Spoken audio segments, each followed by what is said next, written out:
Song Wangshu, Lu Hai, and Duan Yulin all looked very worried. From their eyes, they knew that the days of not trembling in their legs were gone forever. Xiao Haoyu strode home, not knowing if Yaya was waiting for him. "Brother Qiao, wait for me," Song Wangshu said with a hint of sadness in his voice. "Wangshu," Yaya said, "Xiaoman has a surprise for you." "Really?"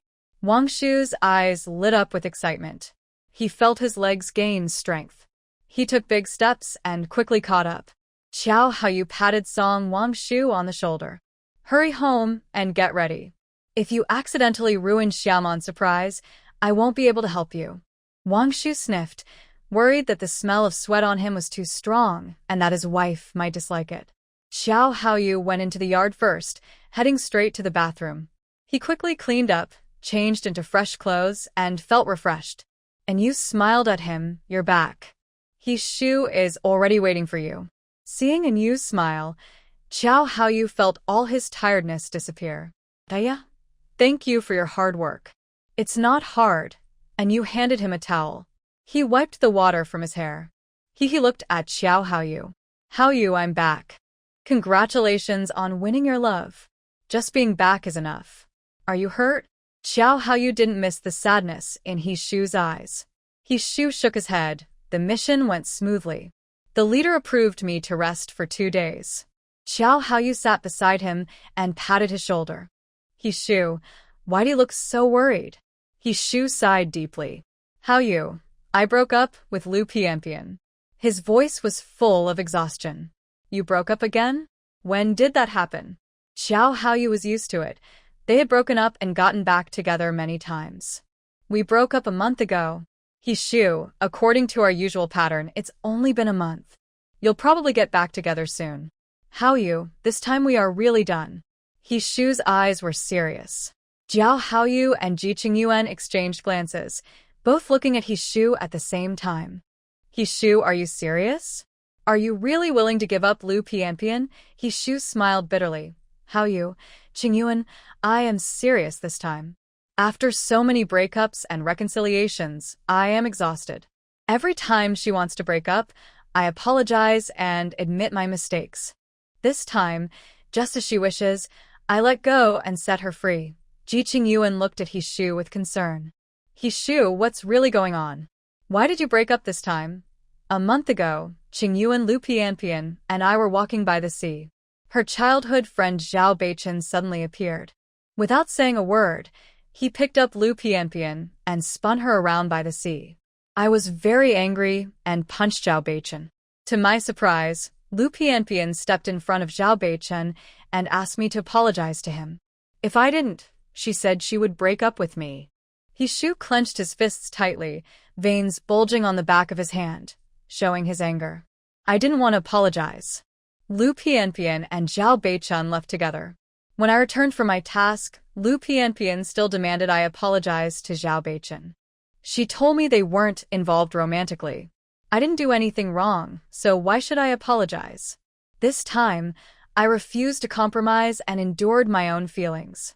I couldn't tolerate her and Zhao Beichen having no boundaries. Our 3 years of relationship, with countless breakups and reconciliations, finally ended in a breakup. Jiao Haoyu didn't know how to comfort He Shu. "He Shu, have you really thought this through? If this is your choice, I support you. As your friend, I've seen how you get hurt every time you break up. It's not your fault, but you always have to apologize humbly. Maybe breaking up is for the best. Lu Pianpian isn't right for you. She doesn't truly love you. She just likes the idea of you. That's why she keeps talking about breaking up, without considering your feelings." A bitter smile spread across He Shu's face. Only he could see clearly now. Ji Qingyuan patted He Shu's shoulder firmly. "He Shu, there are plenty of good people out there. You're so talented and kind. You will find someone who truly likes you. Since you've made your decision, don't look back. Be brave and look forward. Maybe around the next corner, you'll meet someone special for you." "Qingyuan, Haoyu, I want to let go of myself. These 3 years of ups and downs have worn me out." He Shu's eyes reddened with exhaustion. Xiao Haoyu handed He Shu a glass of water. "He Shu, next time, open your eyes a bit more." No matter what, you shouldn't be to yourself. My yaya told me that if you don't care about your own feelings, no one else will. You need to like yourself first, then others will like you. If you don't like yourself, how can you expect anyone else to like you? Suddenly, Shu understood. He had been to himself these past 3 years. That's why Lu Pianpian kept giving him more trouble. Thank you. I will remember this. I won't be so myself anymore. Dinner is ready. How looked at Shu and Ji Qingyuan. You two are lucky. My yaya is a great cook. Ji Qingyuan smiled slightly. Shu, eat more later. Then you can have a good rest. Shu sat on a chair, staring absent-mindedly at the full table of food. Lin Yinxiu's eyes sparkled as she looked at Yu. Yeah, can I start eating now? Yes, let's eat and chat. And Yu handed her a pair of chopsticks. Lin Yinxiu was very happy. She picked a piece of chive and preserved meat, squinting happily. This is so delicious. Nian Nian, eat slowly. I'm worried you'll burn yourself. Lung Xiaoman poured a glass of water and placed it beside her. Xiaoman, thank you. You remembered to pour me a glass of water. Lin Yinxiu's eyes welled up with tears, looking very pleased. Nian Nian, don't cry. If you keep crying, the food will get cold. And Yu watched Lin Yinxiu with a smile. I'm not crying. I won't let good food go to waste. Lin Yinxiu slightly lifted her head, blinking away her tears. Song Wangshu handed Lung Xiaoman a piece of preserved sausage. Xiaoman, eat more. Xiaoman smiled. Wangshu, you've worked hard training. Eat more. Lin Yinxiu's eyes widened as she looked at Xiaoman and then at Song Wangshu. You, him. Lung Xiaoman smiled at her gently. Nian Nian, I forgot to introduce him. Song Wangshu is my beloved. Shangshu Nian Nian is my childhood friend. Lin Yinxiu was surprised and stood up. Xiaoman, you got married? Lung Xiaoman nodded. And you smiled at Lin Yinxiu. Nian Nian, don't be so surprised. The biggest thing in the world is food. We must not miss good meals. Lin Yinxiu nodded in agreement and quickly sat down to enjoy the food. Lung Xiaoman smiled with her eyes, feeling happy. The little girl was as adorable as when she was a child and loved good food very much. How you looked at Shu. Shu, yeah, is right. We should not miss good food. Shu ate 2 bowls of rice. For some reason, he felt the rice was especially delicious.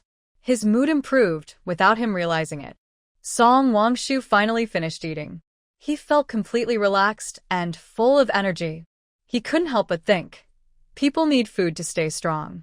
Skip a meal and you'll feel hungry. Sure enough, after eating, he felt energized all over.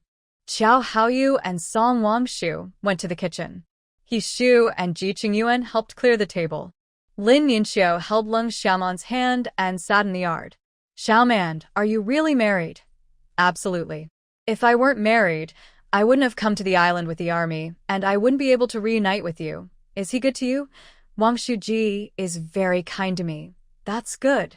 Xiaoman, if he ever bullies you, I'll make him regret it. Lin Yinxiu clenched her small fist. Nian Nian, that's not allowed. You've been strong since you were little.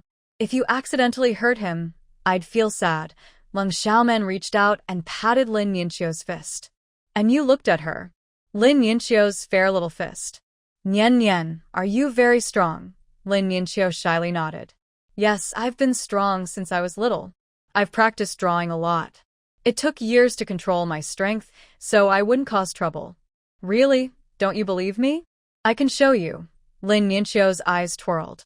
She easily lifted Lung Xiaoman up. Lung Xiaoman's eyes widened. Little girl, put me down. You promise not to carry me around casually. Lin Yinxiu quickly put down Lung Xiaoman. Xiaoman, I got so happy I forgot. I promised not to carry you. And you stepped forward and carefully looked at Lin Yinxiu's fair little hand.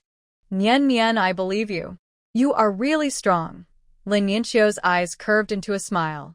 Yeah, from now on, you are also my friend. If someone bullies you, I will help you teach them a lesson. Okay, we are friends. And you really liked this, the tearful beauty, who looked so happy. Lung Xiaoman looked seriously at Lin Yinxiu. Nian Nian, this is the army. You must not perform aerial stunts here. I know. Grandpa has already warned me. I won't do it. Lin Yinqiu smiled obediently.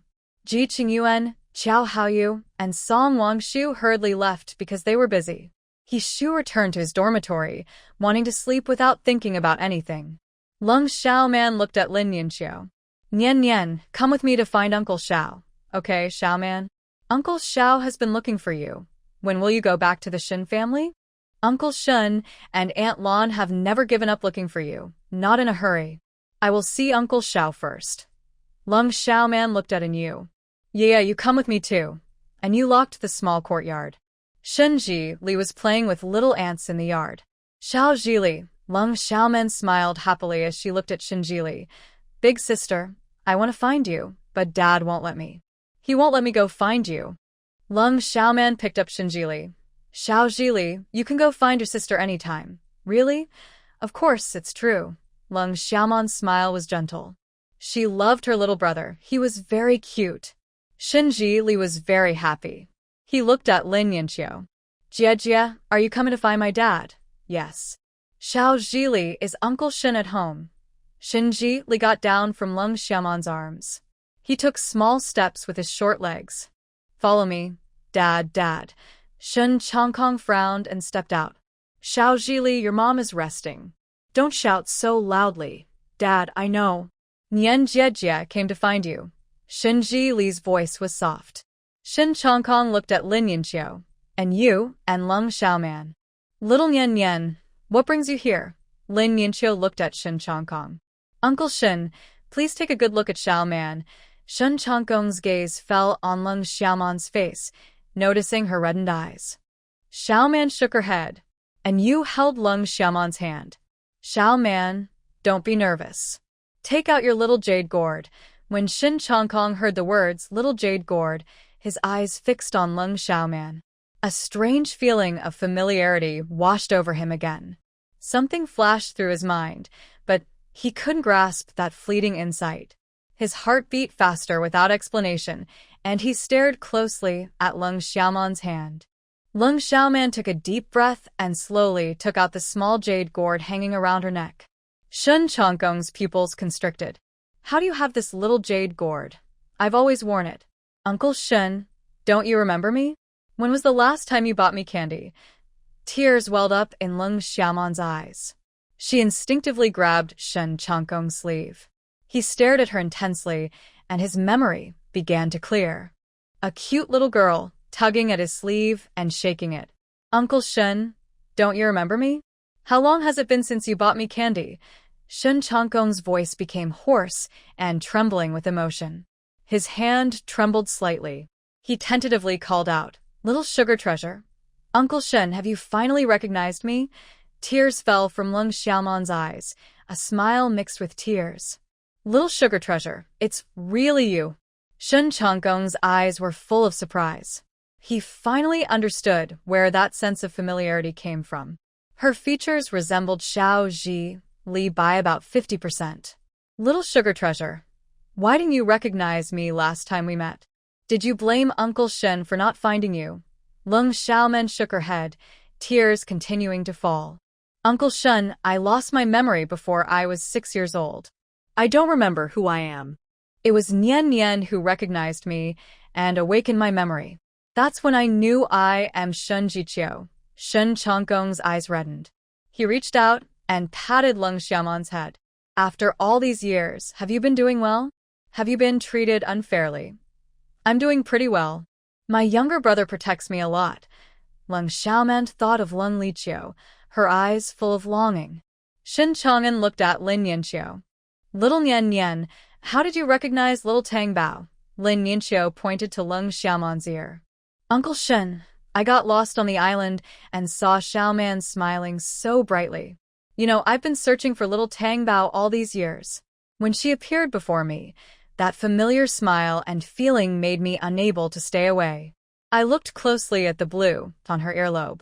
That's when I knew she was little Tang Bao. She really came back. When I cried, little Tang Bao would feel sad and comfort me. She immediately recognized me and woke up her memory. Shen Chongkong nodded understandingly, looking kindly at Lung Xiaoman. Little Tang Bao, do you want to come back with me to the Shin family?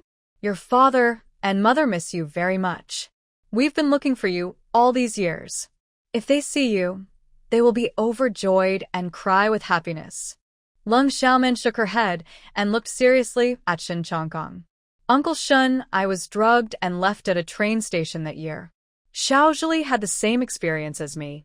If it weren't for a chance encounter, yeah, and I wouldn't have saved him. I can't imagine what would have happened if he hadn't met us.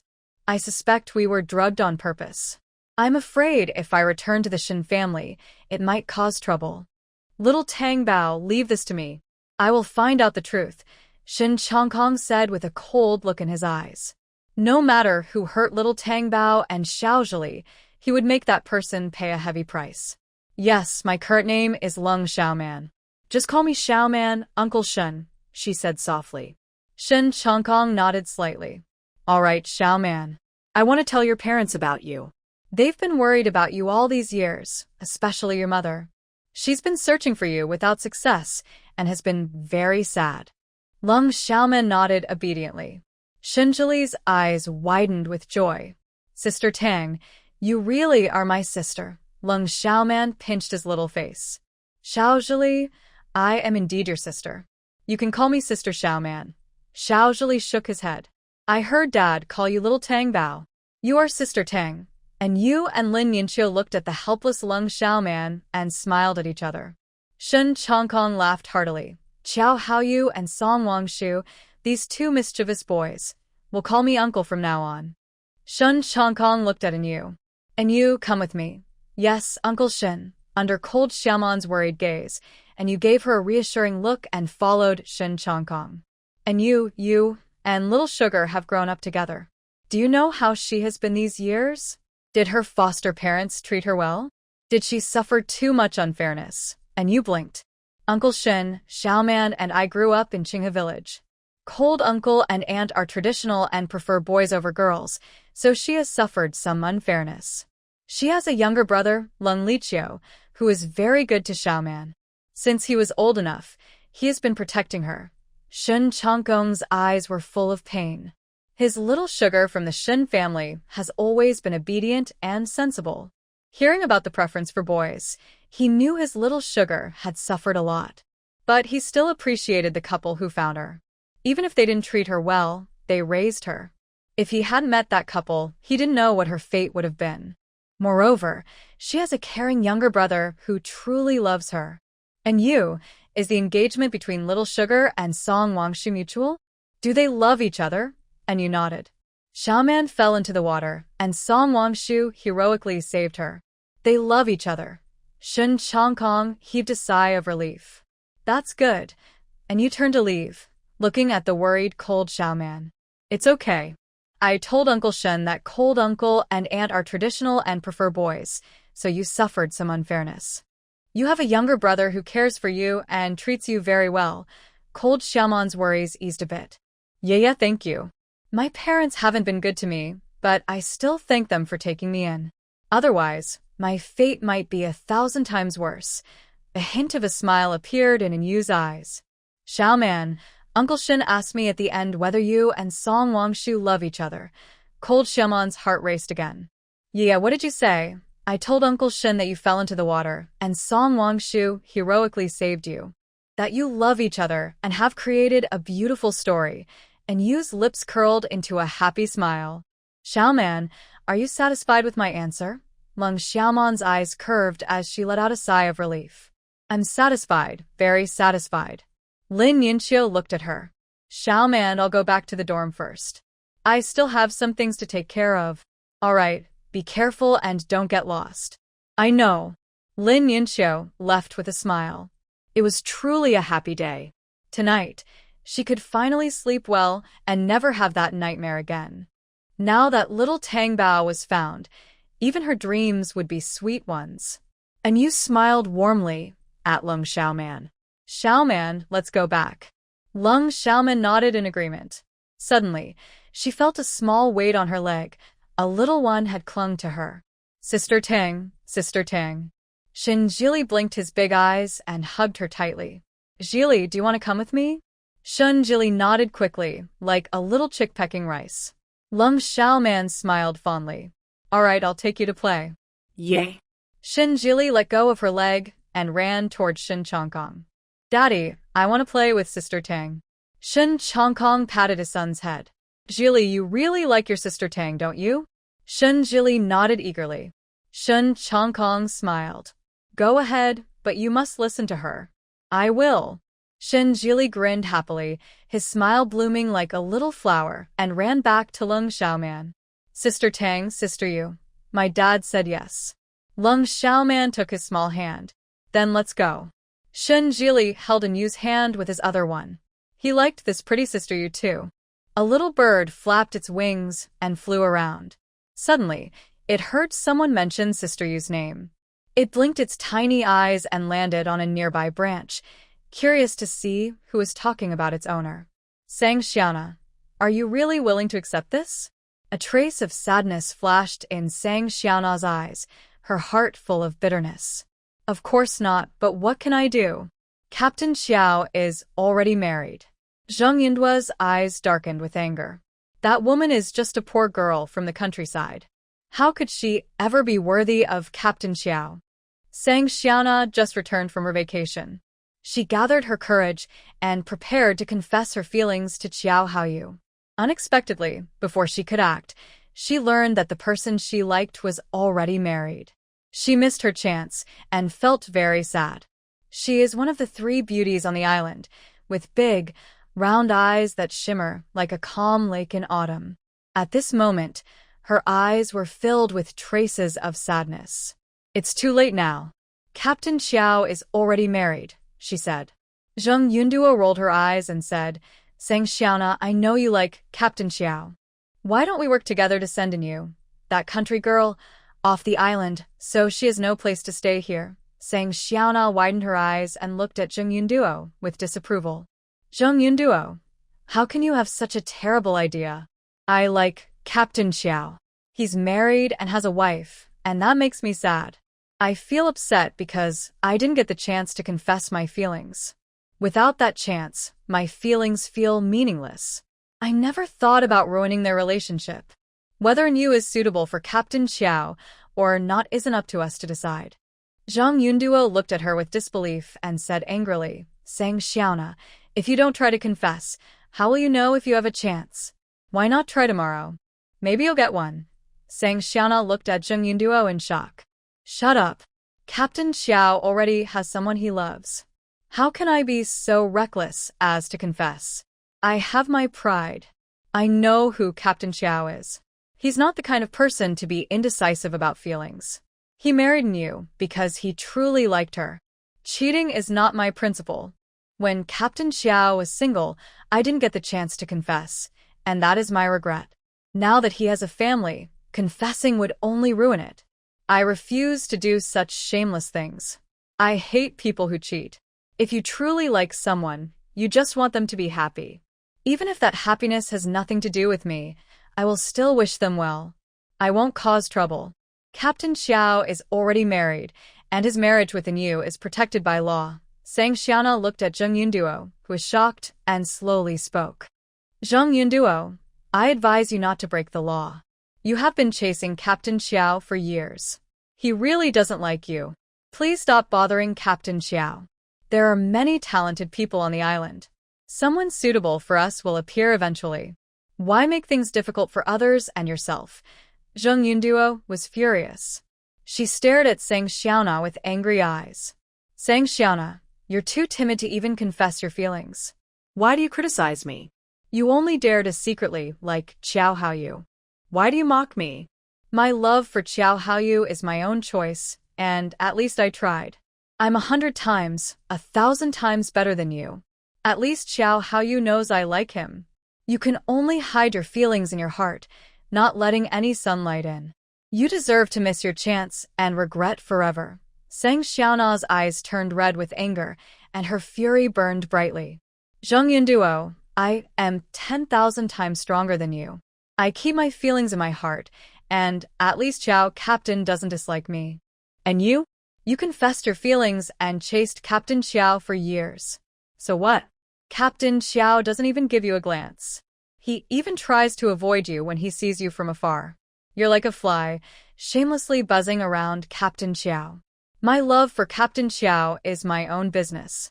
And you? Making it known to everyone, so what? Still no chance. Zheng Yunduo's eyes turned red with anger. She raised her hand to hit Sang Xiaona. Sang Xiaona was unprepared and was struck directly. Her heart filled with rage. She grabbed Zheng Yunduo's hair and pulled hard. Zheng Yunduo cried out in pain, tears falling. She flailed her hands at Sang Xiaona. Sang Xiaona vented her frustration and resentment, grabbing Zheng Yunduo's chest and squeezing hard, causing her to twist in pain. There was no visible injury on Sang Xiaona's hand. Zheng Yunduo was in unbearable pain, her soft flesh and her thigh throbbing. She grabbed Sang Xiaona's hair and cursed nonstop. Sang Xiaona picked up a handful of dirt and stuffed it into Zheng Yunduo's mouth, trying not to leave marks on her face. Zheng Yunduo choked on the dirt and coughed, struggling to spit it out, looking helpless and making others laugh. The little bird widened its eyes and shook its head on the branch. That Sandy is so powerful. Zheng Yunduo didn't get any advantage at all.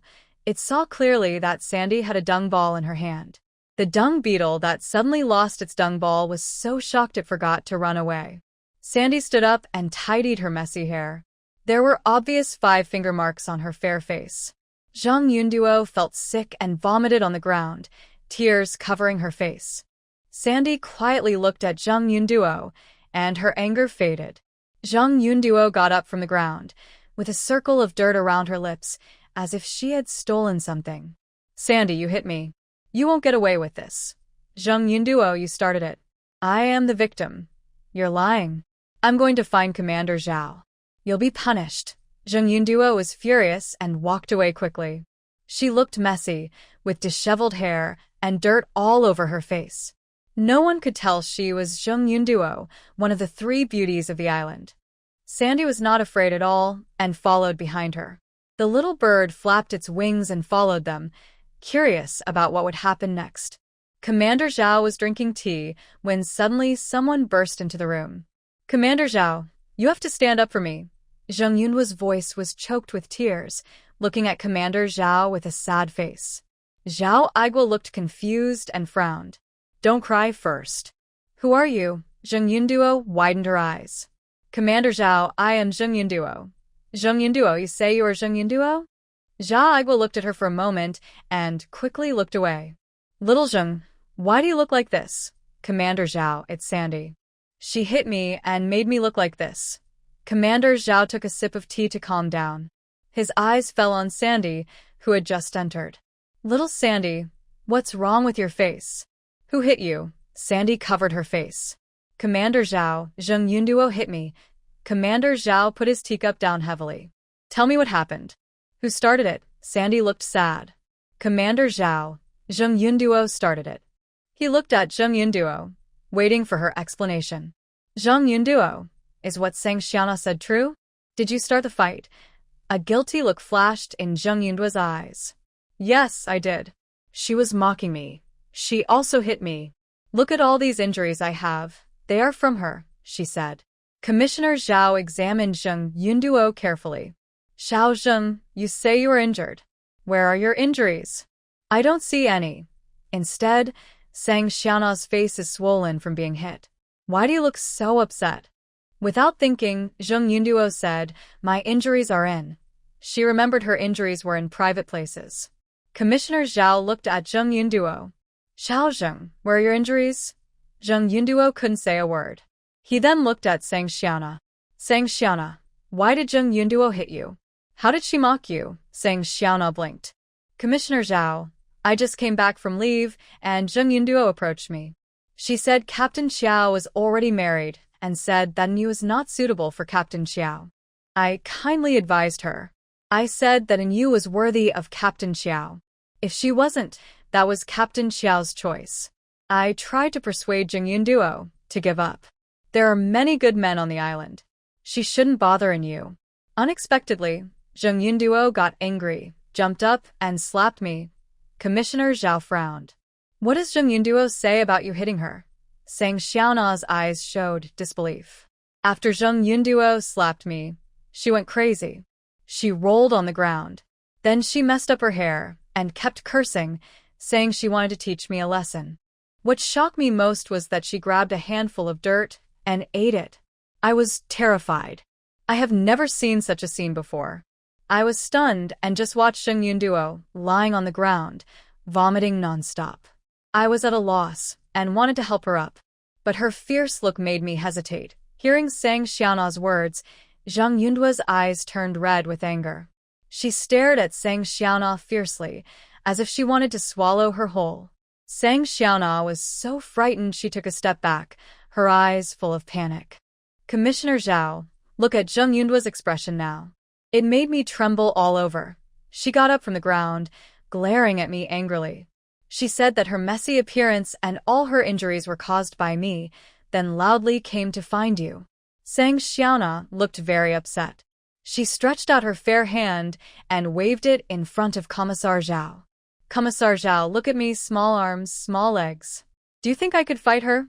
Zheng Yunduo was so angry she couldn't speak. Today, she saw Sang Xiaona's ability to twist the truth. It was clear she was the one who threw herself at her, pinched her, and hit her. She stuffed dirt into her mouth, yet now she was acting like a helpless victim. She painted herself as an innocent sufferer, very convincingly.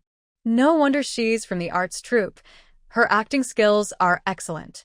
Commissar Zhao looked at Zheng Yunduo with a serious tone. Zheng Yunduo, is what Sang Xiaona said true? Did you ever say that in you is not suitable for Qiao Haoyu? Did Sang Xiaona ever advise you not to trouble in you? Zheng Yunduo's eyes flickered. She did say that in you is not suitable for Qiao Haoyu. Sang Xiaona also advised her not to bother in you. Commissar Zhao, Sang Xiaona is lying. She likes Captain Qiao and is jealous because Captain Qiao is already married. Before Zheng Yunduo finished, Sang Xiaona interrupted her. Zheng Yunduo, without proof, how can you casually ruin my reputation? When have you ever been close enough to Captain Qiao? Said you liked him? And when have you ever followed Captain Qiao around, trying to run into him by chance? Everyone on the island knows you. Zheng Yunduo, clingy and always chasing after Captain Qiao. She looked at Zhao with a sad expression, tears in her eyes. Commissar Zhao, I've been on the island for over 2 years. I've spoken to Captain Qiao fewer than 5 times. What is Sang Xiaona thinking? She's the one chasing after Captain Qiao, yet she's accusing me of liking him. Zheng Yunduo stomped her feet in anger, raising her voice. Sang Xiaona, you coward! Do you dare swear you don't like Qiao Haoyu? Tears fell from Sang Xiaona's eyes as she looked at Zheng Yunduo with disgust. Zheng Yunduo, don't think that just because your face and heart are dark, everyone is like you. Captain Qiao already has a family. Sang Xiaona, will never cheat on my partner in my life. Zheng Yunduo, angry, points at Sang Xiaona and can't say a word. Instead, you, spreading rumors that comrade in you isn't suitable for Captain Qiao. Their personal matters don't need an outsider like you to worry about. Commander Zhao, I think Zheng Yunduo has some wrong ideas. You should criticize and educate her properly. On our island, we absolutely cannot tolerate people who break up families or cheat. Commander Zhao nods in agreement. Zhao Sang, you're right. Military marriages are protected by law, and no one should maliciously interfere. He looks sternly at Zheng Yunduo. Zheng Yunduo, you need to apologize to Sang Xiaona now. She's only trying to help you and doesn't want you to make mistakes. Zheng Yunduo takes a deep breath, her hands clenched tightly. Sang Xiaona, I'm sorry. Sang Xiaona responds generously. Zheng Yunduo, we are all good comrades. I don't want to see you make mistakes. There are many good men on this island. Keep your eyes open and you'll find someone suitable. Commander Zhao nods happily. Zhao Sang is right. The men on our island are strong and dependable. They are all good men. Zheng Yunduo dares not argue and mutters in her mind. No matter how good the men on this island are, can they compare to Qiao Haoyu? Sang Xiaona, just wait. I won't let you go easily. Seeing Zheng Yunduo's gaze, Sang Xiaona knows she's made an enemy. Zheng Yunduo wanted to use her to deal with Inu. How could Sang Xiaona look so naive and foolish? Commander Zhao looks at Zheng Yunduo. Xiao Zheng, you made a mistake this time. You need to reflect carefully. Jiao Haoyu is already married. Don't bother him anymore, or you won't be welcome on the island. He continues, after you go back, write a self-criticism and promise not to trouble you again. Zheng Yunduo bites her lip tightly and lowers her head. Yes, Commander Zhao. She can't be kicked off the island. Her family can't afford the shame. If she's expelled, she won't even be able to see Jiao Haoyu again. She wants to stay on the island and wait to see you rejected by Jiao Haoyu. Commander Zhao waves his hand. Go back now, everyone. Sang Xiaona and Zheng Yunduo leave together. Sang Xiaona, I won't let you get away with this. Zheng Yunduo, I suggest you stay away from me. I can't stand people like you who interfere in others' relationships.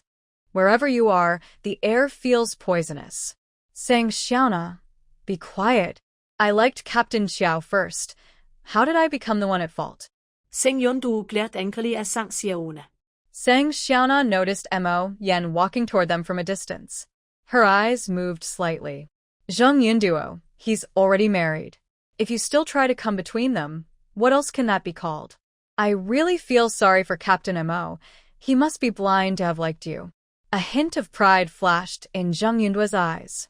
Sang Xiaona, everyone on the island knows Mo Yan likes me. Even if you're jealous, it's useless. He only has eyes for me. Captain Mo may have poor taste, but as a leader, he's more than good enough for you. You don't know how to appreciate him, yet you shamelessly keep bothering Captain Xiao, Sang Xiaona said with disdain. Sang Xiaona, what do you know? Mo Yan is so dark. How could he ever match me? I really look down on you, Sang Xiaona replied coldly. You look down on Captain Mo, yet you never refuse his kindness. You take advantage of his care. How ungrateful. That's not darkness. That's a healthy color. He's truly pitiful, giving his heart to someone who doesn't deserve it.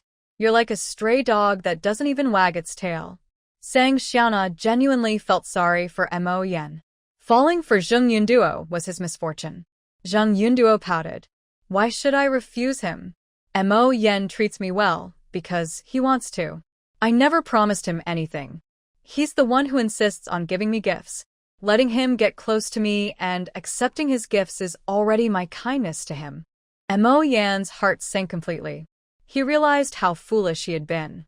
Zheng Yunduo, you're truly heartless. The things I gave you, you said you didn't like them? Fine, I'll take them all back. I'd rather throw them away than let you keep them.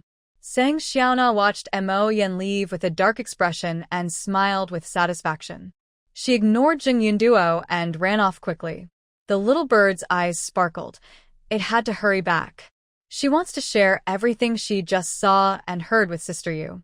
Zheng Yunduo is unlucky, and Sister Yu will probably be very happy. And Yu lazily sits in a rocking chair, enjoying her sunbathing. She holds a peach in her hand, happily savoring it. In the space of her special powers, everything is thriving. A little rookie bird flies in and lands on the rocking chair. Little rookie bird, where did you go to play? And Yu smiles warmly at it and gently taps its small head. Sister Yu, I want to watch a show. The little bird's eyes sparkle with excitement. What show? And Yu looks at the little bird with interest. The little bird pecks at its feathers. Sister Yu, I was about to come back when I suddenly heard someone talking about you. Who is talking about me? The little bird's eyes spin around. Sister Yu, the person talking about you is Zheng Yunduo. Zheng Yunduo, and Yu's rocking chair sways as she waits for more. Sister Yu, Zheng Yunduo was talking with someone named Sang Xiaona. She encouraged Sang Xiaona to deal with you. Sang Xiaona refused Zheng Yunduo. They argued and fought. The little bird vividly describes what it saw, word for word. And Yu's eyes are full of a smile. Sang Xiaona is a very interesting girl, with good values. The little bird nods in agreement. Sister Yu is right. That Zheng Yunduo is not a good person. She deserves to be taught a lesson. The little bird hops happily on the rocking chair. And Yu looks at the white clouds drifting in the sky. Blue sky, white clouds, peaches, such peaceful days. The little bird spreads its wings and flies high, its eyes shining with excitement. Sister Yu, I saw Zheng Yunduo sneaking behind a tree, plotting something. And Yu narrows her eyes. That woman really is restless. Sister Yu, I want to go see what she's up to. After Yu nods, the little bird flies off toward the nearby tree. And Yu stands up from her rocking chair, a playful smile crossing her face. The little bird reaches the tree, where Zheng Yunduo is hiding. Zheng Yunduo has clearly cleaned herself up, looking neat and composed. She takes out a small mirror and admires herself. Sinyu, look at how beautiful I am. Aren't you afraid that Xiao Haoyu won't be moved? Annie said it before, girls chasing boys is like a veil. The reason I didn't succeed before was because I was too cautious. Later, when Xiao Haoyu passes by, I'll rush forward. I don't believe that with gentle charm in my arms, he won't be touched. Xiao Sinyu frowned. Yunduo, are you really going to do this? Not to mention whether you can really throw yourself into Xiao Haoyu's arms. If you get rejected, it will be so embarrassing. Zheng Yunduo looked confident. I don't believe anyone can resist the temptation of beauty. Didn't you see how many people looked at me with shining, wolf-like eyes as I walked here? Xiao Sinyu rolled her eyes. Good words are hard to persuade a stubborn ghost. I'm leaving now. I wish you success. Zheng Yunduo waved her hand and watched Xiao Sinyu leave. Inside her small eyes, anger flickered. Shameless.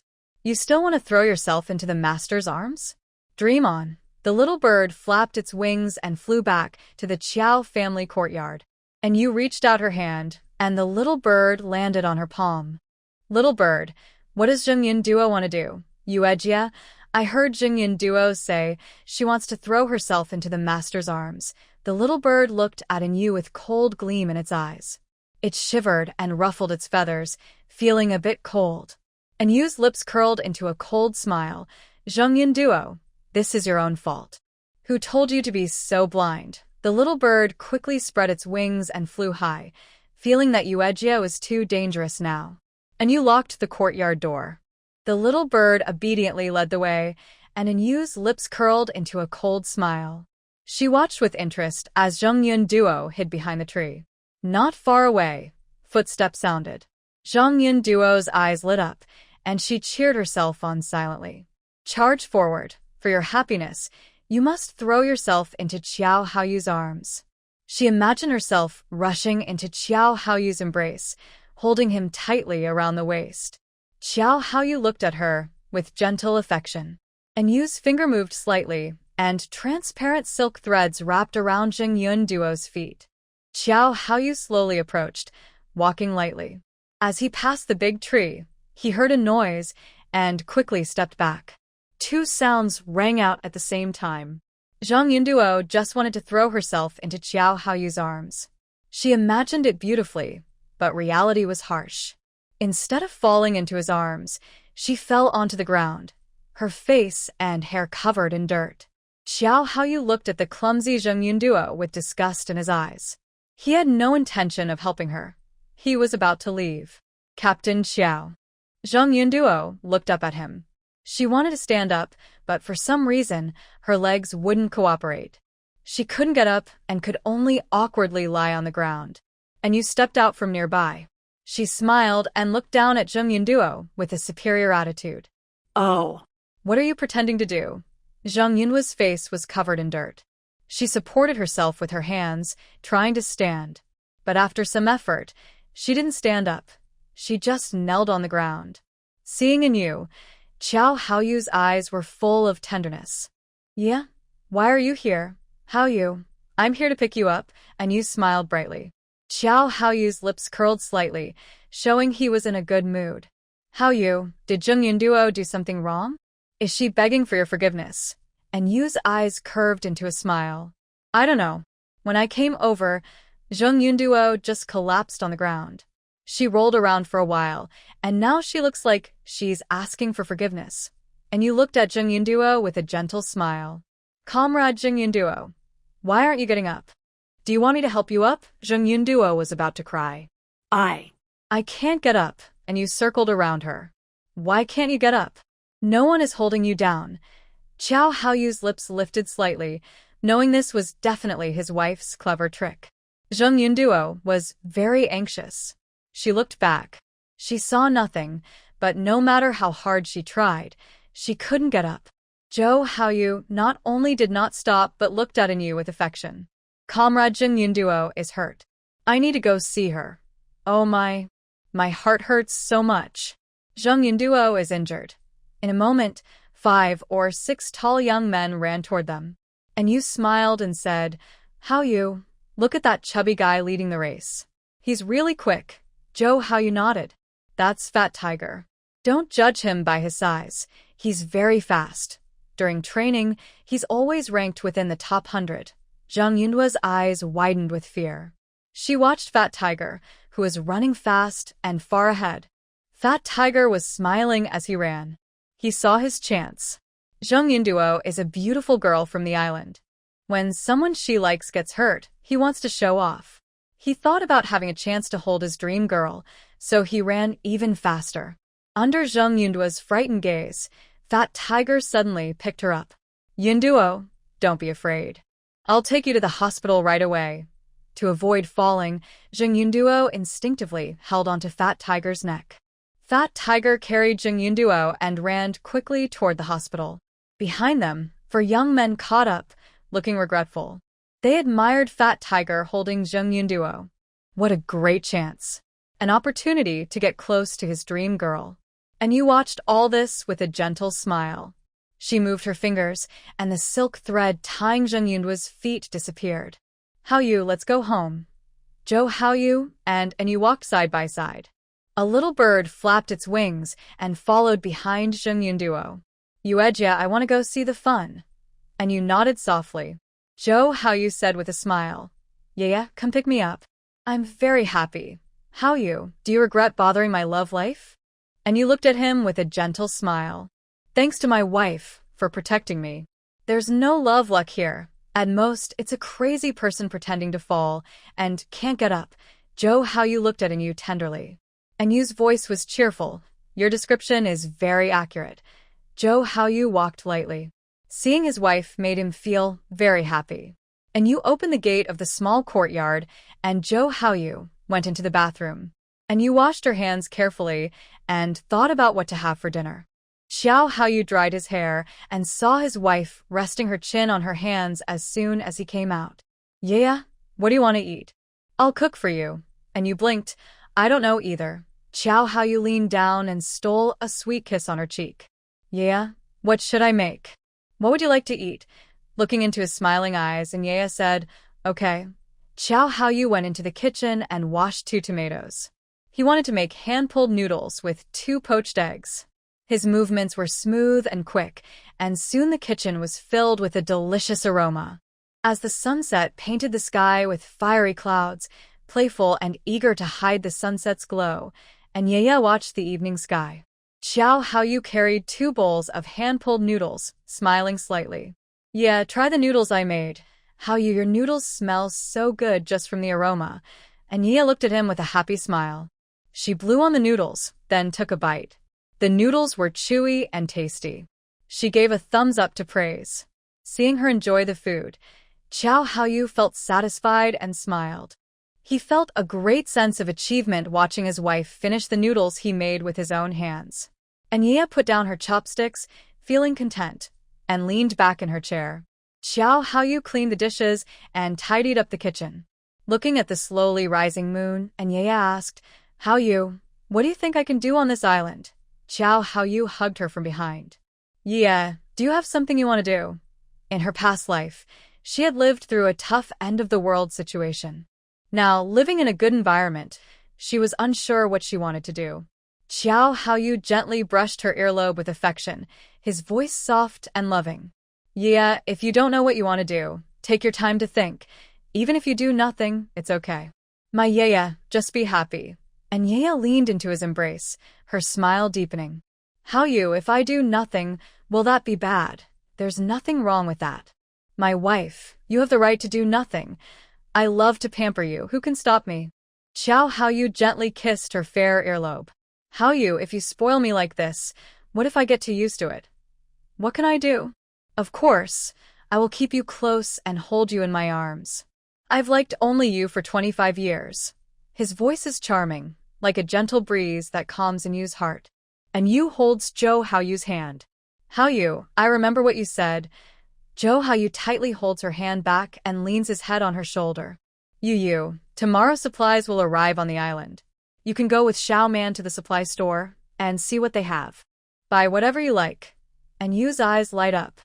Haoyu, will there be many goods at the supply store tomorrow? Jo Haoyu nods. Tomorrow is the day the supply store has the most items. Many people will go shopping. Then I want to go see for myself. And Yu visits the supply store on the island, but there are very few things there. Because transportation is difficult, supplies are only replenished every 2 weeks. If you like something, you can buy more. You have space. The items won't spoil, and we can eat them slowly. Jo Haoyu holds Yu's hand and sits on the bed. Sweetheart, have you missed me? And Yu glares playfully at Jo Haoyu. It's only been half a day. Jo Haoyu plays with her long hair. Yu, I didn't know what longing was before. Now I understand. Every second I can't see you. My heart and eyes are full of you. You're so smooth talking. And Yu gently taps his perfect lips with her finger. Jo Haoyu's eyes turn deep and charming as he kisses her finger. Sweetheart, I want to prove something. Prove what? Prove that I am not just smooth talking. Jo Haoyu leans down and captures her lips. He shows with his actions that he truly misses her, not just talking sweet words. And Yu's eyes are dreamy as she leans into Jo Haoyu's embrace, calming her uneven breathing. And Yu feels his strong heartbeat in her ear, which makes her feel safe. Yu, do you believe now that I really miss you? Jo Haoyu's voice is gentle and warm, like wine, making her feel intoxicated. And Yu gently touches his chest with her hand. I don't believe it. Are you still trying to prove it? Jo Haoyu's charming eyes sparkled brightly. My wife, you're so clever. Should I give you a reward? I don't want a reward. Don't keep thinking about taking advantage of me. And Yu raised her hand and gently lifted Jo Haoyu's chin. Jo Haoyu looked a little scared. What? What do you want to do? What do you think? And Yu looked at Jo Haoyu with a mischievous smile. I'm a bit scared. My wife is very powerful. Jo Haoyu's long eyelashes fluttered, playing the shy scholar perfectly. Really? Is your wife really that powerful? And Yu pinched Jo Haoyu's face, feeling surprisingly good. Jo Haoyu's handsome face turned a little pink. My wife is really amazing. If you bully me, she will definitely get angry. Jo Haoyu's eyes shimmered with tears, his long eyelashes fluttering, looking very vulnerable. And Yu liked this more and more, and she kissed him firmly on the lips. Really? I like to tease you. So what? Jo Haoyu's eyes turned red at the corners, looking sad, uneasy, but also hopeful. He gently tangled a strand of Yu's hair around his fingers. His voice was soft, with a hint of charm. No, I like my wife. You. Don't come over. I might call someone. Call all you want. No one will come to save you. And Yu smiled flirtatiously, her fingertips tracing a circle on his smooth Adam's apple.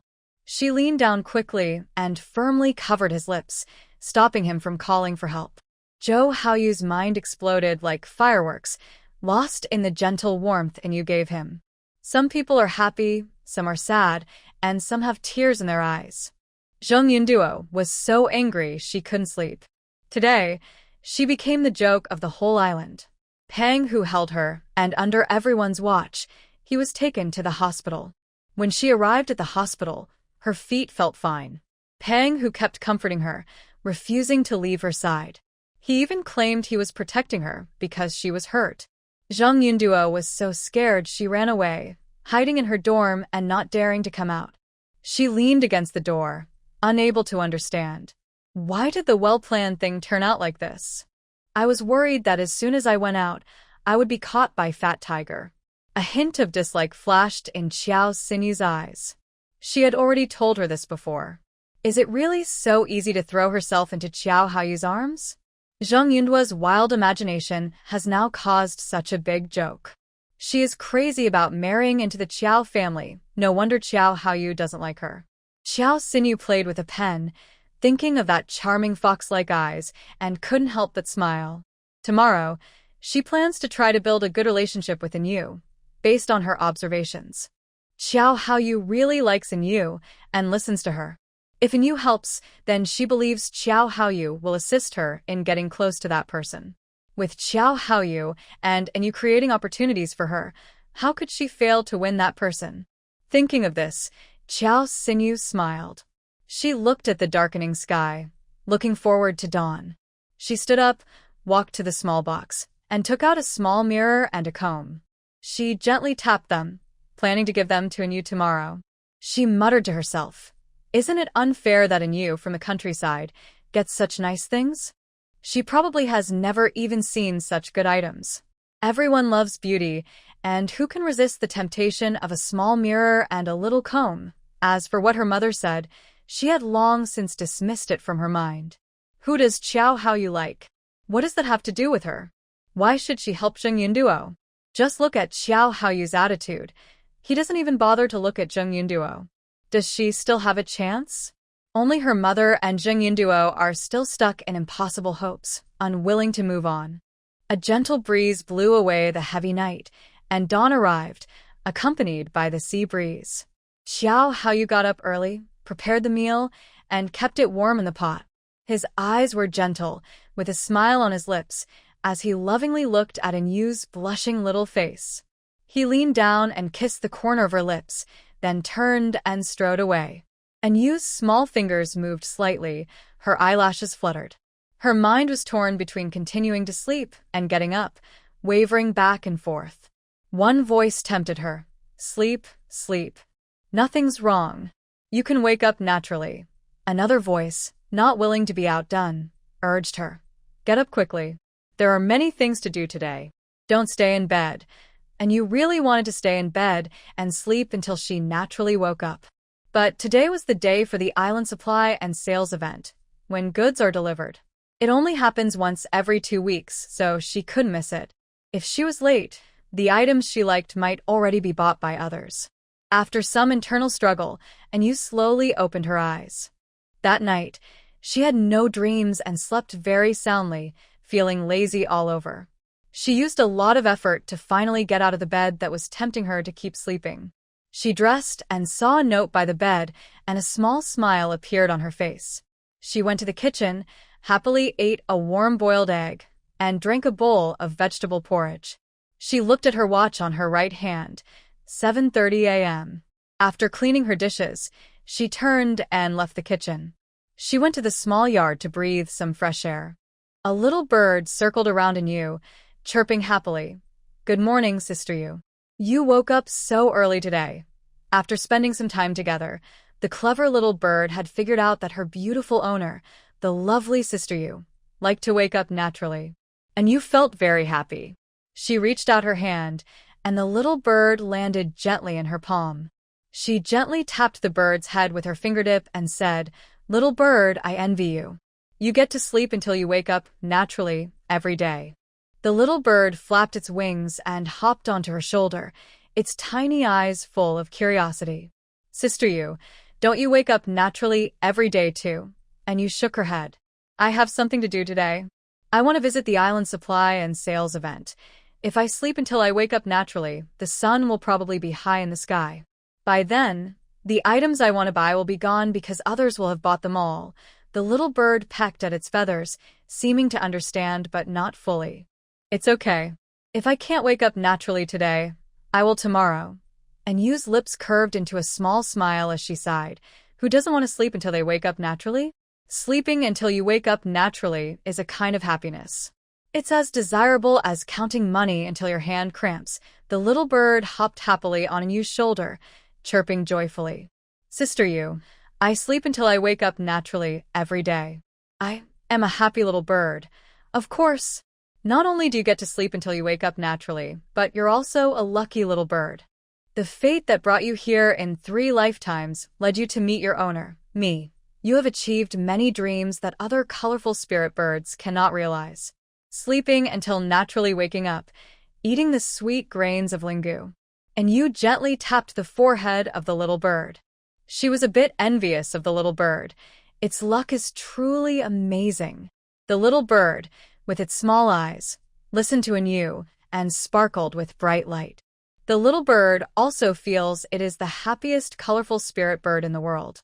Every day, it has endless linggu to eat and can lie in a cozy nest filled with spiritual energy, sleeping until it wakes naturally. And Yu walks toward the outside of the yard, arriving at the Song family's small courtyard. The courtyard is very quiet, and a faint smile appears in her eyes. Could it be that Lung Xiaoman hasn't gotten up yet? Did she perhaps exercise too much last night? That's why she's only waking up late today. And Yu knocks on the courtyard door. A slightly hoarse voice responds. She comes out of her room, muttering in her mind.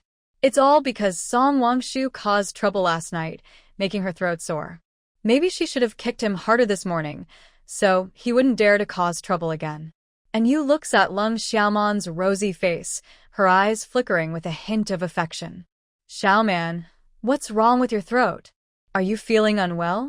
Lung Xiaoman avoids her gaze, her fair face turning a fiery red. It's nothing.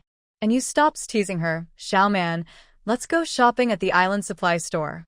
Okay. I've been waiting for this day. I want to buy a lot of things.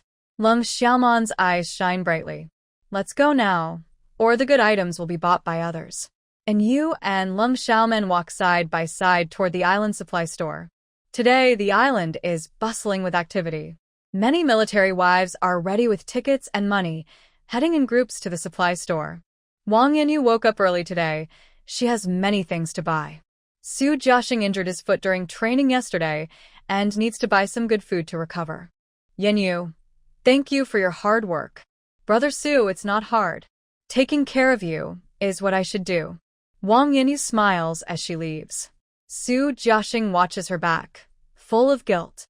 He injured his foot because he overheard people talking about Yu. Everyone says Captain Xiao is very lucky to marry such a beautiful wife, and they all envy him. When Yu's name is mentioned, Su Jiaxing feels very upset and frustrated. It's like a big stone is pressing on his heart, making him feel uncomfortable. And Yu was his fiancée for many years. Unfortunately, he accidentally lost her, and in the end, they became strangers.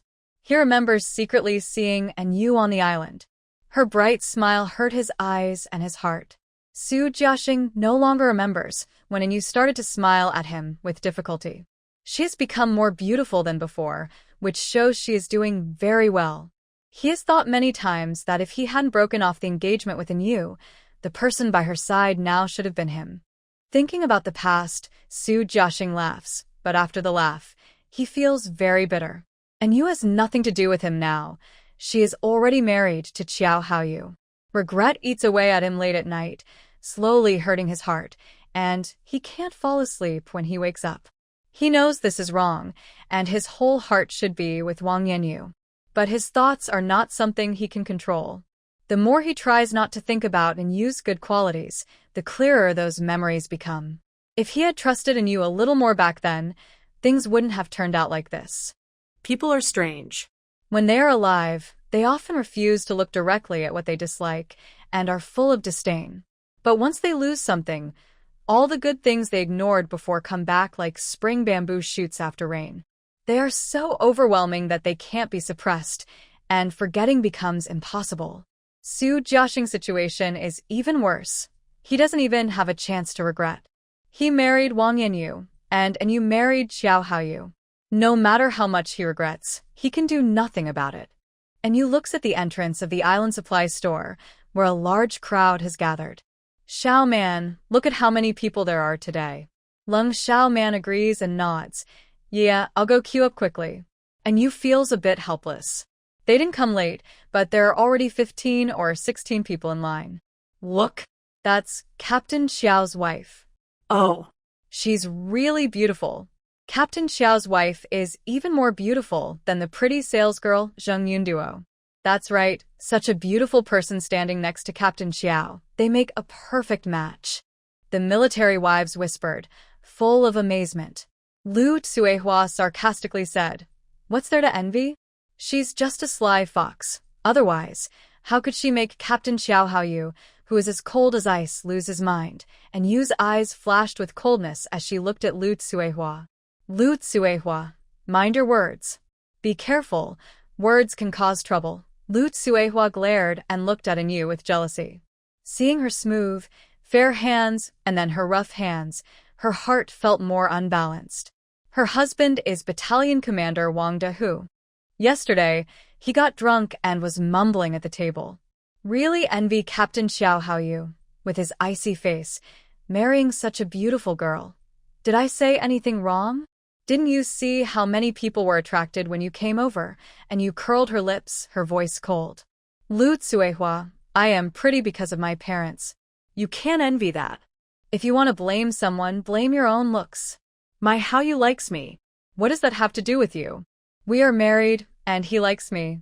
Isn't that normal? My husband and I love each other. Are your marriage and ours different? Does your husband dislike you and look at you with disgust? That's why you're so jealous of others' happiness. Lu Tsuehua was so angry her hands trembled, her rage boiling inside. And you guessed right, her husband didn't like her. Marrying her was out of helplessness. The other military wives looked at Lu Tsuehua with gossip in their eyes. Ma Xiaomei sneered at Lu Tsuehua. Lu Tsuehua, I think you're just jealous of our Captain Xiao's wife. What does she have that I should envy? Lu Tsuehua pouted. Of course, you're jealous. Our captain's wife is very beautiful. Your big, round face and sturdy build make it hard for others to look at you. Ma Xiaomei looked at Lu Tsuehua with disdain. Haha. Everyone burst into laughter. Ma Xiaomei, what does this have to do with you and you? Lu Tsuehua glared angrily at Ma Xiaomei. Of course there is a connection. Our squad leader's wife is kind and beautiful, and we can't let her be treated unfairly. Ma Xiaomei smiled warmly as she looked at Yu. Squad leader's wife, I am Ma Xiaomei. My husband works under Captain Xiao, 1st Battalion Commander Lu Hai, and you greeted her with a smile. Sister-in-law Ma.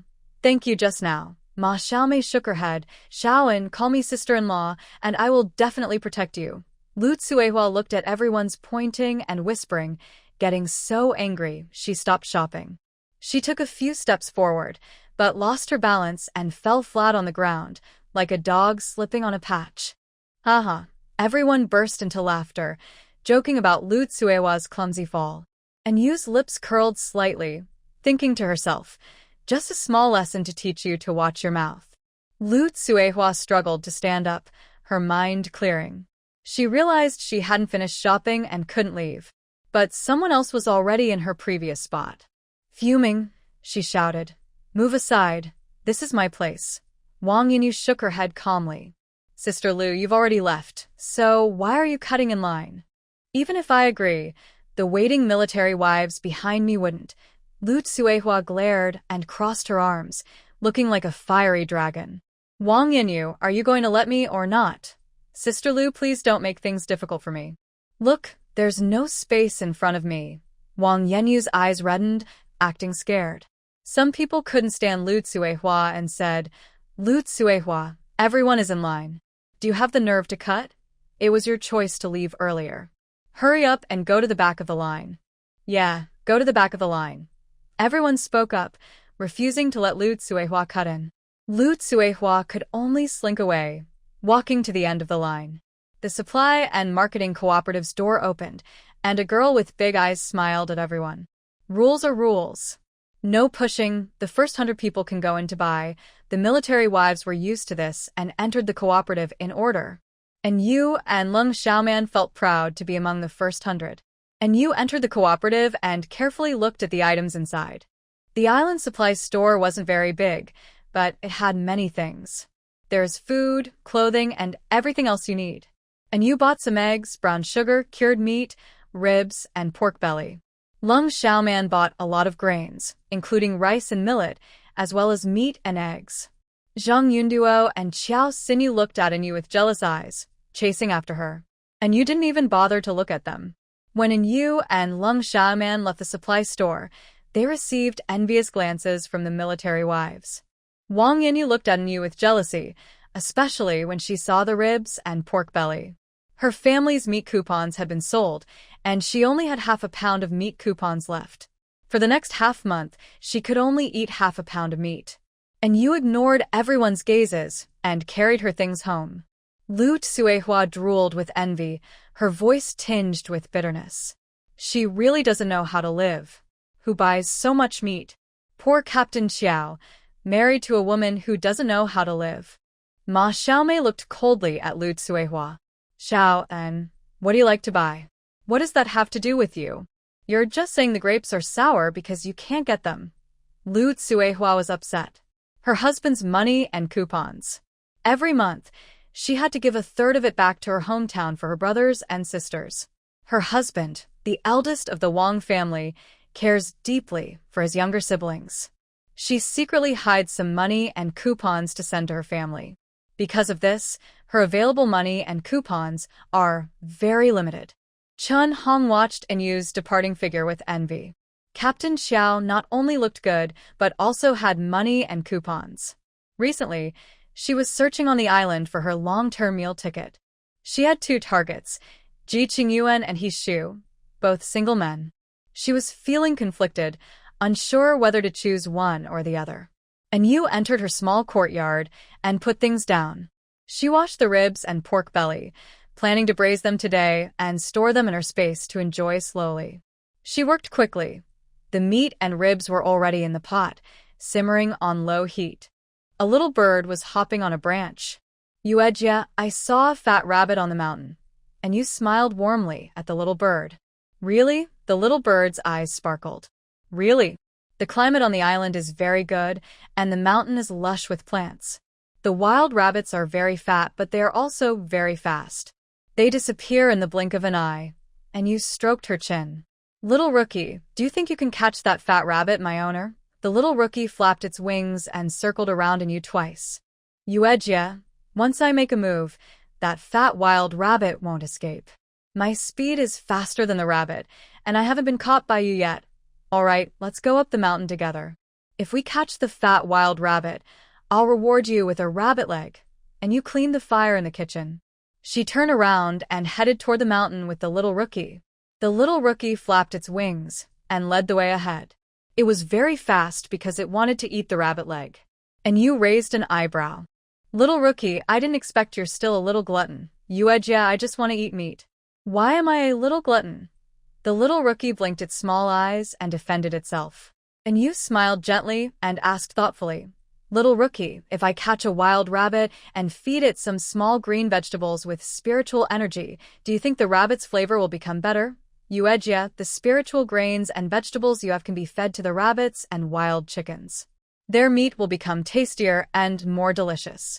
When the little rookie talked about food, its tiny green bean-sized eyes sparkled brighter than black gemstones.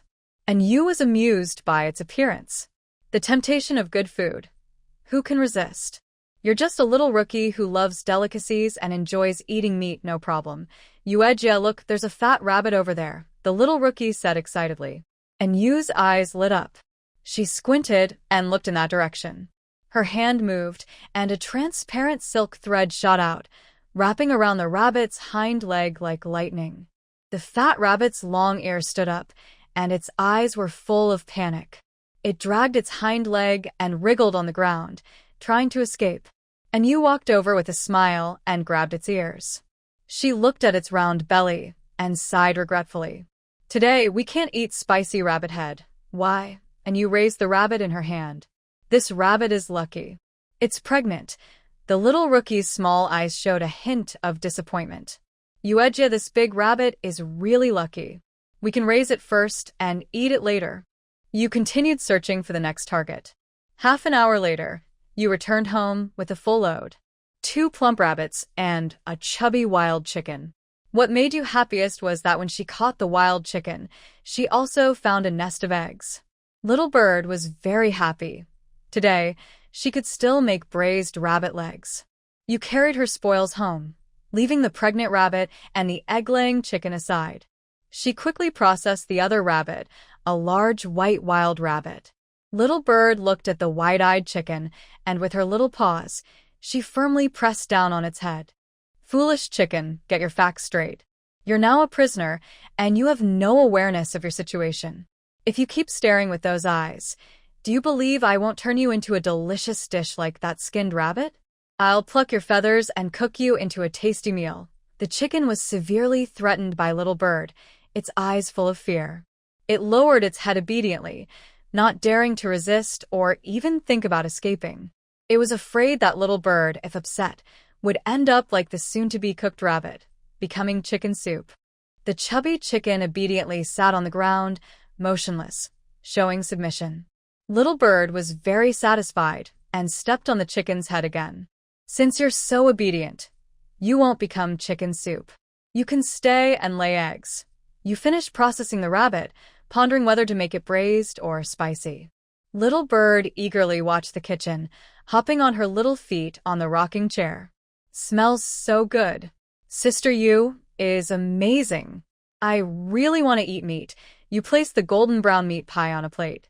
The ribs and pork belly had already been braised, emitting an enticing aroma. The spicy rabbit meat was fragrant and spicy, with a strong aroma that filled the nose. You took a bite of the spicy rabbit meat, her eyes happily squinting. When Xiao Haoyu returned, he caught a distant whiff of the tempting smell. His heart felt very satisfied. Just thinking about his wife waiting at home made him feel happy. When he was alone before, he would come home exhausted and cook dinner.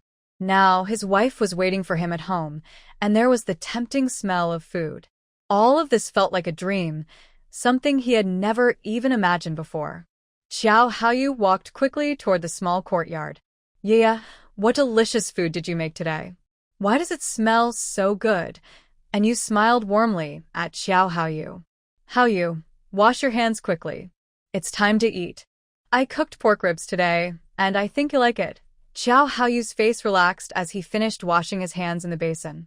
Yeah, I like everything you make. He looked at Yu with a warm gaze. And Ye served him a bowl of rice. Haoyu, I went to the island supply store today to buy some things. Xiao Haoyu took the bowl, picked up a piece of pork rib, and put it into her bowl. Yeah, you've worked hard. Eat more. And Ye also picked a piece of pork rib for him. You should eat too. Xiao Haoyu's eyes sparkled as he took a big bite of the rib. Smells so good. He gave a thumbs up to praise it. Little Bird looked at Yu with sad eyes and blinked.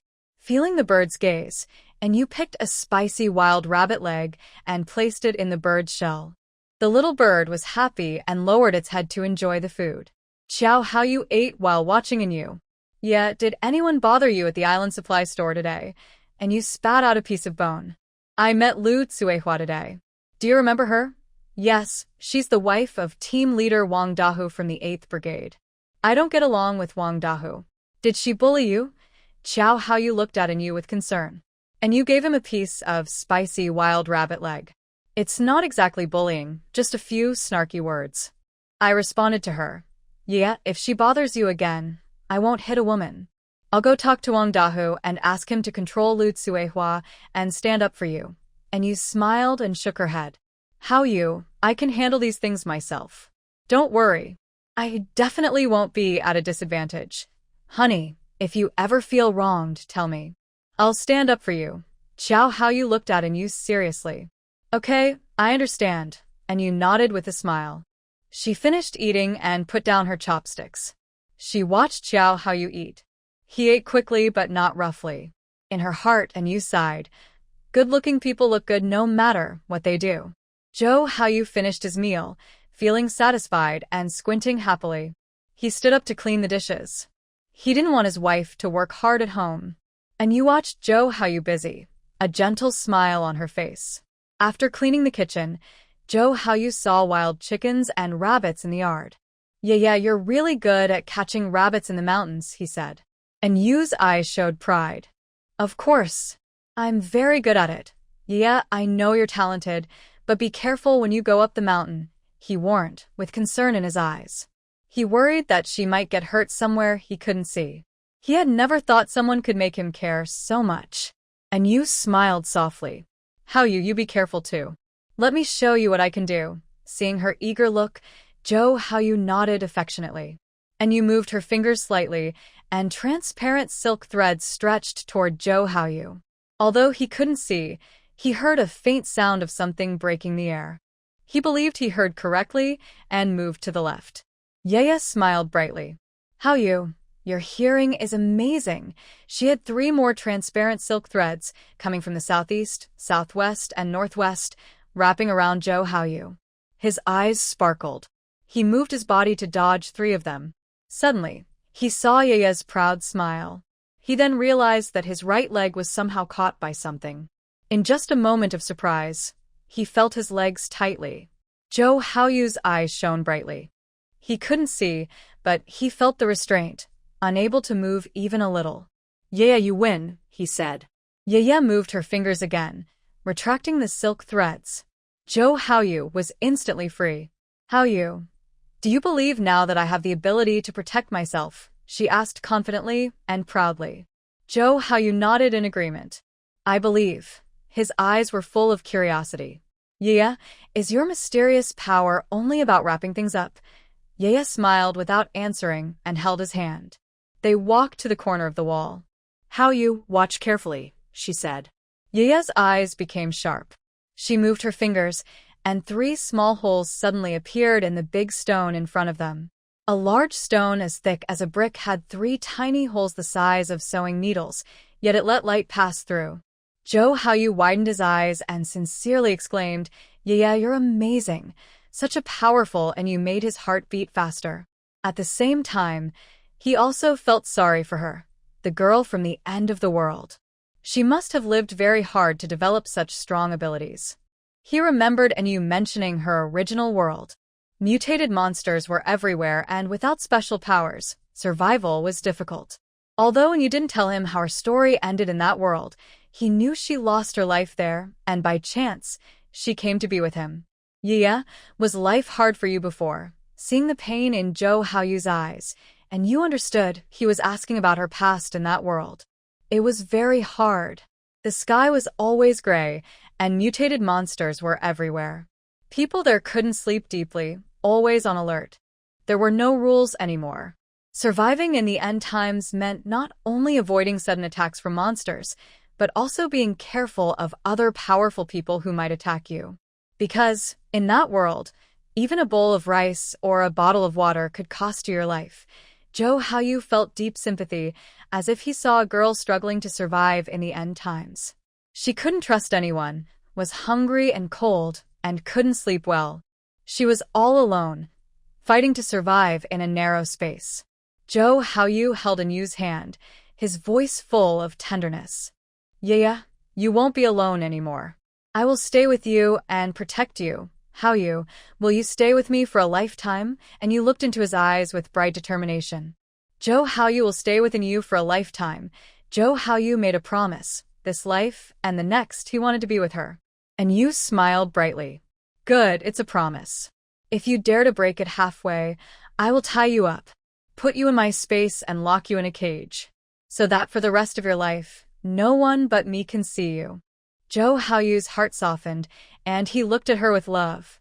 "Yeye, I will always be with you in this life. If I break my promise, you can lock me up. Even if I forget who I am, I will never forget you." And you smiled with her eyes curved, her little finger hooking onto Zhou Haoyu's finger. She walked toward the room, her clear eyes filled with a captivating warmth.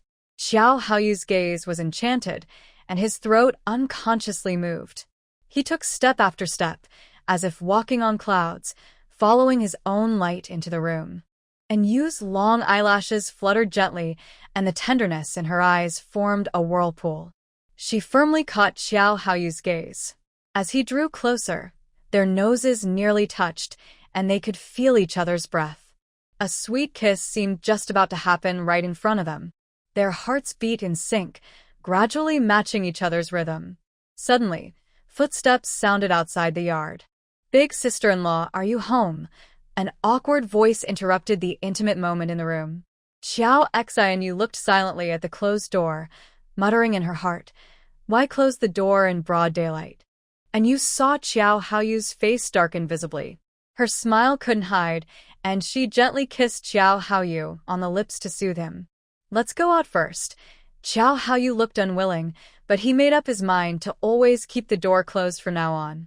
And you opened the door and looked at the unexpected guest in the yard. "Is there something you came to my house for?" Xiao Xi and you forced a smile. Big sister-in-law, since we're family, I have a gift for you. I hope you. She saw Xiao Haoyu coming out behind and you. He had a dark face, radiating a chilling coldness like icy winter. And you raised an eyebrow. Xiao Xianyu, you're giving me a gift. Xiao Xianyu suppressed her fear and nodded. She hurriedly took out a small mirror and a tiny comb, offering them as if presenting treasures. Big sister-in-law, I upset you last time. Please accept this small mirror and comb as my apology. I don't need them. I've always believed in a saying. Showing off without reason is either a trick or a theft. And you looked at Xiao Xianyu with a half-smile, her eyes full of scheming that couldn't be hidden. Xiao Haoyu looked coldly at Xiao Xianyu. Yeah, what is she like? I'll buy it for her. Our family doesn't welcome you. Please leave. Xiao Xianyu looked angrily at Xiao Haoyu. Xiao Haoyu, since we're half-siblings after all, do you really need to be so hostile toward me? Zhou Haoyu's eyes remained calm. You know very well why you're here. What do I have that you want to scheme against? How did your mother plan against me back then? Do I need to tell you one by one? If you're smart, you shouldn't appear in front of me. Yet you keep showing up, annoying me again and again. Zhou Sinyu's eyes reddened. She was angry at Zhou Haoyu. Zhou Haoyu, my mother is also your stepmother. Is this how you treat elders? You keep saying my mother is scheming against you. What exactly is she planning? If my mother wasn't scheming, why did your cousin appear in my room that year? Don't tell me it wasn't her doing. If I weren't somewhat clear-headed, your lovely cousin would have already entered the Zhou family. Zhou Haoyu's voice was cold and sharp, his gaze like a blade piercing Zhou Sinyu. Startled by his stare, she took a step back. She took a deep breath. Zhou Haoyu, don't be ungrateful. My mother meant well. What's wrong with my cousin? She has beauty and a good family background. Isn't she worthy of you? A frivolous woman like her isn't suitable for me. Your mother just wants to control the money I have. She thinks that as long as Zheng Yunduo joins the Zhou family, all my money belongs to the Zheng family. It's wishful thinking. Zhou Haoyu looked at Zhou Sinyu coldly. Her eyes showed guilt. She finally realized Zhou Haoyu knew her mother's plan. Her cousin's feelings for Zhou Haoyu weren't pure. Her mother told her cousin that Zhou Haoyu had her money and property, which is why her cousin was rejected repeatedly but still chased after him for years. Now she understood that Zhou Haoyu saw through her scheme all along. Now, immediately, right now, get out. If you appear in front of me again, just to seek attention, don't blame me for being rude. Your grandfather can decide your marriage. He pointed toward the gate. Zhou Sinyu was shocked and angry. Zhou Haoyu, how dare you threaten me? I will tell my father and ask him to decide for me. Suit yourself. Xiao Haoyu was not afraid at all. Xiao Sinyu stomped her foot and turned to run away. And you watched her leave, deep in thought. She looked at the little bird and said, Little bird, quietly follow her and see where she goes. Got it?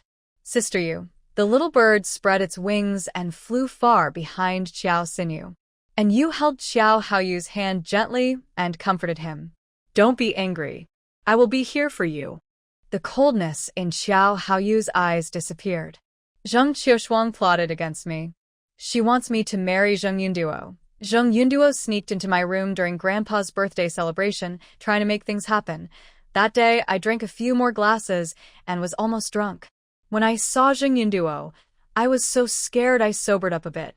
I pushed her away and ran out of the room to find Grandpa. When Grandpa found out, he was furious and scolded Zheng Qiushuang harshly. Zheng Yunduo was kicked out of the Qiao family and is no longer allowed to enter. After this, all my mother's dowry and property were handed over to me. Originally, my money and property were kept by my father. He always managed them. Grandpa was worried that one day, when he was gone, my father might be deceived by Zheng Qiushuang and treat me unfairly. Haoyu, those who plot against you will pay the price. And Yu's eyes narrowed dangerously, a cold glint flashing within. It seemed that the small punishments before were too light to teach Zheng Yunduo a lesson. She still didn't realize her mistake and kept bothering me again and again. Zheng Yunduo, next time you come out again, I will make you understand what kind of price you will pay for spying on me. And Yu's voice was gentle as she looked into his eyes. Haoyu, Grandpa loves you very much. When you have time, let's go see him. I will use spiritual spring water to help Grandpa stay healthy and live a long life. Wife, you're so kind. Xiao Haoyu hugged Inu, resting his chin on her head. Yeah, the biggest luck in my life is meeting you and falling in love with you. And you gently patted Xiao Haoyu's back, silently comforting him. He must have had a hard time these years. A child without a mother is like A, with a heart like a floating duckweed, drifting everywhere. People often say that when there is a stepmother, there will be a stepfather. If Xiao Haoyu is happy living in the Qiao family, why did he grow up in Qinghe village? No one is born with a cold face, always icy and not smiling. Who doesn't like warmth? Who doesn't long for sunshine? It's just that there are too many unresolved feelings in his heart, and he has no reason to smile. Haoyu, for the rest of our lives, I will be with you. I will hold your hand. We won't leave each other. Through storms and sunshine, we will go forward together. Deal. Xiao Haoyu's eyes turn red at the corners, and he kisses Inu. He tastes her briefly, then lets go of her. Wife, wait for me to come back. Inu smiles warmly and watches him leave. The troops on the island are very busy every day. They train daily and, during their free time, they carry out various tasks. Little Rookie follows behind Xiao Xinyu, listening to her complain about the male owner. Suddenly, Xiao Xinyu stops talking. Little Rookie opens its big eyes. It looks at her in surprise, with a smile in its eyes. What's wrong? Why are you suddenly smiling so strangely? Little Rookie its wings, remembering something. It remembers that when Yu Jie saw the male owner, she smiled with her eyes crinkled, looking very strange. Little Rookie's small eyes sparkle. It sees Ji Qingyuan and He Shu walking side by side. Its small eyes are full of doubt. Who is Xiao Xinyu looking at? Why is she smiling so strangely? It observes carefully. Little Rookie is sure that Xiao Xinyu's gaze is on Ji Qingyuan across from her. Ji Qingyuan and He Shu pass by Xiao Xinyu. She is still smiling foolishly, looking at Ji Qingyuan's back for a long time. Little Rookie thinks it can go back and report. Its wings and flies toward the Qiao family courtyard. He Shu taps Ji Qingyuan's shoulder, his voice full of doubt. Qingyuan, do you know that girl just now? No. Ji Qingyuan shakes his head. Qingyuan, do you think she likes you? He Shu, you can't say that. I think she's looking at you. We came face to face together. How would I know? That girl's smiling so strangely. Is she looking at me and not at you? Ji Qingyuan didn't even see clearly what the girl looked like. I quickly glanced over, and she was smiling in a very strange way. People who didn't know might think they knew each other. He Shu's lips curled slightly, and his eyes were full of curiosity. Qingyuan, tell me honestly, do you two know each other? He Shu, do you still not believe me? I really don't know her. Ji Qingyuan felt a bit helpless. The girl just now was smiling so strangely. What made it worse was that she kept staring at his back. No wonder He Shu misunderstood. The feeling was uncomfortable, like a thorn in his side. He Shu looked at Ji Qingyuan with a half-smile. Qingyuan, I must tell you responsibly. That girl with big eyes just now, she definitely likes you. She only smiled so sweetly because of you, and her gaze followed your back for a long time before she left. Ji Qingyuan's eyes twitched, and he smiled casually. He Shu, you really have good eyes. The girl just now was smiling with her eyes crinkled. You can tell she has round eyes. He Shu, how do you know she was smiling with her eyes if you didn't look at her? Do you not know me? I'm not blind. If someone is coming toward me, I can see it clearly. My eyesight is very good. Within 10 meters, I can tell if a mosquito is male or female. Ji Qingyuan pointed to his bright, fox-like eyes. He Qingyuan, I know your eyes are pretty, but you don't have to keep praising yourself in front of me. That girl just now clearly likes you. Have you thought about it? You've been single for so many years and have never had a relationship. He Shu looked at Ji Qingyuan seriously. Ji Qingyuan shook his head without hesitation. He Shu, that girl isn't my type. She's not in my consideration. A hint of curiosity flashed in He Shu's eyes. Qingyuan, what kind of person do you like? A smile spread across Ji Qingyuan's fox-like face. I've been single all these years. I just want to find a girl who makes my heart race at first sight. I don't know exactly what type she is, but I know. If I meet someone destined for me, I'll recognize her immediately. Shu rolled his eyes, a bit annoyed. Isn't that obvious? Saying it doesn't mean you've said anything. Jikinjuan chuckled happily, very carefree. Shu, have you really broken up with Lu Pianpian this time? Is there no chance to get back together? If Lu Pianpian comes back and asks to reconcile, would you still be with her? Jikinjuan looked worried, afraid his friend might get hurt or regret his decision. Shu looked seriously at Jikinjuan. Qingyuan, Lu Pianpian, and I have had many ups and downs over the years. Every time, I apologized and admitted my mistakes. I'm so tired. Honestly, I don't understand a lot of things. It was Lu Pianpian who chased me first. Why did she become so strange after we got together? I'm no longer sure if she really liked me.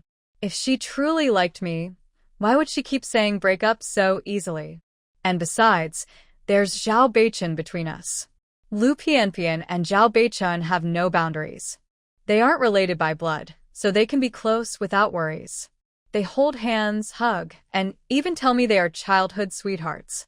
I just can't accept all of this. Shu closed his eyes briefly, then opened them with clarity. Qingyu and I won't look back anymore. I'm ending a 3-year relationship. Besides feeling sad, I feel relieved. All these years of love have gone up in smoke. Maybe our beginning was a mistake. Jikinjuan patted Shu's shoulder gently, his voice full of concern. Shu, you are so wonderful. Missing out on you is Lu Pianpian's biggest loss. She doesn't cherish your feelings, but someone who truly values you will come along. Your views and values are too different. You can't be together. It's good you stopped it in time. If you had married her, and she still tangled with Zhao Beichen, you'd be mocked and worn a green hat. I don't want to see you suffer such humiliation. Shu imagined the scene Jikinjuan described and couldn't help but clench his fists. Jikinjuan touched Shu's shoulder again. Shu, since you've broken up, I won't hide anything. I've accidentally seen Zhao Beichen visiting Lu Pianpian a few times. They are too close beyond friends. But I didn't dare tell you. That was your and Lu Pianpian's close relationship, and I was afraid you wouldn't believe it. I also worried that because of me, you two would break up and it would hurt you deeply. Now, it's true, you have really broken up. Ji Qingyuan looked into Shu's eyes and spoke carefully, word by word. Shu, congratulations on becoming single again. Lu Pianpian really wasn't right for you. During your 3 years together, your eyes only saw her. But her eyes didn't only see you. After hearing this, Shu didn't feel as angry as expected. Once, when they broke up, he really wanted to see her. Finally, he saw her. But before he could go over, Zhao Beichen came over, and he still remembers Lu Pianpian smiling brightly. At that moment, he quickly hid. He didn't dare approach her. He felt very embarrassed then. For the first time, he doubted whether this relationship was worth holding on to. It was the 10th day after their 10th breakup. They had a cake with glass shards in it. He couldn't throw it away because he was too attached. But eating it would hurt every time. Qingyuan, that relationship is in the past now. I won't look back anymore. My heart is free now. I truly let go. I don't love her anymore. Ji Qingyuan believed Shu's words completely. If he said he didn't love her, then it was true. Suddenly, a joyful voice came from ahead. Lu Pianpian, dressed in a red checkered dress, stood in front, happily looking at Shu. Shu looked up at Lu Pianpian, his narrow eyes very calm. At this moment, Shu let go of his feelings. He really didn't like her anymore. Her turning back, her appearance, no longer made his heart ripple. Lu Pianpian looked at Shu, but her eyes showed no surprise, and she felt an inexplicable nervousness. This time, his gaze was different from before. In the past, when Shu looked at her, his eyes sparkled brightly. There was happiness, love, and deep affection. Suddenly, she felt a wave of panic spreading inside her. Her mind went blank. She couldn't remember anything. When did the light in Shu's eyes start to fade, even disappear? Sadness spread in her heart, and she felt tears welling up. Her eyes quickly turned red, and tears began to form. Lu Pianpian's voice trembled unconsciously, and her eyes were tightly fixed on Hishu. She wanted to see the affection, love, and happiness she once received in his eyes. She looked for a long time, but saw nothing. Her heart sank little by little as she took a step forward.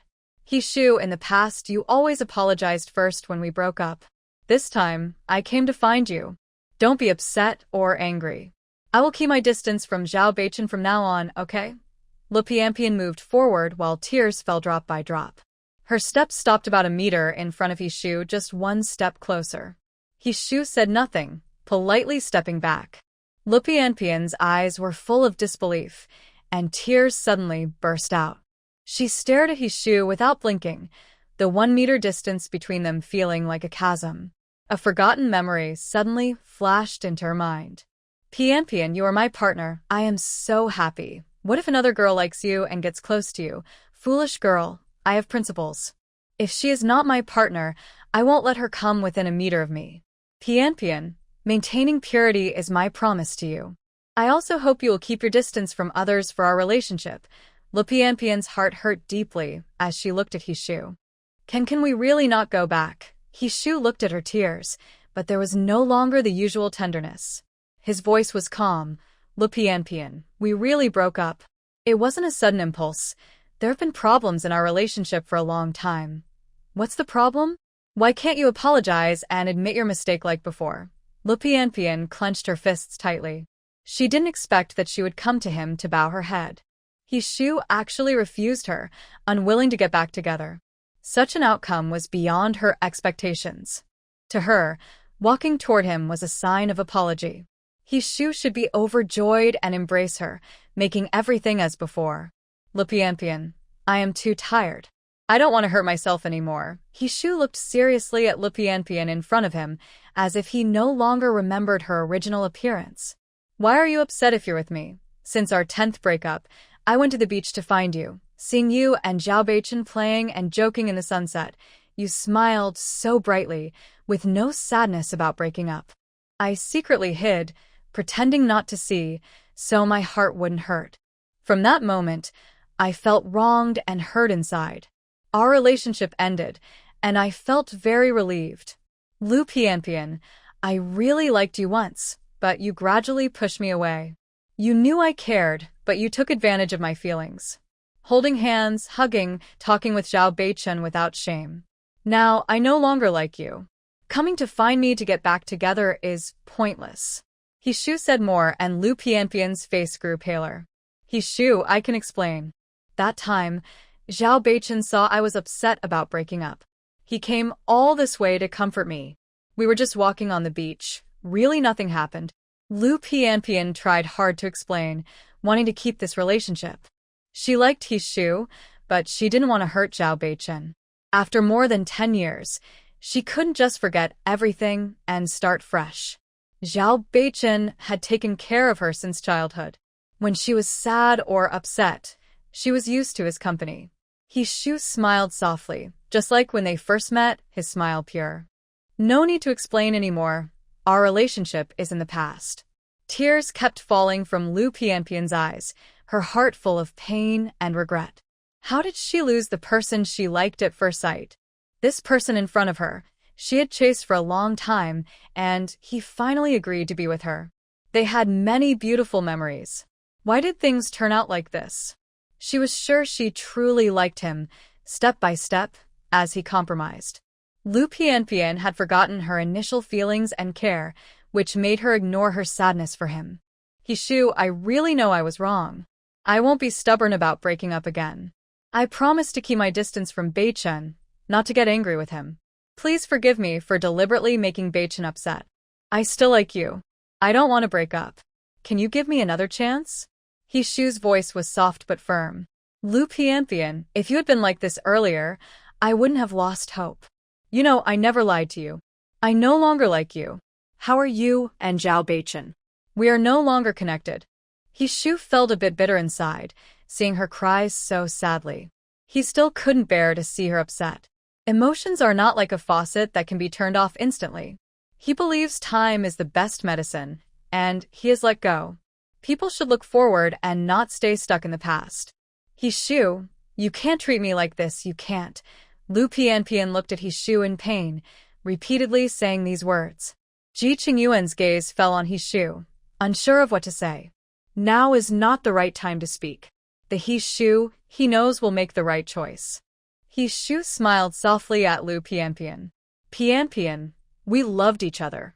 Next time you meet someone you like, give your whole heart. Don't be stubborn or reckless. The words break up are too hurtful. I wish you happiness. Take care. Hishu and Lu Pianpian brushed past each other. Lu Pianpian reached out to try to hold Hishu's hand. Seeing his calm, steady eyes, her hand raised in the air, then fell weakly. She had seen how he looked when he liked someone, and only when he didn't like her did she feel so helpless. Hishu, will we still be friends in the future? Sorry, we should keep our distance. If you're very sad, go find Zhao Beichun. He will take good care of you. Hishu didn't turn around. He saw Zhao Beichun rushing over. No. Hishu, how can you be so cruel? Seeing me upset and doing nothing. You said you would always stay by my side, never leaving. I did say I would stay with you, never abandon you. But you forgot there was more to it. That is, you must hold my hand tightly, with only me in your eyes and heart. You only remember the second part but forget the most important words. Hishu's voice carried a faint sadness, as if that love had already disappeared with the wind.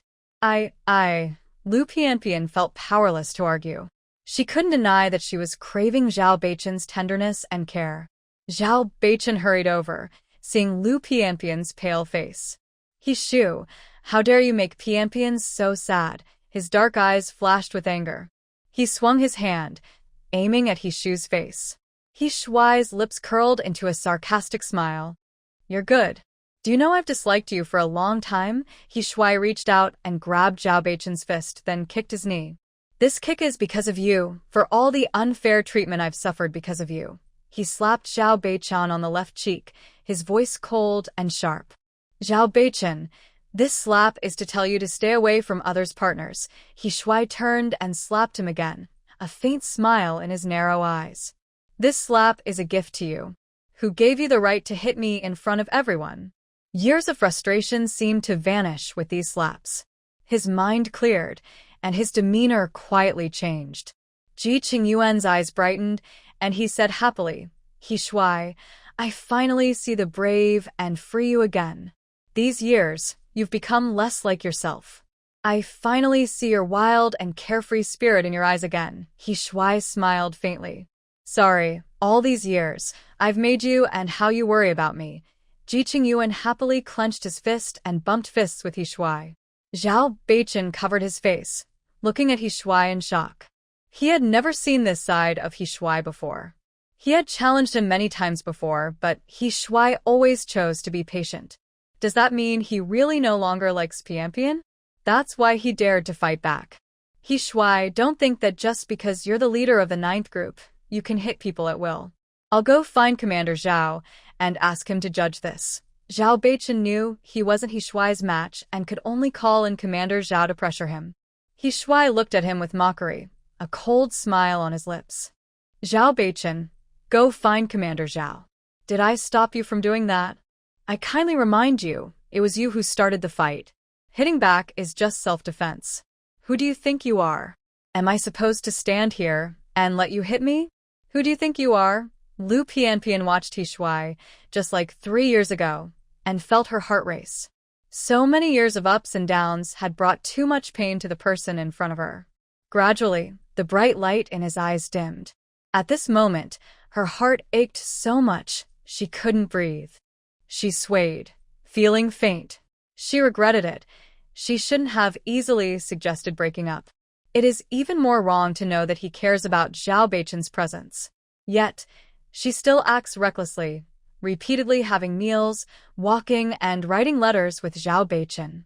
Zhao Beichun quickly holds Lu Pianpian in his arms, carefully wiping the tears at the corner of her eye.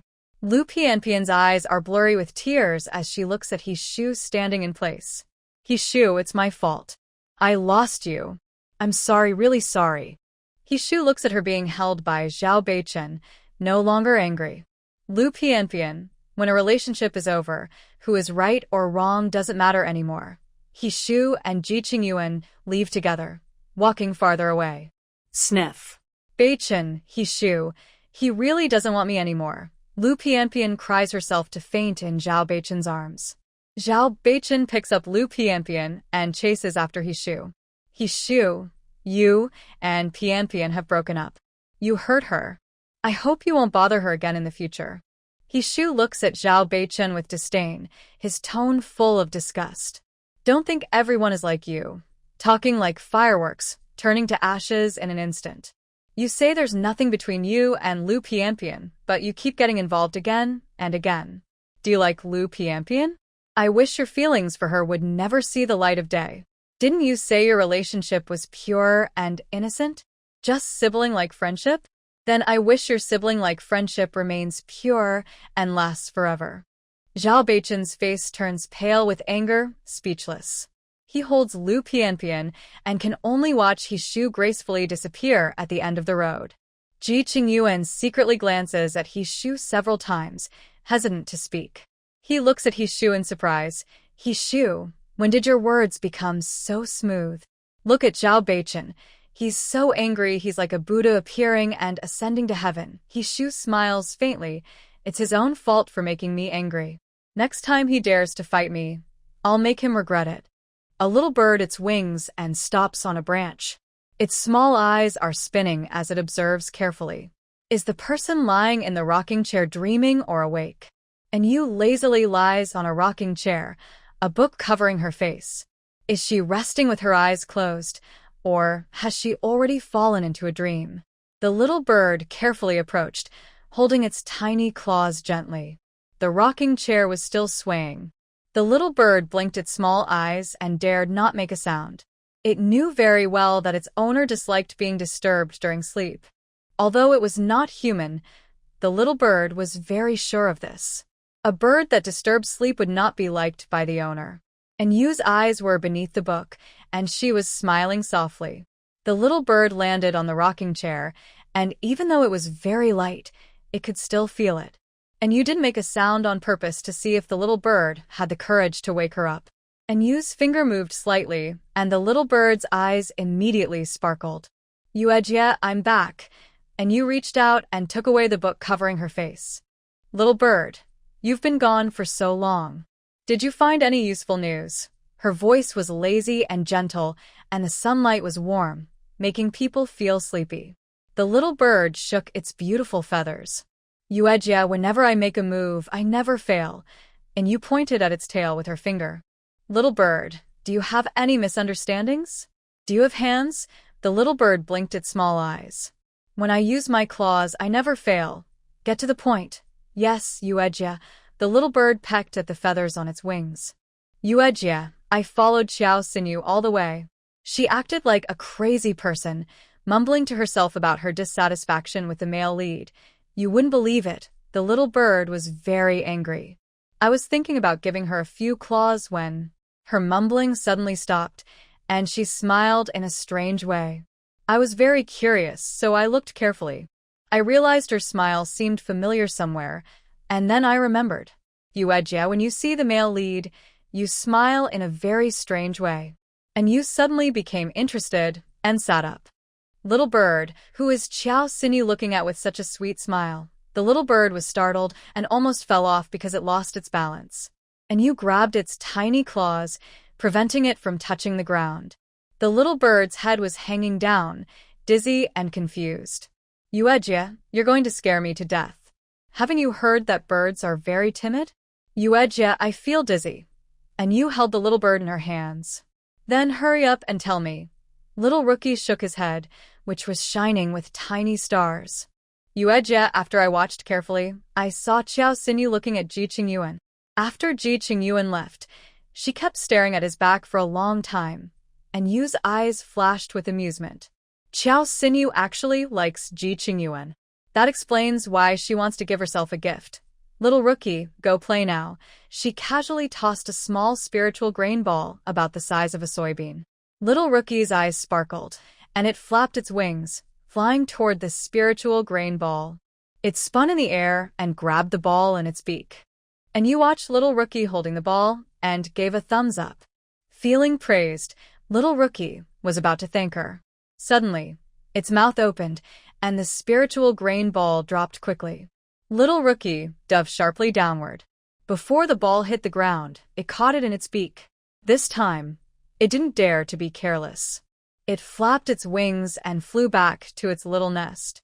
Its small eyes blinked, and the ball held at least 60 grains of spiritual food. It couldn't finish eating all of them today.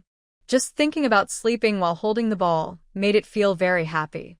It bubbled with joy, feeling like the happiest colorful spirit bird in the world. And you shook her head.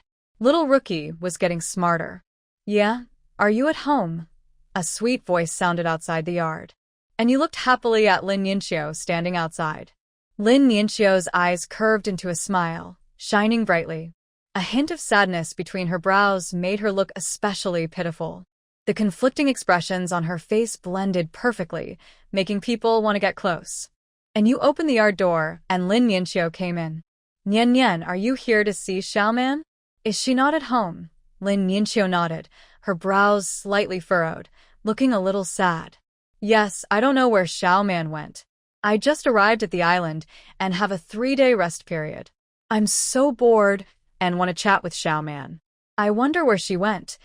And you looked at Lin Yinxiu with admiration. "Nian Nian, do you know? You look better when you cry than when you smile. When you frown, that little look of grievance makes me feel sad. Don't cry in front of others, it's unsafe." Yian nodded in agreement. "Auntie is right. You look better when you smile than when you cry, especially in front of strangers. Never cry." "I know. I usually don't cry in front of others unless I really can't hold it in. I have a low threshold for tears. Cry when I'm sad, cry when I'm upset, and even when I'm happy, I want to cry." Lin Yinxiu's eyes are bright and clear, with a faint look of sadness hidden between her brows. "Nian Nian, how about I take you for a walk by the sea? Maybe little man will come back soon." "Yeah, would that be too much trouble for you?" Lin Yinxiu's eyes sparkle as she looks at you. She is well protected by her family, obedient and gentle, making her hard to dislike. "No trouble at all. We're friends, aren't we?" Lin Yinxiu smiles and nods. "You're right. We are friends." She pulls a piece of candy from her pocket. Yeah, I want to share this candy with you." And you doesn't refuse. She takes the candy and places it in her palm. Lin Yinxiu is very happy. She likes sharing candy with friends who accept her. Sharing one candy brings double the happiness. And you locks the small courtyard gate, and the two walk side by side toward the sea. The sky is very blue, with a few white clouds drifting by. Lin Yinxiu's eyes shine as she points at the clouds. "Yeah, look at that cloud. Does it look like a soaring eagle?" And you looks over and shakes her head. "Nian Nian, I think that cloud looks like a colorful phoenix flying across the sky." Lin Yinxiu rests her chin on her hands, staring carefully for a moment. "Yeah, I have to say, your description is even more fitting than mine. A gentle sea breeze blows, carrying the unique scent of the ocean. Yeah, the sea is so beautiful. It's my first time seeing it." Lin Yinxiu opens her arms as if to embrace the sea. Countless seagulls hover over the water, seemingly searching for something. Are they looking for the seagull that was once left behind? And you is touched by Lin Yinxiu's smile and shows a bright, radiant smile. Not far away, Su Jiaxing, watching the sea, unintentionally notices and Yu's cheerful smile. A wave of bittersweet feelings rises in his heart, stinging his eyes. Yeah, your smile is so bright, yet it has nothing to do with me. Are you still blaming me? Are you still resenting me? Su Jiaxing wanted to look away. He didn't want to appear so embarrassed. But no matter how hard he tried, he couldn't take his eyes off her. At this moment, he deeply regretted everything, feeling as if his insides were twisted with guilt. "And you, I was too self-righteous. I thought that once we were engaged, you would never leave me. I allowed my family to hurt you, and now you're hurt and disappointed. That's why you decisively broke off the engagement and wanted nothing to do with me." And you felt his gaze on her and instinctively looked over. She saw Su Jiaxing looking at her with complicated eyes. She glanced at him briefly, then turned her eyes away, emotionless. When Su Jiaxing saw her look, many thoughts flooded his mind. Would she be angry? Or would she be upset? Her expression was so blank that it made his heart ache even more, bitter and painful. No happiness, no sadness. She seemed like a stranger. How did she manage to do that? After so many years of feelings, she could just throw everything away without a trace. Su Jiaxing smiled bitterly. He was still stuck in the past, unable to move on. Late at night, he often dreamed of her. She would smile brightly, her eyes curved as she ran toward him. Brother Su. He wanted to hug her, to tell her he missed her. But in his dream, she vanished like a bubble before his eyes, leaving no trace behind. Unknowingly, a tear slipped down his cheek as he looked out at the endless sea. He had missed his chance. There was no way to turn back now. Wang Yanyu sensed Su Jiaxing's emotions. Her eyes flickered with anger for a moment before calming down. Brother Su, what's wrong? Is the sea breeze too strong? Making your eyes red, her voice was full of concern as she looked at him. Inside, her anger surged. Su Jiaxing, can you really not forget her? No matter how much you try, what can you do? She is now married, and her husband is 1,000 times better than you. You have no chance anymore. Su Jiaxing slightly turned his head to meet Wang Yenyu's worried gaze. A pang of guilt crossed his heart, and he shook his head. Yenyu, don't worry about me. I'm fine. Wang Yanyu smiled and nodded, looking at him with anticipation. Big brother Su, the wind is a bit strong. Let's go back. Su Jiaxing looked into her eyes, unable to find words to refuse. He glanced again toward Niu, whose figure was becoming blurry. He wanted to go forward and apologize, but never found the courage. He was afraid to see her calm, stranger-like gaze or hear her say it was okay. Would his appearance now cause her trouble? She probably didn't want to see him, especially after she broke off the engagement, still echoing in his mind. And you said she didn't need a fiancé, who only lectured her. That sentence had eaten away at his heart during many nights. Lin Yinqiu blinked curiously and asked, Yeah? Who is that person? Why? Why do you look at him so strangely? Like you're regretful or apologetic. Stranger, don't mind him, and you replied calmly. With a light remark, she left Su Jiaxing dizzy and overwhelmed. Wang Yanyu supported Su Jiaxing as they passed by Yanyu. Su Jiaxing's heart ached painfully. A stranger. No need to care. Wang Yanyu saw the sadness in Su Jiaxing's eyes and lowered her head, hiding her smile. She looked at Yanyu with disbelief and disapproval. Yanyu, you once had an engagement with Big Brother Su. How can you call him a stranger? And you looked coldly at Wang Yanyu and Su Jiaxing. A good ex should be like they are dead. Wang Yanyu, who gave you the courage to come here and provoke me? Su Jiaxing sighed bitterly. Yanyu, everything in the past was my fault. Why make things difficult for Yanyu? Yanyu rolled her eyes, her tone full of disgust. Su Jiaxing, did I ever say? You and Wang Yanyu, don't try to seek attention in front of me. Su Jiaxing's face turned pale, eyes filled with pain. Do you hate me that much? And you shook her head. I don't hate you. Hate means I can't let go. To me, you're like a stranger. Maybe you're even worse than a stranger. If a stranger asked for my help, I might help if I felt good. But you and Wang Yanyu, kneeling and begging me, I wouldn't even glance at you. It's too dirty. Wang Yanyu's eyes were red, and she was crying sadly. Lin Yinqiu looked at her with dislike. Comrade, why are you crying? Yaya didn't bully you. If you want to cry, go somewhere else. You're crying so badly, it makes me upset to look at. Yanyu heard this and smiled. Nian Nian is right. You're crying so badly, stay away from us. You bullied me. Wang Yanyu ran away crying, forgetting that Su Jiaxing still needed her support. Su Jiaxing looked at Yanyu with mixed feelings. Yanyue's expression turned cold, her voice sharp. You don't deserve to call me that. You and Wang Yanyu better not appear in front of me again. Su Jiaxing looked bitter. Yanyu, I'm sorry. I let down Uncle An's trust. Yanyu didn't reply. That apology was owed to the original master and his father. Yenue, let's go. Don't let someone unimportant affect our mood. Lin Yinxiu smiled happily as she watched Yenue. Yenue nodded and turned to leave. Su Jiaxing stood there for a long time until he couldn't see Yenue's back. Some people are very slow to feel emotions.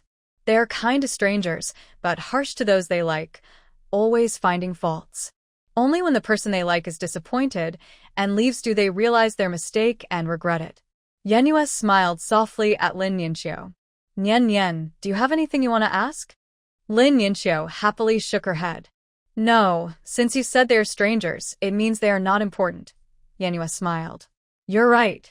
I'll treat you to dinner tonight. Really? Yenue nodded. Great. Lin Yinxiu smiled brightly, clearly very happy. Yenue, what do you like? I'll give you a gift. Why are you asking me? Because I want to give you a gift you like. Lin Yinxiu blinked her pretty eyes.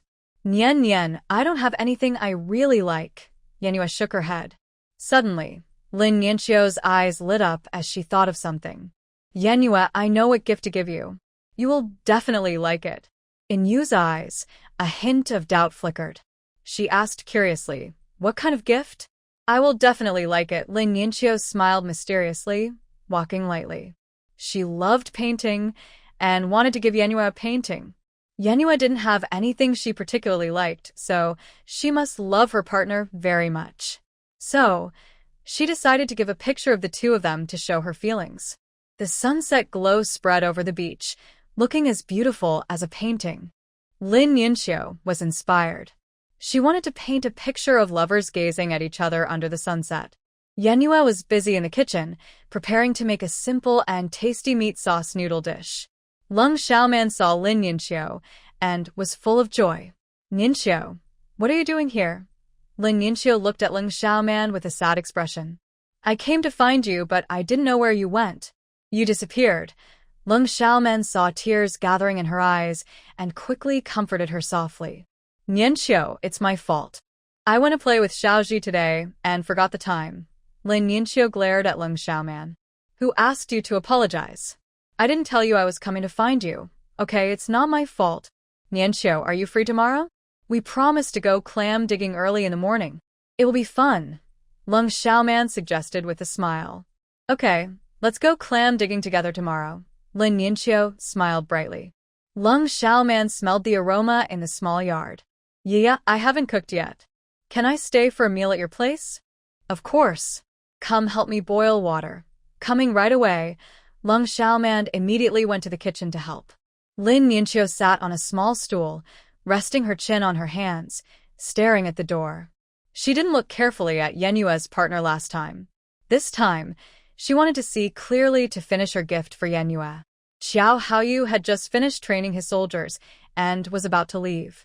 Ji Qingyuan and He Shu walked over with smiles. Haoyu, let's celebrate today. Xiao Haoyu raised an eyebrow, curious. Qingyuan, what's there to celebrate? Ji Qingyuan pointed at He Shu. Celebrating He Shu's complete recovery of freedom. Xiao Haoyu looked seriously at He Shu. He Shu, are you really not going back? He slightly smiled and said, Haoyu, I have already let go of that relationship. Sorry for causing you worry all these years. Jiao Haoyu looked at He Shu for a long time, then suddenly smiled. The He Shu in my memory is back.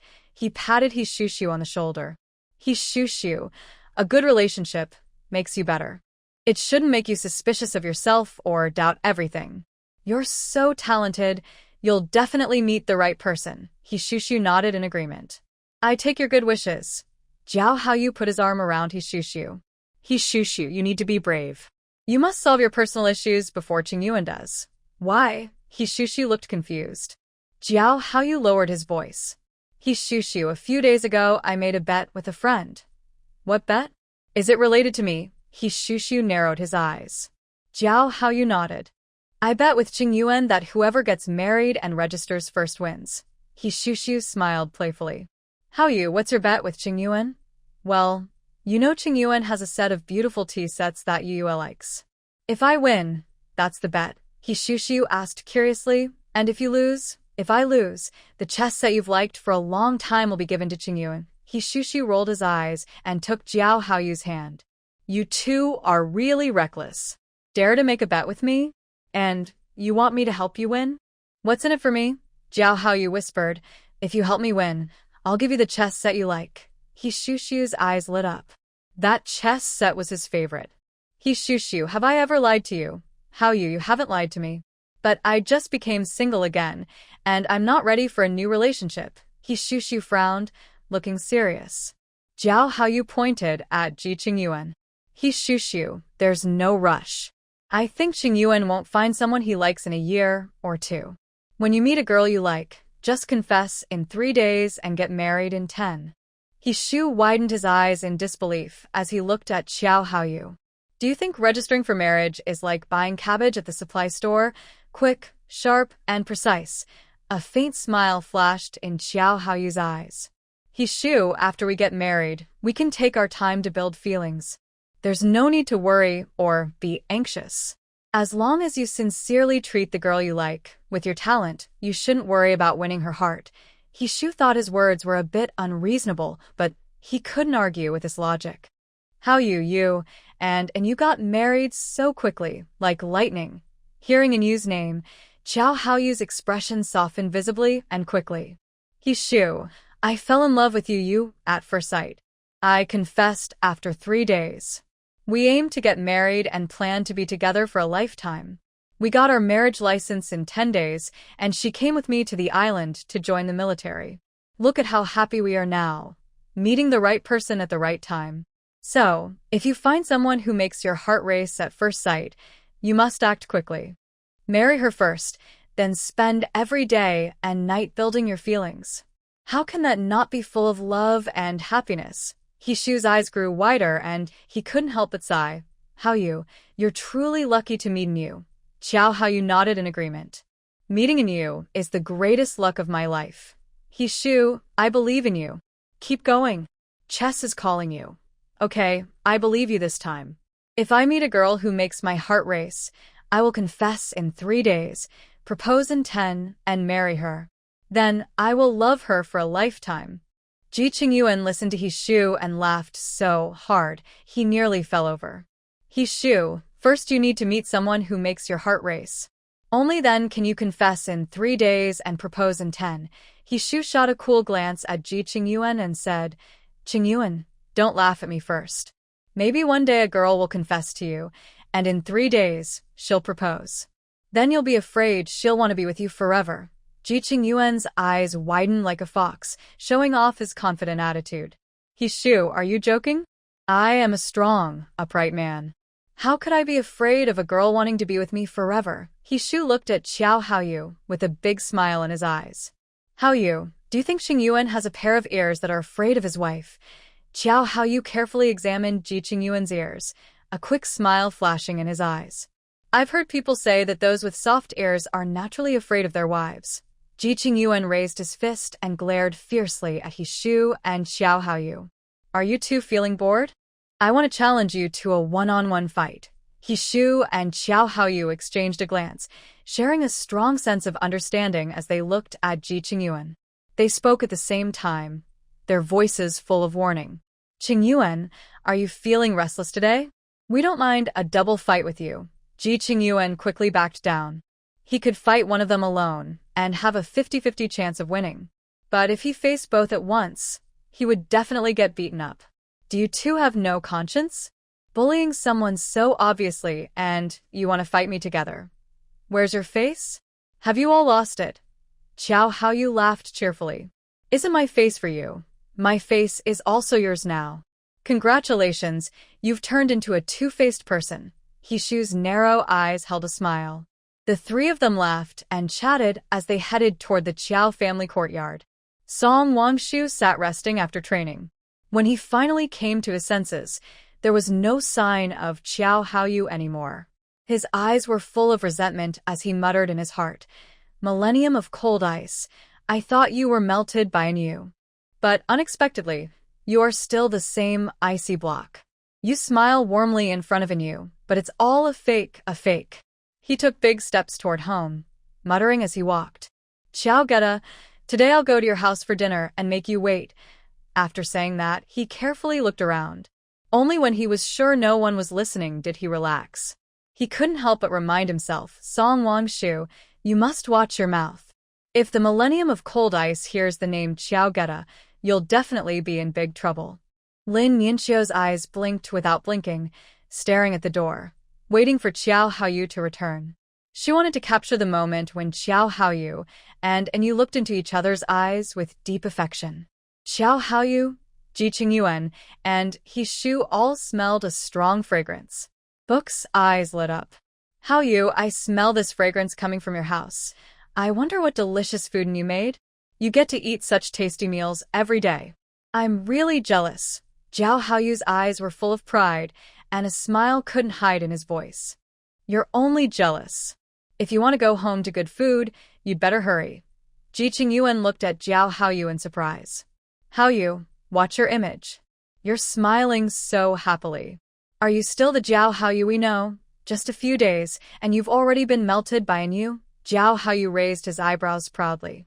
My yaya is like a little sun, warming me up anytime. He looked at Ji Qingyuan with disdain, and then shook his head. Ji Qingyuan frowned and asked, Haoyu, what do you mean by shaking your head? Nothing much. I was just thinking, when will a girl appear who can catch this clever fox and keep him as a pet? Thinking about their bet and the chess set he had long desired, his voice was full of confidence. Haoyu, watch closely. The day I beat you in chess won't be far away. Jiao Haoyu looked surprised and asked with interest, Qingyuan, do you already have someone in mind? He Shu also looked at Ji Qingyuan, waiting for his answer. Ji Qingyuan looked into their eyes and cleared his throat. Well, I haven't met her yet, but I have a feeling. When I meet a girl I like, it won't be long. He Shu nudged Ji Qingyuan's shoulder and teased, Qingyuan, it's still early.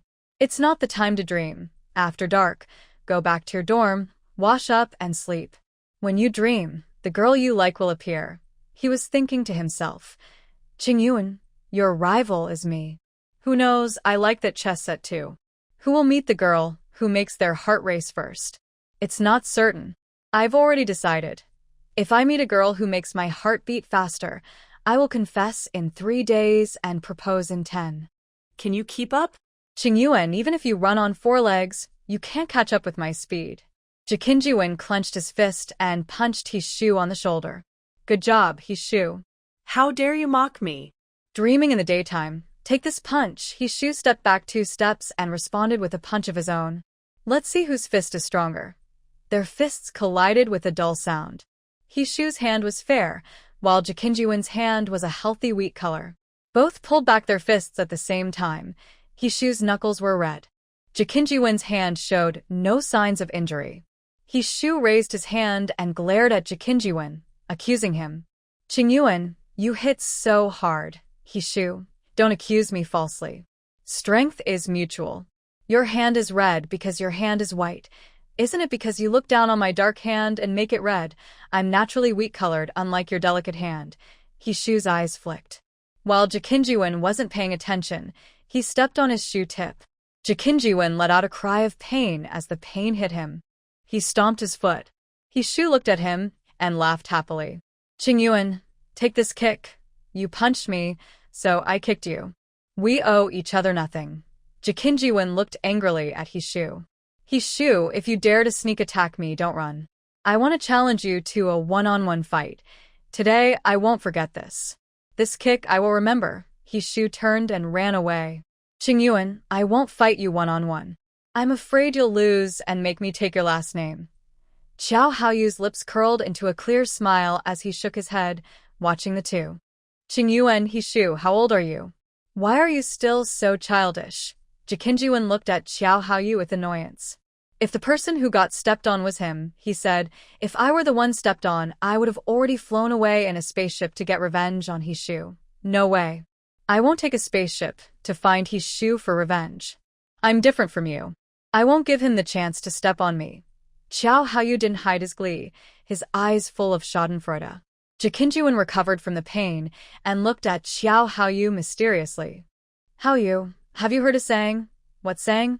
Joy shared is joy doubled. Ji Qingyuan quickly stepped onto Qiao Haoyu's toes. But Qiao Haoyu was already prepared, slightly lifting his right foot.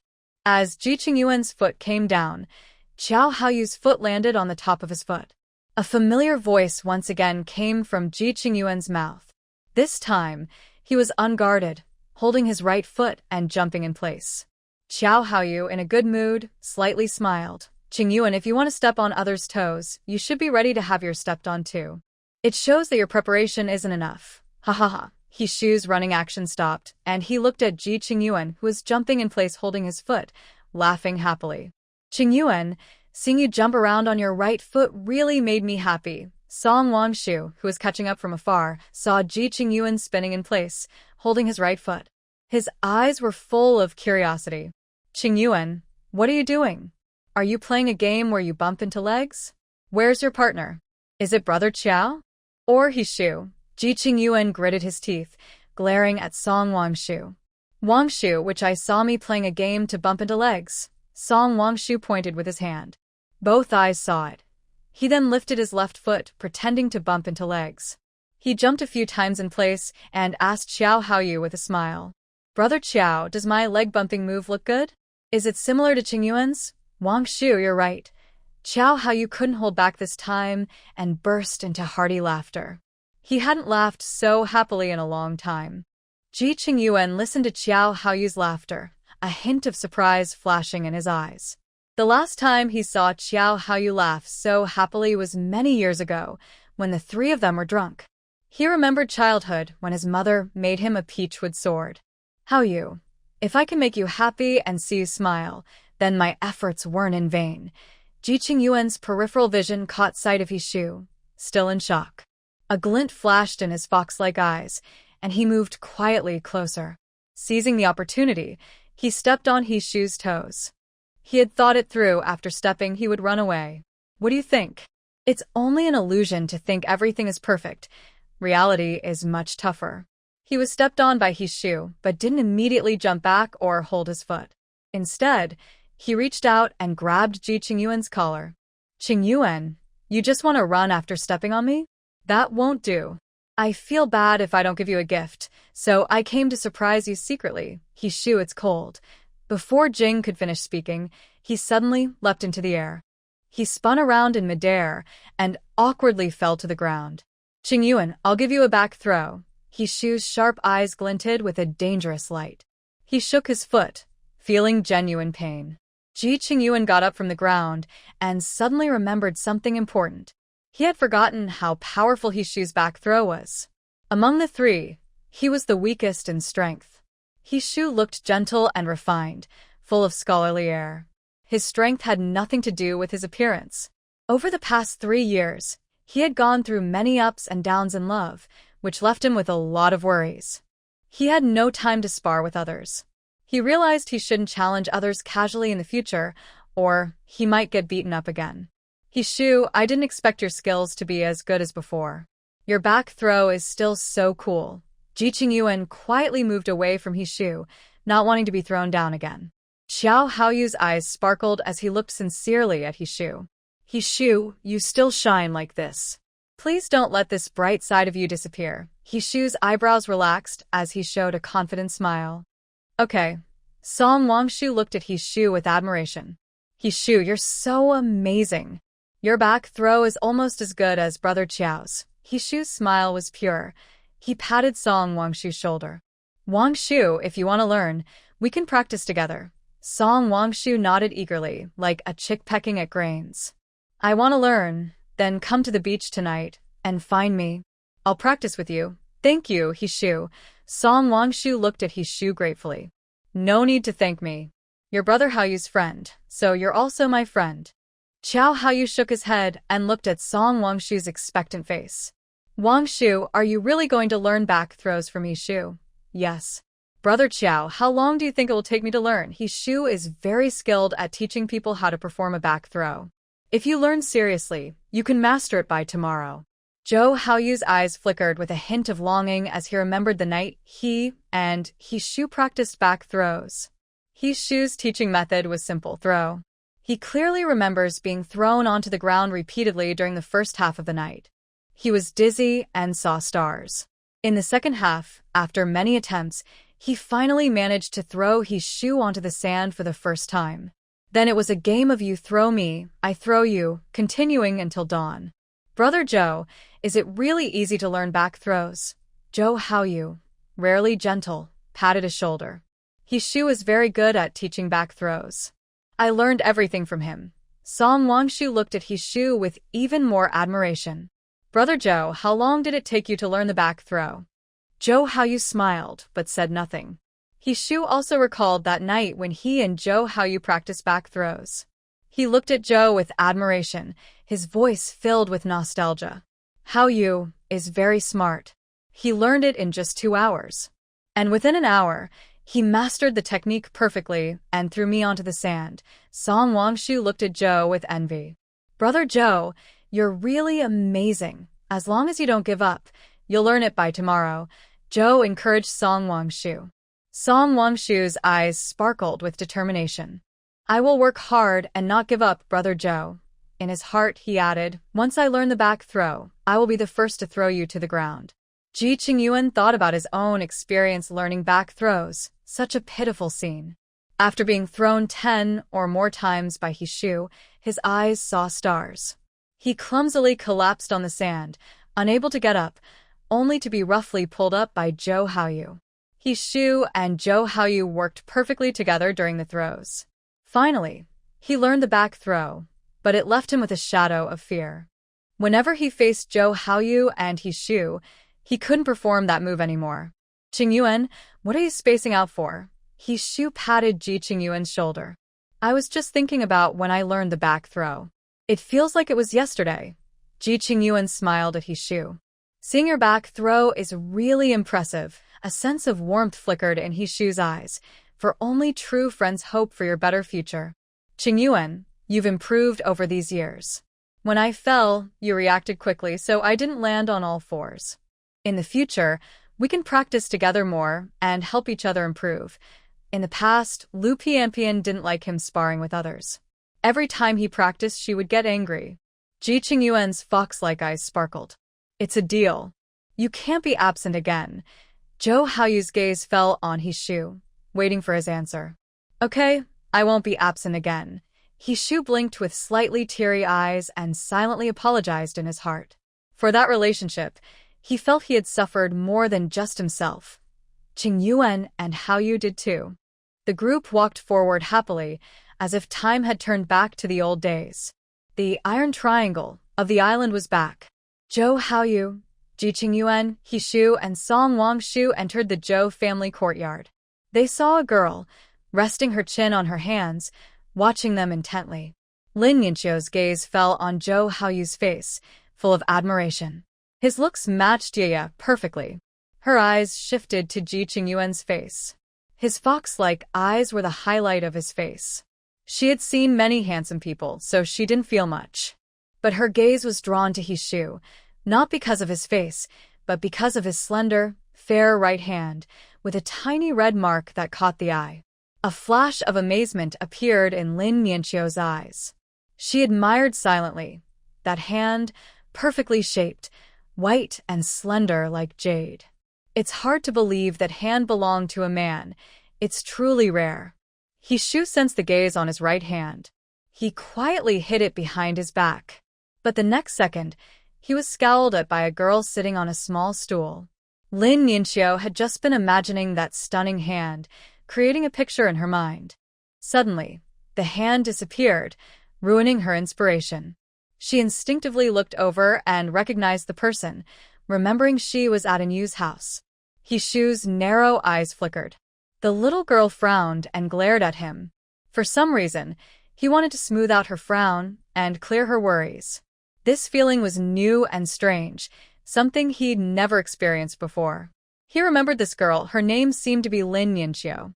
When I saw him last time, he clearly didn't have this feeling.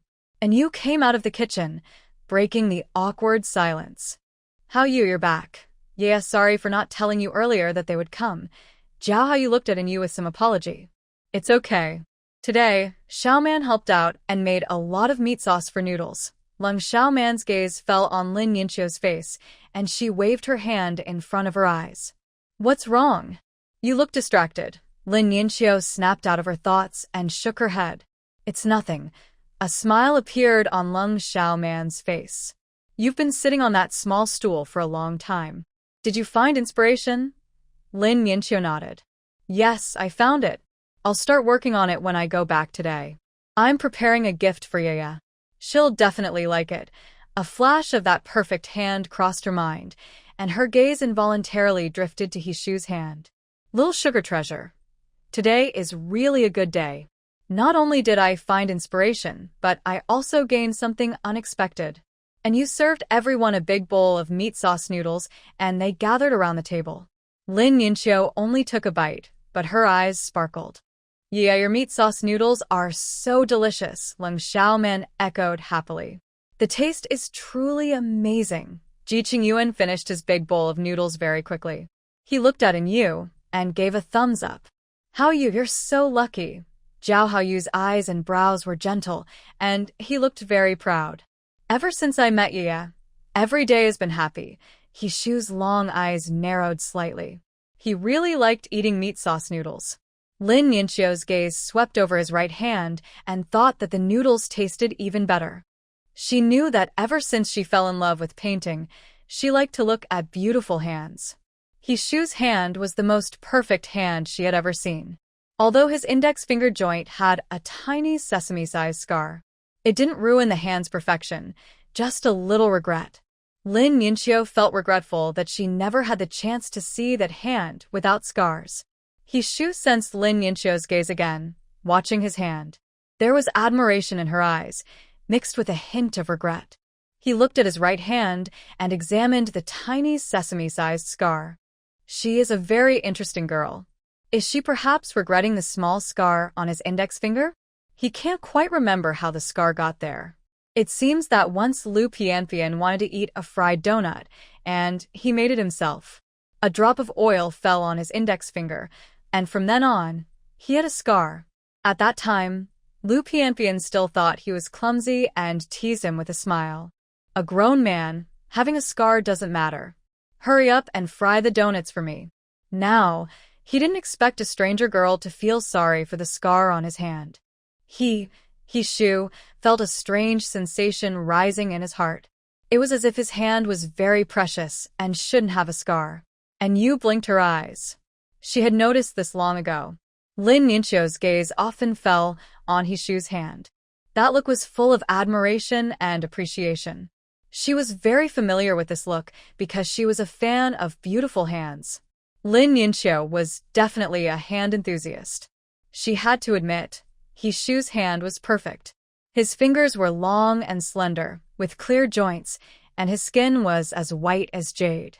His hand shape was very beautiful. Hishu had a gentle temperament. His features weren't particularly striking, but they left a memorable impression. His soft features, with the corners of his eyes and eyebrows, showed his carefree and relaxed personality. He gave off a very comfortable feeling like a gentle breeze, making people want to get closer. And Yu secretly nudged Cold Xiaoman's shoulder. Cold Xiaoman looked up, puzzled, at Yu. And Yu blinked and looked in Lin Yinqiu's direction. Cold Xiaoman's gaze followed, and just happened to see Lin Yinqiu sneak a peek at Hishu's hand. Her eyes sparkled with curiosity. She clearly remembered that little crybaby was a big fan of beautiful hands. She remembered when she was a child, the first time little crybaby saw her uncle's hand. She stubbornly held on and refused to let go, insisting on drawing her uncle's hand. If she wouldn't let her draw, she would cry. In the end, her uncle couldn't refuse. He frowned and played the role of a prop for 2 days. At that time, little crybaby was just learning to draw. No matter how she tried, she couldn't do it well. She refused to admit her poor drawing skills and instead blamed her uncle for not cooperating. She cried and asked her grandfather to promise her uncle he would be a prop during summer vacation. Her uncle heard this and was so scared that he went to school the next day. Cold Xiaoman looked at Hishu's hand, her eyes shining with admiration. Hishu's hand was very beautiful. No wonder little crybaby kept sneaking glances. Lin Yinqiu saw Lung Xiaoman's meaningful gaze and silently threatened her with a wink. Lung Xiaoman smiled softly. Nian Nian, eat a little more. You need to prepare a gift for Yu, and I'm worried you'll be hungry tonight. Lin Yinxiu nodded. I want to eat one more bowl, or I really will be hungry. She then served herself another bowl of noodles with meat sauce and ate happily. Nian Nian, it's not that I dislike you eating a lot, but won't you gain weight if you eat like this at dinner? And you handed Lin Yinxiu some chili oil. Lin Yinxiu's cheeks puffed out like a cute little squirrel. She swallowed the noodles in her mouth and smiled with her eyes. You said, I won't get fat from eating. I've been like this since I was little. My mom says I waste food because I eat but don't gain weight, and you nodded understandingly, so Nian Nian has a body that doesn't gain weight. Lung Xiaoman looked at Lin Yinxiu with a sour expression. When we were little, I ate one bowl of rice, but Nian Nian ate 2 bowls. The most annoying thing was that I had more flesh on my face than she did. It's not just that she can't gain weight, she's also very strong. She even liked to carry me around like a little chick. Song Wangshu imagined that scene and couldn't help but laugh. Suddenly, a small hand spun around his waist, and his smile disappeared. Lin Yinxiu looked nostalgic. Xiaoman, I remember back then, you also liked being carried by me while I ran. You used mine to appear with a picture, a 5-year-old Lin Yinxiu, small and thin. She was carrying the chubby and white Lin Xiaoman, running around. The scene was so funny to think about. Yi was very curious and looked at Lin Yinxiu. Nian Nian, why did Xiaoman stop liking being carried around by you later? Lin Yinxiu blinked, clearly having thought of the reason. Just as she was about to speak, she saw Lung Xiaoman's threatening gaze. That look clearly said, little crybaby, if you dare to say it, I'll make you regret it. Lin Yinxiu shook her head helplessly and looked at Yu. Xiaoman, she won't let me say. Lung Xiaoman also remembered that incident. It was before summer vacation when his little uncle came home. The little crybaby was running with her, racing with other kids. But then, something unexpected happened. The little girl, Xiao Ku Bao, saw Uncle's hand. Her eyes were full of amazement, and she even forgot she was holding her own things. She instinctively ran in front of Uncle. She reached out to grab his hand, wanting to see more clearly. At this moment, unfortunately, she didn't expect Xiao Ku Bao to suddenly let go. She fell flat on her back, and Uncle teased her about her short legs. He said she looked like a tiny turtle flipping over. Lin Yinxiu saw the anger flickering in Lung Xiaoman's eyes. She immediately understood and remembered what had happened before. Xiaoman, so many years have passed, and I can explain. I really didn't mean to do it. To apologize, I drew many pictures for you. But then you disappeared, and I couldn't find you anywhere. I couldn't give you the apology gifts. Thinking of the time she couldn't find Xiao Tangbao, tears welled up in Lin Yinxiu's eyes. Lung Xiaoman saw her look and knew she was remembering when she lost her. Xiao Ku Bao, it's okay now.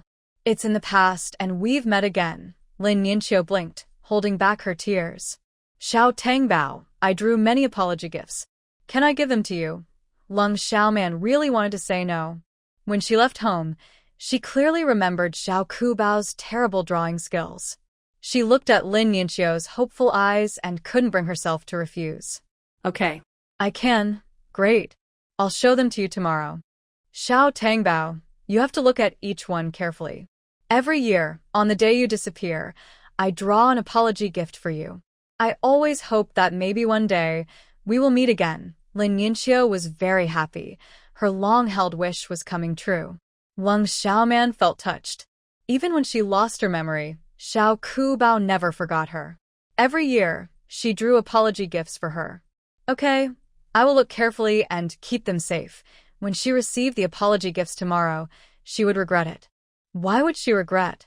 The first apology gift was a drawing of her falling flat on her back, which was hard to look at. A caring note was left saying, "Little sugar treasure, I drew you beautifully. Please don't be angry, okay?" A gentle breeze blew, making the leaves dance. Lin Yinxiu stood up and looked at Yu. Yeah, I need to go back first. I'll come early tomorrow, and we can go to the beach together. Okay? Do you need me to send you back? Yu hinted. Lin Yinxiu shook his head. No need. I remember the way. He, Shu, Ji Qingyuan and Song Wangshu went for a walk on the beach. Xiao Haoyu tidied up the kitchen, thinking to himself. It seemed Lin Yinxiu was interested in Shu, especially his hands. Should he find a chance for his wife to help match them?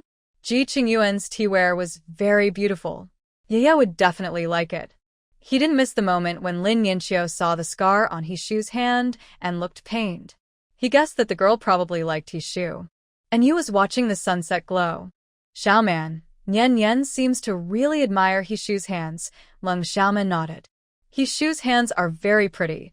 Xiaoman was a hand enthusiast. She liked beautiful hands since she was young. And Yu's eyes sparkled with curiosity. Xiaoman, do you think they have a chance? Xiaoman thought for a moment and smiled. Hishu is now single. From what I know about Xiaoman, she's into Hishu's hands. Xiaoman is quite impressive, so Hishu probably can't escape.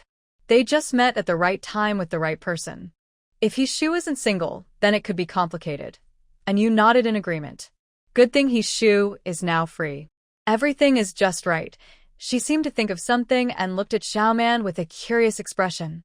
Xiaoman was Nian Yan's regretful look during dinner because she felt sorry about the scar on Hishu's hand. Xiaoman nodded. Xiaoman was feeling sad that the perfect hand had a scar. She was disappointed. She might never see how that hand looked without the scar. And Yu understood Lin Yinxiu's regret. Both being a face lover and a hand lover are similar. A top-quality painting with an extra detail. Who wouldn't feel sad and tender? Should she help? Maybe make a scar-moving water with spiritual spring water? And Yu decided that if she was satisfied with Lin Yinxiu's gift tomorrow, she would give her a bottle of scar water. Lin Yinxiu returned to her dormitory and first washed her hands carefully. She took out her paintbrush and started preparing the gift for Yu. Time slowly passed, and Lin Yinxiu was full of focus. Her brush moved on the paper, making the picture more colorful. The golden sunset shone on the beach, and playful waves rolled in. And Yu's red dress fluttered in the wind, and her clear eyes sparkled like stars. Xiao Haoyu stood beside her, dressed in a military uniform, tall and straight. His eyes showed gentle affection, and the two held hands, watching the sunset together. Lin Yinxiu put down her brush and looked at the lovers under the sunset, nodding with satisfaction. She stood up, stretched her arms and legs, and drank a glass of cool water. Luckily, only she was in her dorm, so no one disturbed her painting. It was late at night. Lin Yinxiu checked the time. She had spent 5 hours on this painting. She lay on her bed and fell asleep, dreaming of a perfect hand she admired in her hands. In her dream, Lin Yinxiu smiled softly. Song Wangshu listened to the sound of the waves and was once again knocked down. And Yu blinked. Haoyu, do you think Wangshu can hold on much longer? Xiao Haoyu shook his head. Hard to say. Lung Xiaoman looked at her with concern, blinking away tears. She didn't speak to stop him because she knew Wangshu wanted to become stronger. Hishu looked at Song Wangshu. Come again. Song Wangshu got up and walked toward Hishu. He had fallen many times but never gave up. His eyes shone with determination. Not giving up will lead to success. Hishu looked at him with admiration. Wangshu, you've already learned the key to the back suplex. He pointed to Ji Qingyuan, who was watching nearby, and said, Wangshu, try to put your skills into practice. Song Wangshu's eyes sparkled, and he rushed toward Ji Qingyuan.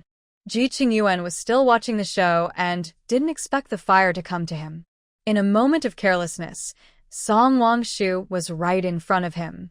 With quick movement, Song Wangshu grabbed his collar. With simultaneous effort from his feet and shoulders, Ji Qingyuan performed a beautiful back suplex, knocking Shi Qingyuan onto the beach. Ji Qingyuan immediately got up, and he and Song Wangshu started to fight. At first, Song Wangshu fell 5 times, and Ji Qingyuan fell once. Gradually, his skills improved, and they became evenly matched. When Song Wangshu was knocked down again and couldn't get up, his eyes shone brighter than the stars.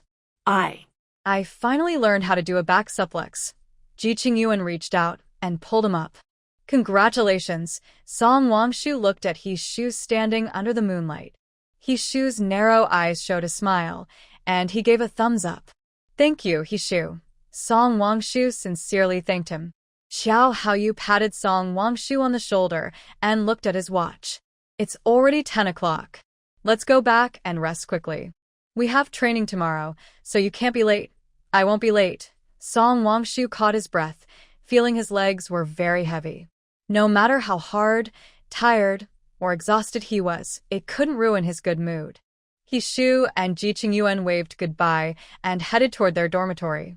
Xiao Haoyu watched them leave and then looked at Song Wangshu. How are you? Can you still walk back, or do you want me to carry you? Song Wangshu shook his head. Brother Qiao, I can walk back. Xiao Haoyu nodded approvingly. Wangshu, you've improved a lot. Lung Xiaoman supported Song Wangshu's arm, full of admiration in her eyes. Wangshu, you're really amazing. In just a short sentence, Song Wangshu's face brightened. Hearing his wife praise him, he felt his fatigue fade away.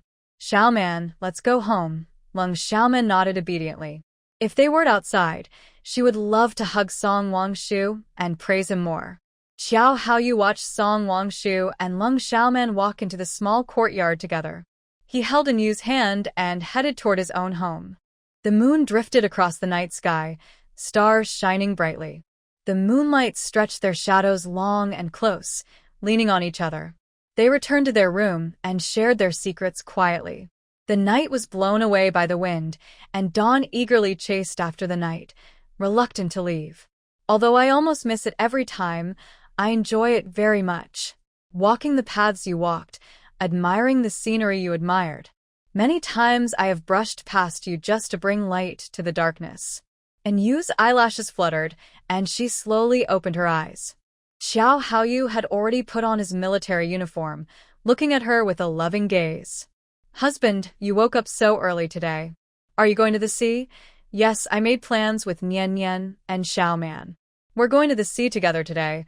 A smile appeared at the corner of Anyu's mouth as she dressed. Yeah, the buns just finished steaming. Wait for me to bring them. Xiao Haoyu strode out of the room, then came back holding a plate of plump, white buns. Anyu finished brushing her teeth, smiling brightly, and tiptoed to kiss Xiao Haoyu's cheek. Husband, you worked hard, hearing her call him husband. A burst of joy lit up his mind like fireworks. This was the first time his wife called him husband. He felt as if he was floating lightly, not knowing what day it was. Anyu sat down to eat the buns, and she turned to see the sweet smile on Xiao Haoyu's face. You've been smiling for a long time. If you keep smiling, the buns will get cold. Xiao Haoyu snapped back to reality, his eyes full of surprise and shining with excitement as he looked at Anyu. His voice, husky with happiness, said, Wife, you called me husband. Anyu raised her eyebrows slightly, smiling at him. Calling you husband. Is that wrong? If you don't like hearing it, I won't say it anymore. I like it. I like hearing you call me husband. Xiao Haoyu's eyes were full of gentle affection like the sea. Say it again, okay? Seeing his expectant look, Anyu couldn't bear to refuse. Xiao Haoyu smiled happily. He kept smiling until after breakfast, and his face never lost that joyful expression. Watching his silly smile, Anyu couldn't help but smile herself. She gently poked his chest with her finger. You've been smiling for a long time. Be careful, Commander Qiao, about your image. Xiao Haoyu pulled her into his arms and spun her around. Husband, I am so happy. Anyu reached up and tickled his chin, her voice full of joy. Just hearing you call me husband makes you so happy. If I shout a few more times, will you lose your way? Zhou Haoyu affectionately nuzzled her forehead. Wife, call me husband, and I feel like the clouds are floating. I would give my life for you. Anyu playfully glared at Zhou Haoyu. Husband, you must remember that your life belongs to me from now on. Always protect me, and remember that I am waiting for you at home. Zhou Haoyu felt very warm and happy. He leaned down and gently kissed the corner of Anyu's lips twice. Okay, wife, I promise you. No matter when, I will protect my life well. Anyu reached out and tidied Zhou Haoyu's collar. I'll see you off. Zhou Haoyu was in a very good mood. He reached out and stroked Anyu's beautiful hair, feeling the gentle softness of her strands. Aya, be careful when you go to the seaside. Don't tire yourself too much. I know. Anyu watched Zhou Haoyu leave. She turned around and looked for a wooden bucket in the small yard. Zhou Haoyu left quickly, but the usually cold eyes suddenly showed a hint of a smile. Song Wangshu looked up and saw Zhou Haoyu smiling. He quickly rubbed his eyes, trying to see clearly if he was mistaken. Zhou only shows those snow and wind-colored eyes in front of an U. That's when the ice melts. What's going on today? His mouth even curved into a smile early in the morning. Isn't that a bit shocking? Who isn't afraid of Zhou Ji's smile? It's better to stay away. He quickly retracted his hand, which was about to say hello, and kept his breath light to reduce his presence. At the same time, he silently thought, "Don't see me, don't see me, you can't see me. Wang Shu, what are you dawdling about?" Zhou Haoyu's voice sounded in Song Wangshu's ear. Zhou, Yu Yi. Song Wangshu looked at Zhou Haoyu's smiling face, and his legs couldn't help but step back. Zhou Haoyu's smile faded, and he looked at Song Wangshu with disdain. "Wangshu, with your little courage, do you think I'm that scary? Am I a tiger? Will I eat you? What are you hiding from? What are you? Have you learned to back away?" Seeing Zhou Haoyu's cold face, Song Wangshu finally relaxed his heart. "Zhou, you're not scary at all. I have a slight backache. I heard that walking backward can help relieve the pain." He secretly thought, "You're not a tiger, but you're much scarier than one. If I really encountered a tiger, I am good at fighting, and I have a gun. Who knows who would win? But with you, it's different. I would only end up badly beaten. You don't even know how scary your smile can be. I clearly remember the last time you smiled so brightly at me. You were teasing me, and I had to lie in bed for 2 days before I could get up. How can I not be afraid of you? If I had the ability, I would make you stay in bed for a while. Would you be afraid of me if I kept you there for 2 days?" Xiao Haoyu squinted dangerously, looking coldly at Song Wangshu. "Are you cursing me in your mind?" Song Wangshu was startled, his eyes flickering uncertainly. He shook his head like a rattledrum. "Brother Qiao, you can't wrongly accuse me. I swear I would never curse you. I'm praising you in my heart. Brother Qiao, you look so energetic and full of spirit today." Xiao Haoyu was too lazy to argue and looked away. "Why are you just standing there? Hurry up and go. If you're late, I'll make you run 10 laps on the training ground." Song Wangshu quickened his pace and walked forward, muttering softly in his mind, "If I hadn't met you halfway, wouldn't you scare me? Would I be delayed for so long?" And you was carrying a wooden bucket, just about to leave the small courtyard. Lin Yinxiu stood at the door, smiling brightly and waving. "Yeah, good morning. Good morning, Nian Nian." And you greeted with a smile and opened the courtyard gate.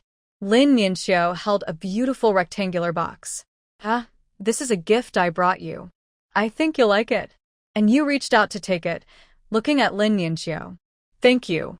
Can I open it and take a look?" "Of course." Lin Yinxiu squinted happily.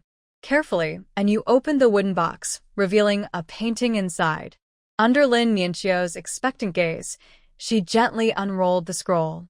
Her eyes were drawn to the painting, a sunset beach bathed in golden light.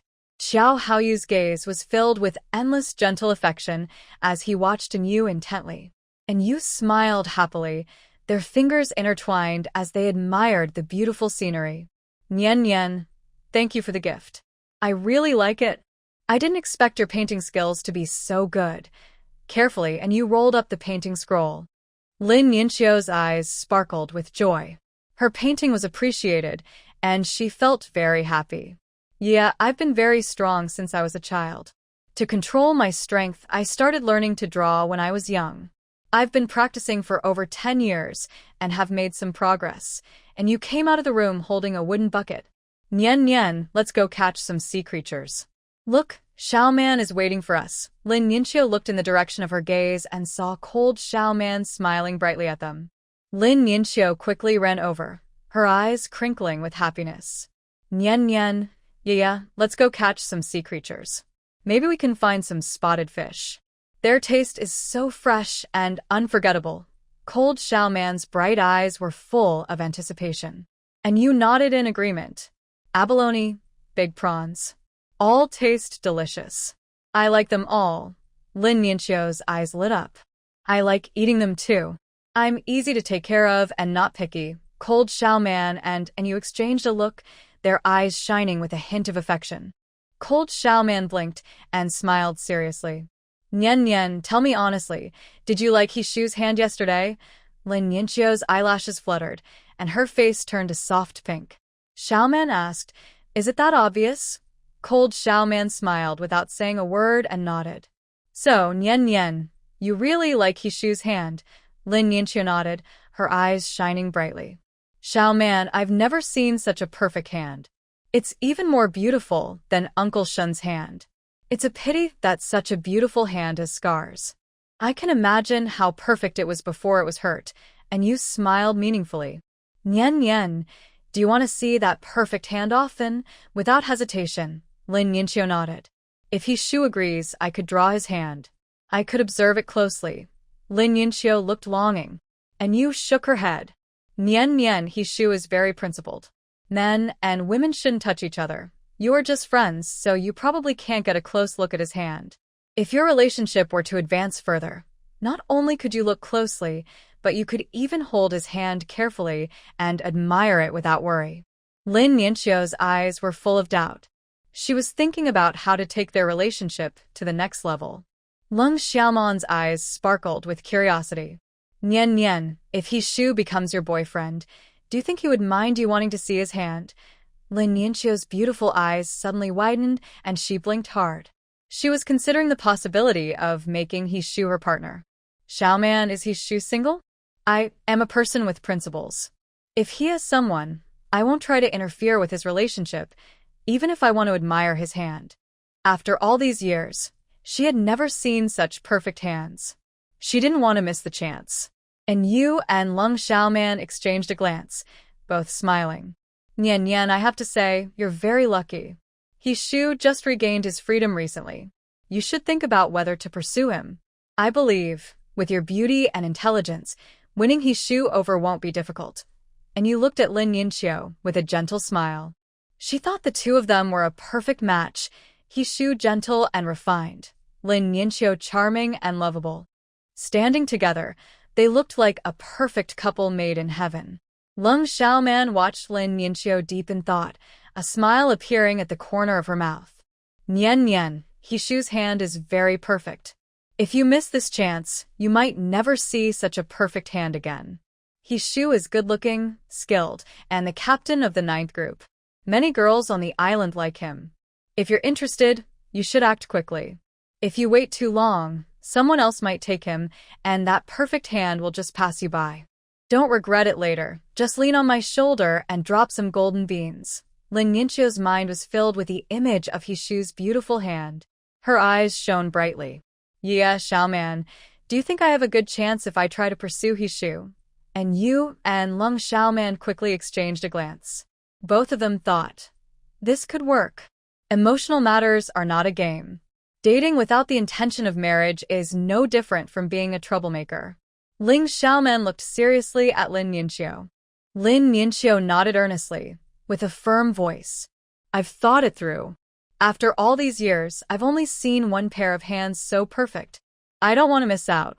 If I do, I might never see such perfect hands again, and I would regret it for the rest of my life. And you hid her smile. Do you want to get to know Hishu first and see what kind of person he is? Lin Yinchio smiled calmly. Yeah, people tend to be friends with those similar to them. Someone who can become good friends with Captain Xiao probably has good character. And you liked hearing that. People with different values rarely become true friends. Nian Nian, my family's Haoyu says Hishu is a good person, honest and upright. He had a 3-year relationship before, but it ended with a breakup. And you told Lin Yinchio about Hishu. As they walked, Lin Yinchio asked, did he completely cut ties with his previous partner? And you nodded. Yes, they are completely apart now. Lin Yinchio looked at the horizon, where the red sun was rising. Yeah, I've thought carefully. I still don't want to miss out. I want to try. Her eyes sparkled with confidence. Cold Xiaoman's eyes burned with a fiery curiosity. She leaned close to Lin Yinchio and tapped her shoulder. Nian Nian, when do you plan to make a move? Lin Yinchio blinked. Who said I'm going to make a move? Cold Xiaoman looked confused. Didn't you just say, you don't want to miss out, which means you want to pursue Hishu? Lin Yinchio played with a beautiful little shell. Pursuing is fine, but it depends on how I do it. Nian Nian, how do you want to pursue him? Lin Yinxiu smiled mysteriously. Xiaoman, do you know what the best hunter's attitude is when they appear? What attitude? Of course, it's to appear as the prey, to attract the prey to bite. Cold Xiaoman looked puzzled, not understanding what Lin Yinxiu meant. And Yu watched with admiration, smiling as she looked at Lin Yinxiu. Nian Nian, are you planning to be the one fishing? You are the fish you want to catch. Lin Yinxiu smiled softly. My parents gave me life, and Jiyu is the one who understands me. She looked at the endless sea, her voice tinged with a shy sweetness. Yeah, Xiaoman, do you think his shoe would be moved if he saw me like this? And Yu and Lung Xiaoman looked at Lin Yinxiu at the same time. Her beautiful eyes shimmered with tears, and a faint sadness was visible between her brows. It seemed that in the next moment, her tears might fall. And Yu admired Lin Yinxiu and gave her a thumbs up. Nian Nian, you look so beautiful like this. He Shu would find it hard not to be touched. If I were a man, I would want to wipe away your tears and soothe your worries. How can you cry so beautifully? Lung Xiaoman nodded in agreement. Little crybaby, you cry as beautifully as always. It makes me feel sad, not to mention men. Lin Yinxiu smiled, blinking away the tears in her eyes. Wish me good luck and that I can achieve my wish soon. Just as Yu was about to say something kind, she caught sight of something out of the corner of her eye. A 3-gene, about 1.5 kilograms, grouper was flopping its tail on the beach. What a big grouper, and Yu happily stepped forward, grabbing the tail of the grouper and tossing it into the wooden bucket. Lung Xiaoman looked at her with envy, her voice full of surprise. Yeah, you're so lucky. You just arrived at the beach and already found a grouper. Wow. Such a big octopus, Lin Yinxiu exclaimed happily. Lung Xiaoman looked over and saw Lin Yinxiu pointing at the shallow water. Near the rocks, a long octopus tentacle was sticking out. Wow. That octopus must be quite big. Nian Nian, do you want to help? Lin Yinxiu put down her bucket. No need, watch me. She reached out with her small hand and grabbed the octopus tentacle, starting to pull it out. The octopus's tentacle slid and seemed to sense danger, pulling forcefully into the crevice. Lin Yinxiu's lips curled into a smile. You little thing. Today you met me, so I guess you're unlucky. You think you're stronger than me? You're still too young. She applied a little more force with her hand, and the octopus hiding in was pulled out. The octopus was quite large, weighing at least 5 pounds. Its tentacles were restless, twisting in the air. It wanted to return to the water, but no matter how much it struggled, it was useless. Lin Yinxiu smiled brightly and threw the octopus into a wooden bucket. Lung Xiaoman gave a thumbs up. You're amazing. Yaya had a good harvest in a short time. 3 large blue, 5 big scallops, and a few big shrimps. Lung Xiaoman saw a fish that looked like a small fan, her eyes full of curiosity. Yeah, Nian Nian, come quickly and see what kind of fish this is. Why does it look so strange? I've never seen one like this before. Yeah, and Lin Yinxiu both came over to her. Lin Yinxiu looked at the struggling fish on the beach, her eyes sparkling. Xiaoman, you're so lucky. This is a pomfret. It tastes great when steamed. Pomfret is nutritious, with tender meat and few bones. A hint of surprise flashed in Lung Xiaoman's eyes. Really? Of course. I tried it once, and it was delicious. Lin Yinxiu looked at the pomfret, already looking forward to the seafood feast at noon. Lung Xiaoman grabbed the pomfret and put it into the bucket. Yeah, there are a few mantis shrimps near you. Hurry and catch them, Lin Yinxiu shouted excitedly. Yaya lowered her head and saw 5 or 6 large mantis shrimps nearby. Each one was as big as a palm, struggling in place. Yaya was quick and skillful, catching all of them and tossing them into the bucket. From the corner of her eye, she saw a small part of a ribbonfish tail in between the rocks. Her eyes lit up. She moved her fingers, and a transparent silk thread wrapped around the fish tail. She pulled gently, and the ribbonfish tail struggled fiercely. A hint of curiosity appeared in Yaya's eyes. She pulled again with force. The ribbonfish tail was pulled out a little, then retracted again. Joy spread across Yaya's face. She hadn't expected such a surprise. This ribbon fish should be a big one. Lin Yinxiu saw Yaya standing still. Yeah, where are you looking at? Nian Nian, I found a ribbon fish, and it seems quite big, Yaya said happily, pointing at the in the rocks. Lin Yinxiu's eyes lit up. Fried fish is very delicious. She stepped forward, curious, and looked at the fish's tail. Yaya, I have strong hands. I'll help you pull out the fish. And you nodded. Nian Nian, be careful not to hurt your hand. I know. Lin Yinxiu carefully grabbed the fish's tail and applied force. The well-hidden fish was exposed to the air. The fish was large, over 2 meters long, about the width of a palm. It twisted and wriggled in midair, trying to return to the sea. But its once proud strength seemed so insignificant against absolute power. Yeah, such a big fish. Nian Nian, we're going to have a feast today. And you was in a good mood. She also picked up some scallops, abalones, and various shrimps. Lin Yinxiu looked at the full bucket of their catch. Yeah, let's go home. We'll prepare a seafood feast for lunch. And you looked at Lin Yinxiu with a playful smile. Nian Nian, I'll invite Hishu to join us for seafood, giving you a chance. Yeah, you're the best. Once I get what I want, I'll remember your kindness. Lin Yinxiu's eyes curved into a genuine smile, shining with sincerity. The three of them headed home together when suddenly someone approached from the front. Lu Pianpian stood in front of them, silent. Her face looked a little pale, and her eyes were full of hostility as she stared at Anu. Anu felt a bit confused. She looked at Lu Pianpian. Miss, you're blocking my way. Please move aside. Lu Pianpian's eyes reddened, as if she was feeling wronged.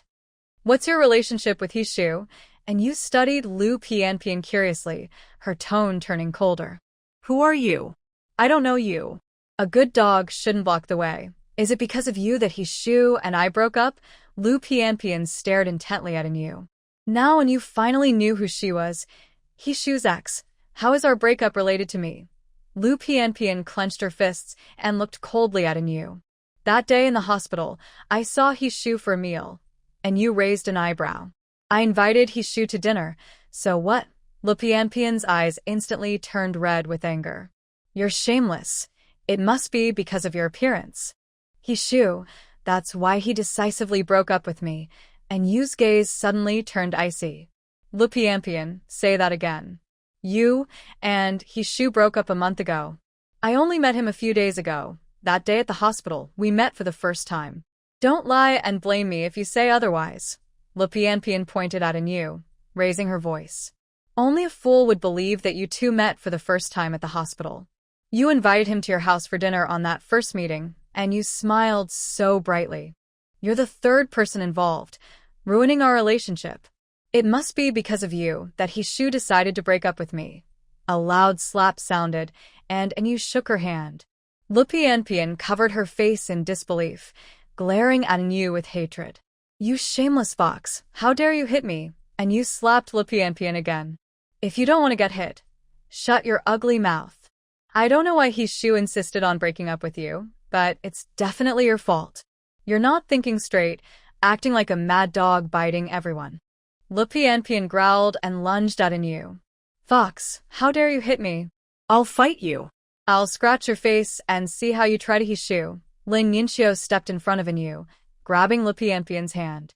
She pushed her forcefully, causing Lu Pianpian to stumble back several steps, nearly falling. Are you jealous that Yaya looks better than you? Do you want to give up your claws?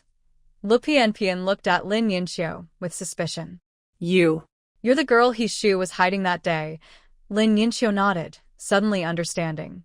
So what if I am? I remember now, you're the nurse from the hospital that day. You're a nurse, so why don't you treat your own mind? Why do you run around shouting, jumping, and causing trouble for no reason? You even want to scratch Yaya's face. How vicious can you be? You're a woman too. Don't you know what appearance means to women? You're bullying me, Lu Pianpian cried, tears falling down her face as she sobbed painfully. People gathered around, watching the lively scene. Is that the person crying so sadly, Lu Pianpian from the island's 3 branches flowers? Yes, it's her. I didn't expect her to cry just like anyone else. Is she really that upset? Did she really break up with Captain He this time? Didn't they break up a long time ago? I saw a man holding Lu Pianpian and spinning her around the other day. They were so happy. Captain, he wasn't even on the island then, so they must have broken up already. Really? Are you sure you saw that clearly? Of course, I saw it very clearly. The woman's eyes lit up. She pointed with her finger. Look, that man is the one holding Lu Pianpian and spinning her around.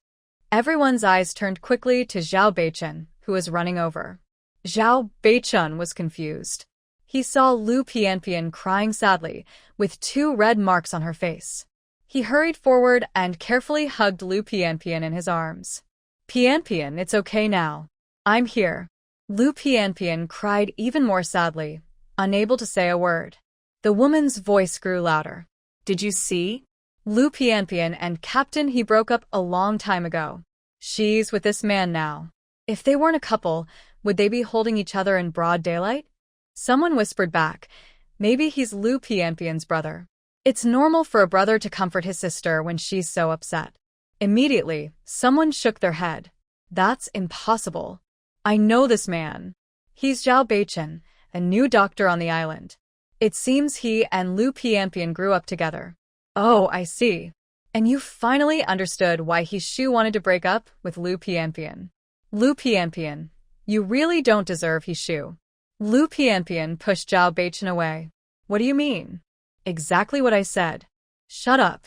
You don't need to interfere in my relationship with Hishu. Lu Pianpian glared angrily at Anu. Zhao Beichun's face darkened as he looked coldly at Anu. Did you hit Pianpian? Anu nodded. Yes, I did. She accused me of being a mistress. The 2 slaps I gave her were light. Who gave you permission to hit her? A fire of anger burned inside Zhao Beichun. Lu Pianpian's face was swollen, with very obvious slap marks. And you sneered coldly, her voice like icy wind piercing to the bone. She's mouthy. I want to hit her, and I don't need anyone's permission. She ran up here shouting and yelling. If I don't hit her, she'll just keep talking nonsense. Zhao Beichun's face darkened terribly. He took a step forward. Apologize to Pianpian immediately, or don't blame me for being rude. Lu Pianpian's eyes flashed with a hint of happiness. She pretended to be kind and said, Brother Beichun, don't fight because of me.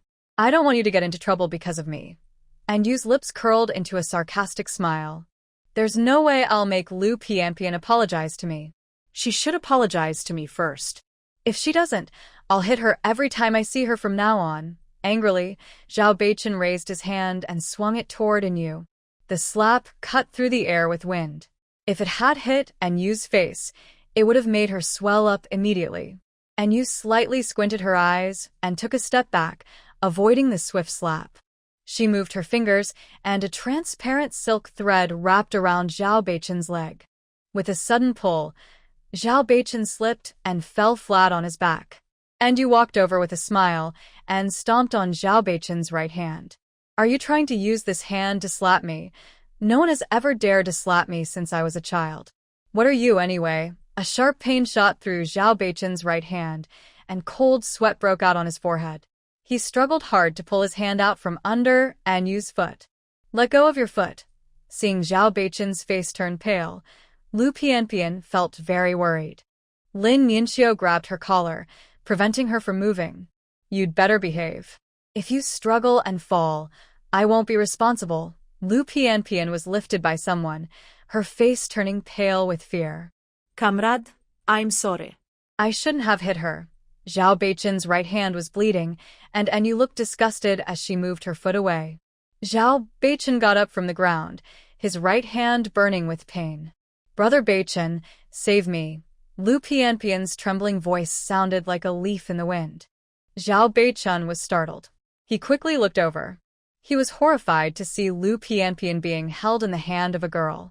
Comrade, please let go of Pianpian. Lin Ningxiu waved his right hand, causing Lu Pianpian to gasp in fear.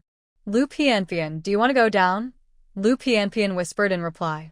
I can let you go down, but only if you don't suddenly jump out to block the way and ruin our good mood. If you want to go down, apologize to Ye immediately.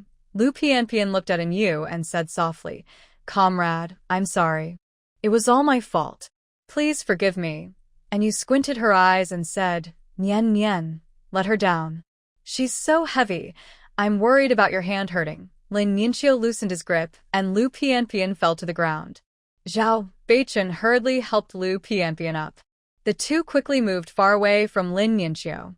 Lin Yinxiu rolled his eyes in a cute way, thinking to himself, "Look at how useless you are, jumping out to block the way. You're just asking for trouble. A long time was wasted." Xiao Haoyu and He Shu heard the news and hurried over. When Lu Pianpian saw He Shu, tears started to fall. Her voice was full of grievance. He Shu frowned and asked, "Why are you here?" Lu Pianpian didn't dare to say she was here to cause trouble. She raised her head and deliberately showed her swollen face to He Shu. "He Shu, the injury on my face was caused by her." Lu Pianpian pointed in Yu's direction. He Shu looked at Yu, who was calmly watching him. "He Shu, don't disappoint me, or I won't help you. If you can't tell right from wrong, you don't deserve Nian Nian. And Yu, she wouldn't hit someone without reason." Lu Pianpian's eyes were full of disbelief. Do you trust her that much? After more than 3 years of our relationship, you won't stand with me? Lu Pianpian, I told you, we have already broken up, and you was pleased with He Shu's choice. He Shu, we just came back from the sea. Lu Pianpian suddenly jumped out and scolded me as a fox spirit, saying I ruined your relationship and calling me a third wheel. I slapped her twice. Don't you think I should? He Shu looked at Yu with apology. And you, I'm sorry. Because of me, you've been wronged. You didn't hit Lu Pianpian. She brought this on herself. He Shu, say that again. Lu Pianpian looked angrily at He Shu. He Shu looked calmly at Lu Pianpian. Lu Pianpian, you deserve to be hit. And Yu is Haoyu's partner. Your malicious accusations are already too much. What? She's Haoyu's partner. Lu Pianpian's eyes were full of shock. How did she not know that Haoyu was married? Haoyu's cold gaze was like a sharp sword stabbing at Lu Pianpian. And Yu is my partner. Do you have any objections? She invited He Shu to my house for dinner. What's the problem? You falsely accused my partner of being a troublemaker and slandered her as a third party. The 2 slaps she gave you are already light. She should have beaten your mouth full of foul words. Lu Pianpian knew she had misunderstood. She was scared and lowered her head. I didn't mean to. She looked at Yu. And Yu, I'm sorry. I misunderstood you. And you looked at Lu Pianpian coldly. Lu Pianpian, since you know you were wrong, shouldn't your apology be sincere? What sincerity? Lu Pianpian asked nervously. Lin Yinxiu immediately understood Yu's meaning. Her cheerful voice rang out. Lu Pianpian, you blocked our way. Yelling and waving your arms, trying to scratch Yu's face. Our Yaya was so scared, and your childhood friend also wanted to hurt Yu. Shouldn't you give her some emotional compensation? And Yu admired Lin Yinxiu, silently cheering. She's a true friend. As soon as Lin Yinxiu finished speaking, Haoyu and He Shu's cold gazes shot directly at Zhao Beichen and Lu Pianpian. Zhao Beichen felt a shiver down his spine. He instinctively wanted to step back. Lu Pianpian was even more afraid to look into He Shu's eyes, fearing to see disgust there. She and He Shu had been together for 3 years, and she knew very well the status of Haoyu and Ji Qingyuan in his heart. This time, if she really hurt Yu, how would He Shu face Haoyu? He Shu would definitely hate her. The thought of He Shu hating her made her sad and want to cry. If she had known she couldn't let go of him, she shouldn't have been so stubborn and easily suggested breaking up. I'll compensate and calm you down. Lu Pianpian trembled as she took out 3 large banknotes from her pocket. Comrade Yu, I'm sorry, it's all my fault. Please forgive me. Here's some money to buy you something to help you feel better. I am a generous person. I forgive you this time. And Yu took the large bundle, feeling quite happy. Zhou Haoyu looked dangerously at Zhao Beichen, his voice cold and without warmth. Zhao Beichen, you're a grown man. How dare you think about hitting my partner? Are you feeling restless? I don't mind helping you loosen up. Although Zhao Beichen was recently transferred to the island, he knew how tough Zhou Haoyu was. He was the strongest leader on the island, very skilled and fierce. Many people had been dealt with by him. I'm sorry. I will pay the money. Zhou Haoyu stared at him closely. If you want to spar with me, you don't need to pay money to calm Yaya. Leader Zhou is generous. Don't bother with me. Zhao Beichen's face turned pale. He quickly shook his head. He was a medical worker, not trained in fighting. He couldn't even beat Yu, let alone Zhou Haoyu. I'm willing to pay the money to help your partner feel better. Today, it's all my fault. My mistake. Zhao Beichen searched his pockets and handed 5 large bundles of money to Yu. He was afraid he didn't have enough money, and Zhou Haoyu would be unhappy and want to fight him. Yu played with the 5 bundles in her hand, feeling good about the day. She didn't lose out and even made a small profit. She looked at Zhou Haoyu. Haoyu, let's go home. We've gained a lot today. We can have a seafood feast. Zhou Haoyu took the wooden bucket from her hand and looked at her gently. Lin Yanqiu handed the wooden bucket to Hishu, smiling as she greeted him. Hishu, can you help me carry this back? Hishu took the bucket and turned to leave. Lu Pianpian watched Hishu's back, her voice full of pleading. Hishu, I really know I was wrong. Can we really not go back to how things were before? Hishu paused, his voice calm, as if talking about someone else's matter. Lu Pianpian, I told you it's over between us. You know the reason. You pushed me away step by step and easily said goodbye. Most importantly, you don't know how to keep your distance from Zhao Beichen. In broad daylight, hugging each other, you say it's no problem. I feel embarrassed for you both. Liu Pianpian, please stop bothering me. Don't make me feel that the past 3 years with you were a mistake. Let's part peacefully. I hope you won't disturb my friends again. After saying this, Hishu walked away confidently.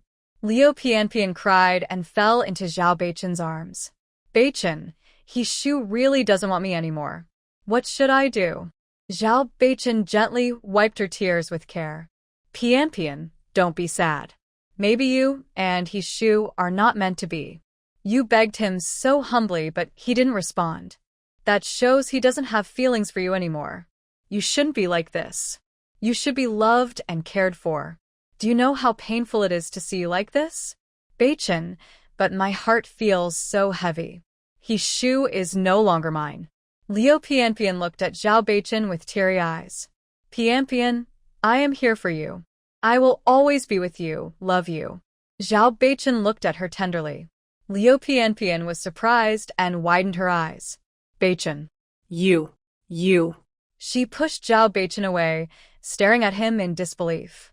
You. Like me? Zhao Beichen didn't reply but looked at her quietly. Liu Pianpian shook her head like a rattle drum and ran away. Zhao Beichen's eyes were full of sadness. Pianpian, do you really not understand? Or are you unwilling to understand? Xiao Haoyu helped On Yueching clean the seafood. Heya, you've been wrong today. On Yueching waved her hand happily, her voice full of joy. Haoyu, I didn't suffer any loss. I slapped Liu Pianpian twice. Zhao Beichen was knocked down by me, lying on the ground like a flipped turtle. I stepped on his right hand to show him I'm not to be messed with. My wife is amazing. Truly impressive. Xiao Haoyu sincerely praised her. On Yueching blinked playfully, lively and mischievous. And I also made a good profit today. Lin Yanqiu's gaze kept drifting toward Hishu's hand. Hishu noticed her gaze and became very curious. Yanqiu, what are you looking at? Lin Yanqiu's eyes shimmered with tears as she gazed at Hishu. Hey Shu, has anyone ever told you that your hands look really nice? Hey Shu looked at Lin Yanqiu, with eyes like a gentle deer. His heart skipped a beat, and he looked at her thoughtful face. His fingers itched slightly. He had a strange idea. He wanted to smooth out the worry on her brow. Quickly, He Shu looked away. He didn't dare to meet Lin Yanqiu's eyes again. I have scars on my hands, so they're not that special, he said. A faint smile appeared in Lin Yanqiu's eyes. She noticed a pink tint on He Shu's ears. Her voice was full of admiration. He Shu, your hands are very beautiful. They are the nicest hands I've ever seen. He Shu's gaze naturally fell on his right hand, feeling a strange sensation inside. He sensed Lin Yanqiu's eyes on his scarred hand. He instinctively wanted to pull back his hand, feeling it was very warm for some reason. He lowered his head and met her big, watery eyes. The look of tenderness in her eyes made his heart beat faster. It's such a pity.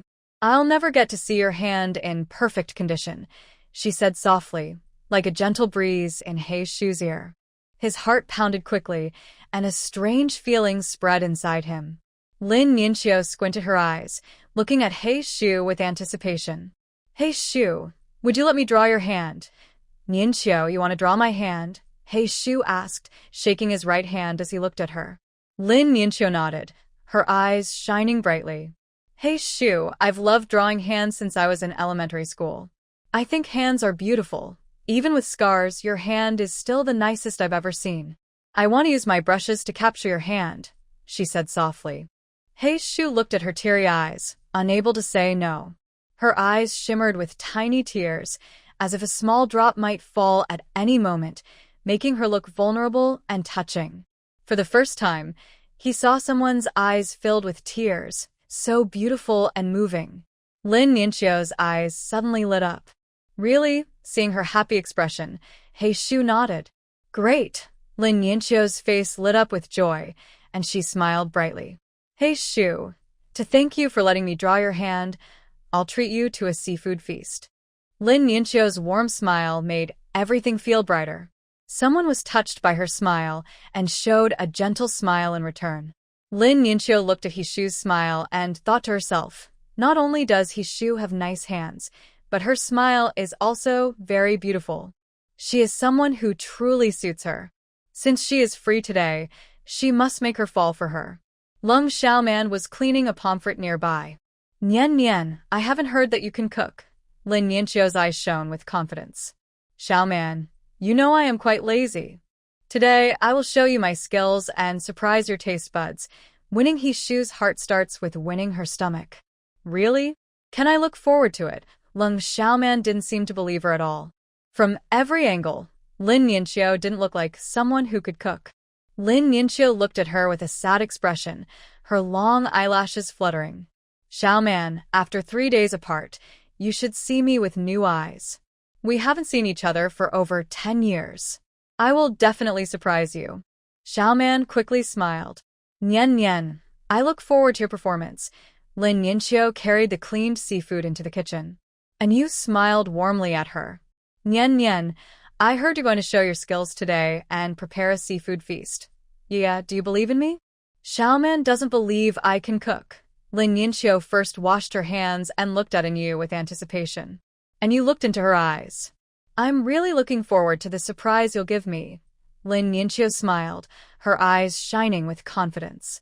Yeah, I am usually quite lazy and don't like cooking much. But you have to believe me. My cooking tastes very good. And you nodded and leaned close to Lin Ningxiu's ear with a flirtatious smile. Nian, today are we lucky to have Shu's help so we can enjoy your seafood feast? Lin Ningxiu didn't argue. She picked up a kitchen knife with her right hand. She cut beautiful patterns into the clean squid. An expert can tell at a glance whether the knife skills are good. With just this beautiful cut, her cooking skills are unquestionable. Lung Xiaoman was shocked, her eyes wide open. She admired Lin Ningxiu's hands. She never expected that this little girl, who often cried, could not only draw but also have such beautiful knife skills. Nian, now I believe in you. I am really looking forward to today's seafood feast. Lin Ningxiu's hands moved quickly and smoothly, handling ingredients with ease. Xiao Haoyu looked at Shu curiously. Shu, what's wrong? You've been staring at your hands for 10 minutes. Is there something different about your hands today? Shu withdrew his gaze and waved his hand in front of Xiao Haoyu. Haoyu, do you think my hands look nice? A faint smile appeared in Xiao Haoyu's eyes. Your hands look very nice. Doesn't Xingyuan envy how fair and pretty your hands are? His voice was full of doubt. Your hands look good, so there's no need to keep staring at them. Shu, Nian said my hands look good. Shu's voice carried a hint of joy he hadn't even realized he felt. Xiao Haoyu nudged Shu's shoulder. Shu nodded. Haoyu, she also wants to draw my hands. Shu, did you agree? A flash of amusement crossed Xiao Haoyu's eyes. Shu's narrow eyes looked a bit shy. I agreed. Xiao Haoyu pretended to be curious. Hishu, I remember Ningxiu wasn't the first to want to draw your hands. Last time, that girl wanted to draw your hands and you refused. Hishu's eyes flickered slightly. How you don't know. Nian looked at me with anticipation. She really admires my hands. If I didn't agree, I was afraid she would be disappointed. He added silently in his mind, imagining Nian's tearful eyes. He couldn't bear to refuse her.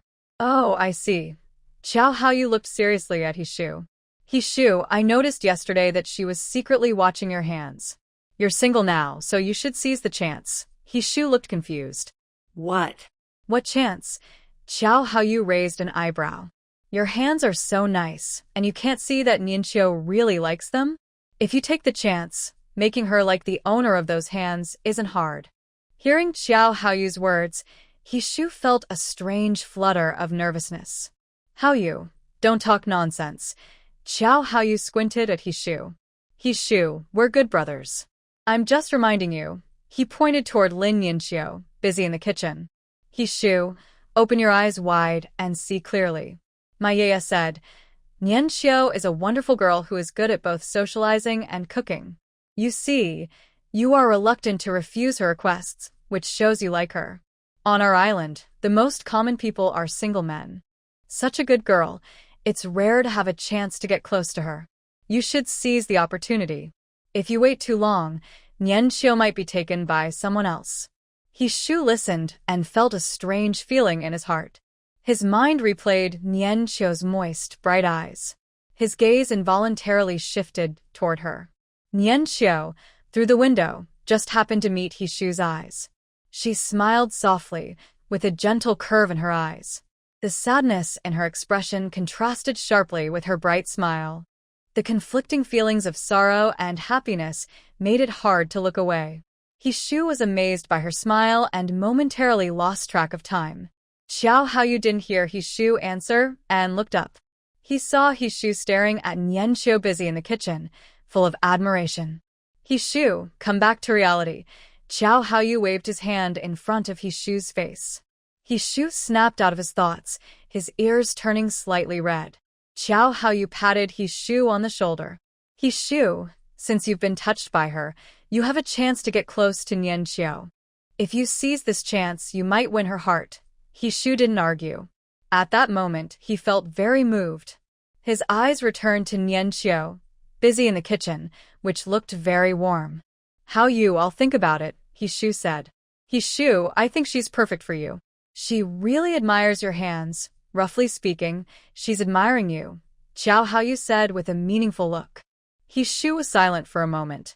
Haoyu, I remember when I was with Lu Pianpian, you said we weren't suitable. I asked you why, and you just shook your head. Now that I've broken up with her, can you tell me why you said that back then? Xiao Haoyu was playing with a chess piece. Hishu, Lu Pianpian was the one who first confessed to you. On the surface, she liked you very much. After you got together, you always accommodated her. Did she ever do the same for you? I also remember introducing Lu Pianpian to Qingyuan and me. That day, the weather was a bit hot, and you only had half a pot of water in your hand. You were reluctant to drink, so you handed it to Lu Pianpian to drink first. She didn't leave you a single drop of water, showing that her affection was only superficial. If she truly liked you, how could she not notice that you were very thirsty? Hishu Jing listened quietly, and that day became very clear to him.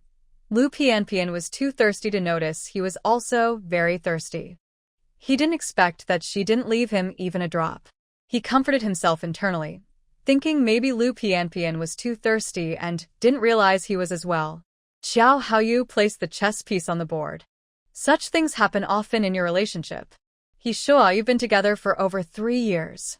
What has she done for you? She enjoys your kindness, but she's indecisive and entangled with Zhao Beichen. She doesn't even want to cook a meal for you? Yet, she is willing to cook for Zhao Beichen. Hishu Jing's narrow eyes were calm. It turned out that only he couldn't see clearly in the past. Xiao Haoyu's gaze fell on Hishu Jing's right hand. Why does your hand have scars? Isn't it because you fried dough sticks for her? But have you ever seen her feel even a little bit of sympathy for you in her eyes? A trace of bitterness flashed in Hishu Jing's deep eyes. Thinking back now, Lu Pianpian only pretended to like him with her words. Ji Qingyuan rarely took things seriously, and his voice carried a hint of helplessness. He sure, both how you, and I can see that Lu Pianpian doesn't like you as much as you think. But at that time, you liked her very much, and Ji Qingyuan and I felt helpless. You were so self-sacrificing, and we didn't know how to advise you. Love is a two-way effort. If only one person gives, eventually they will get tired and exhausted. Every day of disappointment adds up. One day, when disappointment has accumulated enough, they will turn and leave. No one wants to walk a hopeless path. A road without light makes everyone afraid of loneliness. In this world, no one doesn't long for sunshine and warmth. How you, Qingyuan, the worries over these 3 years are because I didn't see people clearly. I won't be foolish again. He sure, we believe in you, they said in unison. A strong, fragrant aroma spread from the kitchen. Moments later, it drifted throughout the small courtyard. And Yu and Lung Xiaoman exchanged glances, then looked into Lin Nianqiu's eyes as if they had discovered a treasure. Nian Nian, you're so amazing. Just smelling this aroma makes me want to eat 2 more bowls of rice. Lung Xiaoman's eyes sparkled with excitement. She really didn't expect Lin Nianqiu's cooking to be so delicious. Lin Nianqiu finished cooking braised hairtail fish and handed it to Lung Xiaoman. A gentle smile appeared at the corners of her eyes and brows, and her voice was full of pride. Xiaoman, you can eat 2 big bowls of rice. I have no problem with that. I'm just worried your small waist will soon disappear. Lung Xiaoman carried the fragrant braised hairtail fish, her eyes curved in a smile. Even if I eat 2 big bowls of rice, I won't get fat. At worst, after eating, I'll go for a run. She looked enviously at Lin Nianqiu and Yu. I really envy your body that doesn't gain weight no matter how much you eat. Especially you, Nian Nian, your appetite is almost twice mine. And look at your waist, thinner than mine. It's just unfair. Lung Xiaoman carried the braised hairtail fish out of the kitchen. She blinked and smiled as she looked at Hishu. Hishu, this time we're all lucky to taste the seafood feast that Nian Nian made herself. Hishu smiled faintly. I didn't do much, just agreed to let Nian Nian draw a picture of my hand. Oh, I see. That's why Nian Nian was so happy? It turns out you promised her to draw your hand. You don't know, Nian Nian is very picky. She won't accept just anyone's hand. Lung Xiaoman placed the braised hairtail fish on the dining table, then went back into the kitchen.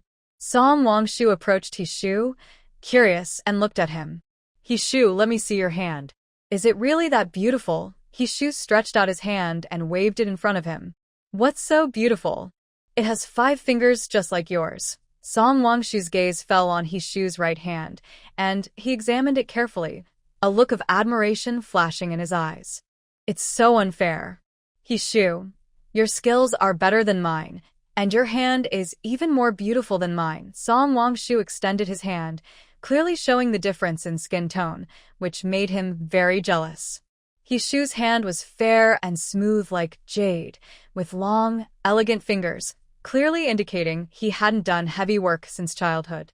His hand shape is good, but the joints are a bit thick, probably from working when he was young. Hishu's hands are round and smooth, with neatly trimmed nails. His hands look like works of art, while his are small and wheat-colored, like a farmer's rake used for gathering firewood. Both are hands, but why is there such a big difference? Hishu helplessly shook his head. How your hands look doesn't matter. Any kind of hands won't stop you from eating. Song Wangshu rolled his eyes and looked sad. Your hands look nice, so I don't care. Why can't I have a pair like that? Such beautiful hands. He thought of his wife at home, who disliked his rough hands, and a blush appeared on his earlobe. He blinked and smiled at Hishu. How do you take care of your hands? Can you teach me? Hishu looked at Song Wangshu's hands, a hint of a smile flashing in his narrow eyes. Your hands do need some care. It's simple. Before sleeping, wash your hands and apply some lotion. After a while, your hands will become less rough. Really? I must try that. Song Wangshu's eyes sparkled, secretly deciding. From now on, every night he would carefully apply lotion to his hands. He couldn't let his wife keep complaining about his rough hands. Jiao Haoyu's eyes moved slightly. Maybe it was just his imagination? He felt that his hands had become much more delicate recently. Tonight, he would also apply lotion, not just on his hands but on his face as well. He knew his wife liked to look at his face. Men also need to take care of themselves, so his wife would like him more. He was willing to spend some time applying lotion to his face. The scent in the small courtyard grew stronger, and more dishes appeared on the table. Steamed, braised fish, steamed pomfret, spicy shrimp. Lien Ningqiu washed his hands and came out of the kitchen, smiling as he looked at everyone. Today, to thank Hishu, I agreed to let him paint his hands. I specially prepared this seafood feast to thank him. Everyone's eyes turned to Hishu. Hishu's narrow eyes flashed with surprise. Nian, it's just a small favor. No need to be so polite. Thank you for preparing such a big seafood feast. Lin Ningqiu's eyes sparkle. It's not hard work. She looks at Yu and Lung Xiaoman. Yeah, Xiaoman, sit down quickly and try my cooking. And Yu and Lung Xiaoman sit down, waiting eagerly. They taste the braised hairtail fish, and their eyes light up slightly. They both give a thumbs up at the same time. Delicious, delicious. You can eat a little more. I don't cook often, you know. Lin Ningqiu's smile is bright. She looks at Hishu with hopeful eyes. Hishu picks up a piece of steamed pomfret. Lin Ningqiu points to a small bowl with special dipping sauce. Hishu, dipping the steamed pomfret in this sauce makes it even tastier. Hishu dips a bit of the sauce and puts the fish in his mouth. His narrow eyes shine. The fish is tender and tastes very good. Hishu, if you like it, eat a little more. Lin Ningqiu is happy that her cooking is appreciated. She's confident she can win his stomach in the future. Ji Qingyuan doesn't hold back his praise. It's really delicious, especially the braised hairtail fish. It smells so good. Song Wangshu is happily eating. Xiao Haoyu peels the spicy shrimp shells clean and puts the shrimp into Anyu's bowl. Yeah, this is the shrimp you love to eat. Anyu feels especially happy. Her man is thoughtful and gentle. Song Wangshu mutters in his mind. Does only your wife have a husband? He's so proud. Last time he even made me peel a whole plate of shrimp. So you have hands and can peel shrimp yourself. He looks up and meets his wife's resentful gaze. Skillfully, Song Wangshu peels the shrimp and places 2 whole pieces into Lung Xiaoman's bowl. Xiaoman, you like shrimp. I peeled these for you. Lung Xiaoman smiles happily. Thanks for the hard work. Song Wangshu smiles brightly. It's not hard work. His wife likes shrimp, so he peels more. He's so good at peeling shrimp thanks to Brother Qiao. Brother Qiao also likes shrimp but is too lazy to peel the shells. He lost a contest and was forced to peel shrimp for over 10 days. This is why he could skillfully peel out perfect shrimp meat so easily. Lin Ningqiu looked at Hishu and asked, Hishu, do you not like to eat shrimp? Hishu's narrow eyes flickered with a hint of embarrassment. He was about to say he didn't like it. It's not that Hishu doesn't love eating shrimp. He just can't peel them. Look at his hands, they're nice, but he can't peel a whole shrimp properly. Song Wangshu said happily as he skillfully peeled shrimp, making a playful comment. He felt a little proud inside. Even though his hands weren't as pretty as Hishu's, they weren't useless. His wife was happily eating, and that was thanks to his hands. Hishu squinted dangerously at Song Wangshu. Feeling the dangerous gaze, Song Wangshu asked, Hishu, do you want me to peel the shell for you? Hishu looked away. No need. Lin Ningqiu picked up the chopsticks and skillfully peeled out perfect shrimp meat. Hishu, you don't need to peel the shrimp. If you get hurt, I would feel sad. If you want to eat shrimp, I'll buy some for you. Hishu looked at the extra shrimp meat in the bowl and said, Thank you. No need to thank me. You promised to let me dry your hands, so I should peel the shrimp for you. As she spoke, Lin Ningqiu continued to peel the shrimp with her chopsticks, revealing perfect pieces. The shrimp meat was placed in a clean small bowl, and she smiled brightly. Hishu, please enjoy these shrimp. Hishu looked at her smiling face and then at the small bowl with the perfect shrimp pieces. A strange feeling of warmth spread in his heart. Since he was a child, no one except his mother had ever peeled shrimp shells for him. Lin Ningqiu was the first to do so and handed the peeled shrimp to him. Hishu, hurry and eat. Why are you just watching? The shrimp will get cold and won't taste good. Hishu looked away and put the shrimp into his mouth. It was the best shrimp he had ever tasted, and he felt warm inside. Nian Nian, you've peeled so many. You work hard cooking. Eat more. Lin Yinchio's voice was full of happiness. She loved eating braised fish, maybe because she was in a good mood. She thought the rice from Yu's family was especially delicious. Even simple side dishes made her want to eat 2 big bowls of rice. Ji Qingyuan's eyes showed a hint of envy. He could tell. Lin Yinchio seemed to have different feelings towards Hishu, perhaps even interest. His gaze fell on Hishu's face, and he felt a bit upset. I look no worse than Hishu, so why don't any girls like me? His eyes then shifted to Hishu's hand, and he had to admit that his hand was not as good as Hishu's. Lin Yinchio seemed to really like Hishu's hand. Her eyes kept drifting to his right hand. Hishu's ears turned slightly red. After a meal, he had gotten used to Lin Yinchio's gaze, often resting on his hand. At first, he felt nervous and a little shy. Now, seeing Lin Yinchio staring at his hand, he no longer felt nervous or shy. Nian Nian, you've been looking at my hand for a long time. Is it really that beautiful? Lin Yinchio nodded without hesitation. Yes, it's beautiful. Her eyes finally moved away from his hand and looked into Hishu's eyes. Hishu, you promised me I could draw your hand. With such perfect hands, I can't do a good job unless I observe carefully. Hishu didn't know much about painting. Nian Nian, how long do you need to look? Lin Yinchio blinked. I can't say how long. When I get inspired, I will start drawing naturally. A strange light flickered in Hishu's narrow eyes. Nian Nian, do you mean you'll still admire my hands in the future? Of course. Such beautiful hands, I can't help but look at them twice. Otherwise, I'd feel guilty. Tears welled up at the corner of Lin Yinchio's eyes, and her brow furrowed with sadness. Hishu, can I admire your hands? Aren't you single? Don't you have someone special? If you have someone, I'm sorry, I didn't mean to cause trouble. I will control my gaze and won't bother you. A tear slipped from her eye, sliding down her cheek. Hishu's narrow eyes showed a hint of surprise. He had never seen someone cry so beautifully. His finger itched slightly, feeling an impulse to wipe away the tear that was running down her face. He restrained his restless finger and gently comforted her. Nian Nian, I don't have anyone. I'm single now. Don't be sad. You can look at my hands as long as you want. Lin Yinchio felt happy inside. She blinked her eyes. Hishu, is what you said true? Can I watch your hand for as long as I want? Hishu looked at her eyes filled with water, and a smile appeared on his face. He didn't want to refuse. Yes, as long as I have time. Lin Yinchio's eyes sparkled with happiness because of his words. Hishu, you're so kind. She thought for a moment and smiled brightly. Hishu, I can't take advantage of you. How about this?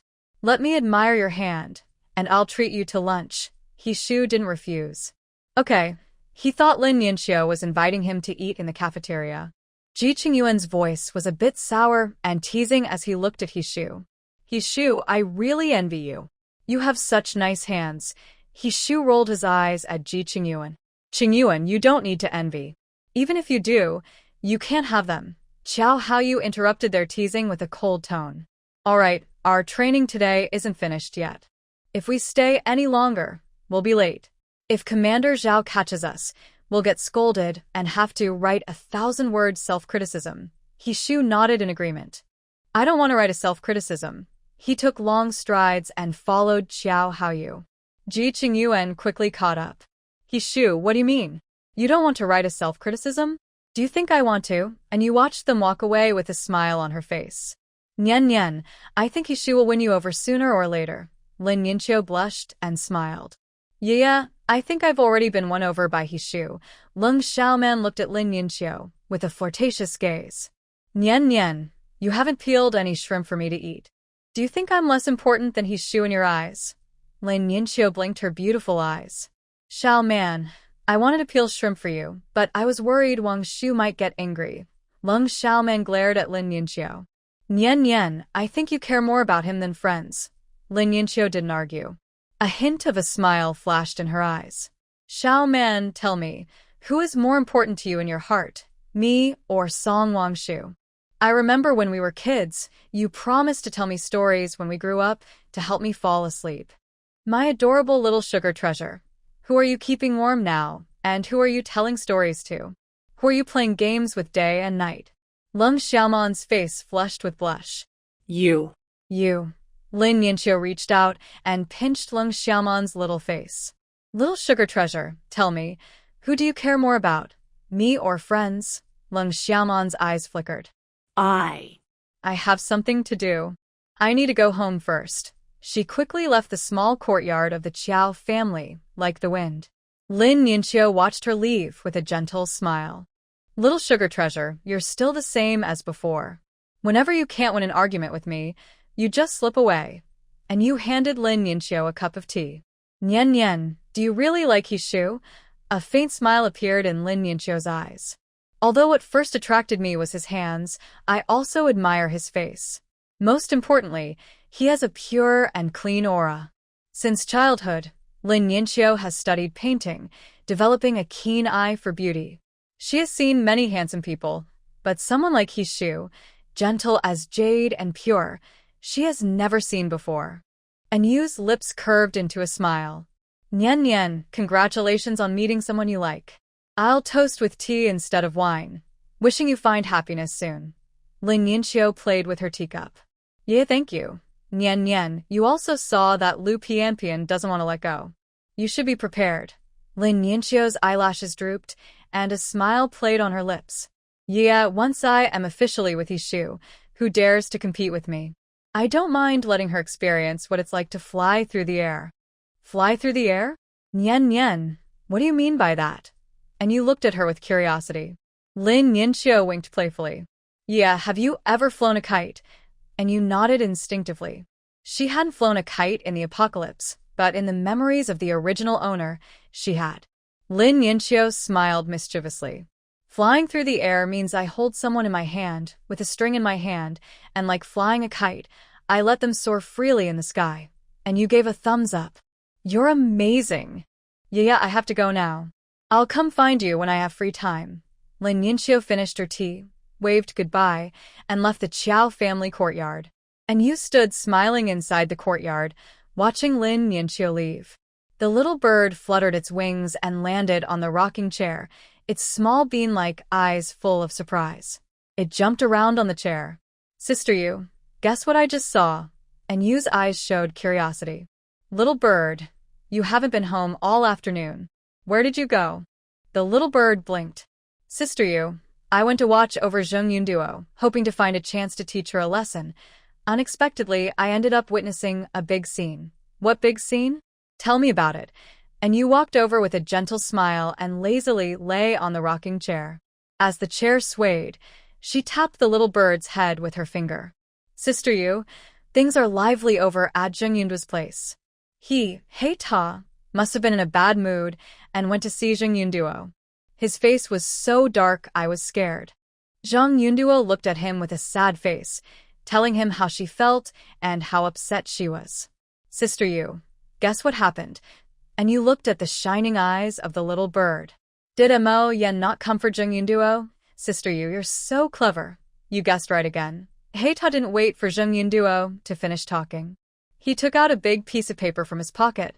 He handed the paper to Zheng Yunduo and spoke coldly. Comrade Zheng Yunduo, I was wrong before. I shouldn't have bothered you. And I shouldn't have caused you trouble. This paper has the things I used to give you. I knew you didn't like them, but I begged you to keep them. It caused you a lot of trouble and made you suffer. Now I realize I was wrong. I listed everything on this paper. I hope you return everything to me because I gave them to you because I liked you. You didn't refuse, so I thought I had a chance. But it turns out I was just dreaming, being foolish and unrealistic. All these things were gifts I gave to my future wife. Since you and I have no relationship, please return everything to me. I promise I won't bother you again. In the future, I will avoid you and won't bother you anymore. Sister Yu, you didn't see what happened at that time. Zheng Yunduo's eyes were full of disbelief, and her hands holding the paper trembled. The little bird mimicked the scene perfectly, its small eyes expressive. And you smiled faintly, with a look that was neither fully amused nor serious. Little bird, you have a talent for storytelling. Little rookie, with small eyes, is full of pride. Of course, I am Sister Yu's little rookie. Little rookie, keep telling me clearly what you saw. Yes, Sister Yu. The little rookie its wings and imitates Jung Yundua's voice. Brother Amo, what do you mean by that? Haiten, with a blank face, simply says what it means. Jung Yundua's eyes fill with tears. Brother Amo, I've already used the things you gave me. Haiten looks coldly at Jung Yunduo. Just pay the market price for what you've used. Jung Yunduo starts crying again. Brother Amo, did I do something wrong? Did Xiao Na say something to you? Please don't believe her. She's jealous of me. Haiten interrupts her. Jung Yunduo, I was nearby at the time. I heard everything you said to Xiao Na. I didn't miss a single word. Jung Yunduo is so shocked by Mo Yen that she keeps stepping back. She looks at Haiten's cold face and reluctantly returns the items to Mo Yen. Since I've used them, I'll pay the price with an IOU. And Yu narrows her eyes and strokes her chin. I never thought Mo Yan's eyes would actually get better. Jung Yunduo isn't a good person. She deserves this trouble. The little rookie nods its small head. Sister Yu, when I was watching Jung Yunduo, I saw her smiling foolishly at a small bottle in her hand. And Yu looks thoughtful, a cold light flickering in her eyes. She has a feeling that Jung Yunduo might have bad intentions. Little rookie, what do you think is inside that small bottle? The little rookie shivers and feels a bit cold. It instinctively looks up at the sky. The sun isn't covered by clouds. Sister Yu, I don't know what it is. But I'm sure it's not good stuff. Sister Yu, you should warn the young master to be careful. And Yu nods in agreement. Little rookie, keep an eye on Jung Yunduo. Watch who she's talking to, especially that small bottle in her hand. Watch carefully, and let her face the consequences herself. The little rookie is full of energy, its small eyes shining brightly. Sister Yu, I will do this task perfectly. It spread its wings and flew toward Jung Yunduo. And Yu watched the little bird disappear and muttered to herself. Jung Yunduo, good and evil are just a thought away. The choice is yours. If you harbor evil thoughts, be prepared to face the consequences. Who knows who will be so lucky? The little bird arrived in front of Jung Yunduo's dormitory. At this moment, Jung Yunduo was in a bad mood and took a day off from the island supply store. She was pacing angrily inside her room, very upset. Cheapskate, I was just taking some things from you. Do you really have to block my door and insist on getting your stuff back? So annoying.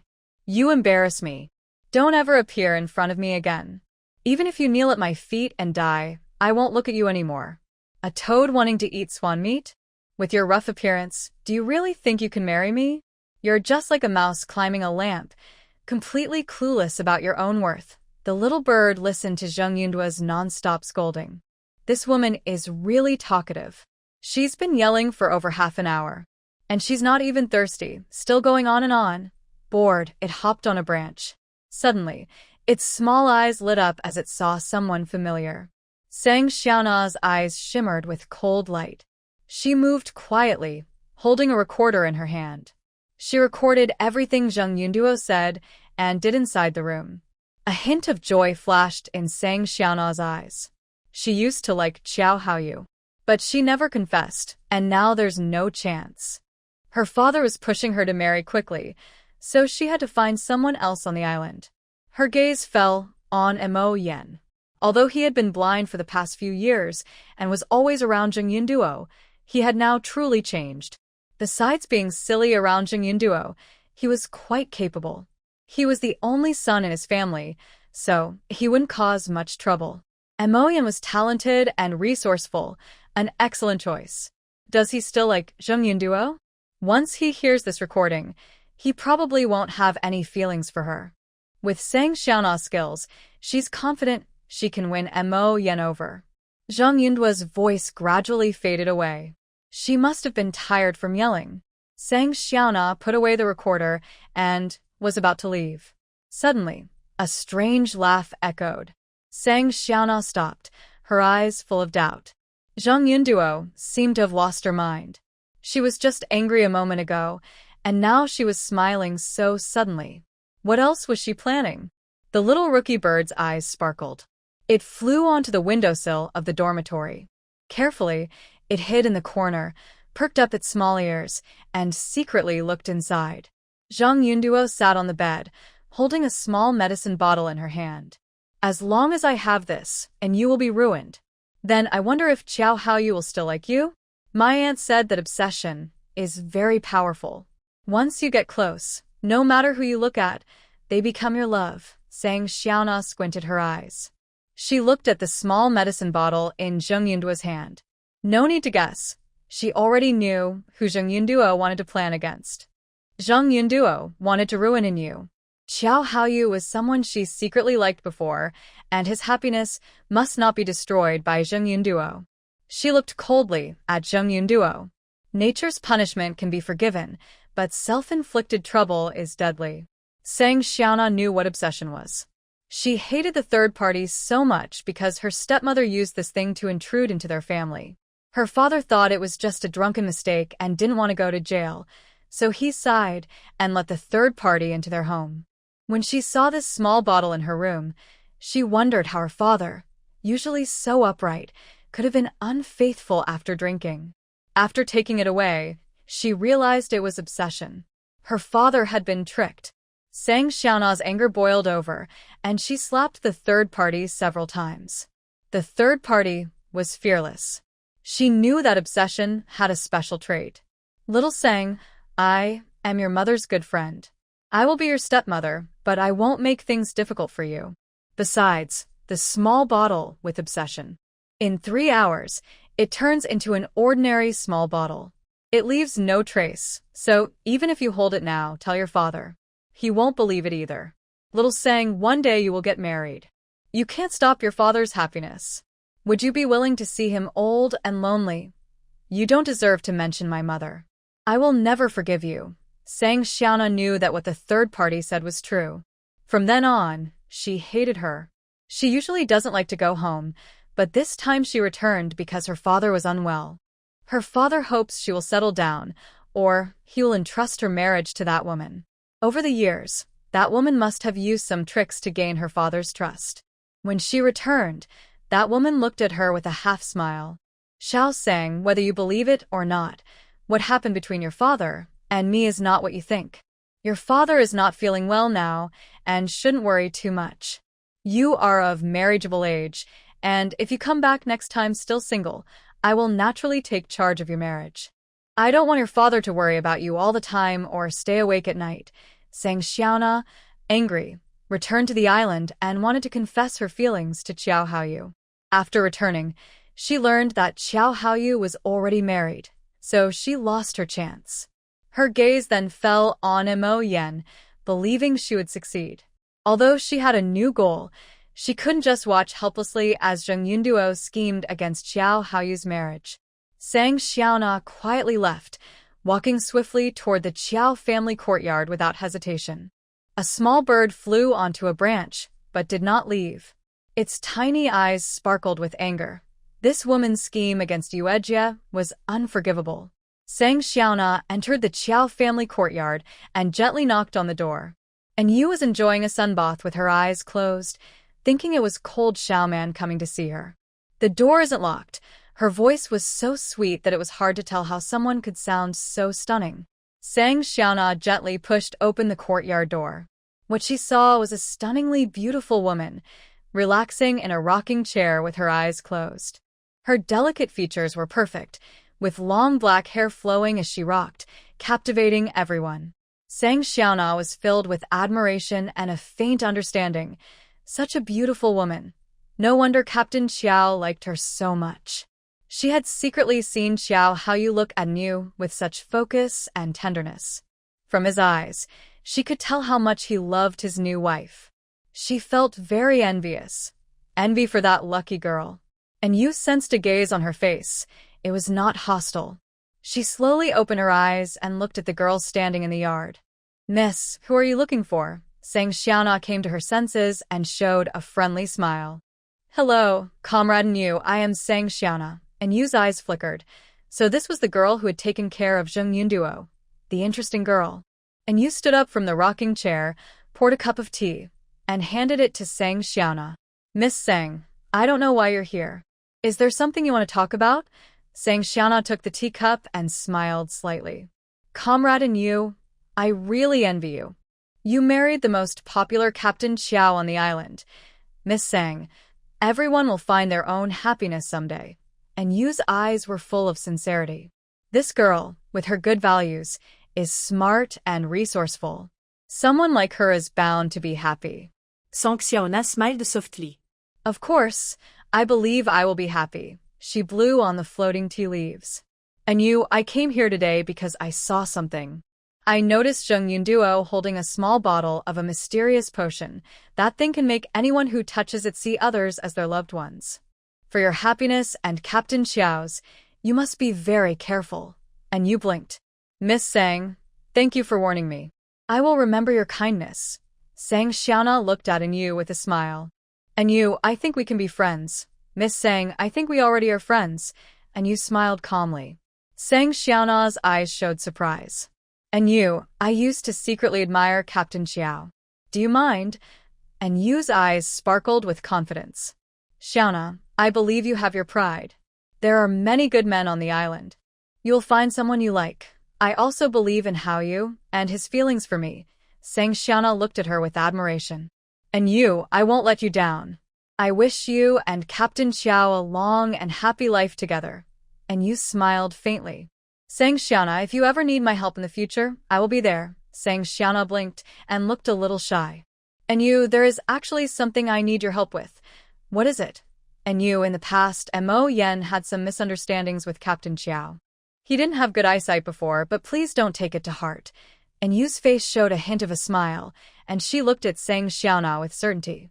San Xiaona, do you like Mo Yen, Captain Mo? San Xiaona didn't deny it. I'm still working on it. Well, I hope your wish comes true. San Xiaona, what kind of man do you like? Only through personal training can I be truly satisfied. It doesn't matter how Captain Mo was before. What's important is the future, and Yu smiled warmly as she looked at San Xiaona. San Xiaona also smiled. And Yu, I'll thank you with wedding candy someday. And Yu watched San Xiaona leave and looked at the clouds in the sky. Mo Yen is so lucky to be liked by San Xiaona. He probably can't escape her grasp. A cold light flickered in Yu's eyes. Zheng Yunduo, I've let you go many times, but you don't know how to stop. If you want to harm me, I'll make sure you face the consequences. When Xiao Haoyu returned, he saw his wife staring blankly at the steaming dumplings. Yeah, I'm back. And Yu snapped out of her thoughts and smiled slightly. Just in time. The dumplings just finished. Xiao Haoyu washed his hands and sat beside Yu. Having you is the best thing. He took her hand and gently kissed the back of it. And Yu's eyes curved happily as she handed him a pair of chopsticks. These dumplings are made with tomato and egg. Try one and see if you like it. Xiao Haoyu picked up a plump dumpling and put it in his mouth. His eyes lit up with satisfaction, and a slight smile appeared on his lips. Delicious. If you like it, eat more. Tomatoes are full of energy and good for health, and Yu happily enjoyed the tomato and egg dumplings. Haoyu, do you know a girl named San Xiaona? Yes, I know her. San Xiaona is the star of the cultural troupe. She's quite famous on the island. I didn't pay much attention to her. What's wrong? Xiao Haoyu quickly finished a large plate of dumplings. And Yu put down her chopsticks. San Xiaona came to see me today. Xiao Haoyu's beautiful eyebrows furrowed with confusion. What did she want? She came to remind me that Zheng Yunduo has a small bottle of a love potion. Anyone who accidentally touches it will see the person they love. She's worried she might use it on me, so she came to warn me. And Yu stared at Xiao Haoyu without blinking. Zhou Haoyu's eyes were filled with frost and coldness, and his voice was full of dislike. And Yu narrowed her eyes dangerously. Haoyu, who do you think gave her this thing? Zhou Haoyu didn't hesitate. It was that person from the Zhou family. Besides her, who else would be so scheming and try to plan my marriage? Haoyu, do you think if Zheng Yunduo accidentally used the wrong potion, Zheng Qiushuang would regret the bad advice she gave Zheng Yunduo? And Yu rested her chin on her hands, a sarcastic smile on her lips. Yeah, don't dirty your hands for Zheng Yunduo. Zhou Haoyu held Yu's hand and cupped it in his palm. and you blinked. I didn't want to do anything. I find it dirty. This little rookie will handle this matter perfectly. She poked Jo Haoyu's chest with her finger. Husband, you must protect your innocence. If your purity is stained, I won't forgive you. No matter the reason, I won't forgive it. You must remember that clearly. Jo Haoyu looked serious. Yeah, I remember very well. I won't give you a reason to leave me. That's good. A deeper smile appeared in Yu's eyes. She hooked her finger around Jo Haoyu's pocket and pulled him into the room. Jo Haoyu's Adam's apple moved, and his eyes, full of anticipation, looked at her. Wife, and Yu pressed her index finger on Jo Haoyu's lips. She winked playfully and slowly moved closer. A little reward for you. Her lips touched Jo Haoyu's lips through her finger. They parted quickly, but it made Jo Haoyu's heart itch badly. It was like a feather floating on a lake, wanting to catch it but unable to. Wife, Jo Haoyu suddenly hugged Yu tightly, refusing to let her go, chasing after her lips and expressing his reluctance. He was a little greedy. The reward was too small. He wanted more. It was getting dark. Zhang Yunduo didn't go to the cafeteria. There was a knock on the door. A trace of dislike flashed in her eyes. Xiao Tiao, holding a lunchbox, smiled with his eyes squinting. Yunduo, I made you braised pork today. You're too thin. Eat more. Zhang Yunduo took the lunchbox. Thanks, Fat Tiger. You're so kind. While she was talking to Fat Tiger, the little rookie took the opportunity to. A single claw knocked the small bottle off the table onto the ground. The small bottle made a clear, crisp sound when it hit the floor.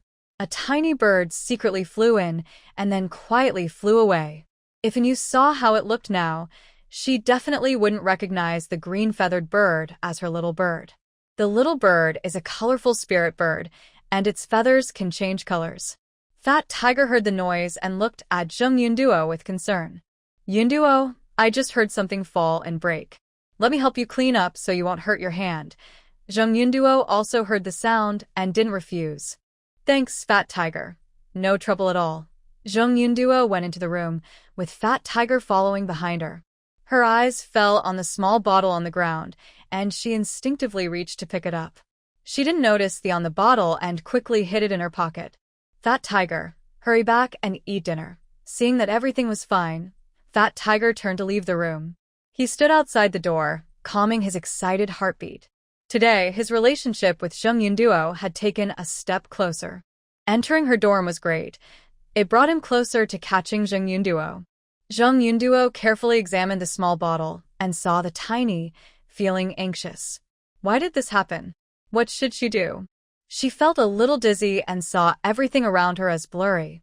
She blinked, and after a moment, her vision became clear again. The doorbell rang again. Yunduo, I forgot to bring you the boiled eggs.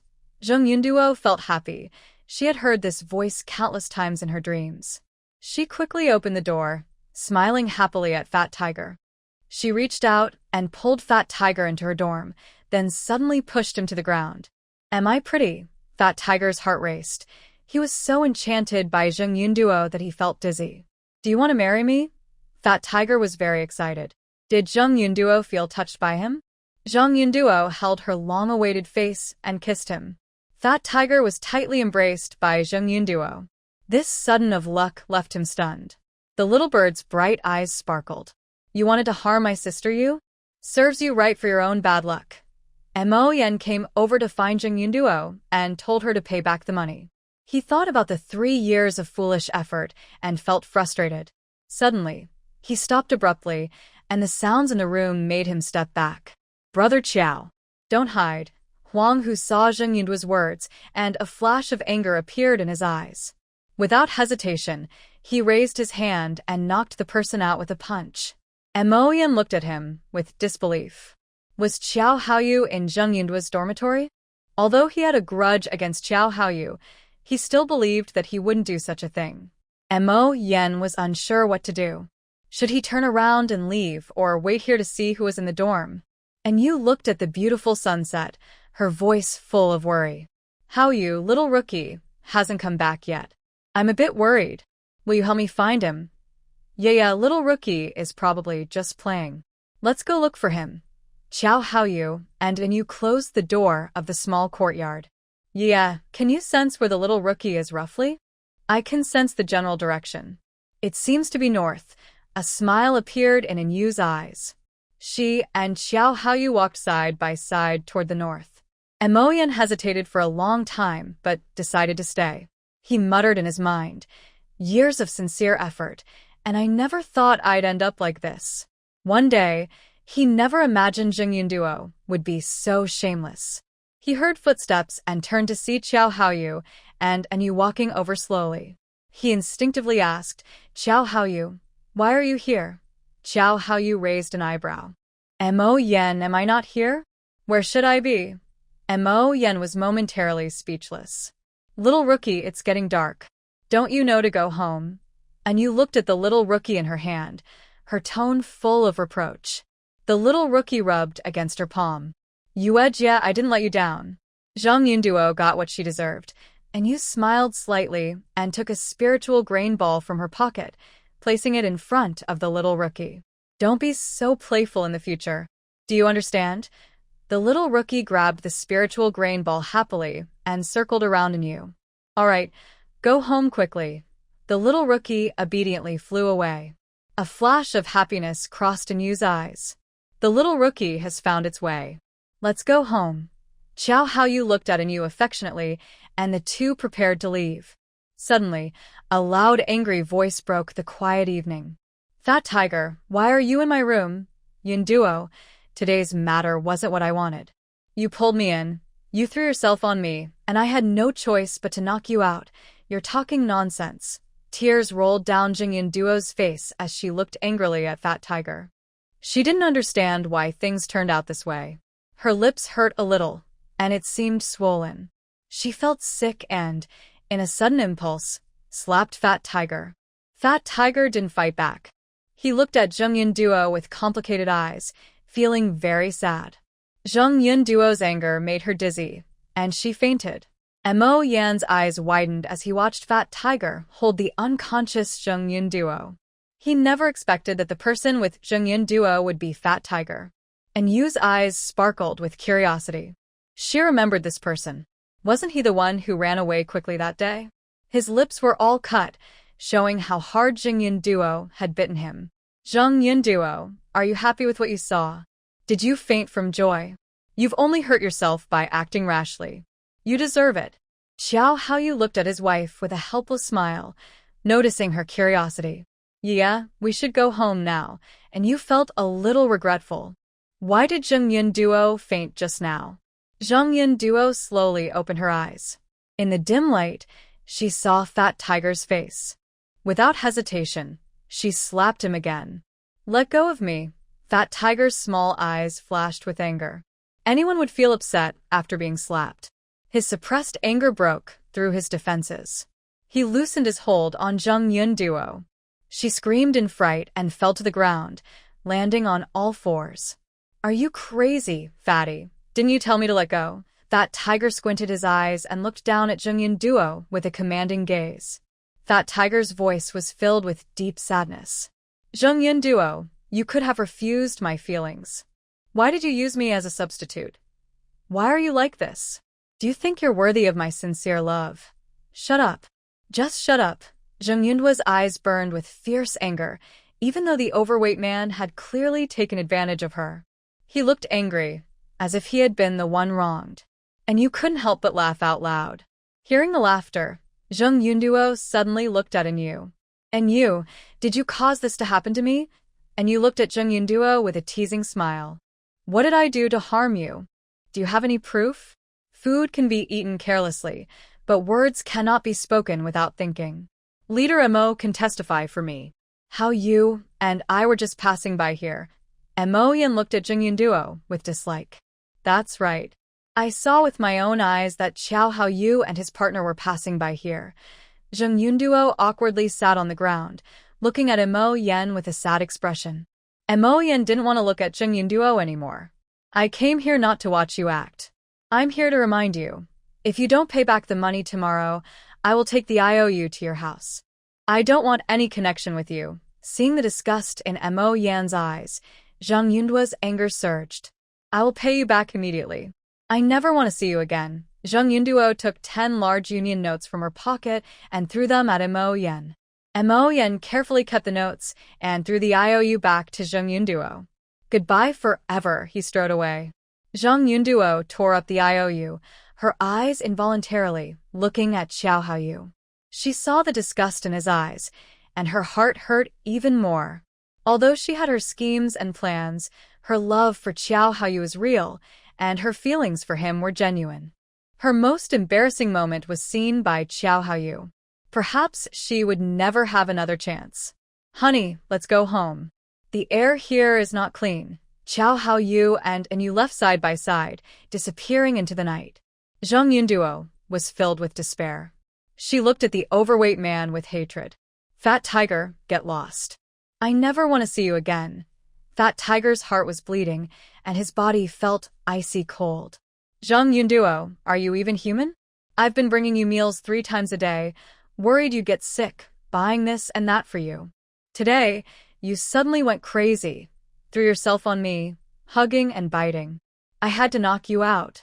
Zhang Yunduo, how can you be so shameless? Captain Xiao is married, and you still can't forget him. The most frustrating thing is that you used me as a substitute. Have you ever thought about how I feel? Do you think my feelings are worth anything to you? Zhang Yunduo was so angry she couldn't speak. Her mind was a mess, and she felt very upset. Get out of here. I was drunk and couldn't see clearly. Are you drunk too? Stay away from me. Don't keep circling around me. It's annoying to look at. Fat Tiger's eyes widened as if he had never seen Zhang Yunduo before. Her once kind and beautiful image completely shattered.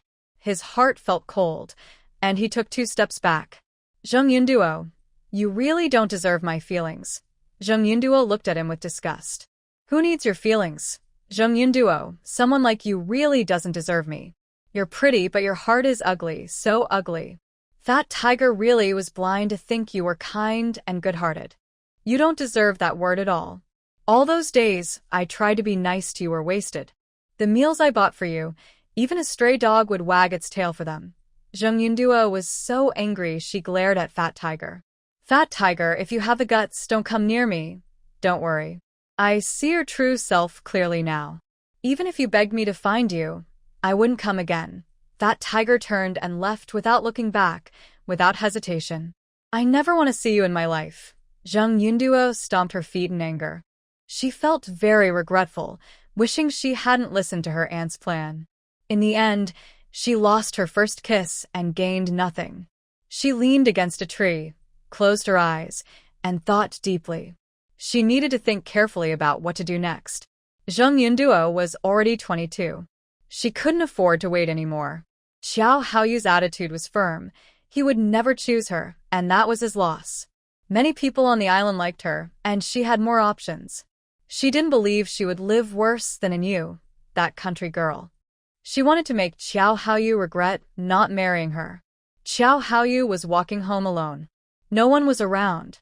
He held An Yu's hand. An Yu's lips curved into a slight smile. His hand was warm, and holding it made him feel strangely safe. Neither of them spoke. The faint moonlight stretched their shadows very long. An Yu opened the gate of the small courtyard, and they walked into the house one after the other. Zhou Haoyu looked at An Yu gently. Yeah, was today's matter you're doing? An Yu smiled slightly, nodded first, then shook her head. Well, maybe yes, maybe no. What do you mean? Everything depends on Zhang Yunduo's thoughts. If she didn't want to hurt you, she wouldn't have made this mistake. An Yu's eyes flashed with cold light. Her restless index finger gently stroked Zhou Haoyu's chin. If Zhang Yunduo plans to scheme against you, she will have to pay the price. The little rookie just broke her spell, making her suffer her own consequences. Zhou Haoyu lowered his head and gently bit her restless finger. With a mischievous tongue, he swept across her finger, sending a jolt of electricity through her, into her heart. Her long eyelashes fluttered twice, and her clear eyes became moist. The distance between them gradually closed, their noses almost touching, breathing in each other's scent. Wife, thank you for protecting me. Zhou Haoyu's voice was full of tenderness. So, how will you thank me? And Yu affectionately rubbed her nose against his. Hero saving the beauty. Can I offer myself in return? Zhou Haoyu's voice was husky, with a hint of seduction. And Yu's heart trembled. She tiptoed and kissed his lips. I allow you to repay me. Her voice was as soft as snowflakes, falling into Zhou Haoyu's ears and melting into his heart. He lowered his head and captured Yu's lips, boldly inviting her to fall with him. Unknowingly, someone's clothes slipped off, and someone's voice echoed, an intoxicating night of passion. The long night seemed to slow down time. Some people's love was as deep as the sea, endless and tender. Others sat alone on the bed, crying and unable to sleep all night. Still, some entered dreams, leaving no trace of the night's memories. Finally, dawn caught up with the night before it disappeared. Before joy or farewell, all he could do was watch the night fade before his eyes. A red glow suddenly appeared where the sea met the sky, turning the ocean into a sea of red. A breeze blew across the water, rippling the surface with gentle waves.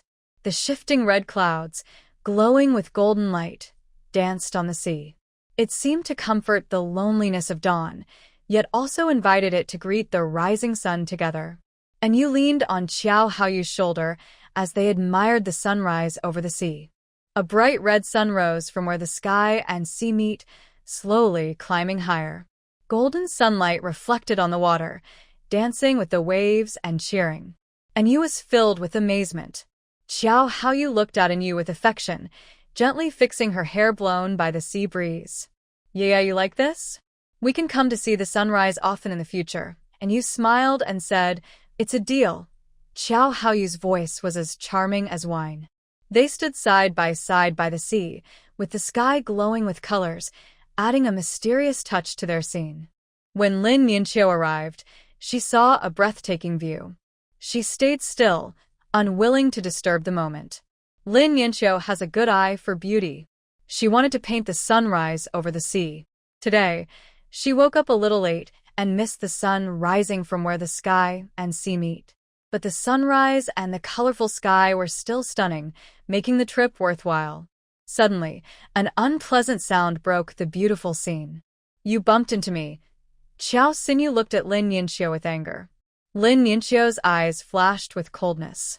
She hated it when someone ruined her inspiration. She didn't turn around. Don't you have eyes? There's a person standing here. Can't you see? Xiao Xinyu glared and said through gritted teeth. You are standing on the beach like a wooden post, not moving, blocking my way. Lin Yinqiu's good mood was spoiled, and her voice carried a cold wind. Why does it matter if I stand here? Are your eyes bad at your age? Being blind is one thing, but you didn't even apologize after bumping into me. Who gave you the nerve to criticize me? Xiao Xinyu was both angry and anxious. Yesterday, she heard Ji Qingyuan was coming to see the sunrise. She got up early, hoping for a perfect chance to meet him. She was so focused on finding Ji Qingyuan that she didn't watch where she was going. She accidentally bumped into Lin Yinqiu. She fell to the ground in a hurry, ruining her carefully prepared outfit for the morning. Now Lin Yinqiu still wanted her to apologize. Was she dreaming? Lin Yinqiu slowly turned around, looking at the embarrassed Xiao Xinyu, and felt a little better. Xiao Xinyu, I wondered who was being so unreasonable. It turns out it's you.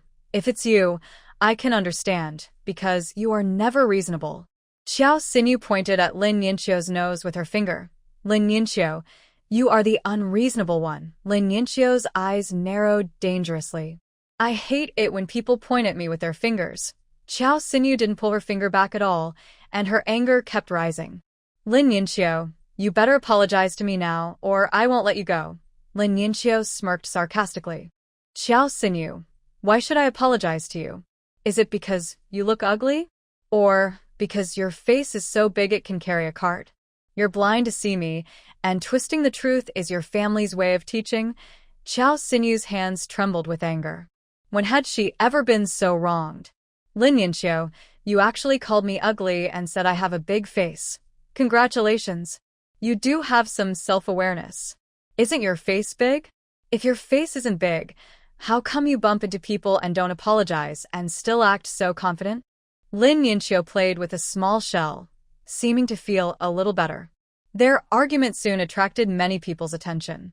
And you? Qiao Haoyu, Ji Qingyuan, He Shu saw Lin Yinxiu walking over slowly. Nian Nian, what's going on? And you asked Lin Yinxiu. Lin Yinxiu helplessly rolled her eyes, her voice tinged with slight frustration. I went to watch the sunrise at the beach today, but I didn't check the almanac and got bumped by a. The not only didn't apologize but also blamed me for not paying attention behind my head. Is she crazy? And you was amused by her words. Are you okay?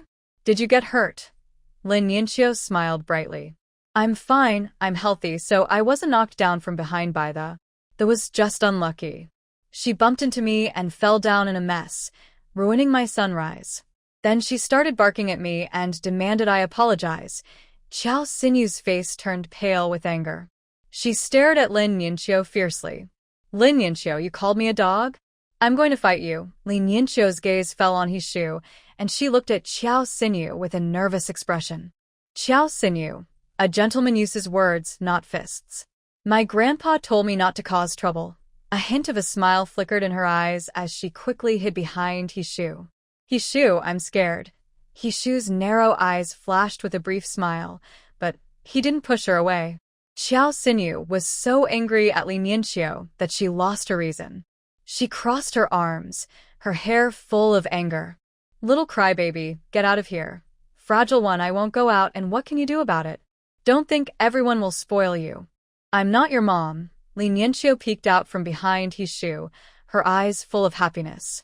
Little crybaby, I will tell Grandpa Lin that you bullied me. Qiao Sinyu's eyes filled with tears of frustration as she looked at Qiao Haoyu with a sad expression. Qiao Haoyu remained silent, showing no intention to help. A flash of anger crossed Lin Yinxiu's eyes. She stepped out from behind his shoe. Fragile one, you're still as annoying as when we were kids. Just like back then, you tore up my drawing and blamed me. Do you think I will still compromise like I did years ago? Qiao Sinyu smirked proudly. Didn't you just apologize obediently back then? And who was it? Who got a little slap from Grandpa Lin. Thinking of the unfairness from the past, Lin Yinxiu's anger turned into a bitter smile. Qiao Sinyu, you think I'm easy to bully, so you don't apologize when you bump into me? Old grudges and new ones. Today, I'll settle them all. Qiao Sinyu's eyes flickered with fear. Lin Yinxiu, I warn you, don't mess around. Lin Yanqiu tapat kluze. Qiao Sinyu, do you realize you're afraid now? Who gave you the courage to think I'm easy to bully? Today, I'll show you whether I'm easy to mess with. And little crybaby, do you even deserve to call yourself that? In her panic, Qiao Sinyu saw Ji Qingyuan out of the corner of her eye. Without thinking, she ran toward Ji Qingyuan. Captain Ji, save me. Ji Qingyuan was watching the scene when he suddenly heard Qiao Sinyu call his name. He frowned instinctively. Miss, I don't know you. Qiao Sinyu's eyes flickered. She wanted to throw herself into Ji Qingyuan's arms. Perhaps that would be a nice thing. Lin Yinxiu saw her intentions and quickly took a few steps forward. She kicked out her foot and hit Qiao Sinyu on the backside. Wanna run? I'll help you with that. Qiao Sinyu was kicked forcefully and flew forward, falling toward Ji Qingyuan. Her eyes sparkled with happiness. Ji Qingyuan watched as Qiao Sinyu rushed toward him, momentarily stunned and forgetting his actions. Hio Shu kicked fiercely, hitting Ji Qingyuan on his thigh. Ji Qingyuan was caught off guard and was knocked onto the beach. The timing was perfect. He narrowly avoided Qiao Sinyu's rush. Qiao Sinyu fell onto the sand, her hair and face covered in dirt, looking very embarrassed. Lin Yinxiu looked down at Qiao Sinyu from above. Qiao Sinyu, I'm giving you a chance now. Apologize to me. Qiao Sinyu looked at Lin Yinxiu angrily. Lin Yinxiu, you made me lose face in front of Ji Qingyuan. We're now in a bad situation. Lin Yinxiu slowly squatted down, her eyes narrowing dangerously. Her fair, slender hand made a small circle around Qiao Sinyu's waist. Are you sure you really don't want to apologize? Qiao Sinyu felt the pain and tears welled up in her eyes. Because Ji Qingyuan was nearby, she didn't shout out. Qiao Sinyu, I don't mind giving you a few more little circles. Lin Yinxiu said softly, turning her hand again. I apologize. I'm sorry. Xiao Xinyu gasped in pain, tears flowing freely. Her pride bowed before the pain, and she didn't need to look to know her waist was bruised and purple. Lin Yinxiu's hand looked white and slender, but when she pinched, she was very firm. She reached out and patted Xiao Xinyu's face. That's more like it. If you had apologized earlier, you wouldn't be so embarrassed now. She slowly stood up, took a clean handkerchief from her pocket, and carefully wiped her hands. Xiao Xinyu, looking very embarrassed, got up and ran away without looking back. Lin Yinxiu watched her leave, lost in thought. Xiao Xinyu's gaze at Ji Qingyuan seemed strange. Does she like him? Hio Shu raised an eyebrow and put his hand on Ji Qingyuan's shoulder. Qingyuan, I just saved you. If it weren't for me kicking out my foot, that girl would have knocked you over directly. If you were hugging and holding each other in broad daylight, you wouldn't be able to explain yourself. Ji Qingyuan rolled his eyes, looking helpless. He said, He Shu, even if it's to save me, you don't have to go all out. Wouldn't it be better if you just reached out and pulled me? Why did you have to kick? Are you trying to show off your flying skills at the beach? He Shu's eyes showed a hint of a smile, looking at Ji Qingyuan with little sincerity. Qingyuan, you know that moment was very dangerous. The quickest way I thought to solve the problem was to kick and help you get out of trouble. Compared to being caught by that girl, I think your beach stunt is insignificant. Ji Qingyuan didn't argue. He was sure that Xiao Xinyu liked him. He frowned a little, feeling annoyed. You're right, thanks for your kick. He Shu's long, narrow eyes deepened with a smile, teasing Ji Qingyuan. Qingyuan, you shouldn't blame me for ruining your love luck. He Shu, is that really love luck? That's Xiao Xinyu, Ho Yu's half-sister. That's a dangerous person. I should stay away. Ji Qingyuan thought about how Xiao Xinyu wanted to throw herself at him.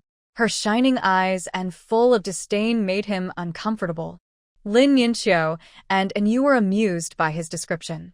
He Shu looked at Lin Yinxiu's warm smile, his eyes flickering. Nian Nian, will you watch the sunrise tomorrow? Lin Yinxiu blinked.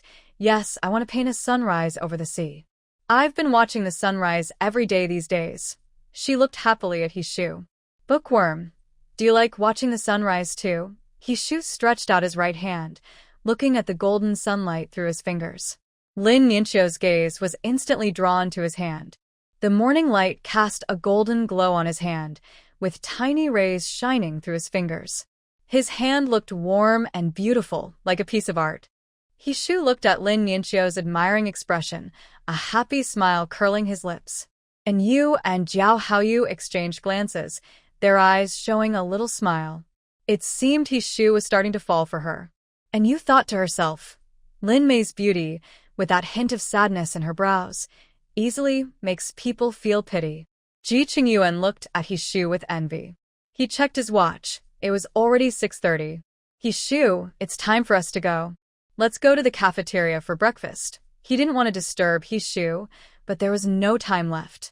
He Shu snapped back to his senses and withdrew his hand. Lin Yinxiu's eyes followed his hand. He Shu, will you come watch the sunrise with me tomorrow? I want to paint a picture of hope in the morning light. He Shu looked into Lin Yinxiu's bright eyes and couldn't bear to refuse. Okay, at 5 o'clock tomorrow. Don't be late. It's a deal. Lin Yinxiu slowly raised his right hand, looking at He Shu with anticipation. He Shu's narrow eyes flickered slightly. He extended his right hand, and their hands clapped in the air as a promise. Lin Yinxiu smiled happily, though a hint of sadness was faintly visible between his brows. In that moment, He Shu's heart fluttered strongly. Lin Yinxiu was dazzling at this moment, his smile mixed with a touch of sadness, making him uniquely beautiful. He pinched his itchy thumb, wishing he could smooth out the slight sadness hidden in his smile. Lin Yinxiu blinked.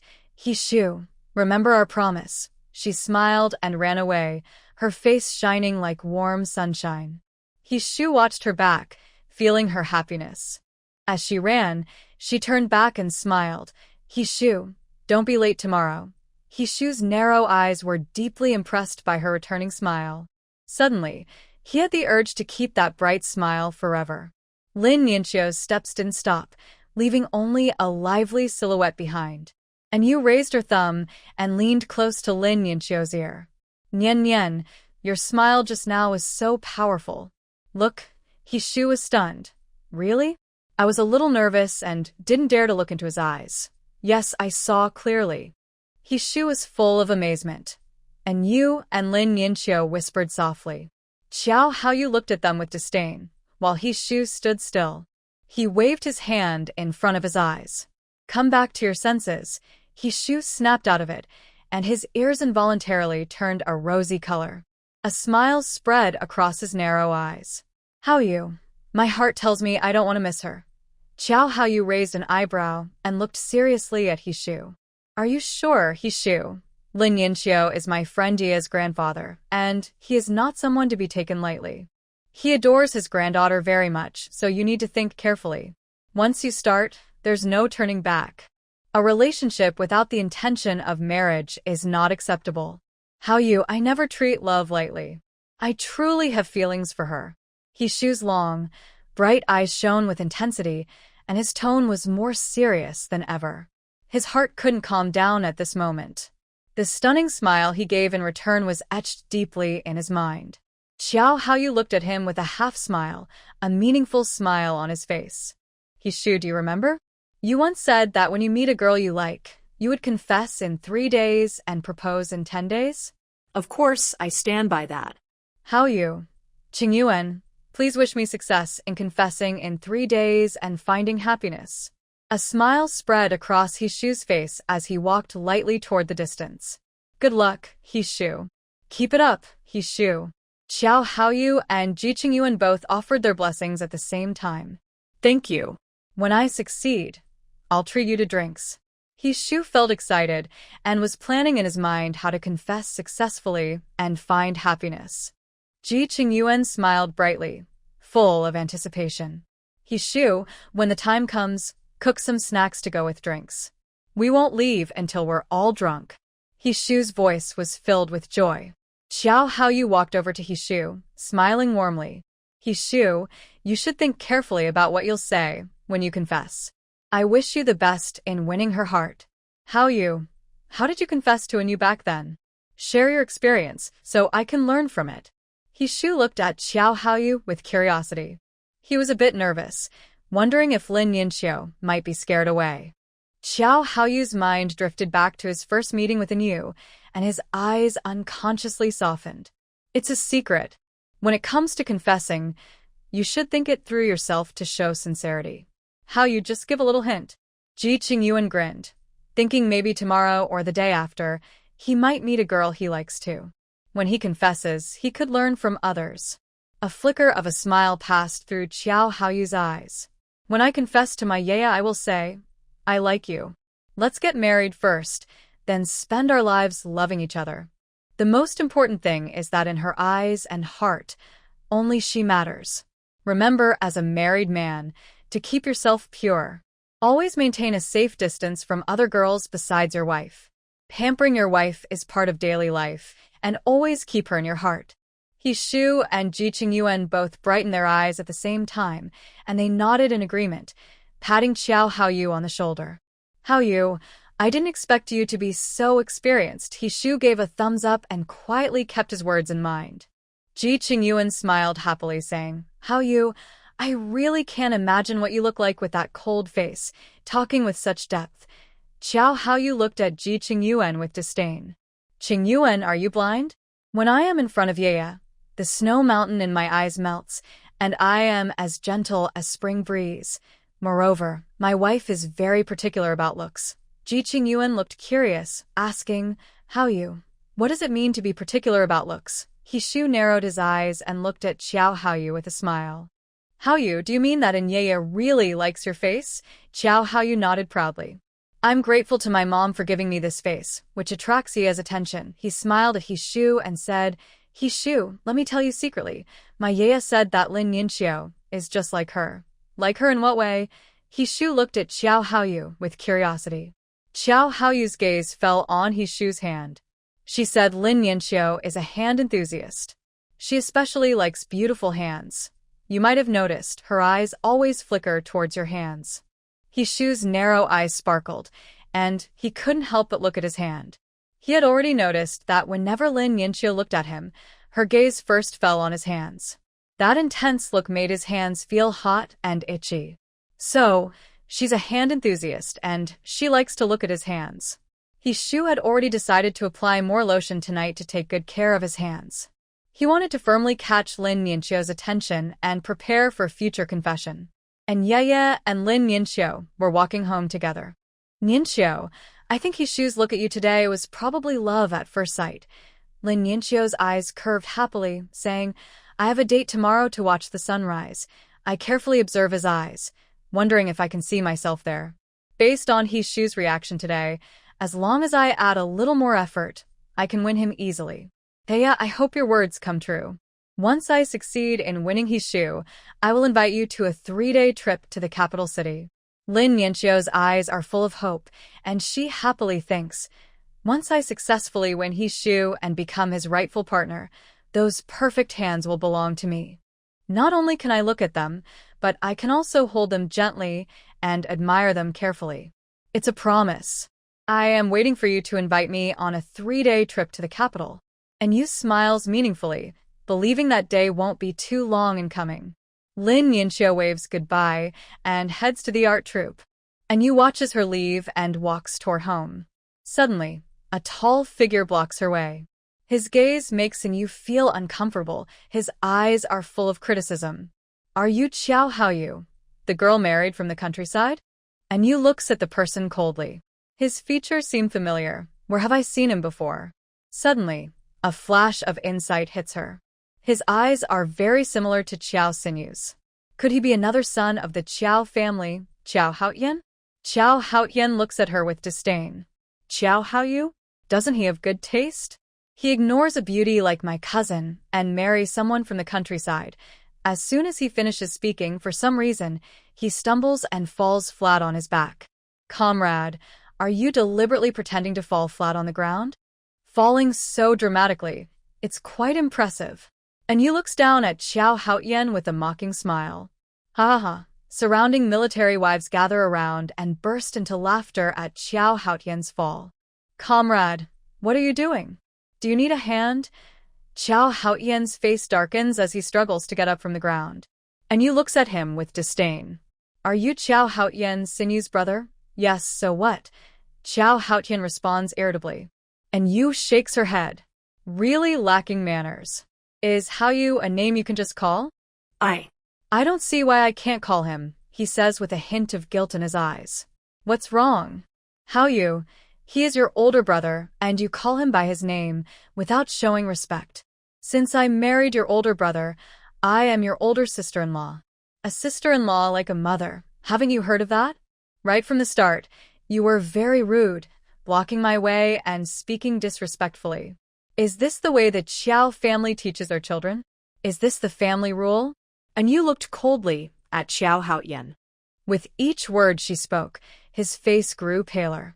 I don't acknowledge you as my sister-in-law. You're not someone I accept. Qiao Haoyan gritted his teeth and looked at Yu with full disdain. And Yu curled her lips into a cold smile, her voice sharp and icy. Qiao Haoyan, who do you think you are? Do I need your approval? Do you think you're very important? Whether you acknowledge it or not, I am the eldest daughter-in-law of the Qiao family. I married Haoyu legally, openly offering tea to Grandpa. I, and you, am the proper eldest daughter-in-law of the Qiao family. Qiao Haoyan's face darkened like a pot on the stove, but he couldn't say a word. Because everything Yu said was the truth, and he couldn't argue. Anyway, I will not acknowledge you. Qiao Haoyan, whether you accept it or not, I am Haoyu's legal wife. Now, apologize to me for your rudeness. And Yu narrowed her eyes dangerously. Dream on. I will not apologize to you. As soon as she finished speaking, a sharp slap with a gust of wind landed on his face. His eyes instantly filled with anger as he looked at the person opposite him. And Yu smiled coldly and looked at Haoyu standing beside her. Husband, why are you back? Haoyu looked at Yu tenderly, his voice full of genuine concern. I heard from Wang Shu that this troublemaker is coming our way. I was worried you might come back and see. Sorry I came back late and made you upset. And Yu's eyes curved into a bright smile. Husband, your return is just perfect. That slap just now was exactly right. Xiao Haotian forgot what he learned in the Qiao family and embarrassed us. You should teach him a lesson so he remembers it. Yeah, you're right. Hao Yu nodded in agreement. His gaze turned to the shocked Qiao Haotian. One moment, his eyes were warm like spring. The next, they were cold and sharp. Qiao Haotian looked into Qiao Haoyu's icy stare and instinctively took a step back. Big brother. Qiao Haoyu narrowed his eyes dangerously. Qiao Haotian, who gave you the courage to come and bully my wife? A cold feeling rose from Qiao Haotian's heart. For some reason, he had been afraid of Qiao Haoyu since he was young. Qiao Haoyu always punished him harshly, never showing mercy. The more he complained, the worse he was treated. I didn't bully her, I just...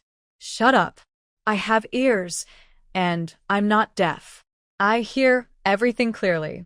Who do you think you are? Whether you admit it or not, Yaya is my legally married wife. Haven't I punished you enough? Are you feeling mischievous again?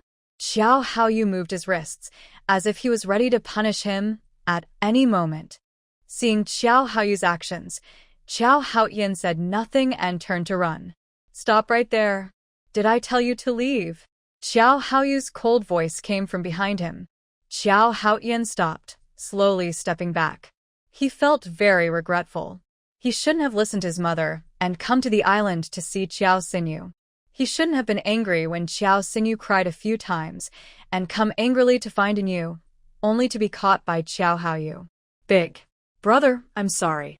Qiao Haoyu's eyes were full of disdain. You should apologize to Yaya. Qiao Haotian looked conflicted, and when he saw Qiao Haoyu's fist, he lowered his head and whispered, Big sister-in-law, I'm sorry. And Yu's eyes flashed with a teasing smile. Qiao Haotian, if I hear you call Haoyu's name directly again, I don't mind teaching you a lesson for Grandpa, so you'll know who is the eldest son of the Qiao family. Qiao Haotian lowered his head, hiding his emotions, afraid to argue. Qiao Haoyu's voice was very cold, like a blade stabbing into Qiao Haotian's heart, making him shiver. Qiao Haotian, calling me by my name directly, are you trying to challenge me? Do you want me, your older brother, to settle this? Let me teach you what the rules of the Qiao family are. Zhou Haoyu's cold gaze seemed to shoot directly at Zhou Haotian like a sharp arrow. Zhou Haotian shook his head like a rattledrum.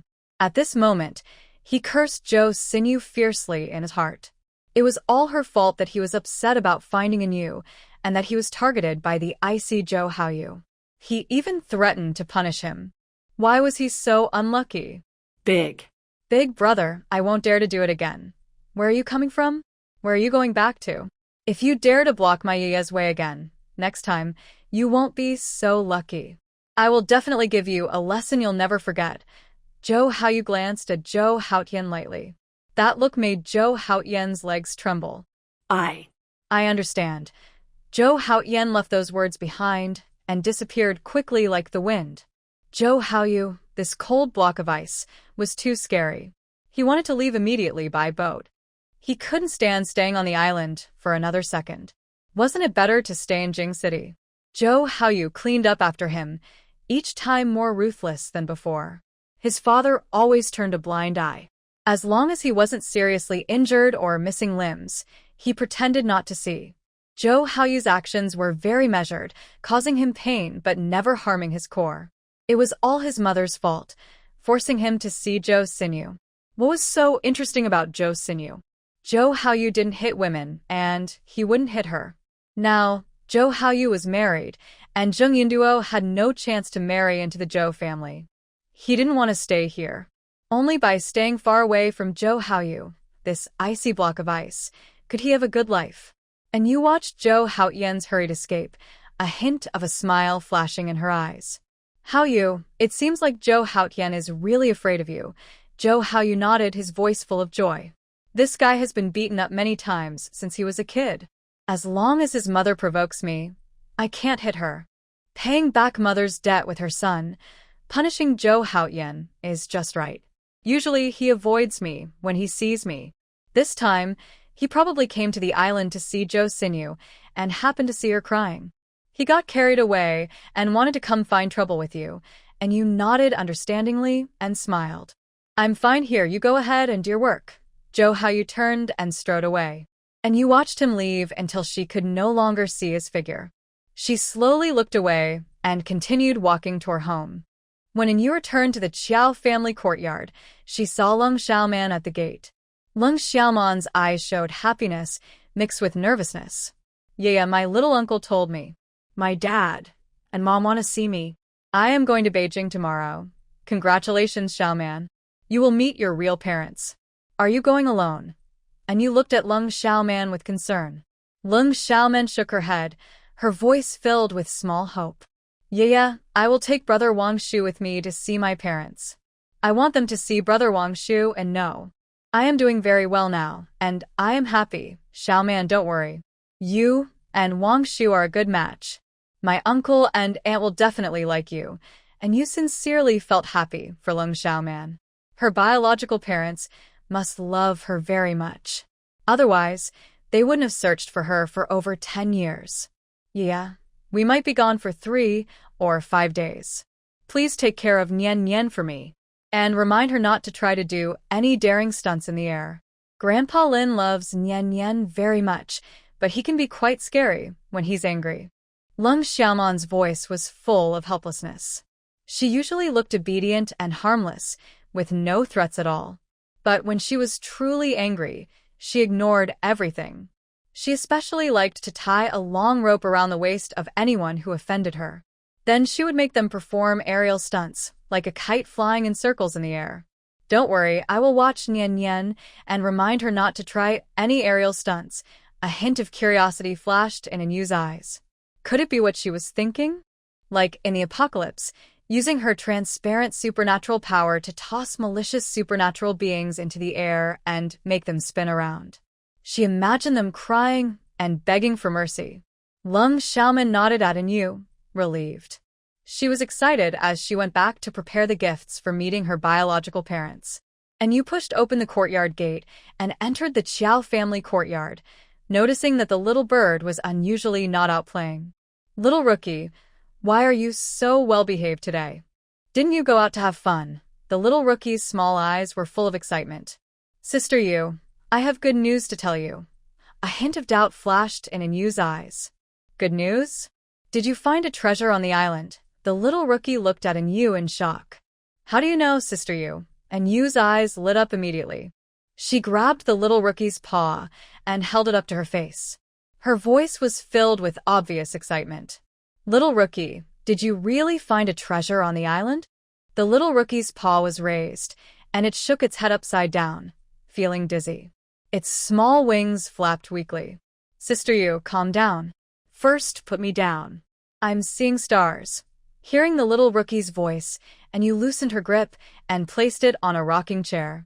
Sorry, I got a little excited when I heard about the treasure. The little rookie flapped its wings and shook its small head, looking at Yu with a sad expression. Sister Yu, can you please not hold my paw? I'm dizzy. Got it. I'll be careful next time. Now tell me, where's the treasure? Yu playfully tapped its small head with her finger. The little rookie pecked at its feathers, its small eyes spinning happily, full of pride. Sister Yu, I just woke up today. I flew out of my cozy nest to enjoy the sun. Just then, I saw a little lark surrounded by a group of other little larks, chirping excitedly. Since I was in a good mood today, I listened carefully. The little lark in the center was showing off proudly. It said that not far from the island, there was an abandoned small island. It found a cave that glowed faintly during the full moon night. The little lark was curious and flew into the cave to look around. They found that the shining objects were white beads and many gold ingots. That little lark knew they couldn't eat or take anything, so it just considered it an adventure and showed it off everywhere. Yu stroked her chin thoughtfully, looking at the little rookie with interest. Little rookie, do you understand what other animals are saying? The little rookie immediately puffed up its feathers, its small eyes flickering with grievance. Sister Yu, haven't you heard? Humans have speech, and animals have their own language. Our colorful spirit bird family is born able to speak human language, but we can still understand animal speech. And Yu was amused by its small appearance and gently patted its wing. All right, I know you're amazing. The little bird puffed up its tiny head with bright, confident eyes. I am already very good. And Yu took out a small tomato from her space and waved it in front of the little bird's eyes. Little bird, do you want to eat? Its small eyes followed the waving tomato. Yes, Sister Yu, you're the best. And Yu smiled warmly and said enticingly, Little bird, go to that small cloud sparrow and check the place we talked about. See if there are any treasures. If you bring back good news, the tomato filled with spiritual energy will be yours to enjoy. Really? The little bird's eyes sparkled with excitement. Seeing its eager look, and Yu nodded. Have I ever lied to you, little bird? The little bird held the small tomato with its two tiny claws and flapped its wings to fly back to its nest. After a moment, it flew out again and circled around Yu. Sister Yu, I promise to complete the task. If what that small cloud sparrow said is true, I can bring back good news in at most 10 days. And Yu extended her left hand, and the little bird perched on her palm. Little bird, when you go out alone, be sure to stay safe. Your owner isn't with you now, so I can't protect you. I'm waiting for your good news and your safe return. The little bird blinked its small eyes and rubbed its head against Yu's thumb. Don't worry, Sister Yu. Since you've been feeding me spiritual grains recently, I've become much stronger, twice as fast as before. Maybe someday soon, I'll be able to advance to a second-level colorful spirit bird. And Yu's finger moved slightly, and a transparent silk thread wrapped around the little bird's right claw. The little bird felt a cool sensation on its claw, looked down, but saw nothing. Little bird, if you encounter danger, peck through your right claw, and I can save your life. And Yu looked at the little bird seriously. Its small eyes were full of emotion, knowing that her owner had a secret. Otherwise, he wouldn't be able to catch it or understand what it was saying. Big Sister Yu, I remember now. The little rookie spread its wings and flew high, disappearing in an instant. And Yu looked away lazily, sitting in a rocking chair, admiring the white clouds in the sky. Compared to the end of the world, life now is like heaven. There are no monsters lurking around, and she doesn't have to be constantly on guard. Surrounded by green mountains and clear waters, she has someone she likes by her side. Such days are the life she once dreamed of. Her past life was too hard, struggling to survive in tight spots. She never had a peaceful sleep, always worried about monsters or other supernatural beings. Living alone with her special powers, she struggled to survive in the end times. A pair of loving, charming eyes suddenly appeared in Yu's mind. Breaking her thoughts, a smile appeared at the corner of her mouth. Xiao Haoyu, have I ever told you that I like you more than just a little? And Yu squinted her eyes, watching the clouds chase each other in the sky. Memories of her and Xiao Haoyu flashed through her mind. Her past life was too bitter, taking many monsters' lives. This life is a gift from heaven, and that's why she met Xiao Haoyu. He made her feel the sweetness of life, allowing her to smile happily. She could be spoiled in Xiao Haoyu's arms and sleep peacefully until she woke up naturally. As she thought about this, Yu slowly fell asleep. Maybe the warm sunshine made her feel so comfortable that she drifted into dreams. In her dream, she seemed to return to the place where she first met Xiao Haoyu. That beautiful waterfall, the clear water pool. He fell from the sky looking disheveled, his face stunning her and making her heart race. Xiao Haoyu, who was giving a speech on the training ground, suddenly sneezed twice. Someone couldn't help but laugh, and the laughter seemed contagious. After a moment, everyone on the training ground was laughing. Xiao Haoyu's gaze swept coldly across their faces. Anyone he looked at immediately stopped smiling, stood straight, and held their heads high. Very good. You're full of energy. Very impressive. Everyone, turn left. Since you're so lively, run 20 laps around the training ground. The training ground was filled with groans, and no one dared to refuse. Song Wangshu glared at the culprit. Lu Hai, you've caused everyone trouble. After training, I want to have a talk with you. Lu Hai helplessly explained. How can you blame me? I was just secretly laughing. Who would have thought you all would laugh so openly? Duan Yulin looked at Lu Hai with a frown. If you hadn't laughed, would I have dared to laugh? Now I'm being punished to run laps. After I finish, I'll crawl over and challenge you so you get punished too. Lu Hai honestly felt wronged. Did I make you laugh? No, it's because you couldn't hold it in. It has nothing to do with me. If you all didn't laugh so loudly, the team leader wouldn't be angry. It's your fault for not hiding your laughter. The three of them kept running and arguing, blaming each other. Jiao Haoyu squinted, his voice cold enough to make the others shiver. Wang Shu, Hai Ziyulin, take your soldiers. Starting now, we'll have a friendly match. The person who finishes 20 laps will be responsible for washing the socks of the other two. All three responded together. Song Wang Shu pushed forward with energy, leading the pack. Everyone, get serious. Who dares to hold me back? I'll make him wash socks for the whole camp for a month. Duan Yulin also shouted loudly, run everyone. If you beat me, I'll treat everyone to lunch at the cafeteria. If anyone causes me to lose, I'll make him treat the whole camp every day. Lu Hai wasn't willing to fall behind. Brothers, show your strength and push hard for me. Everyone on the training ground seemed to be full of energy, running forward like the wind.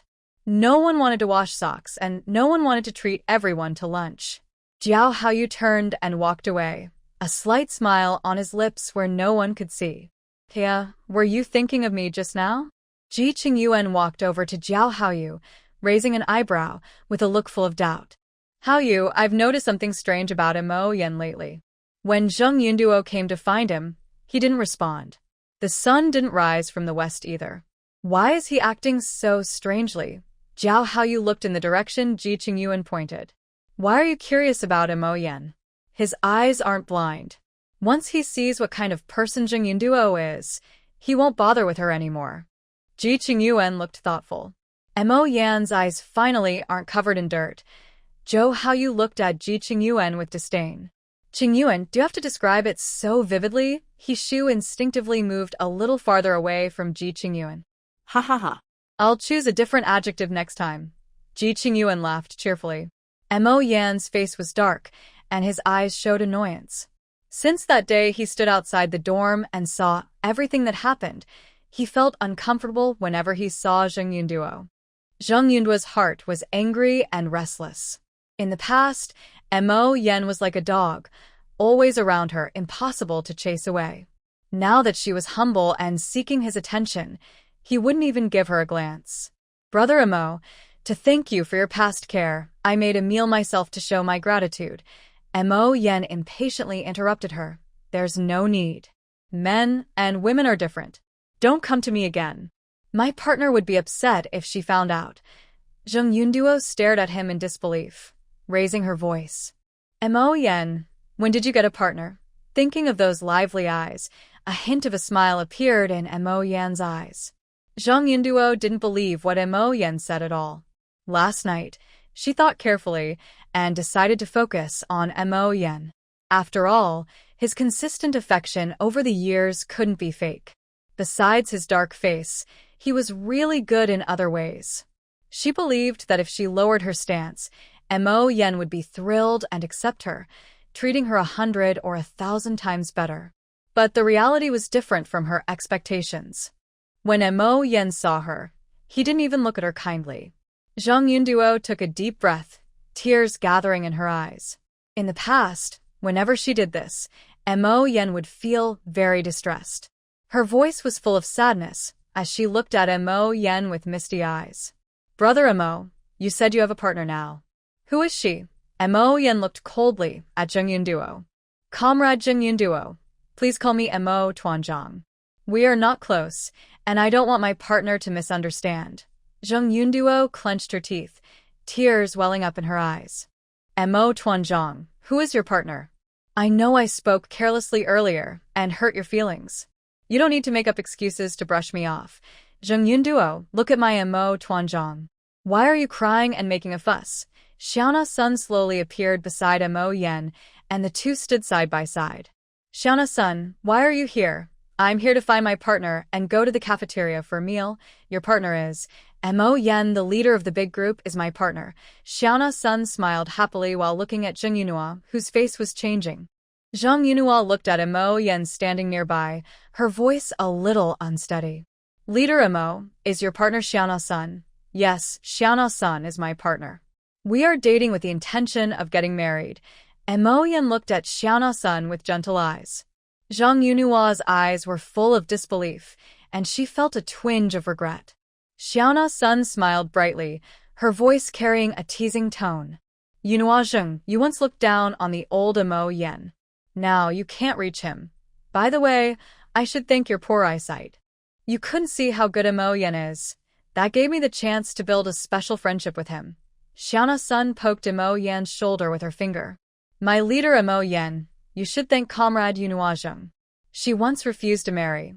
Mo Yen nodded along, saying, Comrade Yunhua Zheng, thank you for your refusal. Thanks to you, I met Xiaona, and I have the chance to hold her hand for life. Yunhua Zheng was standing there, feeling like she was a joke in Xiaona's son's eyes. Tears couldn't help but fall. She covered her face and ran away. Was she crying out of regret or jealousy? It was hard to tell. Xiaona's son watched her run away with a gentle smile, her eyes flashing with a dangerous light. Leader Mo Yen, you should stay away from Yunhua Zheng in the future. Xiaona, please don't misunderstand. I didn't know Yunhua Zheng would come to find me. All my brothers can testify. I didn't promise her anything. Mo Yen hurriedly explained, afraid that Xiaona's son might misunderstand if he was a second late. Xiaona's son nodded, her voice sounding a little sad. Mo Yen, I believe you naturally. But you used to have poor eyesight and spent years around Yunhua Zheng. I'm worried that she might suddenly show weakness, and you're tempted to take advantage of it. If she comes to see you alone in the future, I fear. Listening to Sang Xiaona's voice full of sadness, Mo Yen understands his confusion over the past few years. No wonder she worries. Xiaona, I promise you I will never meet Zheng Yunduo alone. I'm already in a relationship, and I know how to avoid trouble. Xiaona, you're so wonderful. Zheng Yunduo can't compare to you. Not even a little bit. I've already applied for marriage, and I've written to my parents. Our plans will be finalized soon. I've given all my savings to you, for safekeeping. Sang Xiaona suppresses her smile and playfully glares at Mo Yen. Who would want to keep your money? Even so, she reaches out and takes the passbook, playing with it in her hand. Of course, my future wife will keep my money. Mo Yen looks into Sang Xiaona's smiling eyes, feeling very soft inside. Sang Xiaona puts away the passbook. Let's go. I'll treat you to dinner today. Mo Yan's smile can't be hidden. Compared to Zheng Yunduo, he realizes how wonderful Sang Xiaona is. She's so good that he wants to stay by her side forever and never let go. Ji Qingyuan watches the two walk away, their figures fading into the distance. His voice carries a hint of sourness. Mo Yen must have gotten really lucky to win Sang Xiaona's favor. Poor me, so handsome and rich, yet no girl likes me? As soon as he finishes speaking, someone calls out to him. Captain Ji, your letter. Ji Qingyuan takes the letter, eyes filled with a bit of hope. It's from his father. Could there be a surprise inside? He reaches out and opens the letter, reading it quickly. His fox-like eyes widen, showing a complex expression. A mix of surprise, panic, worry, and confusion. Qiao Haoyu and He Shu exchange a glance. They've known him for so many years. They've never seen Ji Qingyuan look so complicated. He Shu waves a hand in front of Ji Qingyuan's face. Qingyuan, what's wrong? How can this letter make you look so mixed up? Qiao Haoyu's gaze also falls on Ji Qingyuan's face. I am very curious about what was written in the letter. Ji Qingyuan came back to himself, his voice uncertain whether it was happiness or worry. Haoyu, He Shu, there is good news in the letter. My mom said I do have a childhood marriage partner. Qiao Haoyu raised an eyebrow, looking very confused. Having a childhood marriage partner isn't a good thing? Your marriage is almost settled, and you'll soon be out of the single life. Why do you still look like that? What are you really worried about? Ji Qingyuan's eyes became distant, as if recalling something. You don't know this, But the childhood partner my mom mentioned, I saw her when I was little. Hishu looked at Ji Qingyuan's expression and asked cautiously, "Is she very ugly? Is that why you look so reluctant and unhappy?" Ji Qingyuan sighed, his expression hard to describe. In his mind, he saw a little girl with 2 ponytails. She was glaring with big round eyes, stepping on his back. "Little brat, are you convinced or not?" "I am not convinced." "Humph. Grandma will make you submit." She waved her small fists, tears in her eyes. He raised his hands and softly said, "Stop hitting me, I really give up." The little girl looked proud. "Little brat, if you're convinced, good. From now on, I'll call you Ching Ching. Do you have any objections?" No, you can call me whatever you like. As long as you're happy." The little boy looked helplessly at her, and her small fists signaled her surrender. The scene suddenly stopped there. Ji Qingyuan didn't know how to describe the feelings in his heart. "When you see her, you'll know. My mom said in the letter that she has already brought her ID to find me." Ji Qingyuan didn't know what the girl from his memories looked like now. Even if she wasn't pretty when she was little, girls change a lot as they grow up. You haven't seen her in over 10 years. Maybe when you meet again, she'll surprise you. Ji Qingyuan shook his head. Hishu, she was very pretty when she was little with bright, lively eyes. She had a bit of a temper back then, and she would swing her fists if she was upset. I wonder if she's mellowed out now that she's grown up. He comforted himself silently. Ji Qingyuan, don't be afraid.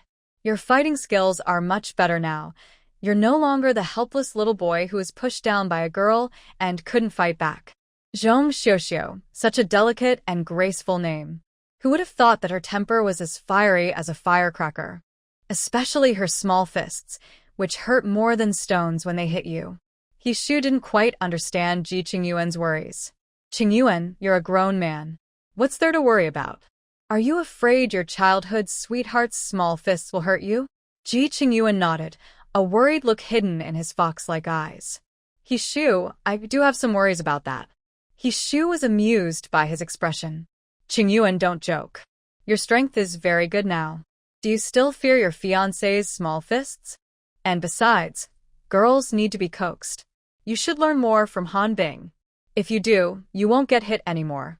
Qingyuan, the matchmaker set by your aunt is sure to be a good person. If you don't make her angry, who would bother to pick a fight with you for no reason? The power of force is mutual. When you hit her, her hand will also hurt." Xiao Haoyu's lips curved into a happy smile. He thought Ji Qingyuan was really interesting now. Ji Qingyuan carefully put away the letter and showed a faint smile.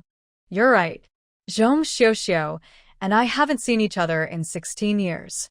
If we meet again, we might not even recognize each other." Hishu's narrow eyes sparkled slightly, and his voice was cheerful. "Qingyuan, how old is your fiancé this year? Are you really dating someone much younger?" Ji Qingyuan rolled his eyes. "Zhong Xiuxiu is 3 years younger than me. She's 22 now. 3 years ago, when she came to the island to find me, her grandmother passed away due to illness. She depended on her grandmother and kept her company, mourning her for 3 years. This year, her mourning period is over, and Zhong Xiuxiu came to my parents with a token of marriage to fulfill the original engagement." Sigh. "I've been saying all these years that my parents never pressured me to marry. Every time I went home, they were very careful, asking if I liked anyone. I said no, and they looked relieved. It turns out I had a childhood sweetheart all along. Why didn't I know about this earlier?" Looking at Ji Qingyuan's troubled face, Shu couldn't help but want to laugh. "Uncle Ji, Aunt Ji is definitely doing this for your good. She knows you're too proud. She's worried you'll be single your whole life, so she made a wise decision to arrange a marriage for you. Look at all the lovely girls on our island. None of them caught your eye? Maybe this Miss Zhong is your destined soulmate."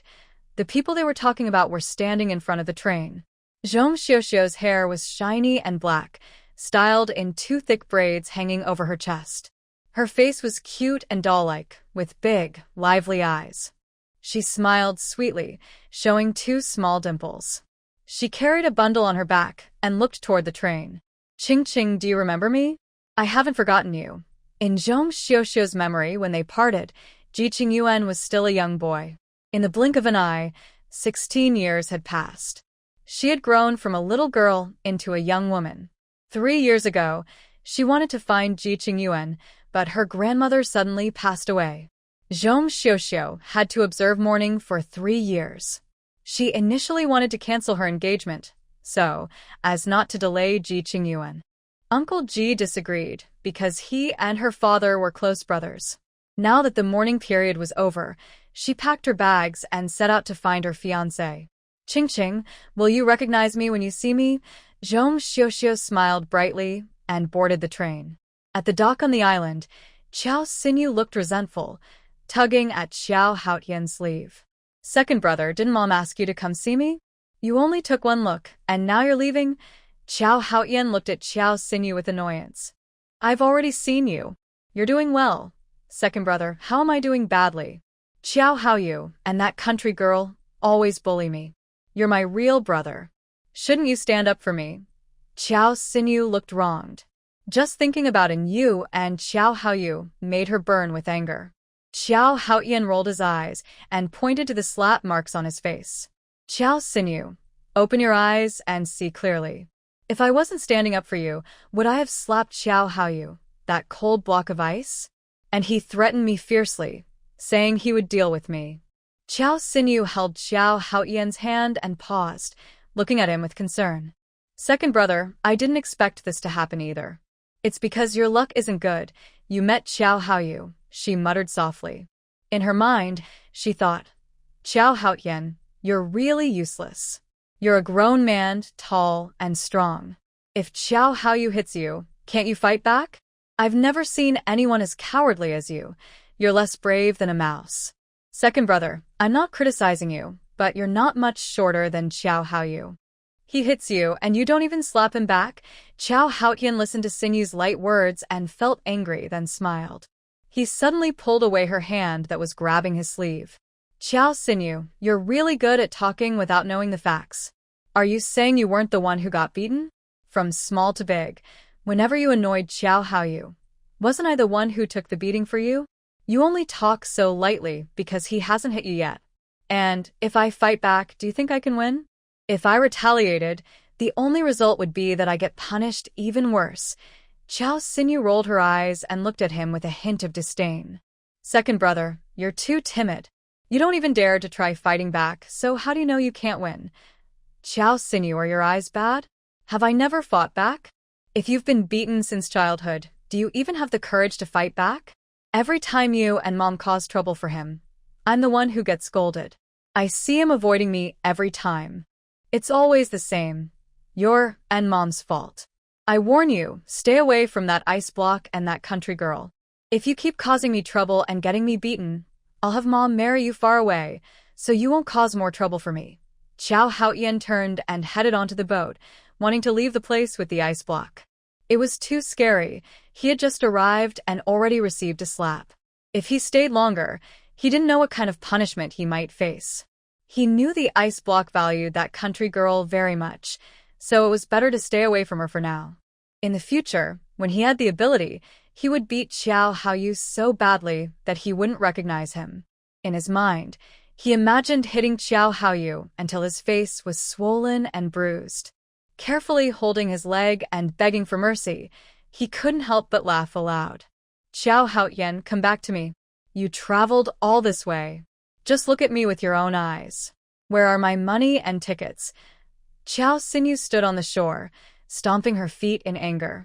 Her mother had written in a letter that Xiao Haotian would bring her money and tickets. Hearing Qiao Xinyu shout, Xiao Haotian was interrupted from his thoughts. He suddenly remembered he came to the island to see Xinyu. His mother was worried Xinyu was having a hard time, so she sent some money and tickets. He reached out and touched the slap marks on his face, then shouted loudly, "Xinyu, I got hurt all to help you get angry. You should show some appreciation. The money and tickets your mom gave you, I took them for you. Think of it as calming my nerves." The boat moved farther away, and Xinyu stood on the shore, her eyes red with anger. She had no way to stop him, only watching Qiao Haotian leave with her money and tickets. They gradually disappeared into a tiny black in the sea. "Stinky second brother, You'd better not let me see you again. Even without Xiao Haoyu hitting you, I want to punch you until you look like a pig. Heartless second brother, you didn't leave me any of my money and tickets. I never want to see you again. I have no money or tickets. I can't buy pretty clothes or tasty food. Xinyu stayed by the sea for a long time, hoping to see the ocean. She wished Xiao Haoyan was joking and that his conscience would make him come back with her money and tickets. As time passed, her heart sank lower and lower. Thinking about the money and tickets drifting away from her, tears of frustration fell drop by drop. She waited until the sunset glow spread over the endless sea, golden sparkles floating on the water. Only then did Xinyu realize the truth. Xiao Haoyan wasn't joking. He had left and wouldn't come back. Her money and tickets were gone. Feeling lost and hopeless, she headed back to her dorm, silently cursing in her heart. Xiao Haotian, just wait until I see you next time. I will beat you so badly that even mom won't recognize you. I will make you pay back my money and tickets double. Brother Xiao, I'm a little nervous. Song Wangshu's voice carried worry. Xiao Haoyu looked at him. Wangshu, what are you nervous about? Ji Qingyuan and He Shu both looked at Song Wangshu at the same time. Brother Xiao, I will go to meet her biological parents with Xiaoman tomorrow. What if they don't accept me? Xiao Haoyu patted his shoulder and said, Wangshu, why are you so nervous? You're very good. You and Xiaoman are legally married. Just be loyal and caring to her, and treat her well for a lifetime. If your in-laws see your sincerity, they will accept you if they care about Xiaoman. Really? Song Wangshu looked at Xiao Haoyu, hoping for reassurance to calm his worries. Xiao Haoyu nodded heavily in response to his hopeful gaze. He Shu and Ji Qingyuan also encouraged and comforted him. Wangshu, after you go back today, rest early. Be energetic tomorrow, and show your best self when you meet your future parents-in-law. Song Wangshu looked at everyone's encouraging and confident expressions. His worries finally eased.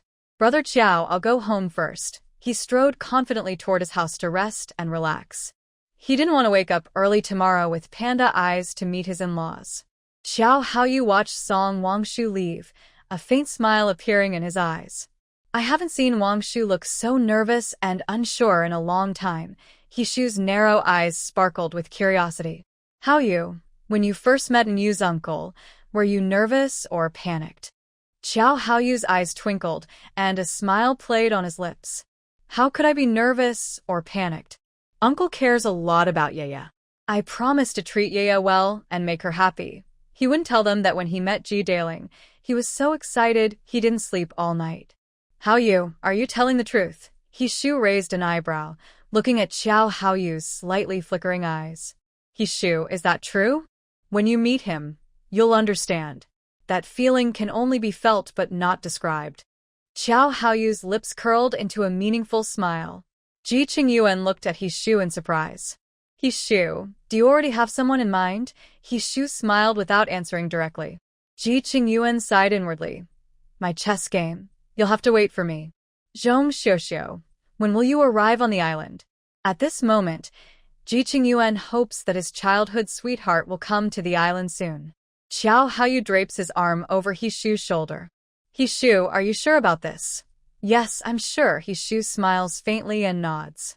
So, when do you plan to confess?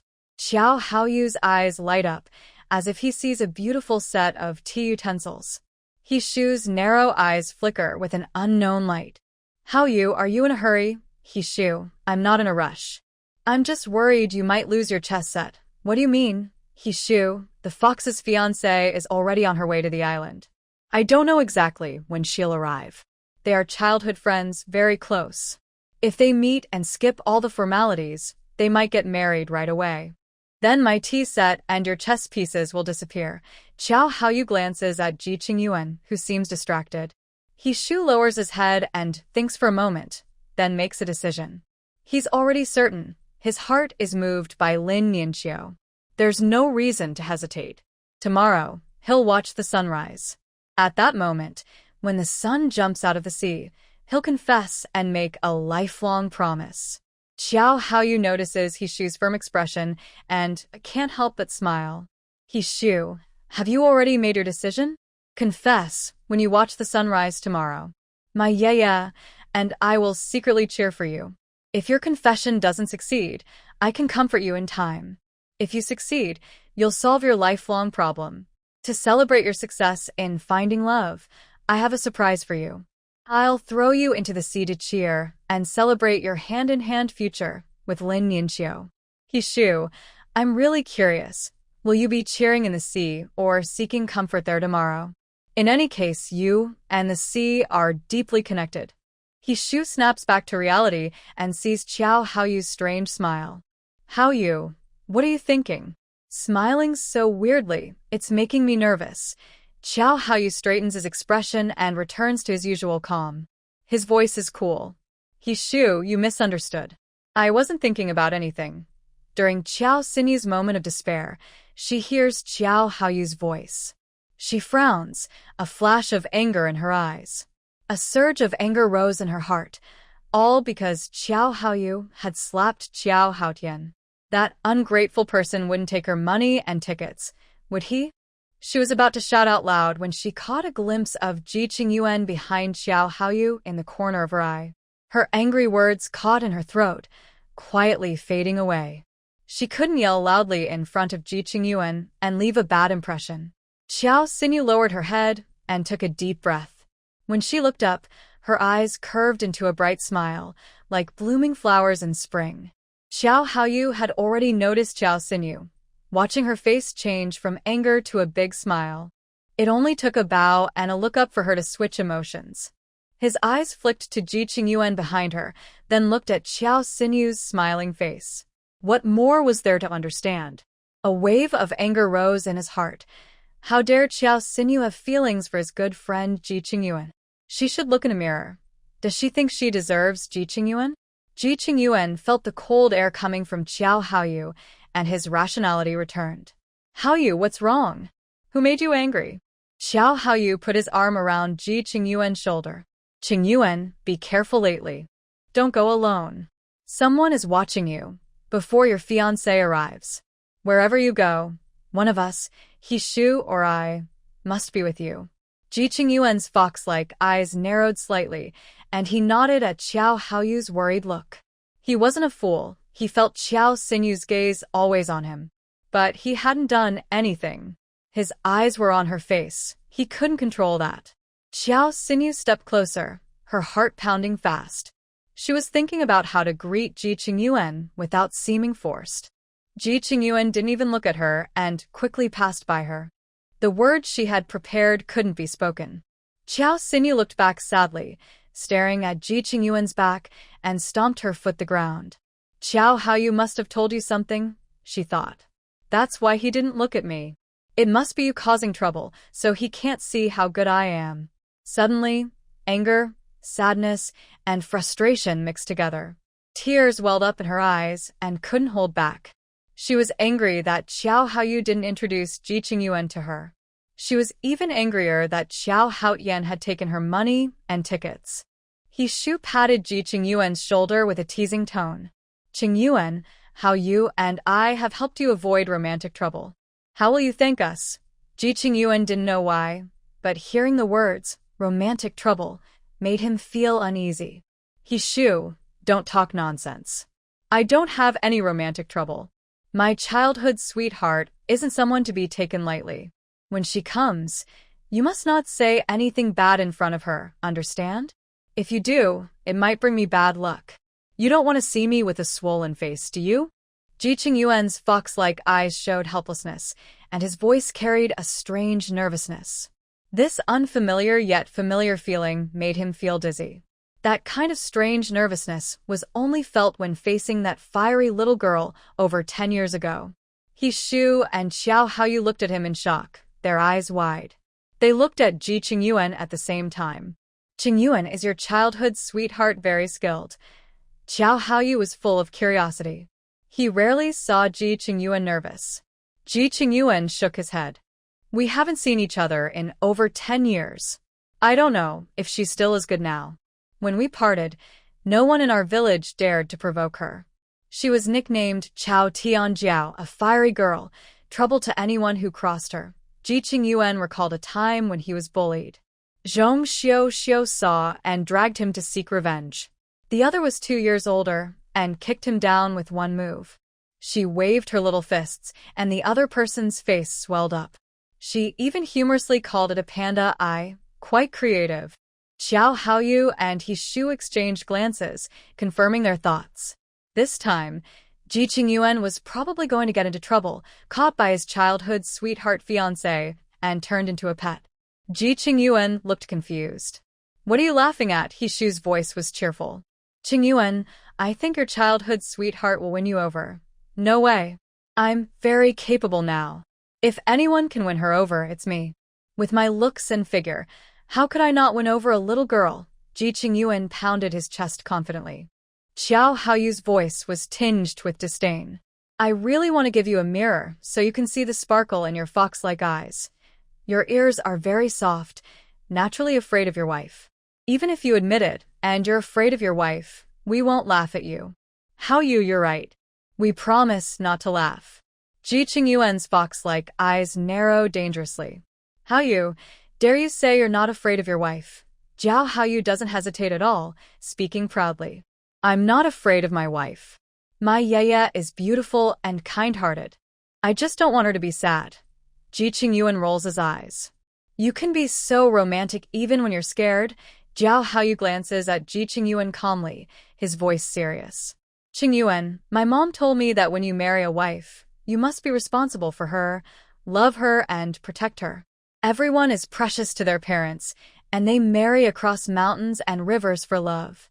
You should be loyal in marriage and never hurt your wife's feelings. Don't let her regret meeting you and marrying you.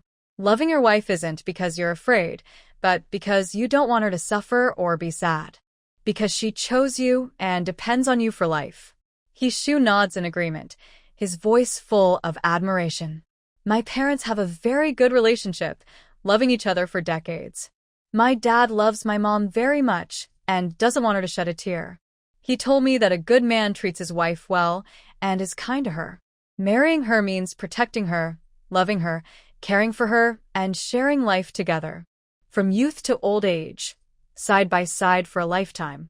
Ji Qingyuan looks thoughtful. He recalls childhood, when his parents argued and secretly shed tears. He feels sad but doesn't know how to comfort them. His mom pats his head. "Xiao Yuan, when you grow up and marry a wife, you can't be like your dad and cause trouble. Women have a hard life, and you need to treat your wife well. Do you understand? Be gentle with her, love her a little, and don't let her suffer too much." "Haoyu, He Shu, you are right. Marrying a wife means being responsible for her and caring for her." The three of them laugh and go home. Jiao Haoyu arrives home at sunset. And Yu stands in the yard, smiling warmly as she looks at him. Jiao Haoyu feels very warm inside. Seeing in Yu, he can't take his eyes off her. "Wife, I'm back. Go wash your hands. I made your favorite dumplings." And Yu's gaze is gentle, and her voice is like a soft breeze that touches Jiao Haoyu's heart, creating gentle ripples. His voice becomes hoarse with emotion, and it's nice to have someone waiting for you at home. And Yu brings out steaming dumplings from the kitchen. She sits on a chair, watching Jiao Haoyu closely. Jiao Haoyu sits on a chair and reaches out to hold Yu's hand. His eyes are full of deep, tender feelings. "Wife, you've worked hard. Next time, wait for me to come back and cook dinner. I don't want you to be too tired. I feel heartache for you." And Yu smiles slightly, playfully scratching his palm with her little finger. "Haoyu, I like cooking for you. Come try it. How about the chive and egg dumplings I made?" A warm feeling fills Jiao Haoyu's heart as he looks at Yu's expectant face. He takes a big bite of the dumpling, his eyes shining. "Delicious. This is the best dumpling I've ever had. If you like it, eat a little more." And Yu pushes the dipping sauce toward him, inviting him to try again. Jiao Haoyu's lips curl into a happy smile as he eats another dumpling. "Yeah, eat a little more. After dinner, I'll go for a walk with you."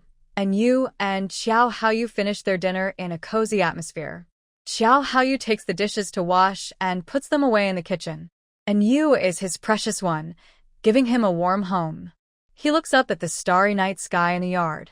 "Mom, Is this the happiness you once talked about? And Yu steps out of the room and sees Xiao Haoyu standing in the yard, gazing at the shining stars. Haoyu, I'll watch the stars with you. Okay. Yeah, as long as I'm with you, everything is good.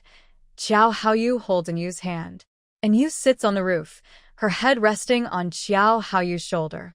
She points to the brightest star in the night sky, the North Star. Haoyu, look at that bright North Star. It's constant and guides lost people. During the end times, the night sky was no longer so bright, and the moon turned red. Only the North Star still pointed the way. Her thin lips whispered softly in her ear, "Yeah, you are my North Star, guiding my heart." And Yu smiled gently. Haoyu, you are also my North Star, holding my heart tightly. Jiao Haoyu's heart raced, his voice full of excitement. Yeah, do you mean? You like me? Will you never leave me? Haoyu, I like you more than just that. And Yu's eyes curved like crescent moons as she shook their intertwined hands. Her voice was firm. Under the starry sky, the North Star witnesses our promise. You hold my hand, and we vow to walk through life together. Yeah, I will never let go in this life. If there is a next life, I will travel across mountains and rivers just to find you again and hold your hand. Jiao Haoyu placed a sincere kiss on Yu's hand. If the road to the afterlife truly has an end, we will meet there. We will carve our fate on the 3 lives stone, binding us forever. Jiao Haoyu kissed Yu's forehead, and they looked at the North Star in the night sky, leaning close. Lin Yinxiu stood nearby, watching Yu and Jiao Haoyu gaze at the stars. She had come to give Yu some hawthorn jam made by her mother. Today, she was looking for clothes to wear for tomorrow's sunrise. She happened to see the jam in her suitcase and wanted to share 2 jars with Yu to try. Not wanting to disturb them, she stood quietly for a long time, capturing that warm scene. Gently, she placed the jars on the table and quietly left. A smile spread across Yu's face as she noticed Lin Yinxiu. Seeing she didn't mean to interrupt, she didn't want to ruin this rare moment. Nian Nian, you are so cute. I will help you remove the scar on your hand. Once you are sure of your feelings, I will give you a surprise. Lin Yinxiu returned to her dormitory, quickly finding some drawing paper. She wanted to capture the scene of Yu and Jiao Haoyu watching stars on the roof. That moment was so full of love. The deep affection in their eyes was enviable. She moved her brush swiftly, and the blank paper gradually filled with color. Dawn arrived, chasing away the night, as the breeze danced around. Shu got up early, dressed in his military uniform, showing off his perfect figure. His narrow eyes sparkled brightly, but if you look closely, you can see a hint of worry deep inside. He felt a little nervous, unsure if Lin Yinxiu would reject his sudden confession. He didn't want to wait even a moment because last night his beloved appeared in his dreams. In Shu's heart, Lin Yinxiu had quietly left traces without him noticing when. Today is the day for success or failure. Shu looked at the clear water in the basin and washed his hands thoroughly. Carefully, he applied snowflake cream. Nian Nian, I like you all very much. I even feel a little jealous of you. Today, I need your help to catch her attention. Can you help me hold Nian Nian's small hand? You must work hard. Before leaving, Shu remembered the advice his father had given him. Little Shu, if you meet someone you like, you must be brave, careful, and thick-skinned. If your first confession doesn't succeed, don't give up. Girls are shy, so keep trying and do your best to please her. As long as you're thick-skinned, caring, and gentle, there's no hand you can't hold, no wife you can't marry. Chasing after someone alone can make you tired and exhausted. If your efforts aren't returned, it's best to let go quickly. That's the best way to protect yourself. Don't hesitate to let the sand you can't hold away in the wind. Maybe around the next corner, you'll find your own fate. I hope you meet someone who truly loves you, because only then can you be truly happy. You can tell if someone really likes you just by looking into her eyes. Genuine affection can't be hidden. It shows in the little things in life. Love that is real and love that is fake. Feelings that are true and feelings that are false. You need to use your heart to tell the difference. My son, I wish you happiness. Shu's lips curved into a slight smile. I will definitely be happy. He strode toward the seaside, heading to the starting point of his happiness. Xiao Haoyu, and you hid somewhere discreet. Haoyu, are we doing the right thing this way? Their eyes sparkled with bright light. Xiao Haoyu lowered his voice and whispered to Anu. Sweetheart, we're just here to watch the sunrise and enjoy Shu's confession. If he succeeds, I can congratulate him. And if he fails, I can still comfort him. Just as he finished speaking, Ji Qingyuan appeared sneakily. The fox-like eyes looked around and found a hidden spot to hide. Xiao Haoyu made a shushing gesture, tapping his little finger on Anu's hand. His bright, cheerful smile seemed to say, not only we are curious, even the foxes are here, and they are hiding so secretly. Anu smiled with her eyes, imitating him, and tapped her little finger on his hand. Xiao Haoyu's heart softened. He caught that playful little finger and gently hooked it, reluctant to let go. Anu's eyes sparkled. As dawn broke, Lin Yinxiu arrived with a light step. Her shiny black hair was braided into long pigtails, hanging on the right side as she walked. The purple ribbon at the end of her hair fluttered in the wind, showing her good mood. She wore a white dress that highlighted her graceful figure. Her expressive eyes seemed to speak, charming and lively. Standing there, Lin Yinxiu was the most beautiful sight. A hint of gentle sadness in her brows was touching and made people feel pity. She stood facing the wind, the sea breeze lifting her skirt, lively, playful, and adorable. And Yu was amazed. She believed Shu would be completely captivated today. She thought to herself, such a beautiful girl, lucky to be loved by someone like her, and fortunate to be remembered by her. Ji Qingyuan's fox-like eyes showed some envy and a bit of sourness in his heart. He thought Shu is truly lucky. Lin Yinxiu is far better than Lu Pianpian. His eyes brightened as he saw Shu walking slowly over. His neat military uniform made him look tall and slender, with a gentle smile on his handsome face. Shu's narrow eyes were drawn to her skirt fluttering in the sea breeze. Could that person be Lin Yinxiu, waiting for him? The closer he got, the faster his heart beat. He was excited but also worried that his hopes might be too much. When Lin Yinxiu heard the footsteps, her heart fluttered like waves crashing on the shore, causing ripples. She turned around with a light smile, her voice sweet and pleasant like a songbird. Shu, you're here. Shu's gaze was fixed on her smile, and his eyes shone with admiration. Nian Nian, have you been waiting long? His voice was like the sea breeze, soothing her heart. Lin Yinxiu's heart raced. She blinked her eyes.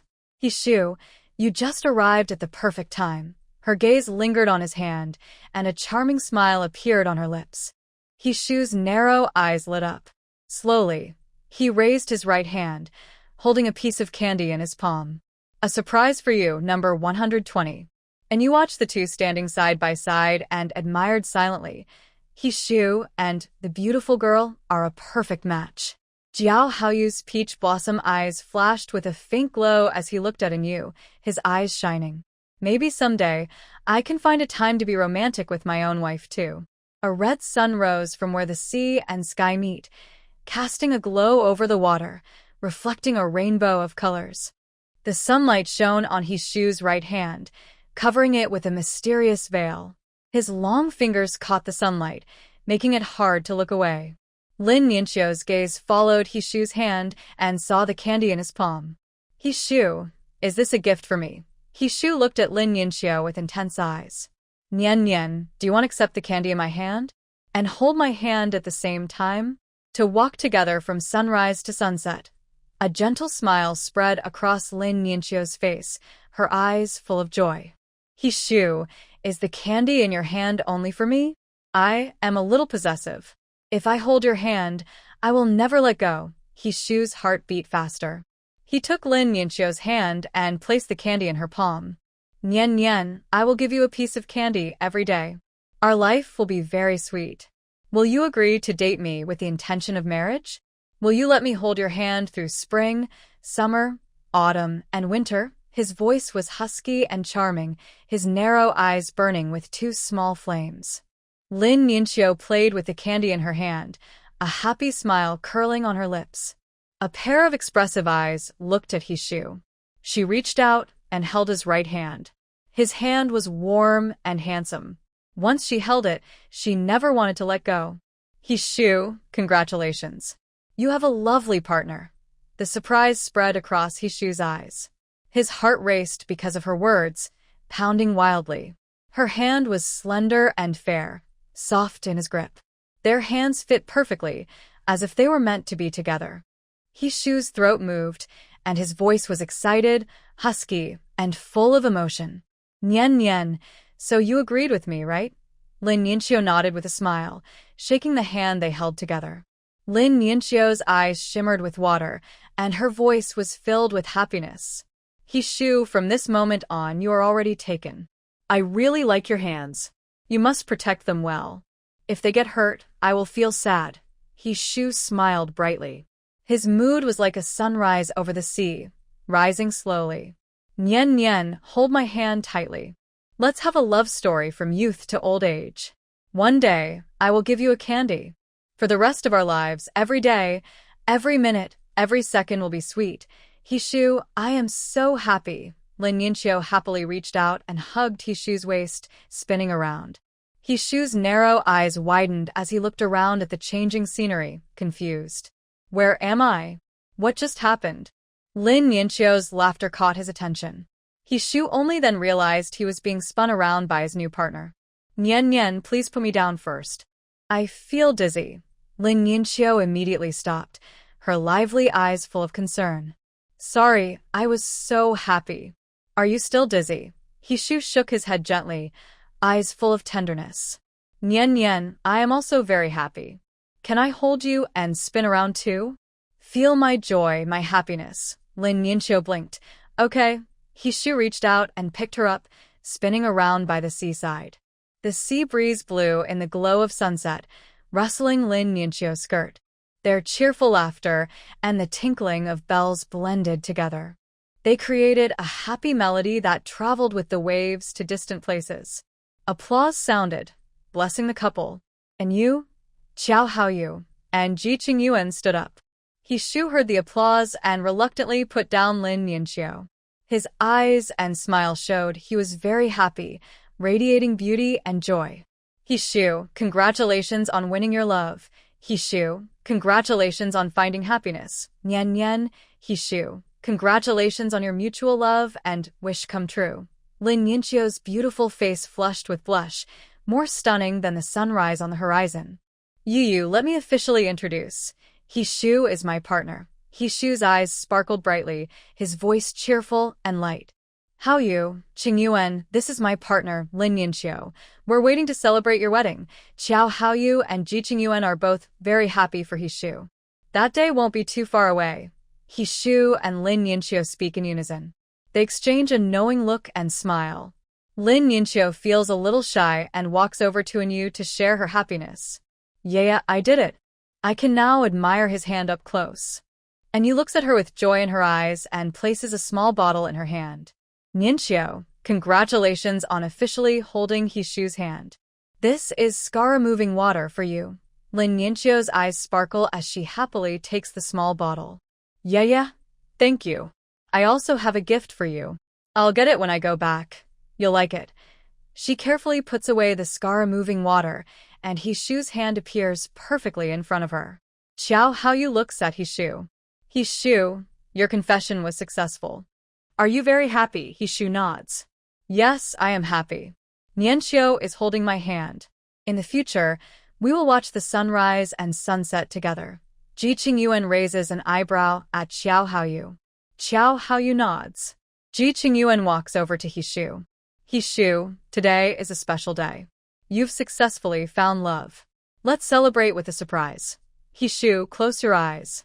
We have a surprise for you. Congratulations on winning your sweetheart. Hishu is immersed in the joy of being in a happy relationship, unaware of the smiles in their voices.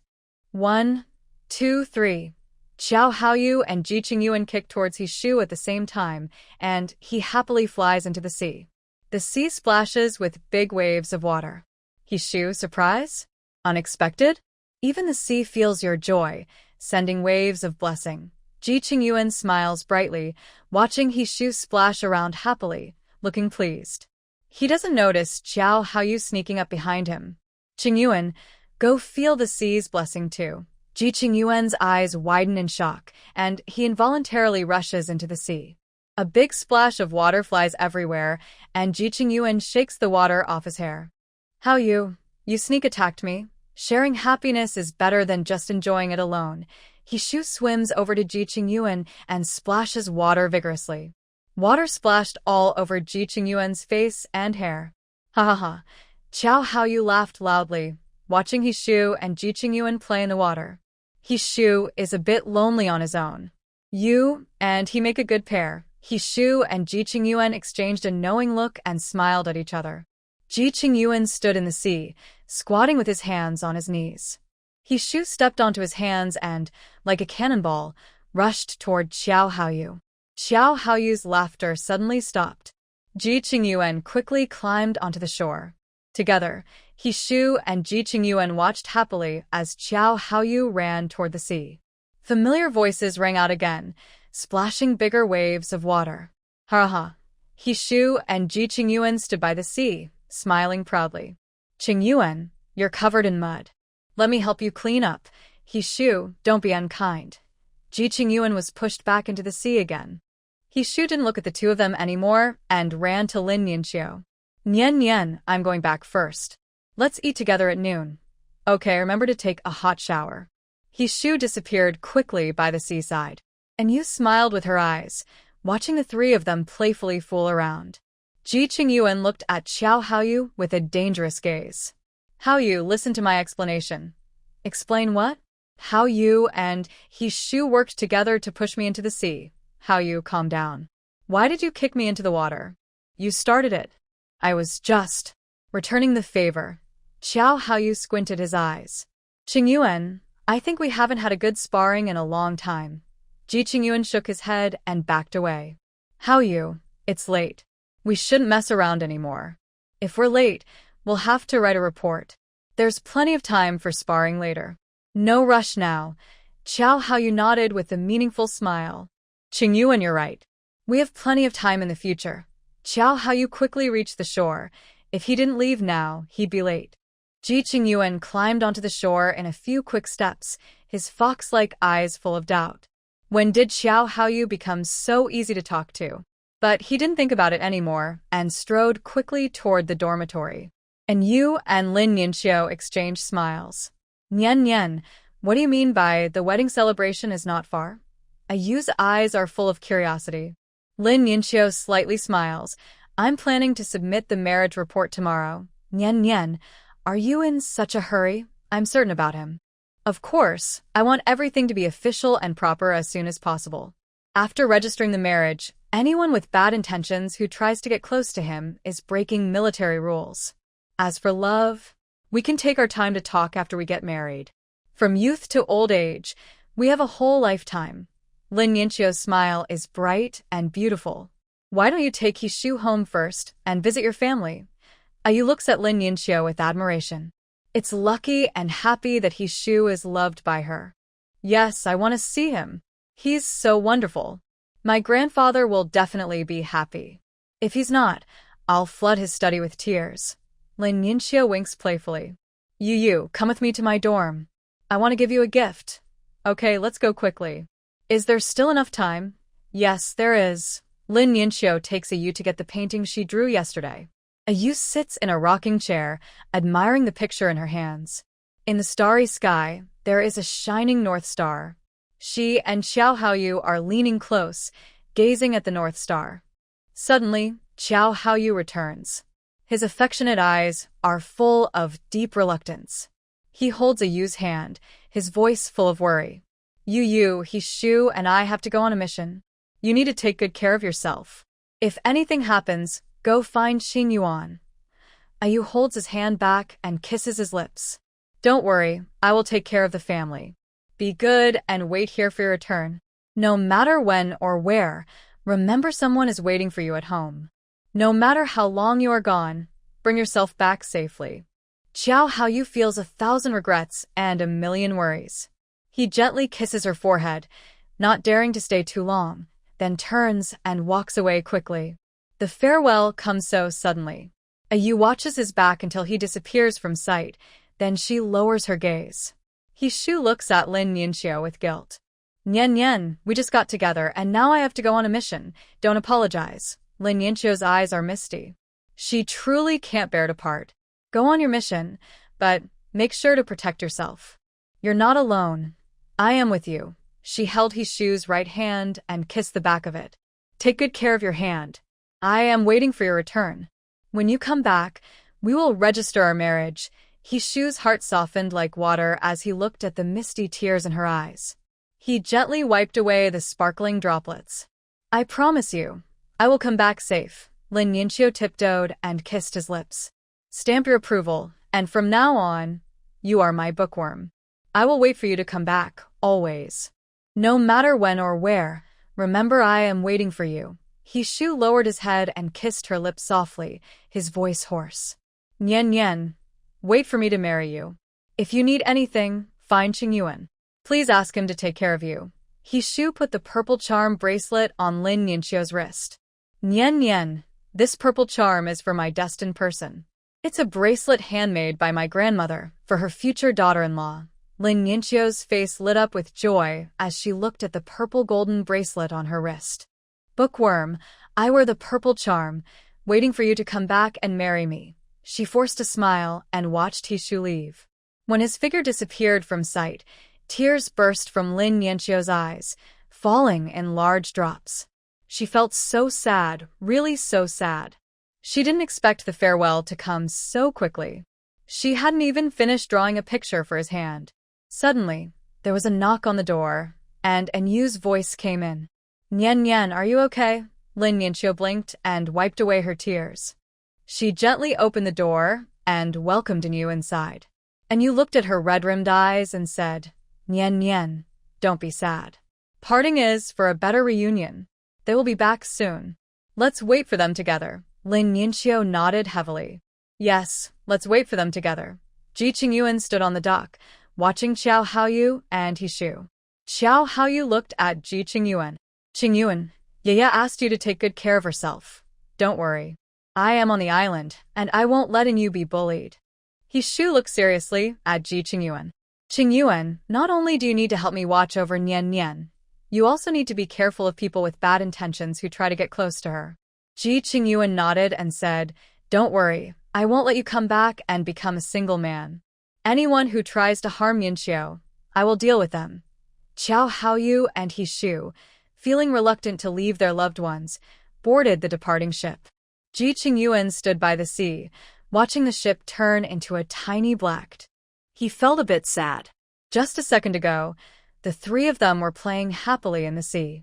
In an instant, only he was left on the island, carrying the responsibility of taking care of his brother and his loved one.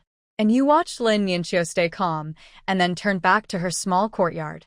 She felt a little sad, thinking she might not see Xiao Haoyu for a while. He had just left, and her longing for him filled her mind. Xiao Xinyu heard that Xiao Haoyu left the island on a mission. She took today off just to see if Anyu would be upset. And you, Xiao Haoyu is gone. Who do you think will support you now? And you glanced at Xiao Xinyu, feeling annoyed. Good dogs don't block the way.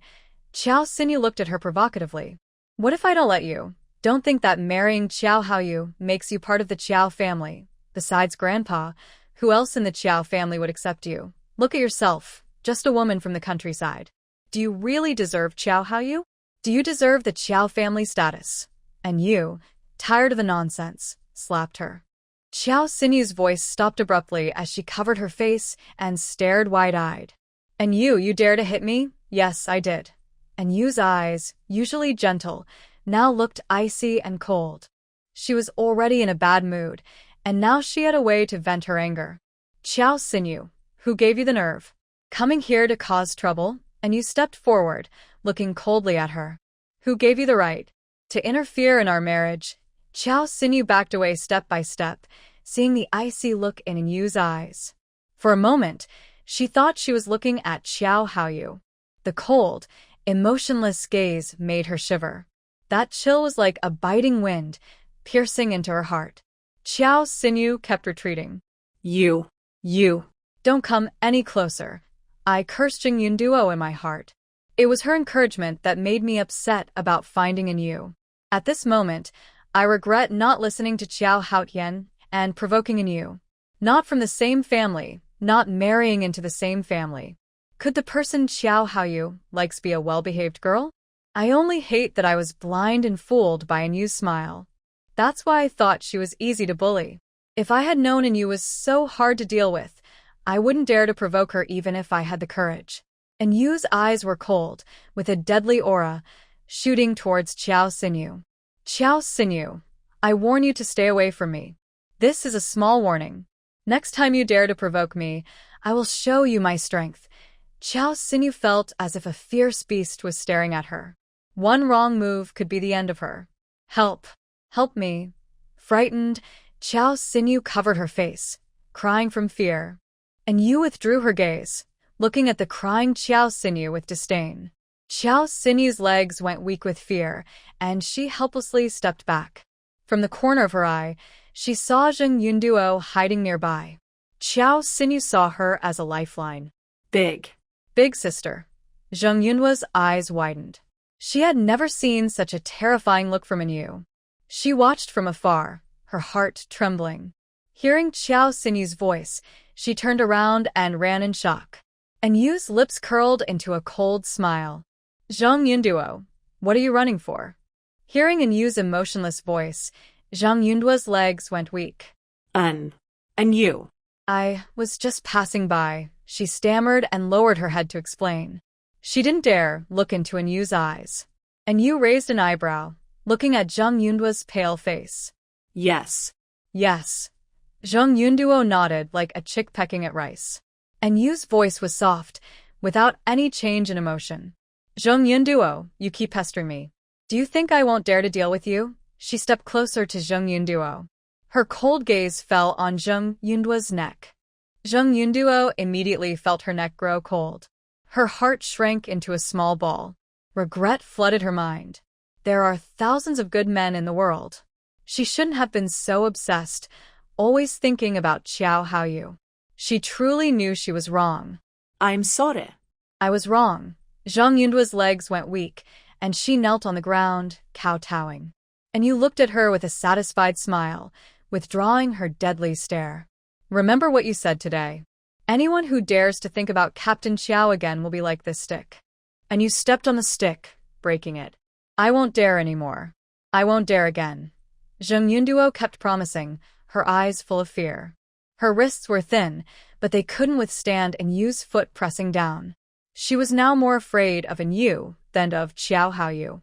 Inyu turned and walked away toward her small courtyard. Until she couldn't see Inyu's back, Qiao Xinyu let out a long breath. She saw Zheng Yunduo out of the corner of her eye, and her anger surged. It was all Zheng Yunduo's fault. If she hadn't added fuel to the fire, if she hadn't come to trouble Inyu, she wouldn't have been scolded. Yes. It was Zheng Yunduo's fault for offending Inyu completely. Qiao Xinyu stood up and ran to Zheng Yunduo, ready to vent her fear and frustration. Zheng Yunduo, just right, became her punching bag. Unable to escape, Zheng Yunduo was grabbed by the hair by Qiao Xinyu.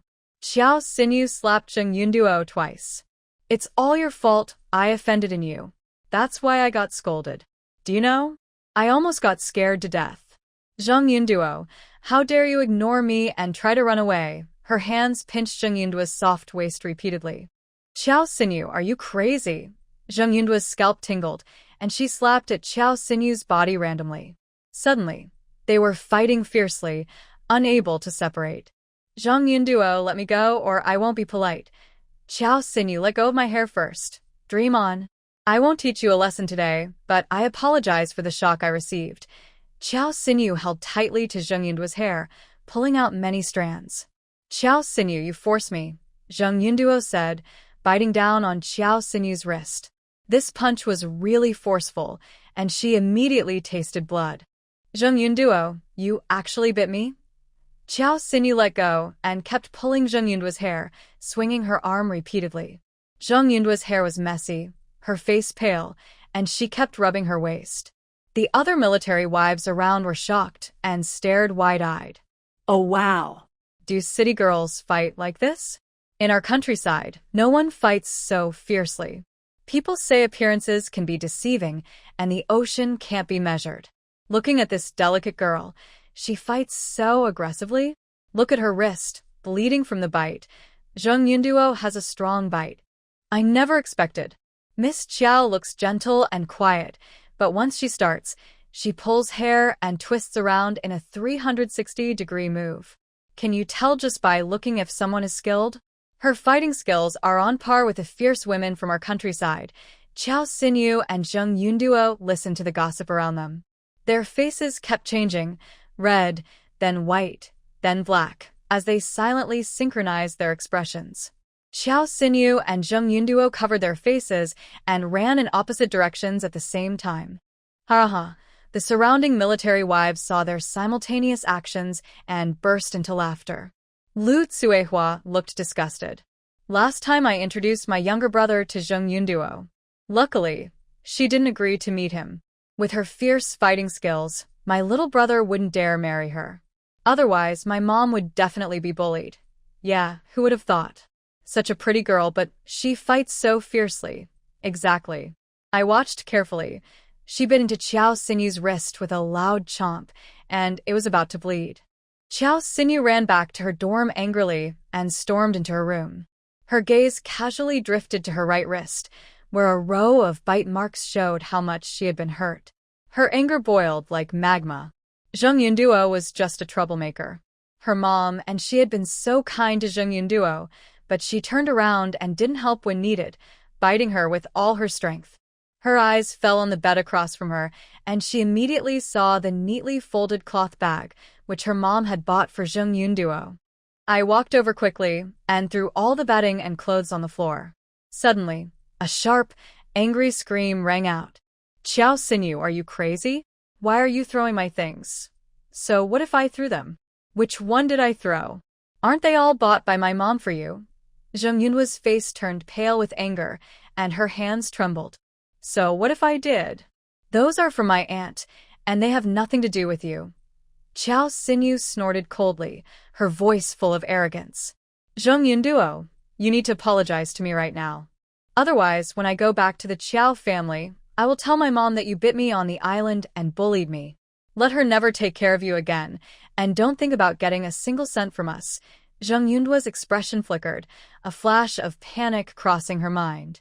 If her aunt didn't support her, her parents would probably sell her. Her hands clenched tightly, her nails digging into her palms. No, she couldn't completely fall out with Chao Xinyu now. She still couldn't lose her aunt, her main support. At this moment, Jung Yunduo felt deep regret. She wished she had held on to Mo Yen more tightly. It's all because of Sang Xiaona. If she hadn't taken Mo Yen away, Mo Yen would definitely have come back, since he once liked her so much, always around her. As long as Mo Yen and Sang Xiaona weren't married or registered, she still had a chance. Chao Xinyu watched Jung Yunduo's changing expressions and sneered sarcastically. Jung Yunduo, are you going to apologize or not? My time is very precious.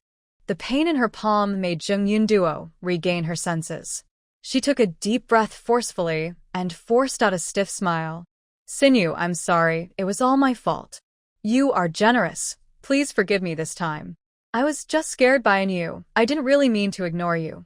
Chao Xinyu's lips curled into a satisfied smile, looking down at Jung Yunduo. My dear cousin, since you know you were wrong, then the fact that you bit my wrist, are you going to show some apology? Jung Yunduo bit her lip tightly, watching the malicious look in Chao Xinyu's eyes. Xinyu, what do I have to do to get your forgiveness? Chao Xinyu's eyes curved like crescent moons, staring at Jung Yunduo like a prey. How about this? You give me 30 yuan for a pound of meat tickets and 2 pounds of grain tickets. Jung Yunduo's eyes widened in disbelief. Xinyu, are you serious? Big sister, you know I never like to joke. Chao Xinyu looked at Jung Yunduo with a teasing smile, secretly thinking, the money and tickets in your hands are not even provided by my mother. Next time, dare you still bite me? Dare you encourage me to offend in you? This time, you almost caused my death. If I don't give you a serious lesson, I'm not Xiao Xinyu. Okay, I'll give it. Zheng Yunduo clenched her teeth tightly, reluctantly uttering 2 words. Under pressure, she had to bow her head. Her heart ached painfully. Xiao Xinyu's eyes sparkled as she carefully stored the large bundle of tickets and various notes. Tears welled up in Zheng Yunduo's eyes as she silently tidied up the scattered bedding and clothes on the ground. A strong feeling of hatred flashed in her eyes. Xiao Xinyu, the humiliation you gave me today will be repaid tenfold someday. Xiao Xinyu got what she wanted and didn't care about Zheng Yunduo anymore. In her eyes, Zheng Yunduo was just a tool her mother used to scheme against Xiao Haoyu. Still a useless tool, fed and cared for but of no use at all. She couldn't help but complain inwardly. Her mother's eyes were not good. She disdainfully glanced at Zheng Yunduo, who looked so fake and pretentious. There's no need to mention that she also looked down on Xiao Haoyu. That handsome face was useless, good to look at but not practical. And you returned to the small courtyard, sat on the rocking chair, and slowly swayed. Suddenly, a thought popped into her mind, and Xiao Haoyu's face appeared in her thoughts. Longing is such a magical word. Not knowing longing. Not understanding the pain of longing. Now that I understand longing, I know what it truly is. If Xiao Haoyu knew I missed him just after he left, he would be very happy. Very happy. A thought struck her, and a peach appeared in her hand. The peach was bright red and round, emitting a sweet aroma. And you took a bite, and the sweet taste made her squint her eyes. The peach successfully comforted her longing heart. The sun was warm, and the small courtyard was very quiet. Only the occasional breeze rustling through the leaves could be heard. At this moment, and you remembered the little bird and wondered if it had found the treasure. The little bird she was worried about was fluttering its wings and flying around in the sky. Its small eyes were full of doubt, and it was talking to itself. Those 2 little sparrows were clearly talking about this place. Why haven't they found anything? The little bird was tired from flying and landed on a branch to rest. It lowered its head on its legs, where a spiritual grain ball was tied. It pecked at 3 or 5 grains to regain energy. There were still over 60 grains left in the ball, and if it ate carefully, it could last a few more days. Its tiny eyes, as big as mung beans, looked tired and restless, glancing around. Maybe I should wait until night? Maybe I can see the glow of the luminous pearl then. It flapped its small wings and looked around with curiosity. This island was really quiet. Not even a small bird was around. Only it was alone on the branch, eagerly waiting for night to fall. Suddenly, the little bird's eyes widened in surprise. It felt a shiver in its body. Its beautiful feathers stood on end instinctively. The intuition of the spirit bird clan was very accurate. It sensed danger approaching. It was being watched. The little bird flapped its wings, trembling with fear. I tell you, Sister Yu is very powerful. She can slap you to death with 1 hit. Really? But unfortunately, I don't feel any presence of your master here. Little thing, give up resisting. I promise I won't make you feel too much pain. The white cat's big blue eyes flickered with strange light. The little bird was momentarily confused, staring blankly as the white cat approached. The white cat's blue eyes sparkled with excitement. Suddenly, the little bird's right leg tensed up. Its confusion in its small eyes quickly disappeared. Sister Yu, are you thinking of me? The little bird watched the blue cat approach, its small eyes shining with cold light. Dead cat, how dare you deceive your bird grandpa? Today, I will show you how powerful I am. Hearing the angry voice of the little bird, a hint of panic flashed in the blue cat's deep eyes. Strange. Why isn't the illusion working this time? What should I do? What should I do? That little thing seems pretty strong. Should I run away? The little bird flapped its wings, its small eyes gleaming with fierce light. It suddenly stomped its claw on the white cat's head. The white cat let out a loud cry, and something strange happened. The white cat shrank to half its size, its eyes full of fear. The little bird was startled by this sudden change. Its small eyes showed confusion. Am I really that powerful? Can I shrink the white cat with 1 claw? The little bird flew up again, ruthlessly stomping its claw on the white cat's back. Dead cat, do you think you can scare me with your deadly combo moves? Do you want to eat your grandpa? Every time the little bird's claw landed, it was accompanied by a terrified cat yowl. Stop hitting me, please. I was wrong. The white cat begged for mercy repeatedly. After about 10 strikes, the little bird stopped amid the white cat's pleas. It looked at the trembling white cat with its small eyes. At this moment, the white cat was only the size of a palm, with a pair of shiny blue eyes shimmering with tiny tears. Its small tail curled up awkwardly on its legs, trembling as it looked at the little bird. The little bird was first stunned, then burst into loud laughter. Little kitty. The little bird circled around it a few times, causing the white cat to curl up into a ball in fear. Don't hit me, I'm afraid of pain. The little rookie stopped in front of the white kitten. Tell me, what kind of cat are you? I'm a phantom spirit cat, the white kitten honestly replied, scared of getting hit. The little rookie leisurely pecked at its beautiful feathers. Little thing, your spiritual energy smells so nice. If I eat you, will I level up? The white kitten was so frightened that tears fell one after another. Don't eat me. Please don't eat me. The little rookie lifted its head, eyes full of pride. Poor crying cat, look at how useless you are. When you scared me, weren't you quite fierce? So? Turns out you're just a fragile, pretty cat that can't do much. The white kitten looked very wronged, its voice muffled. I'm a level 1 phantom spirit cat. I was banished here by a bad cat. I only have a confusing skill and no fighting power. You're so strong, just a small bird.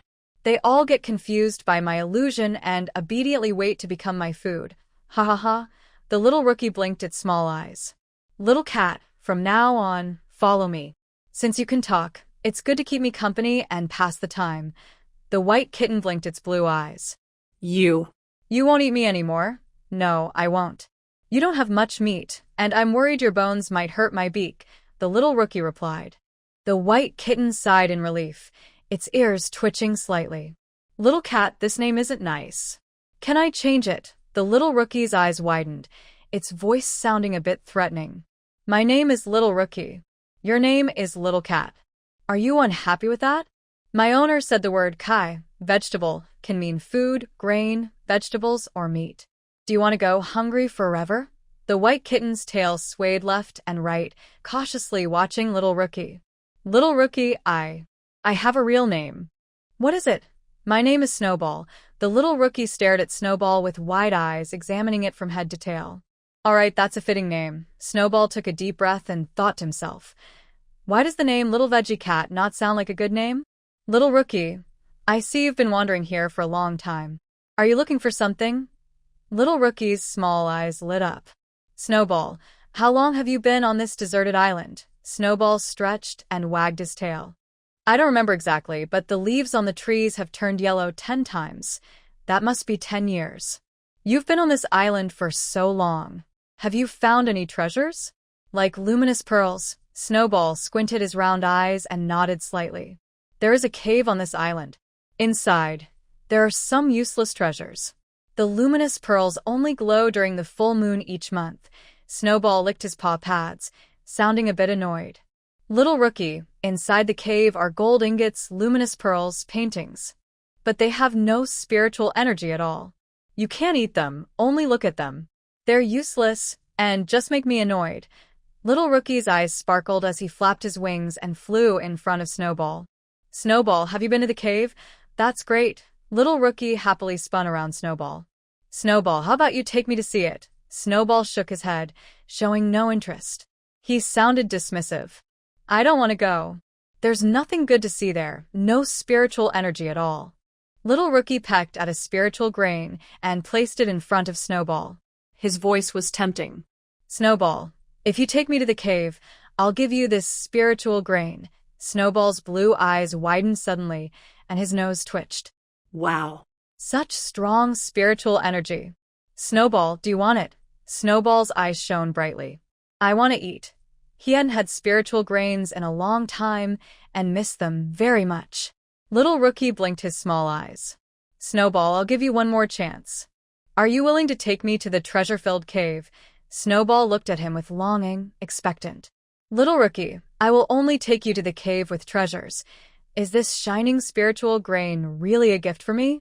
All right, I will take you to a cave with treasures. Xiao Shuetuan happily ate the spiritual grain, squinting with happiness. Xiao Shuetuan, don't get too carried away. Hurry up and lead the way. My time is precious. Let's go early and return early. My master is waiting for me at home. Xiao Shuetuan opened its eyes, looking at the little bird with envy. It noticed the spiritual grain ball tied to the little bird's leg. It thought to itself, what a lucky little bird. Its owner must be very rich, not an ordinary person. If it follows the little bird, maybe it can also get free spiritual grains? Little bird, come with me. Xiao Shuetuan was in a good mood, leaping silently from the branch to the ground. The little bird flapped its wings and followed behind Xiao Shuetuan. Xiao Shuetuan ran quickly toward the deep part of the island. The little bird hurried to catch up, its eyes shining brightly. It believed that seeing the treasure with its own eyes would make Sister Yu very happy when it returned. The spiritual grains and fruits were waving at it, waiting for it to come back and enjoy. Xiao Shuetuan stopped, and the little bird was lost in thought. Suddenly, an unexpected event caused it to bump into Xiao Shuetuan's head. Both Xiao Shuetuan and the little bird cried out in distress. Xiao Shuetuan rolled twice, wobbling unsteadily. It rubbed its forehead with its front paw, its blue eyes full of complaints. Little bird, why did you bump into me? I'm not very smart. What if I get dumber? The little bird stood up from the ground, shaking its wings. Who told you to suddenly stop without warning? It tidied its small wings and fixed its messy hair on top of its head. Xiao Shuetuan pointed with its tiny paw, revealing a hole about the size of a steamed bun. We can go into this cave, and we'll see the treasure soon. Xiao Shuetuan led the way into the cave. The little bird looked disgusted and thought to itself, Sister Yu, when I go back, you must reward me well. To find out about the treasure, the little bird even crawled through a dog hole. It blinked its small eyes and flew into the cave. The cave was large. The little bird flapped its wings and landed on a luminous pearl. A fist-sized luminous pearl glows softly. Little birdie circles the pearl twice. This pearl, Sister Yu will definitely like it. Little birdie, is Sister Yu your owner? Yes, Sister Yu is amazing. She loves treasures the most. Little birdie looks at the shiny gold ingots in the big box with a helpless expression. It is still a level 1 spirit bird. It hasn't advanced to level 2, nor awakened its space. How can I bring these treasures back? That's a real problem. Snowball watches little birdie flap its small wings anxiously and asks curiously, Little birdie, what's wrong? Are you upset seeing these treasures? I am happy, but I can't take them back. With my small size, I can't even carry one luminous pearl, let alone a whole box of treasures. If I go into the treasure mountain empty-handed, I wonder if Sister Yu will be angry? Will my spiritual grains and spiritual fruits still be there? Little birdie rolls on the gold ingots, looking worried. Snowball's blue eyes sparkle like stars when hearing about spiritual fruits and grains, and it gently leaps onto the gold ingots. Little birdie, if you give all these treasures to your owner, can you really get spiritual fruits and grains as rewards? Little birdie keeps its eyes closed sadly. Snowball, don't daydream. When you're scared, you curl up into a ball. You're not as big as that luminous pearl. How can you take the treasures back? Snowball's tail sways from side to side, proud in its blue eyes. Little birdie, I may not be very strong, but I have a space. What? You have a space? Little birdie jumps up from the gold ingots, its small green bean-like eyes shining with excitement. Snowball nods in response to its hopeful gaze. Our illusion spirit cats are born with spaces, but mine isn't very big. Taking all the treasures isn't possible, but taking half of them is no problem. Joy spreads across little birdie's face as it waves its small wings happily. Suddenly, two sounds ring out at the same time. Snowball falls from the gold ingots to the ground. Little birdie watches as Snowball rolls a few times on the ground before finally stopping. Small eyes filled with embarrassment, and her voice was full of guilt. Little Snowball, are you okay? I didn't mean to do it. I was just too surprised and accidentally didn't control my strength. Snowball wobbled as she stood up, swayed a little, and looked a bit dizzy. Her blue eyes looked fearfully at the little rookie, stepping back slowly. Little rookie, don't come closer. I still feel dizzy. The little rookie felt a bit guilty and lowered his head, reluctant, pecking a grain of spiritual food from the Spirit Valley ball. Little Snowball, don't be angry. Just take this grain as my apology. Snowball's eyes instantly lit up. She ate the grain and happily squinted her eyes. Little rookie, see what your owner likes. Let's pick it out and take it home. The little rookie flapped his wings. These two large luminous pearls, sister, you will definitely like them. He stood on the luminous pearl and shook it hard. The pearl didn't move at all. A trace of embarrassment flashed in the little rookie's eyes. In his mind, he muttered, "Good grief, luminous pearl. You're really bullying the bird. You're bullying the little bird's strength." He flapped his wings and flew away into the distance, about 10 meters away. The little rookie closed his eyes and dashed toward the luminous pearl like an arrow. The luminous pearl was finally knocked to the ground. The little rookie staggered as he got up from the ground. Tears of pain welled up in his small eyes. Sister Yu, please give me more spiritual grains and spiritual fruits. For the luminous pearl, I have suffered a great injustice. Snowball's long tail flicked once, and the luminous pearl disappeared. The little rookie ate 3 grains of spiritual food and rested for a moment. He repeated his trick, knocking the other luminous pearl to the ground again. It's been more than 10 days since leaving home. Xiao Haoyu and Hishu arrived at an abandoned island. Haoyu, we've been chasing for days. That black tiger is really clever. Hishu picked up the water bottle at his waist and took a couple of sips. Xiao Haoyu nodded in agreement, his voice cold. This time, we're after that escaped black tiger. No matter what, we must catch him in one net. He's already at the end of his rope. Hishu nodded in agreement. We've been chasing him for 10 days. His food supplies should be running out. Zhou Haoyu smirked coldly. Black Tiger is a madman, completely rotten inside. He only does things that harm others and himself. These pests must be completely eliminated. Hishu placed his hands behind his head. I think he will abandon the ship tonight and probably head to the nearest island. If they didn't have a hostage, I would shoot them all. The hostage they are holding, the key, is not simple. He can disable all kinds of traps and mechanisms. He's a rare talent. We must keep him safe. The boss has given strict orders. His code name is quite interesting. Hishu's narrow eyes narrowed slightly, and a faint smile appeared on his lips. A thin young boy was tightly with ropes. Key. Stop hesitating. If you're smart, you'll behave and avoid pain. A bald man with triangular eyes glared and kicked the boy's leg. Baldy, be careful. His hands can't be damaged, or I'll break your leg. An old man, about 50, smiled gently but with cold eyes. The bald man shrank back nervously. Boss Tiger, I know the key's hands are precious. I won't really hurt him. The boy's eyes flickered, as if lost in thought. How can he escape and gain freedom? He wanted them to steal treasures for him. What a foolish dream. Black Tiger looked at another young man with a friendly smile. Xiao Lung, go give the key some water. Yes, Boss Tiger. Lung Han took out a water bag and approached the boy. Key, drink some water. The boy said nothing, just stared directly at Lung Han. A flicker of complex emotion crossed Lung Han's eyes. He moved his lips but said nothing. He reached out and held the boy's chin, pouring water into his mouth. The boy's eyes showed no emotion, still staring intently at Lung Han. Lung Han lowered his gaze and turned to leave. I won't let anything happen to you. I will protect you. The bald man looked annoyed. Boss Tiger, we're running out of food. Black Tiger was unfazed, wiping his gun. Key, he can lead us to find the treasure. Once we get it, we'll leave far away. The bald man's eyes were full of excitement. Boss Tiger, I think that brat with the key isn't cooperating well. Maybe I should teach him a lesson, and he'll listen properly. Don't do anything reckless, bald man, Tiger warned.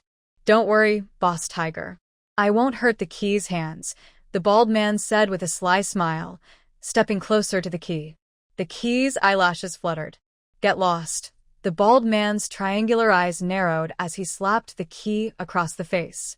A little blood appeared at the corner of the key's mouth. Stupid kid, your hands are precious. Do you think you're also precious? He grabbed the key's fair face with his hand and squeezed hard. Cold Han's hand trembled slightly, and his eyelashes kept fluttering. Black Tiger watched all this with a blank face. The key's eyes turned red with sadness and despair. Key, we have you now. As long as we don't hurt your hands, I'll do whatever makes me happy. The bald man's hand was about to reach for the key's collar. Cold Han's flying dagger shot out, aiming at the bald man's wrist. The bald man screamed in pain and looked angrily at Cold Han. Cold Han, are you crazy? Cold Han's eyes were full of dislike, and his voice was emotionless. Bald man, you better behave. Don't hurt the key. If he gets hurt or scared and can't open the mechanism, can you still help me and Boss Tiger find the treasure? The bald man was speechless and thought to himself, if I could open the mechanism, why would I bother catching the key? Enough, stop arguing. Finding the treasure is more important, Tiger interrupted. Zhuo Haoyu and He Shu exchanged a cautious glance from afar and sneaked closer. Night slowly fell. Tiger looked kindly at the key. Key. Tomorrow is the night of the full moon. The luminous pearl will shine brightly. When that happens, you open the mechanism for us. We won't forget your kindness. We'll give you a treasure and won't hurt you at all. But if you don't cooperate, I'll send you to the bald man. You know he's been eyeing you for a long time. The key closed his eyes and said nothing. Only his trembling eyelashes showed his inner unease. At this moment, the bald man was sleeping soundly, snoring loudly. Cold Han didn't know what he was thinking. His eyes looked very empty. In the cave, the little bird was choosing treasures for its best owner. Gold ingots the owner likes, antique calligraphy and paintings the owner also likes. Yuan Tuan helplessly rolled his eyes. Little bird, my space is limited. It's full already. Don't pick any more treasures. The little bird stopped selecting treasures, looking annoyed. Why is your space so small? There are so many treasures. Its voice suddenly stopped, and a hint of surprise flashed in its small eyes. Why does it feel the presence of the male owner? The little bird flapped its wings and flew toward the cave entrance. Yuan Tuan, confused, asked, Little bird, what are you doing? You're so unkind. Wait for me. The little bird flew out of a hole about the size of a fist, looking around with its small eyes. Suddenly, its eyes lit up as it saw Zhao Haoyu hiding behind a rock nearby. The little bird flapped its wings and landed in front of Zhao Haoyu. Zhao Haoyu was shocked, his eyes wide as he looked at the little bird. The little bird blinked happily at Zhao Haoyu. He Shu also knew the little bird but didn't make a sound. Zhao Haoyu knew the little bird was smart. He pointed to 3 people nearby and made a chopping motion downward. The little bird's eyes turned quickly, understanding instantly. Before it could act, the people nearby started fighting. Cold Han, you really are an ungrateful wolf. The bald man cursed angrily, blood dripping from his palm. I told you not to let the key get hurt or be scared. Cold Han's eyes flashed with cold light. While he was resting, the bald man tried to bully the key again. A flying dagger flashed in his hand, cutting through the night with a silver streak. A scream echoed through the night sky. The bald man fell to the ground, rolling in pain. Bald man, I gave you a chance. Since you can't control yourself, I'll help you end it once and for all. Tiger clapped his hands and held the key. Little Cold, you've been with me for a long time. I trust you a lot. It seems the key is very important to you. So important that you'd even turn against me for it. Tiger Lord, I don't understand what you're talking about. I just don't want anyone to ruin the treasure hunting time. Black Tiger's hand tightened around the key's neck, gradually applying more force. Lung Han's pupils contracted, and he clenched his flying knife. He didn't dare gamble. He wasn't afraid of death, but he was worried the key might die. Little Cold, don't say I didn't give you a chance. It's just that your flying knife is too fast. Huge Tiger, I also worry that your flying knife might hurt my hand. A flicker of emotion crossed the key's eyes as he stared at Lung Han. Lung Han's heart tightened, and he asked expressionlessly, "Huge tiger, what do I need to do to feel safe?" Black Tiger smirked proudly. "My simple request is this. Use your flying knife to disable your right hand. Then I will feel at ease." Seeing the Key's face turn red, Lung Han's silver light flashed, and blood dripped from his wrist. "Is that satisfactory, huge tiger?" "Hurrah! Lung Han, you really care about the Key." The Key was thrown to the ground, breathing heavily. "Is it worth it?" His emotionless eyes hid a hint of worry deep inside. Lung Han said nothing. He tore a cloth to bandage his bleeding wrist. Xiao Haoyu and He Shu exchanged glances. They had to rescue the Key quickly. The little bird blinked its small eyes and flew to Snowball's side. Tears fell from Snowball's blue eyes. So touched by the cat, it wanted to punish the culprit. Unfortunately, it had already used its illusion today and had no chance now. Under the cover of night, the little bird flew to the rope behind the Key. The Key felt a sudden weight on his hand, as if something was stepping on it. Xiao Haoyu stood up and made a shushing gesture. The Key nodded, heart pounding. The little bird pecked at the rope several times, quickly breaking it. A glimmer of joy appeared in the Key's eyes. His hands were free again. Xiao Haoyu saw the happiness in the Key's eyes and silently said something. Without hesitation, the Key lay down on the ground. Xiao Haoyu and He Shu simultaneously raised their guns. Black Tiger suddenly sensed danger. He grabbed the bald man and stepped in front of him. "Captain Xiao, we meet again." "Black Tiger, this time I want to see where you can run. Then let's see what Captain Xiao can do." Black Tiger laughed wildly. "After all these years, only you have pushed me to such desperation." Black Tiger was shot in his right leg, and his eyes gleamed with a bloodthirsty light. A bullet flew toward Xiao Haoyu, who rolled on the ground and narrowly dodged it. He took the opportunity to shoot Black Tiger's right wrist. The gun flew out of his hand. It landed at Lung Han's feet. Black Tiger endured the pain and tried to pick it up. Xiao Haoyu stepped forward quickly and kicked him. Black Tiger was kicked and fell over. He pulled out a knife from his calf and grinned fiercely. The little rookie's eyes widened as he darted toward Black Tiger's face like lightning. He slashed with his claws twice. Black Tiger saw a blur and felt a sharp pain on his face. He instinctively raised his hand to block, forgetting he still held the knife. His nose was broken, and he let out a painful cry. The broken nose hit the little rookie's head, knocking him down. "Help!" That scared me to death. The snowball was so frightened that it covered its eyes with its tail. Xiao Haoyu saw the fallen little rookie, his eyes cold and sharp. The little rookie was raised by his wife, and he didn't even want to hit him. "Black Tiger, you seek death." Xiao Haoyu kicked him hard in the face. Black Tiger was kicked away, rolled several times on the ground, and finally stopped.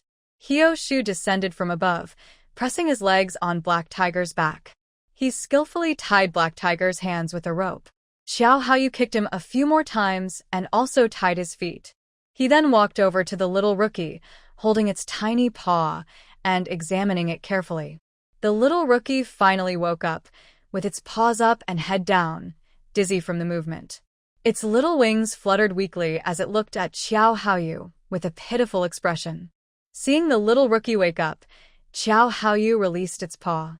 The little rookie quickly flapped its wings and landed on Xiao Haoyu's shoulder. He Shu approached Lung Han and said, "Lung Han, come back with us." Lung Han looked at He Shu and Xiao Haoyu. Captain Xiao, can you help me with something? You said if you assist us in catching Black Tiger, I will help within my ability. Can I have the key to be free?" As soon as he finished speaking, the key trembled all over. Emotions swelled in the key's eyes, and a storm of feelings rose in his heart. He couldn't say a word. Xiao Haoyu and He Shu remained silent. "Our task is to ensure the key's safety. We have no authority beyond that." Cold Han's eyes were full of bitterness. He had expected this outcome long ago. The key walked over to Cold Han and looked into his eyes. "Cold Han, it doesn't matter where I am. Whether free or not, it makes no difference to me. Xiao Yi, do you still blame me?" The key was momentarily confused. It had been a long time since anyone mentioned that name. So long that she had forgotten. Zhuge Yi was the happiest time of her life. Hate or not, it doesn't matter anymore. No one cares anyway. Xiao Yi, I had no choice but to leave you back then. Was it because my master forced you to leave, threatening your life? Zhuge Yi's eyes reddened as she stared intently at Cold Han. He closed his eyes in pain and nodded. Fool! Why didn't you tell me? Xiao Yi, you and your master are like father and daughter. I didn't want to make things difficult for you. Tears fell from Zhuge Yi's eyes. So, You stayed with Black Tiger for me? Cold Han nodded again. I was afraid you might be in danger. Zhuge Yi threw herself into Cold Han's arms. You're so foolish. It hurts my heart. He Shu and Xiao Haoyu quietly left, leaving the space for the two of them. Dawn was breaking. Zhuge Yi's eyes were filled with tears, and she was sad even in her sleep. Cold Han looked at her with pain in his eyes. He approached He Shu and Xiao Haoyu. Captain Xiao, Captain He, can you help me? I want to see your leader. He Shu admired Cold Han. Lung Han, the key is talented. You could actually change your identity and stay by her side to protect her. Cold Han's eyes lit up. Thank you, Captain He. His gaze fell on his right wrist. Luckily, he had exerted just enough strength not to completely ruin his right hand. Captain Xiao, Captain He, where are you? Xiao Haoyu's eyes brightened. Lu Hai, we're here. Lu Hai, with his soldiers, quickly gathered around. Captain Xiao, Black Tiger's men. We've caught them all. The mission was a perfect success. Zhou Haoyu smiled slightly, feeling very happy. Okay, you help carry Black Tiger and the bald guy onto the boat. We're heading back to the island. Yes, Captain. Lu Hai had his brothers carry Black Tiger and the bald man away. A little bird flew onto Zhou Haoyu's shoulder, happy to be going home. Xue Tuan rubbed against Zhou Haoyu's leg, looking at him sadly. Zhou Haoyu looked at Xue Tuan and reached out to pick it up. Such a cute little cat. Yaya will definitely like it. Before Xue Tuan could be happy, it was stuffed into a backpack. Xue Tuan felt sad and a little wronged, falling asleep inside the bag. He Shu, the task is done. We're returning to the island. He Shu's expression relaxed. Good. When we get back, I'll treat you to a wedding banquet. The two of them, along with Lung Han and Zhuge Yi, headed back to the island. And Yu was playing with a purple plum in her hand, looking at the distant sky. Zhou Haoyu, it's been over 10 days. When will you come back? Do you know I miss you? Lin Yinxiu came in from outside the yard, carrying a wooden bucket. Yeah, look. Today, Xiao Man and I had good luck. We found a few ribbon fish, each about 2 meters long. Too bad He Shu isn't here. He loves braised ribbon fish. Haoyu, he also likes braised ribbon fish. I wonder when they'll return. And Yu stood up from the rocking chair, her eyes full of longing. I heard Wang Shu say that Haoyu and He Shu have finished their mission and are on their way back to the island. Really? Lin Yinxiu, and you looked at Ling Xiaoman at the same time. Absolutely true. Lung Xiaoman nodded, looking at them with meaningful eyes. A little separation makes the reunion even sweeter.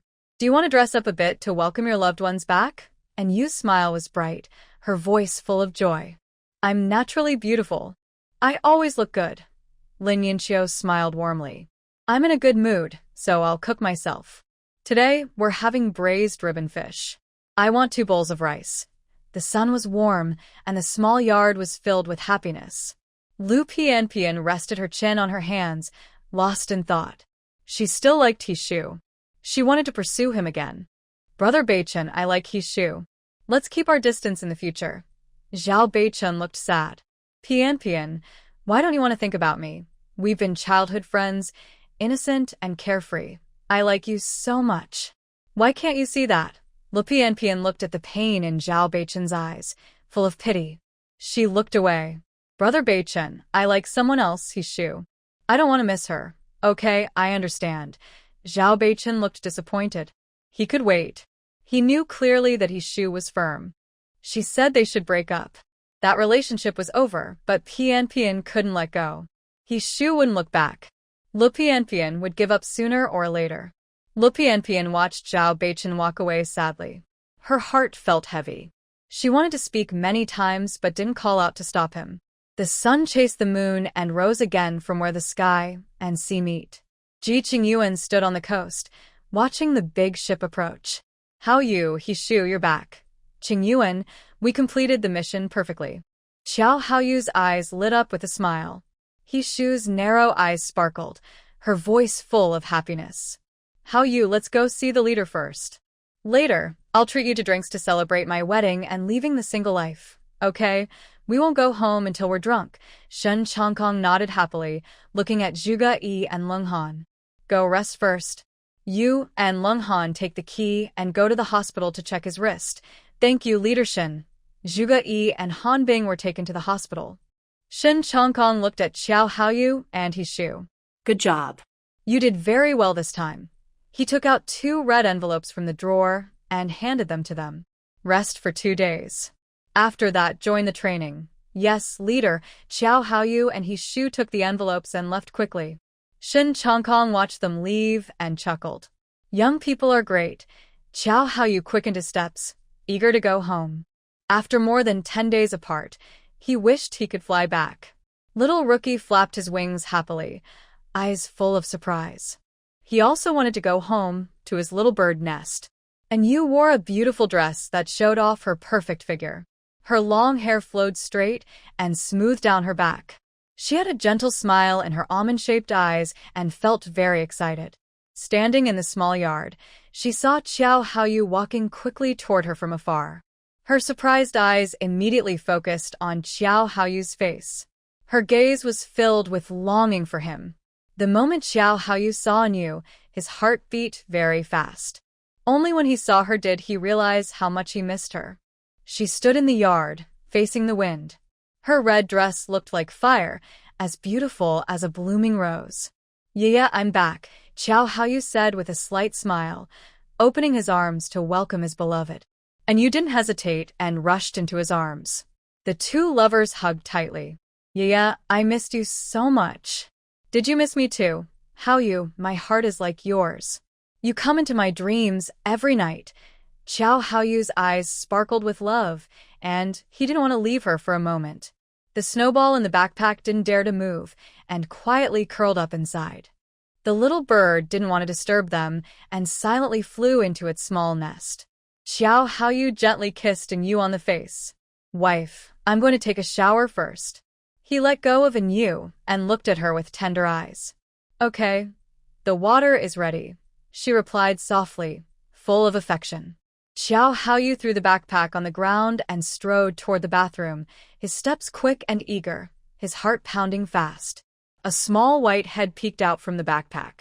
The snowball shivered its fluffy ears and looked at her with big, blue, slightly resentful eyes.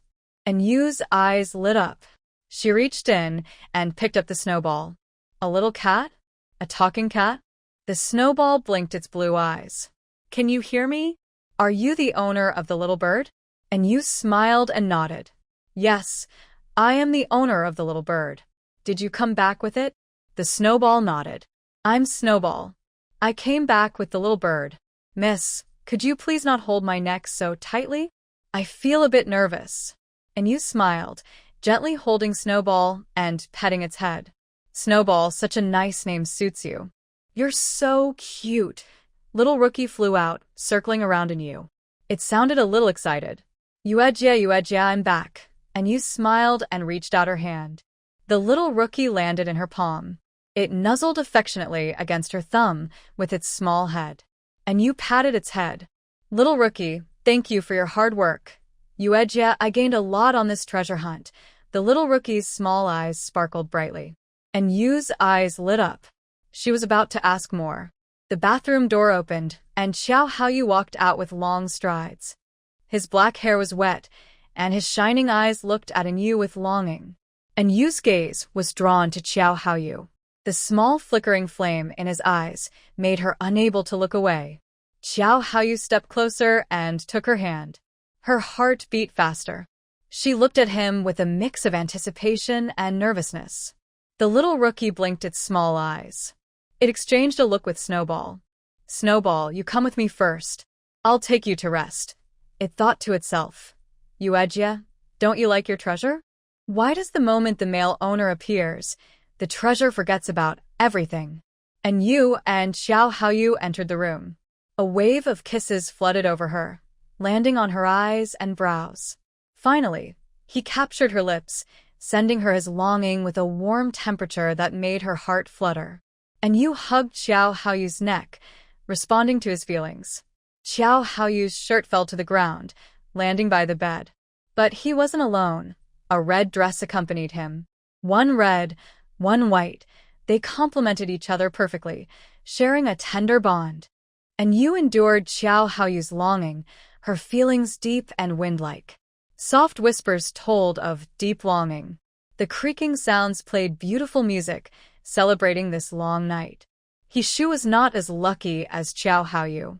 His steps were light, as he wanted to see the one he loved. Lu Pianpian blocked his way, her eyes shining brightly and her smile radiant. Hishu, you're back. Lu Pianpian, you blocked my way. Hishu's voice was calm and distant as he looked at Lu Pianpian. He wanted to go around her. Right now, he really wanted to see Lin Nianqiu. All I can think about is the scene of our farewell that day, her reluctance in her eyes, the tears she shed. Lu Pianpian seemed to see what Hishu was thinking, and once again stepped in front of him to block his way. Hishu, I have something to say to you. Move aside. There's nothing left to say between us. Hishu took a step back, keeping his distance from Lu Pianpian. Hishu, you know my temper. If you don't let me finish talking, I won't let you leave. Lu Pianpian smiled slightly, determined not to move.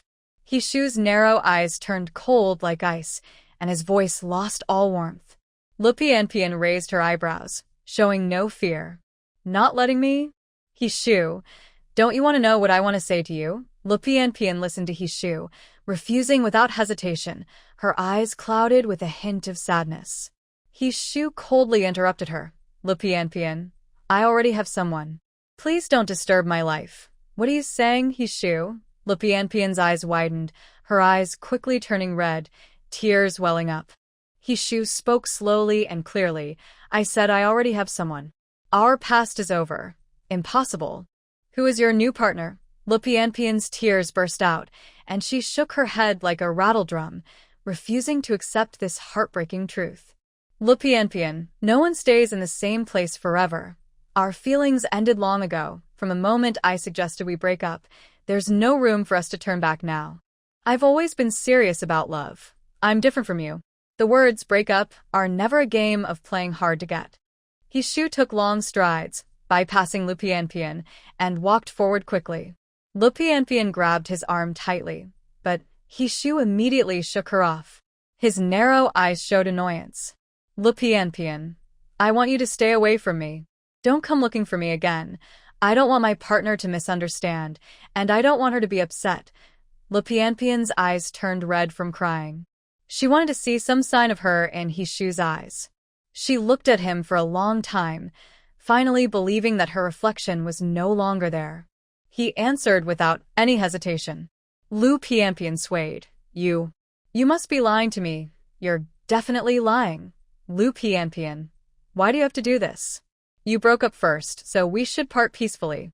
Why are you pretending to be so emotional? If you really feel that way, then why are you still involved with Zhao Beichen? I really like my current partner. We are talking about marriage. If you want to act emotional, go find Zhao Beichen. He's willing to play along with you. Lu Pianpian was heartbroken. Tears blurred her eyes. Hishu, I really like you. Can't you turn back? Hishu suddenly smiled slightly. Lu Pianpian, I can't handle your feelings. Go find Zhao Beichen. He's willing to be with you. Bookworm, a happy voice sounded. Hishu's sharp eyes lit up as he looked back. Lin Nianqiu smiled and waved at him, standing nearby in a white dress. Her beautiful eyes were full of longing, with a hint of tears at the corners. Her longing was like a web of silk, trapping Hishu's gaze. Hishu's voice was full of longing as he hurried toward Lin Nianqiu. The person he missed was also running toward him in the sunset's glow. Mutual love is what makes happiness. Hishu hugged Lin Nianqiu and spun her around twice. Lin Nianqiu's lips curved into a happy smile. Bookworm, I wait for you every day, hoping you'll come back and marry me. Hishu's heart beat faster. Nian Nian, I miss you too. Every day I look forward to coming back, to marry you. Lin Yinxiu gently held his right hand, examining it carefully. It's so good that your hand isn't hurt. She held Hishu's hand and looked at Lu Pianpian, who was crying with red eyes nearby. Lu Pianpian, Bookworm is mine. I don't want you to bother him anymore, or I won't be nice. Lu Pianpian looked at Lin Yinxiu with jealousy. Lin Yinxiu, we've been together for 3 years. Do you know how much he liked me before? He cooked for me, made me happy. Lin Yinxiu squinted her beautiful eyes and interrupted Lu Pianpian. She raised her purple bracelet on her wrist. Lu Pianpian, if he was so good to you, how could you bear to see him suffer? What has he ever done for you? He can only prove that he truly cared about that past relationship. Your lack of appreciation repeatedly hurt him and pushed him away. He is now my partner, later my husband, and eventually the father of my children. We will have many tomorrows in the future, so there's no need to worry about yesterday. Since the moment he broke up with you, his life has nothing to do with you. He looked at Lin Yinxiu with increasing tenderness, gently squeezing her hand. Nian Nian, I can't change my past. I promise to love only you for the rest of my life. Lu Pianpian listened to Hishu's words, reluctant to believe. A person's eyes can't deceive others. Hishu used to look at her with the same gaze. At this moment, she finally believed that the Hishu, who once liked her, had someone else in his eyes.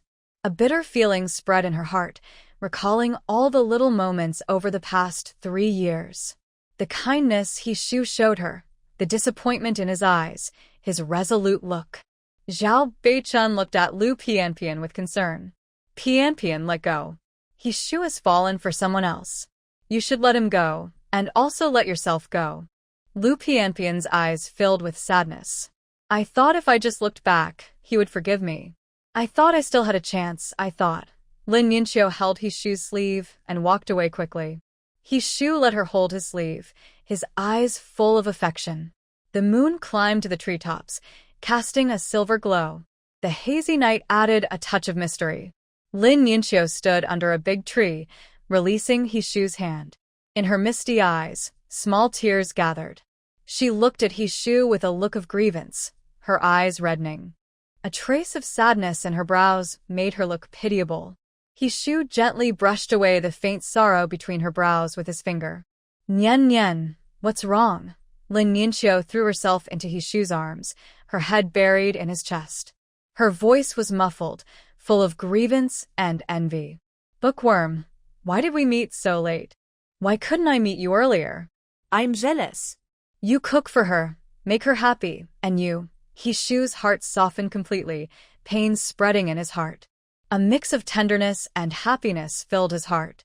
His thoughts turned jealous, proving that Nian Nian cared about him. Nian Nian, from now on, I will cook only for you and make you happy. I will watch the sunrise with you and take walks under the moon. I will spend my whole life only with you. Don't be sad. Your tears make me feel so sad. Lin Yinxiu's lips curled up slightly. She lifted her small face and looked into Hishu's eyes. Bookworm, this is the promise you made to me. I will keep it in my heart. If you can't keep it in the future, my temper is bad, and I might punish you. Okay, this is my promise to you. I will love only you for the rest of my life. A smile appeared in Lin Yinxiu's eyes, and her heart felt warm and sweet. She quickly glanced around, seeing no one nearby. Under the cover of night, she tiptoed and kissed Hishu on the lips. I remember your promise. I'll give you a seal. I promise to hold your hand and walk through spring, snow, and all seasons. I promise to mark my heart and keep you close forever. Hishu's narrow eyes sparkled brighter than the North Star in the night sky. He lowered his head and kissed the corner of Lin Yinxiu's lips. Nian Nian, thank you for giving me a chance. Holding your hand, I will walk with you through all seasons. The long days ahead, I only wish to stay with you always. Lin Yinxiu squinted happily. A playful tear slipped from her eye. Nian Nian, you are so beautiful, and your tears are so lovely. Hishu's passionate kiss wiped away her tear. Bookworm, I left you some braised fish with fish fillets. Come to my dorm with me. Hishu didn't want to be apart from Lin Yinxiu at all. She took him back to her dorm and poured him a glass of water. Bookworm, drink some water first. I'll go get the braised fish. Shu took the glass and set it aside. He pulled Lin Yanxiu into his arms. Nian Nian, let me hold you for a while. Bookworm. Her voice was soft and sweet, like feathers brushing against Shu's heart. The snowball looked sad, enviously watching the little bird's nest.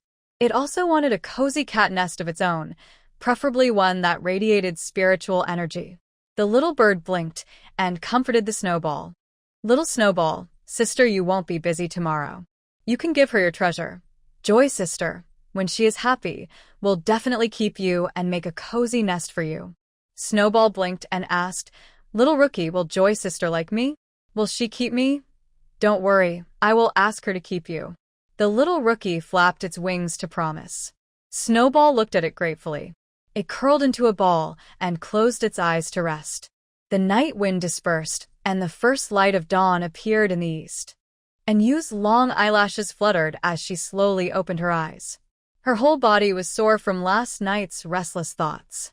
And Yu thought for a moment, drank 2 sips of spiritual spring water, and all her fatigue disappeared. She turned her head to look at Xiao Haoyu, who was still sleeping. His delicate features were perfect. He was very quiet when he slept, with his lips slightly curved into a gentle smile. Could he be dreaming of something nice? And Yu wondered. She reached out her index finger and traced his eyebrows and eyes in the air. Haoyu, do you dream of me? Her finger accidentally brushed his lips, soft and warm. Gently pressing her finger on his lips, she smiled. Xiao Haoyu closed his eyes, and his thin lips lightly bit her playful finger. Honey, candied hawthorn is delicious. His tongue swept over her finger, sending a jolt of electricity through her, spreading straight to her heart.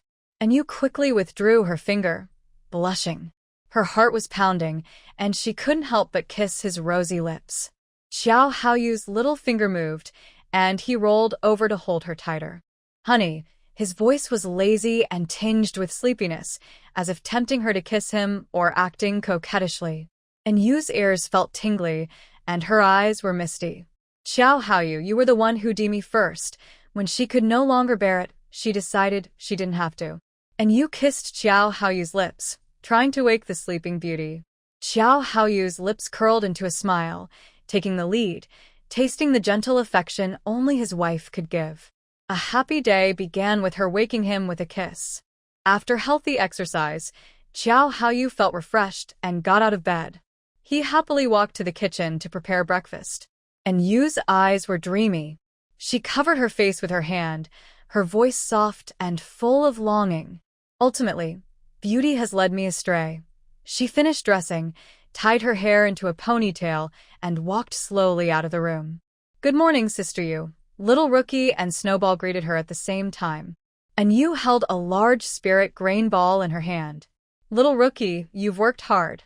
This is your reward. Little Rookie's small eyes sparkled. Thank you, Sister Yu. Snowball looked at Little Rookie with envy and pitifully looked at Yu. Snowball, do you also want to eat spirit grain? Snowball immediately nodded, wagging her long tail happily. And Yu stroked her chin and looked into Snowball's eyes. Snowball, do you want to stay here? Sister Yu, I want to stay. You and Little Rookie already have a contract. Humans can only contract with one spirit pet. I can contract with a male owner. I ama phantom spirit cat. After I contract with a male owner, there is a 1% chance that I will gain my special skill. What skill? And you looked curious. Snowball's tail swung from side to side. Sister Yu, my skill is charm. And you nodded and looked at Little Rookie. Little Rookie, when we signed the contract, why didn't I get your special skill? Little Rookie, holding the spirit grain ball, stopped jumping. His small eyes darted around nervously, and he looked shy, speaking softly with embarrassment. Sister Yu, when we signed the contract, the reason you didn't get my special skill is because I am only a level 1 color spirit bird and haven't awakened my talent. He felt a little nervous inside, worried that his owner might dislike him. Seeing his anxious look, and Yu shook her head. Little Rookie, why are you so nervous? I was just asking casually. Sister Yu, please don't dislike me. I am very useful. Just give me a little more time and I will successfully level up. In the future, I might awaken my space talent. Then I can do more things for you, Sister Yu. Little Rookie looked at Yu nervously, earnestly explaining his strengths. And Yu was amused by his worried expression and gently tapped his head with her index finger. Little Rookie, you're overthinking. You are very capable. I won't dislike you. The little rookie put down the bird's heart and continued to hold her spiritual grain, comforting her anxious heart. Yuejia, the little rookie, and I brought back a treasure. The snowball rubbed against Anyu's arm. When Anu heard treasure, her eyes immediately sparkled. Really? Where is the treasure? The snowball's blue eyes were full of pride, and it suddenly darted into the room. Yuejia, come quickly. And you walked toward the room, with the little rookie holding the spiritual ball following behind. The snowball jumped onto the desk, wagging its tail left and right. The desk was full of treasures, and the snowball jumped down from it. Its blue eyes were full of anticipation. Yuejia, these treasures were carefully chosen by the little rookie and me. Do you like them? And Yu's eyes shone brightly, with a fist-sized luminous pearl and shining gold ingots. I like them. I love rare and strange treasures. She waved her hand, and 2 large peaches appeared. Little rookie, Snowball, these are your rewards. Both the little rookie and the snowball's eyes lit up at the same time, and a strong spiritual aura washed over them. The snowball held a peach and took a bite, its blue eyes squinting. It looked like it wanted to cry, feeling happy enough to cry. The little rookie pecked at one, its small eyes shining brightly. I peck, peck, peck, and you ignored them, her gaze fixed on the treasures. She looked at this one and that one, unable to decide which she liked best. She liked them all. With a wave of her hand, she sent everything into her space. Zhou Haoyu carried 2 bowls of shredded pork noodles and walked in. Seeing his wife, he smiled with his eyes curved. Yeah, dinner is ready, and you sniffed the delicious aroma and gave a thumbs up. Zhou Haoyu handed her chopsticks, his voice gentle and affectionate. Yeah, I made 2 stuffed eggs for you. You've worked hard, and you took a stuffed egg and took a bite. The taste was as good as always. Haoyu, I have a surprise to tell you. What surprise? Zhou Haoyu scooped some shredded pork into her bowl. That little cat you brought back is a spiritual cat. Do you want to sign a contract with it? After signing, you might gain its special skill of charm, and you pointed at Snowball, who was happily biting into a water peach. Xiao Haoyu looked in the direction of her finger and saw a small kitten about the size of a palm. The kitten was holding a water peach about the size of a fist and munching on it happily. The scene was so funny and adorable. Both Xiao Haoyu and Yu laughed at Snowball's cute appearance. Snowball just blinked and continued fighting with its water peach. At this moment, nothing seemed more important to it than biting the water peach. Little kitten, you don't look like a spirit cat. Haoyu, the kitten just looks cute. It is definitely a spirit cat. Xiao Haoyu put down his chopsticks. Once it finishes the water peach, we will sign the contract. Snowball's blue eyes sparkled, and it immediately let go of the water peach. Staying here is more important than biting the spirit water peach. As long as it can stay and sign a contract with its owner, would the water peaches in the lady's hand be fewer? It gently leapt and bit down on Xiao Haoyu's finger. A white light flickered beneath Xiao Haoyu's feet and entered his forehead. Master, I am Snowball. Xiao Haoyu's eyes widened in amazement. I think I heard Snowball talking. And you smiled softly and looked at him. Haoyu, you can try communicating with Snowball using your mind. Snowball took a couple of bites of the water peach and, in the midst of its busy day, managed to communicate with its new owner. And you blinked expectantly at Xiao Haoyu. Haoyu, quickly check if you have gained Snowball's special talent or skill. Xiao Haoyu closed his eyes and opened them after a moment. His peach blossom eyes sparkled as he looked at Yu. And Yu felt a little dizzy. She wanted to fall over. What was going on? Her fingers moved slightly, and her supernatural energy circulated inside her body. Her eyes cleared, and she looked at Xiao Haoyu with surprise and joy. Haoyu, did you get a skill? Joy spread across Xiao Haoyu's face, and he nodded with a smile. Yeah, the skill I got is charm. It's similar to hypnosis. With more practice, it can even save your life in critical moments. And Yu was very happy and kissed his side face. That's great. With an extra skill, your safety is even more protected. Xiao Haoyu was very happy. In the future, I will master my skills easily and serve the people better. Xiao Haoyu tidied up the dishes and went to wash them in the kitchen. And Yu looked at the two food lovers and shook her head. Just as she stepped out of the small courtyard, she saw Lung Xiaoman standing outside the gate. Xiaoman, why don't you come in? And Yu looked at Lung Xiaoman with curiosity. A hint of flirtation flickered in Lung Xiaoman's eyes. You just parted for a short time and it feels like a new marriage. I don't want to disturb you. She waved the letter in her hand. Yeah. Well, Kichio wrote me a letter. I'll also bring back your letter. And Yu's eyes lit up as she took the letter. This is a letter from Xiao Chuan to me. Xiaoman, you've learned a lot of characters recently. Will Kichio's letter to you if there are characters you don't understand? Ask me. Lung Xiaoman nodded. I know. If I don't understand, I will ask you. And you watched Lung Xiaoman leave and then open the letter. The handwriting was neat, showing how carefully Ji Sichuan wrote. Xiao Chuan, I miss you. Are you doing well? Are you used to living on the island? Has brother-in-law been kind to you? Every word shows care, and you felt warm inside. She went into the study, took out paper, and started writing a letter. Xiao Chuan, Sister Yu is doing well. You must study hard. Remind uncle not to work too hard. If he's tired, he should rest. When I have time, I will come back to see you all. And you placed the letter in an envelope, ready to send it back. Xiao Haoyu came in, smiling at Yu. Yeah, I have 2 days free. Let's go see Grandpa. Good. The fragrant apricots from my space are especially tasty. Let's bring some for Grandpa. He will definitely like it.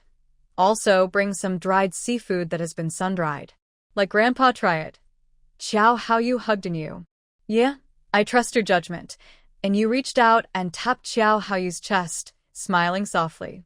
Let's get ready to leave. Xiao Haoyu went to prepare the dried seafood and also brought 2 bottles of good wine for Grandpa.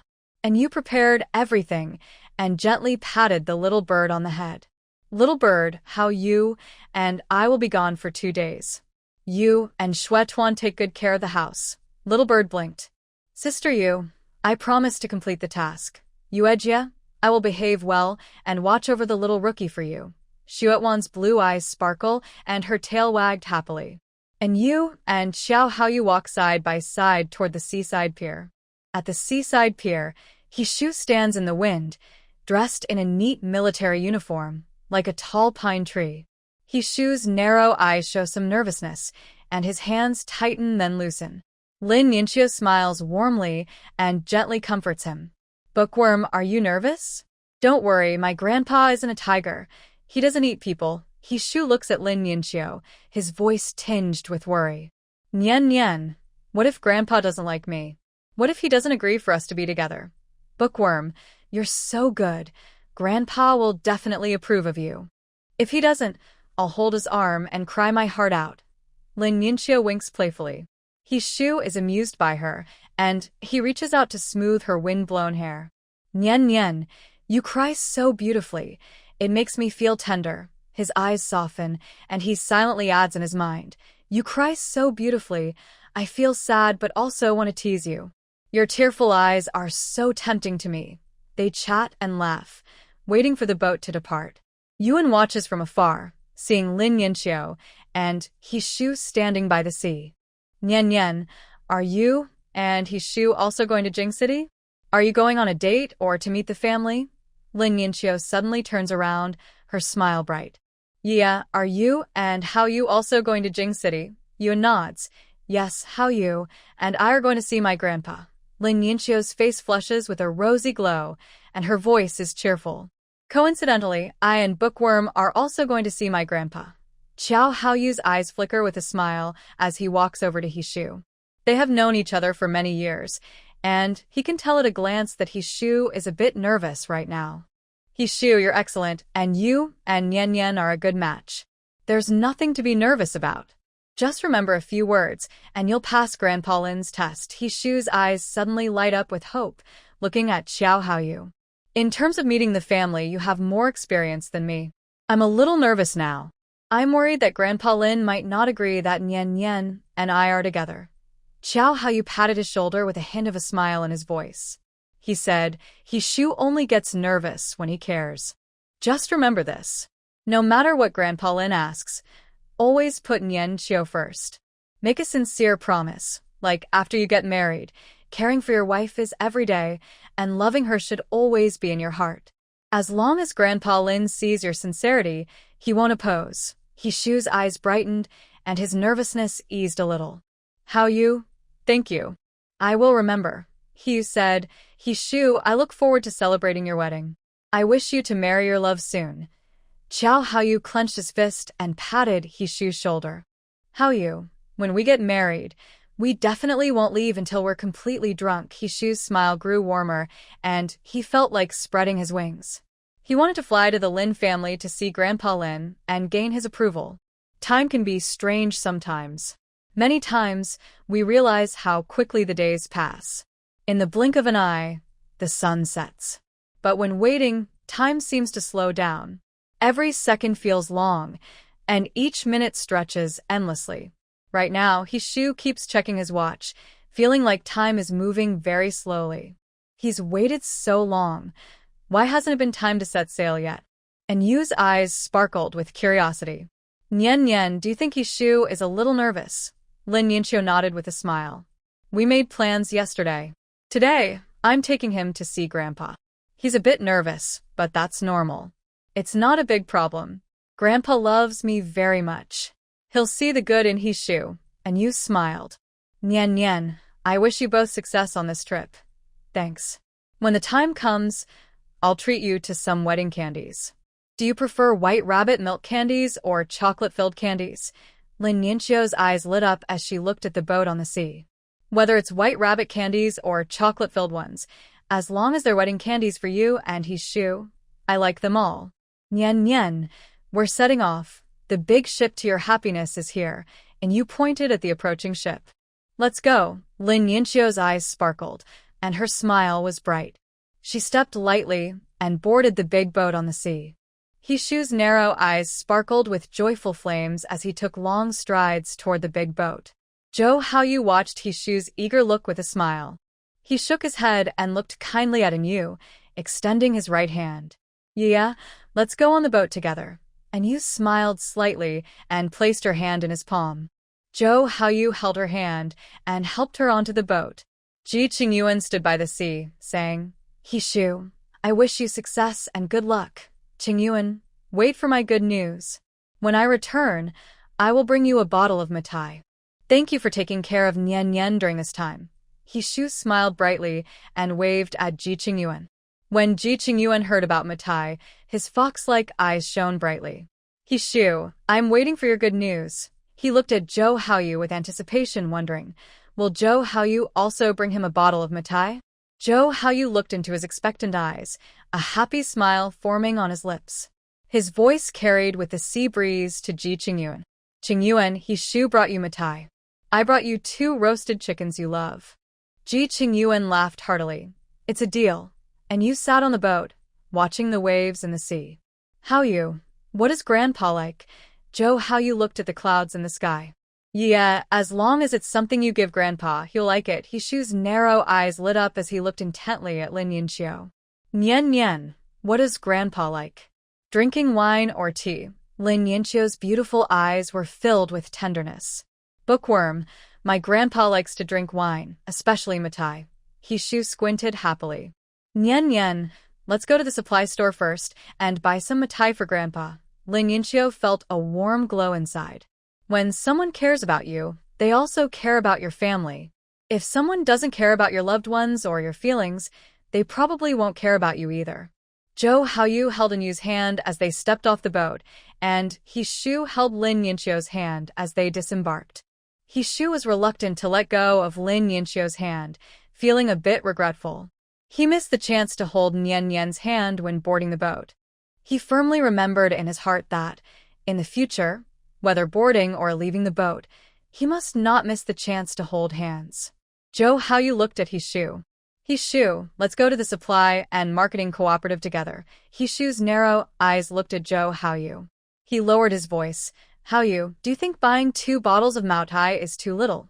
Zhou Haoyu saw Hishu looking a bit nervous, wanting to laugh, but afraid Hishu would become more anxious. You can buy 2 bottles of Maotai and some good tea leaves. Being generous with gifts is never wrong, right? Hishu nodded in agreement. You're right, Haoyu.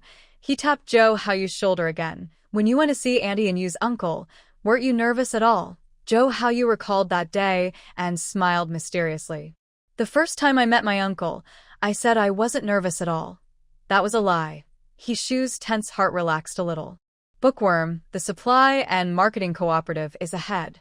Let's walk faster. Hishu strode toward Lin Yinxiu. And Yu smiled warmly as she looked at Zhou Haoyu.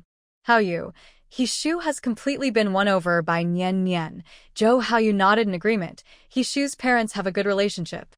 He grew up in a loving family. He never plays emotional games. From his eyes, you can tell he really likes Lin Yinxiu. We should hurry up too, so Grandpa doesn't wait too long. Zhou Haoyu's voice was gentle and affectionate, looking tenderly at Yu. Haoyu, I want to cook a meal for Grandpa. Does he have a favorite dish? Zhou Haoyu thought for a moment. Yeah, let's buy some pork belly. Grandpa loves braised pork. No problem. I'm good at making braised pork. A slight smile appeared on Zhou Haoyu's face. Yeah, when we return to the Zhou family, if Zhou Haoyan dares to give you a hard time, you don't have to hold back. Wife, you can't suffer even a little bit of grievance. I would feel heartbroken. And you looked at Haoyu with a gentle smile. Haoyu, don't worry. I eat everything, but I won't suffer losses because I know you'll feel sad. They walked into the supply and marketing cooperative happily chatting. Since yesterday, old Mr. Zhou, having received a call, knew that Zhou Haoyu and you were coming back to see him. He was so excited that he didn't sleep well all night. Early in the morning, he called Zhou Aijuan, Zheng Qiushuang, and Zhou Haotian for a meeting. I want to tell you all that Haoyu and my granddaughter-in-law will be coming home for lunch today. Anyone who dares to cause trouble, don't blame me for being rude. Zhou Aijuan felt a bit helpless. Dad, you're overthinking. This is Haoyu and her wife's home. No one will refuse to welcome them, and no one will cause trouble. Old Mr. Qiao looked at Aijuan with satisfaction. That's better. At least you seem like a real father. Aijuan, Haoyu is not easy to take care of. You should ask for more support and money for him. His mother passed away early, so no one is there to look after him. You need to pay more attention, so Luo Luo can rest in peace. Aijuan's mind was filled with Song Luo Luo's eyes, full of sadness, staring at him. His voice was stuck. Dad, I understand. Old Mr. Qiao nodded. Aijuan, it's good that you understand. I'm getting old, and I'm worried about what will happen when I'm gone. Who in this family will still care about Haoyu? You are Haoyu's father. He is the eldest son of the Qiao family. No matter what, he shouldn't be treated unfairly. Aijuan lowered his head, long eyelashes hiding his feelings. Dad, as long as I am here, this home will always be Haoyu's home. Zheng Qiushuang lowered her head, hiding her anger in her eyes. Song Luo Luo has been dead for so many years, but her ghost still lingers. No matter how she tries to please, old Mr. Qiao is never satisfied with her, always finding faults. Zhou Haotian rolled his eyes in his heart. The old man is clearly biased. Why doesn't he give his dad more money and support? Old grandpa is so lucky, always protecting him. Old Mr. Qiao's peripheral vision caught Zhou Haotian making a face. He slapped the table. Zhou Haotian, what are you doing with that look? Do you have a problem with what I said? Haotian quickly forced a smile. Grandpa, you're right about everything. I dare not have any opinions. Old Mr. Qiao stared with disappointment in his eyes. This kid has been spoiled by Zheng Qiushuang and is always doing nothing. Even when he has a job, he works irregularly. Zhou Haotian, Haoyu and his wife are coming back. Don't bother them. Otherwise, Haoyu will deal with you, and I won't help you. Whenever he thought of Zhou Haoyu's cold, emotionless eyes, his legs felt weak. Zheng Qiushuang looked at Zhou Haotian with concern, and her foot lightly touched Zhou Aijuan's under the table. Xiao Aijuan looked up and glared at Zheng Qiushuang. What a joke. He dared to speak up for Qiao Haoyan. Without any hesitation, his father's anger would turn toward him in the next second. Zheng Qiushuang was so angry she felt itchy, but she had no way to fix it. She just couldn't understand.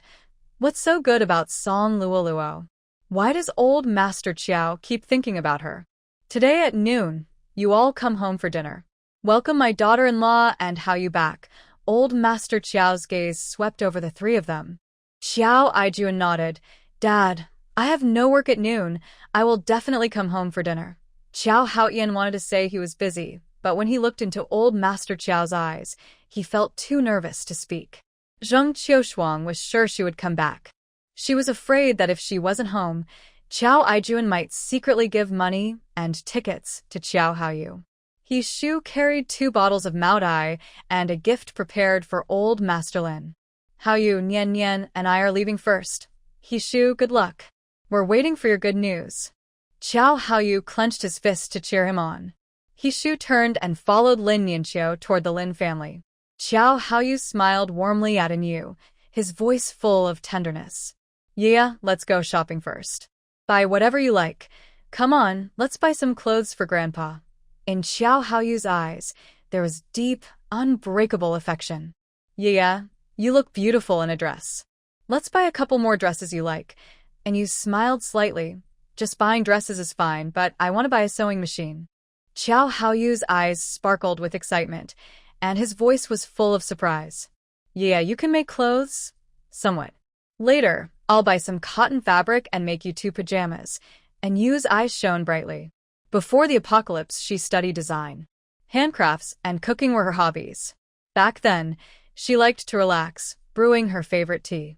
Design clothes she likes, prepare her favorite snacks, and enjoy herself. Qiao Haoyu's eyes sparkled with anticipation. Then I'll go with you to buy the sewing machine first.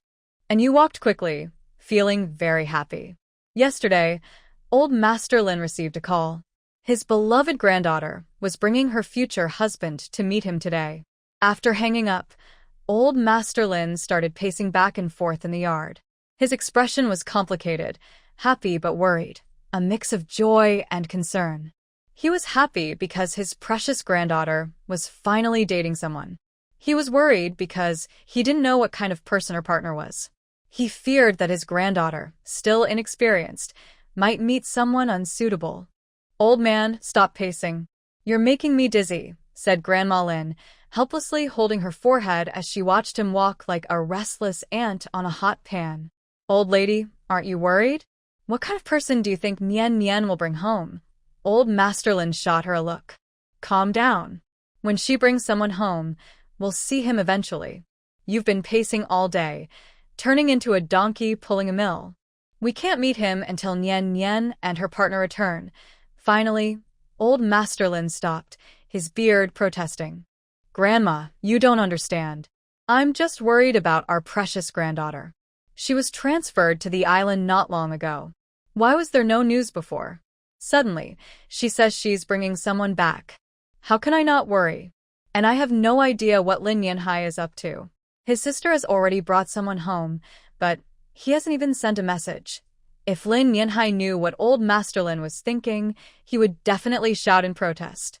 He had been on a mission for a month and a half and had no idea that his beloved sister was transferred to the island and already had a partner. Who would have thought that Lin Nianqiu's speed in finding a partner was like riding a spaceship, absolutely lightning fast? Grandma Lin took a sip of tea, smiling as she looked toward the gate. Old man, we should trust Nian Nian's judgment. The person she likes must be very good-looking, and his character is even better. Isn't he a squad leader? Being so young and already a squad leader shows he's capable. Old Master Lin was lost in thought, worried about a possibility, with a sad look on his face. How can you not know what your own precious granddaughter looks like? You've seen her, right? She must have beautiful hands. I'm just worried that Nian Nian might be fooled by that person's hands. What if she's trusting the wrong person? Grandma Lin glared at old Master Lin. Shut up. You're a bad omen, I warn you. The first time Nian Nian brought someone home, if you dare to show your displeasure, I won't forgive you for scaring her away. Old Master Lin muttered softly, sounding a little hurt. Listen, Grandma, what are you saying? Am I really that scary? I'm not a tiger. When our daughter brought someone home before, was it my fault? Her fiancé was timid back then. I didn't say I disagreed, I just looked at him a few more times. And he suddenly ran off without a trace. Grandma Lin thought about past events and looked at Old Master Lin with annoyance. How can you say that? When she first came over, she was nervous.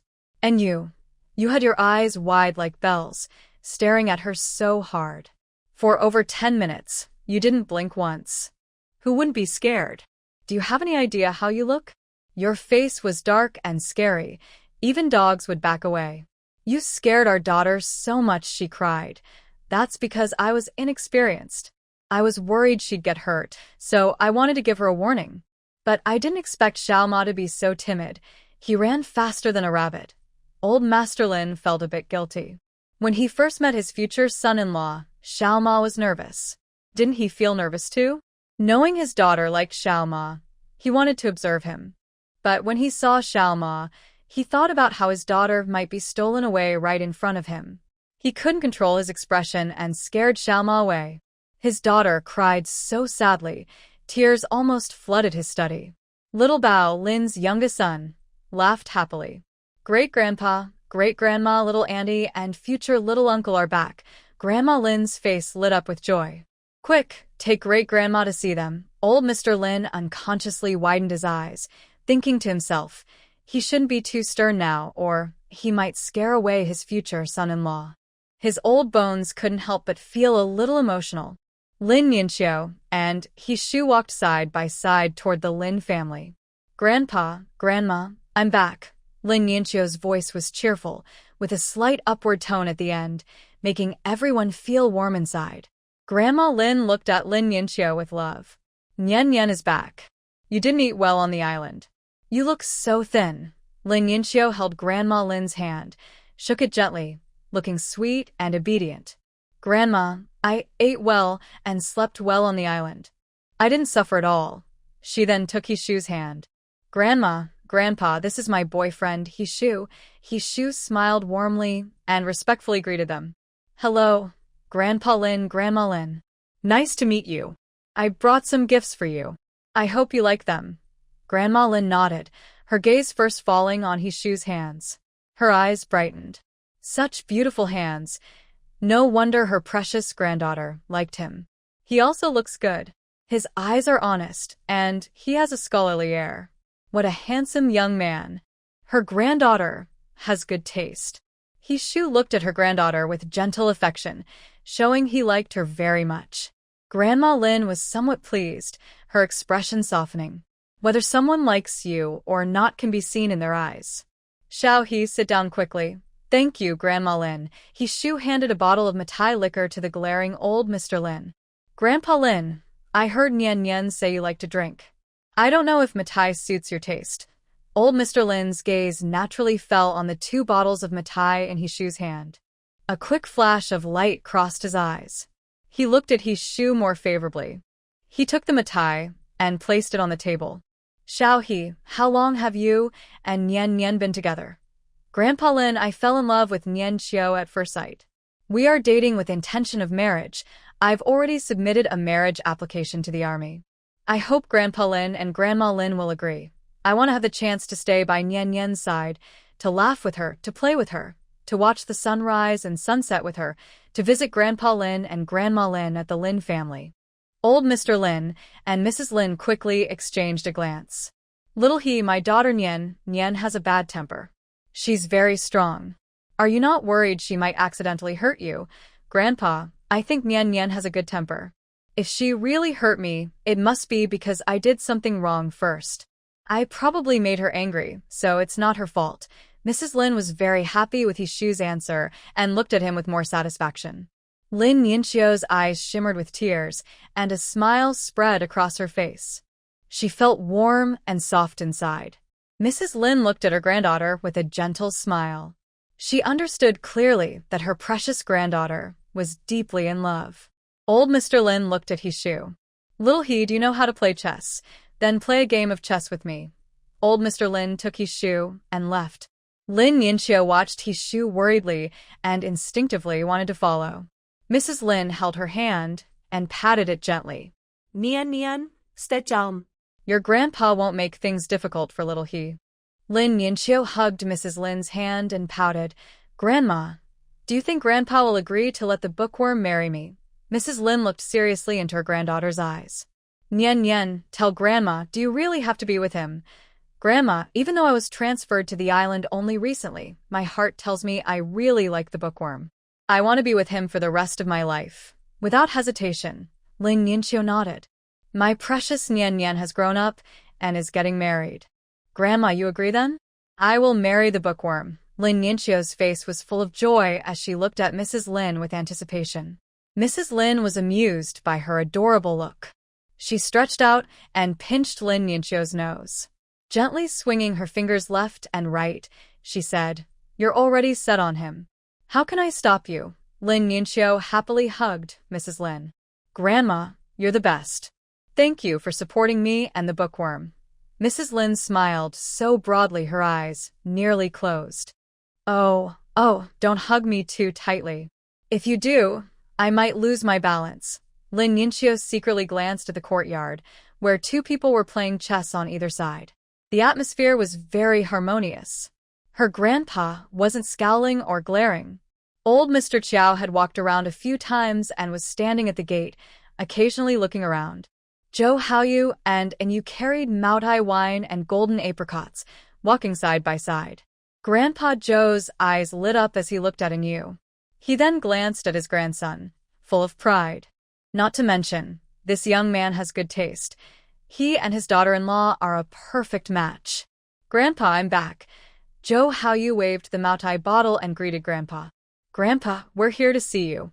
I bought some fragrant apricots for you to try, and you handed over the apricots. Grandpa Zhou smiled with squinting eyes and took the apricots, accepting them. He took one and bit into it directly, his eyes shining immediately. The apricots are very sweet and fragrant. Maybe it's just his imagination? After eating one, he felt warm and very comfortable. Good. No wonder she's my granddaughter-in-law. She picks the best apricots. Grandpa Zhou cherished the apricots, holding them close. He smiled kindly. My granddaughter-in-law bought these for me. I hide one for myself and don't share with others. And you and Zhou Haoyu exchanged a glance, amused by Grandpa's adorable behavior. Come on, let's go home with Grandpa. Grandpa Zhou, holding the apricots and the Maotai, strode toward the Zhou family yard. And you and Zhou Haoyu followed behind him. Haoyu, you and Ye can sit wherever you like. Grandpa Zhou took the apricots and Maotai back to his room to enjoy them slowly. Zheng Qiushuang sat on the sofa, feeling heartache when she thought about the red envelope in Zhou Aijuan's hand. Haoyu, did you see the message on the island? Zhou Haoyu poured a cup of tea for Yu. Yeah, try this. It's Grandpa's favorite Tiguanyin tea. And you took the cup, watching the floating tea leaves. Zhou Aijuan came out. Zhou Haoyu and you greeted him in unison. Zhou Aijuan nodded. It's good that you're back. Haoyu, come home often to see your grandpa. He handed Zhou Haoyu a red envelope. Haoyu, here are some tickets and money. Take them. Thanks, Dad. Zhou Haoyu's eyes showed a hint of doubt, but he didn't refuse. After all these years, it was the first time his father gave him money and tickets. It felt a bit strange. Seeing Zhou Haoyu accept the red envelope, Zhou Aijuan let out a sigh of relief. I feel a bit emotional. Since Haoyu didn't refuse, does that mean he is holding something back? In the past, he always asked Zheng Qiushuang to give Qiao Haoyu money and tickets. Zheng Qiushuang looked at him helplessly, knowing Haoyu wouldn't accept the money and tickets you offered. It seems he doesn't lack these things, and over time he stopped caring. He looked at Haoyu, dressed in a military uniform, with changing expressions in his eyes. Could it be that he's short on money and can only wear his uniform home? Guilt spread in his heart. He reached out again and took out a big bundle of banknotes, placing it into Haoyu's hand. Haoyu, take your wife and go buy some clothes. Haoyu looked at the bundle in his hand, his eyes complicated. There are at least 20 notes in the bundle. Could he be asking for something in return? Thanks, Dad. Recently, I haven't had much money. Qiao Aijuan waved his hand. You're my son. Before, I asked Danjung to give you pocket money. You never needed it. If you need anything in the future, just tell Dad. You looked at him with confusion and curiosity. Dad, when did you give me pocket money? I didn't know about it. Chow Aijuan frowned. Have I ever given you pocket money? You nodded seriously. No. Chow Aijuan took a deep breath. Come to my study later. I'll give you all the living expenses I've saved over these years in one go. You blinked, feeling inexplicably emotional. Dad, there's no need. I've grown up now. When I had no money before, it was Grandpa who gave me pocket money. A surge of anger rose in Xiao Aijuan's heart. He glanced at Zheng Qiushuang. She looked guilty, lowering her head. She thought to herself, oh no. She didn't dare look at Xiao Aijuan's face, afraid of seeing disappointment or suspicion in his eyes. What should she do? What should she do? She had never thought about giving Hayu pocket money. And you saw Zheng Qiushuang's unpleasant expression and immediately knew she must have been withholding Hayu's pocket money. Over the years, he was deceived by Zheng Qiushuang and always treated his and Song Luoluo's only son unfairly. Zheng Qiushuang, come with me. Zheng Qiushuang stood up and followed Xiao Aijuan. Xiao Haoyan saw Xiao Aijuan's unhappy face and ignored Zheng Qiushuang's desperate look for help. Xiao Haoyu and you exchanged glances and smiled at each other. Yeah, keep this money. Buy whatever you like. And you happily took the money. Xiao Haoyan looked at her with envy. So much money. How great it would be if he had it. Xiao Haoyu looked coldly at Xiao Haoyan. What are you staring at my wife for? Do you want a lesson? Hearing Xiao Haoyu's cold tone, Xiao Haoyan instinctively wanted to run. He quickly looked away. Big brother. Please don't misunderstand. I was just looking at the big group. Xiao Haoyu snorted coldly and didn't want to look at Xiao Haoyan anymore. Old Master Xiao entered the living room, smiling warmly at Xiao Haoyu. Haoyu, I haven't tasted your cooking in a long time. Go to the kitchen and make some food. Xiao Haoyu nodded and headed toward the kitchen. Grandpa, I want to help. Let me show you my skills today. And you smiled and went into the kitchen. Old Master Qiao watched their interaction and smiled so broadly that his eyes nearly closed. So good. That little brat is much better than his father. He inherited his good tradition money first, give it to his wife immediately. In Xiao Aijuan's study, he looked grim. Zheng Qiushuang, explain what's going on. Why does Haoyu say he never took my allowance? Zheng Qiushuang's eyes flickered.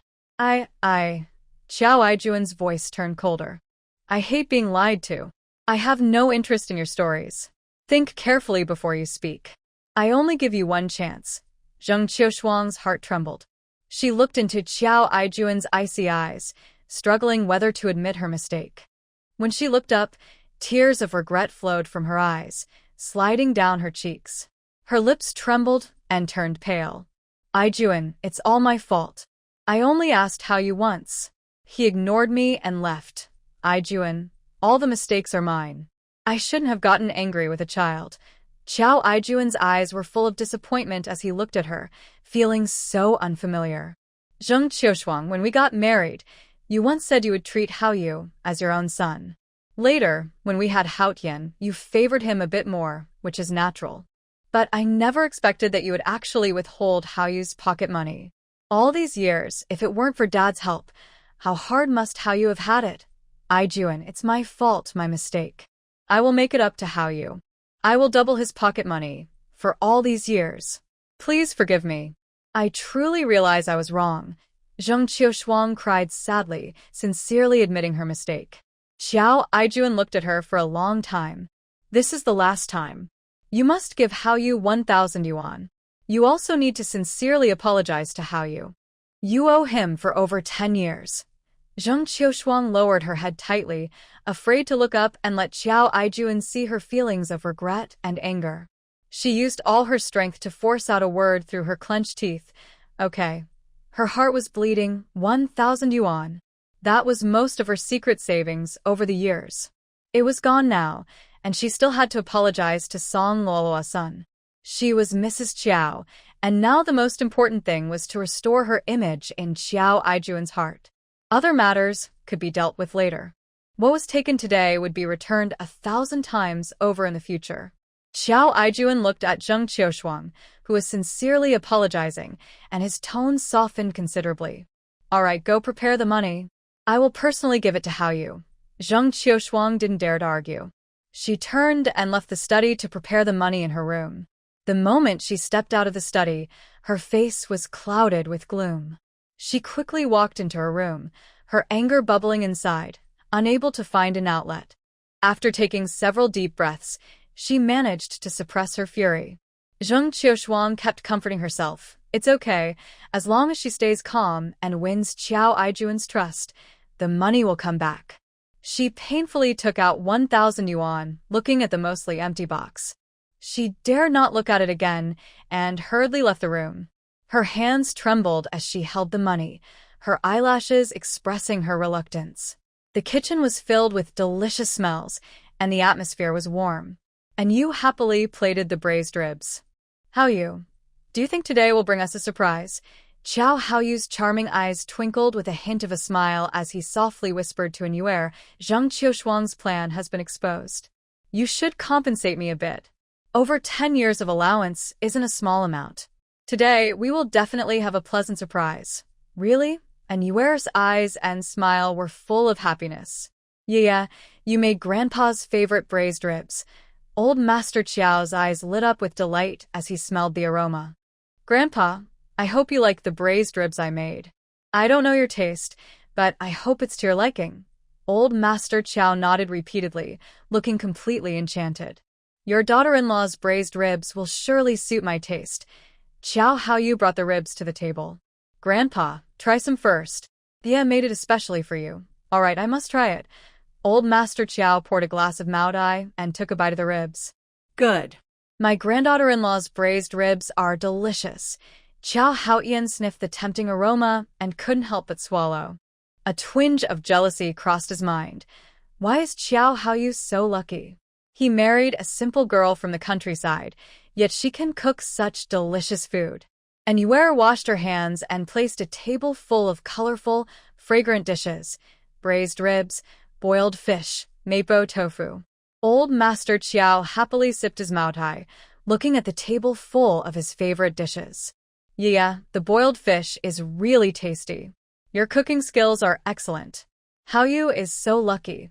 Xiao Aijuan and Zheng Qiushuang came side by side. It was obvious Zheng Qiushuang had just cried, her eyes red.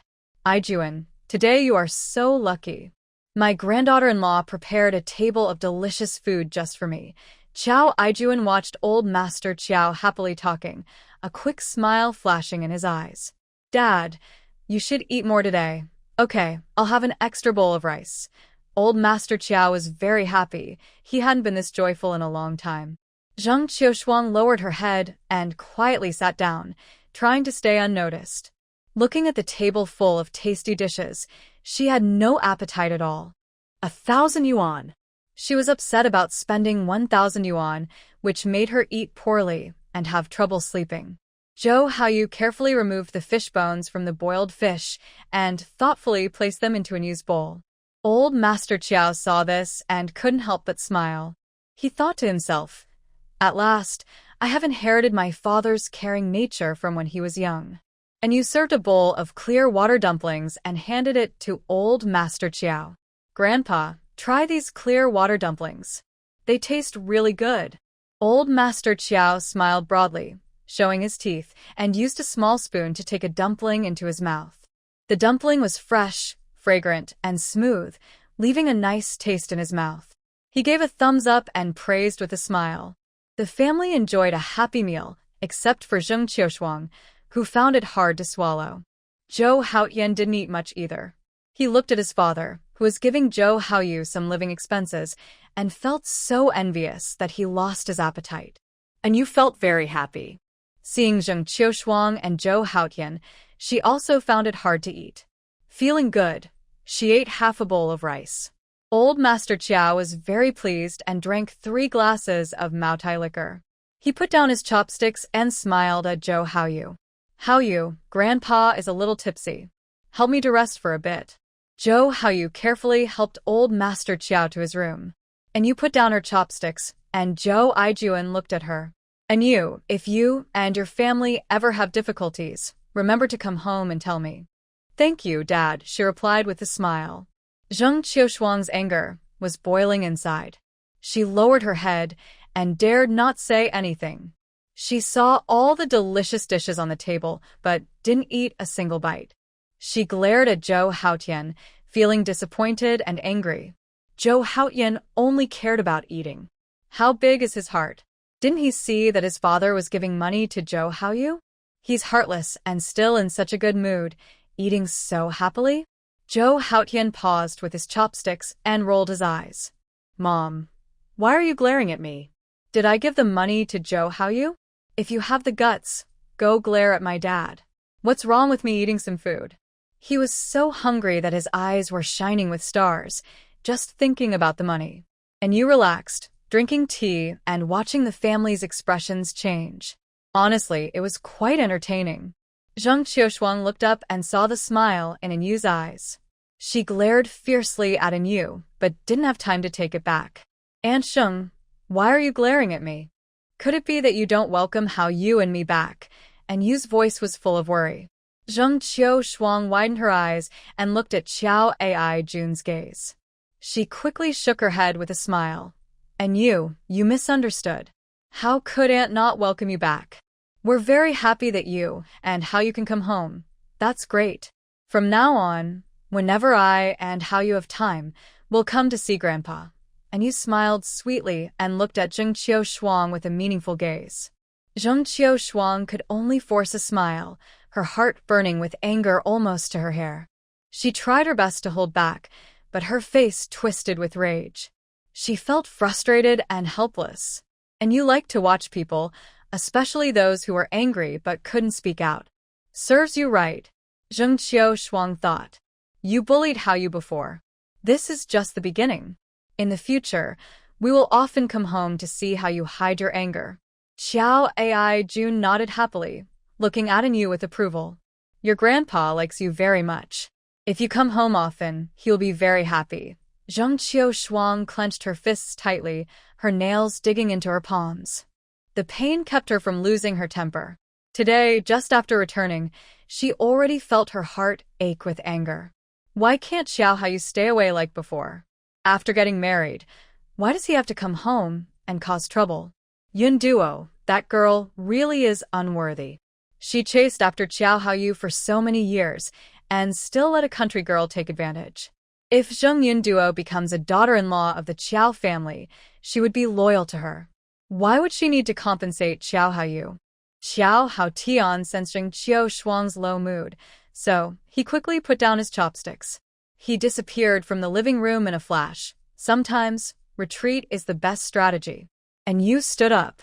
Dad, I'll tidy up Haoyu's room. We're staying at home today, okay? If you need anything, tell Aunt Zheng. If something is missing, go buy it. Xiao Ai Jun's voice was gentle. He couldn't remember the last time Xiao Haoyu stayed at home.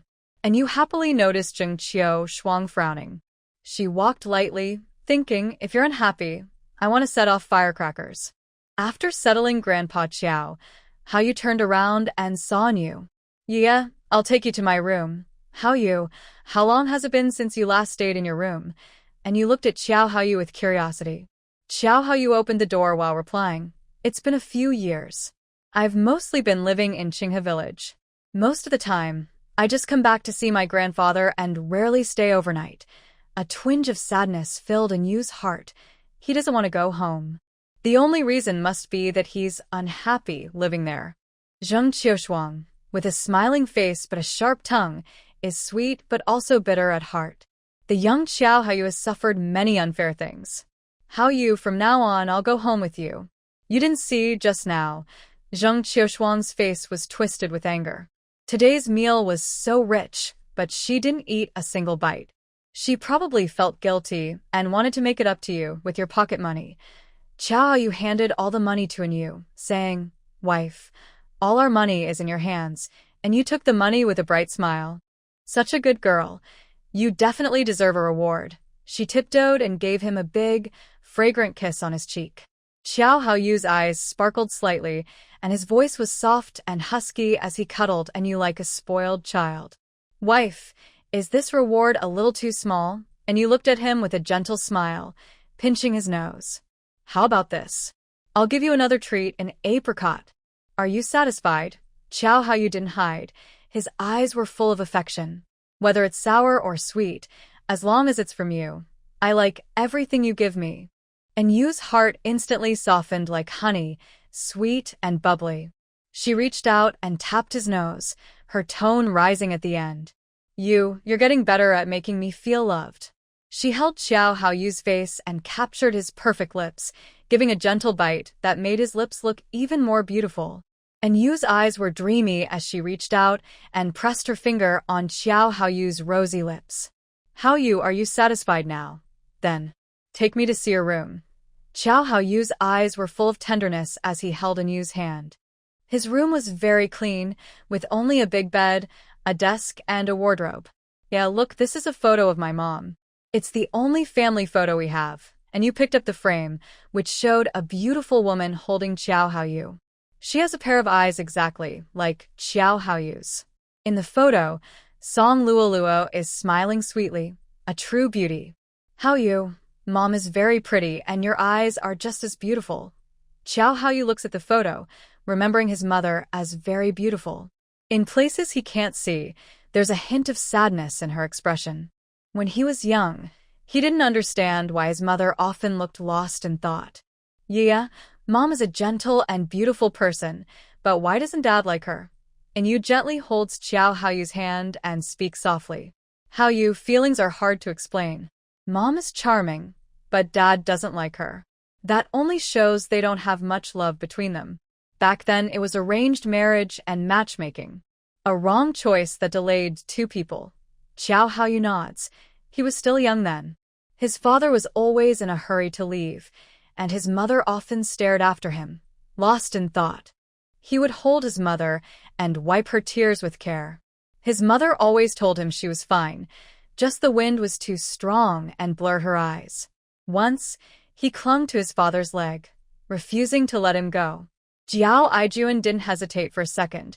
He picked him up and handed him to his mother. Take good care of him, don't cause trouble for me. He watched helplessly as Jiao Aijuan left, and that time, Jiao Aijuan didn't come home for half a year. Chow Hao-yu's voice was cold and firm. Whether I like it or not, a man should take responsibility when he marries someone. He owes my mother an apology. He married her and then ignored her at home. If my mother's life hadn't been so unlucky and she had married someone else, I believe she would be very happy no matter who she married. And you reached out silently to comfort him. Jiao Aijuan paused at the door, hearing what was inside.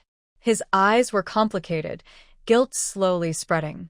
With a silent sigh, he left the room. His steps were a bit awkward as he went into the study. Jiao Aijuan lit a cigarette and drifted into thought. The bright smile of that girl in his memory, at some point, seemed to fade into sadness. He took out an old, yellowed photo from the drawer. The girl in the photo has long braids and bright, sparkling eyes. Luo, do you blame me?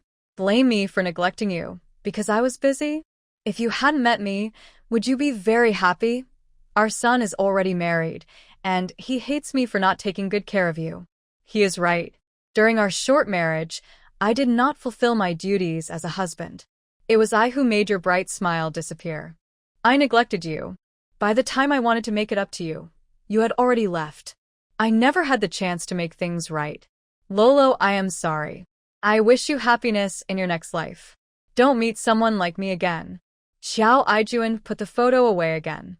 He remembered when Song Luo left. Xiao Haoyu looked at him with anger. I will never forgive you in my life. The cigarette in his hand burned out little by little. His guilt deepened. Many years later, he realized he didn't dislike Song Luo. He just didn't like the marriage arranged by his father. That night, Xiao Aijuan sat in his chair and couldn't sleep. His mind was filled with memories from the past, some he had deliberately forgotten. The night was very long. His eyes were dark and he looked tired. Zheng Qiushuang waited in the room all night for Xiao Aijuan. She was restless and anxious, like an ant on a hot pan. Xiao Aijuan, are you really angry? You said you didn't like Xiao Haoyu. Why are you so angry now? She went to his study to find him, several times reaching the door but getting no response. Xiao Aijuan's study was never open to her. Thinking about this, she felt jealous and heartbroken. In Xiao Aijuan's study, Song Luoluo could enter any time.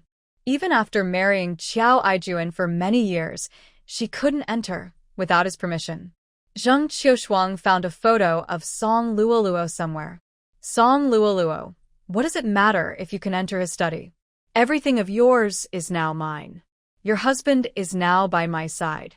I enjoy everything you used to have. If you knew, would you be sad? You were loved more than me since childhood. Your parents spoiled you unconditionally. I longed for a marriage I couldn't have, but you got it easily. Xiao Aijuan, the man I fell in love with at first sight, you married him so easily. I love to see your distress, your pain over whether he loves you or not. Seeing you distracted and crying makes me happy. As Xiao Aijuan becomes busier and doesn't come home, you become more suspicious. I just need to stir things up and say some ambiguous words. You will only chase after illusions, trapped in a cage from which you can never escape. The door was kicked open, and Xiao Aijuan looked at her with a cold face. Zheng Qiushuang, say that again. Zheng Qiushuang looked terrified and couldn't believe her eyes as she stared at Xiao Aijuan. Aijuan, how long have you been here? Xiao Aijuan stepped closer, his eyes filled with rising anger. Zheng Qiushuang, say again, why is Luo so sad and gloomy? I don't know. Zheng Qiushuang shook her head with a pale face, feeling very guilty. Xiao Aijuan moved closer and grabbed Zheng Qiushuang's chin. Zheng Qiushuang, it's because you said things that made Luo doubt and worry. Luo is your friend. How could you be so mean-hearted? Because you said things that made Luo cry every day. Zheng Qiushuang seemed to be shocked and started to cry hysterically. Luo, she has been gone for so many years, but you still remember her. Are you pretending to be deeply emotional for someone? It was you who stayed out all night back then. That's why Song Luoluo became suspicious and thought you had someone outside. She didn't dare ask you, afraid she couldn't handle the truth, so she had to suppress her feelings. Do you know? Song Luoluo couldn't sleep night after night. She counted sheep all night waiting for you. Song Luoluo counted sheep all night long. Xiao Aijuan's heart felt a sharp pain. It turned out that Song Luoluo was suffering so much back then. All her pain was caused by him. Helpless, she cried all night, counting sheep, waiting for him to come home. Whenever he returned, Song Luoluo would be all over him, caring and asking about him, her eyes never leaving him. He didn't know how to respond to her warmth and instinctively wanted to escape. Xiao Aijuan liked freedom and disliked being tied down. He was even more afraid to face Song Luoluo's resentful eyes, so over time, he didn't want to go home. Zheng Qiushuang looked at the pain in Xiao Aijuan's eyes and became jealous and crazy.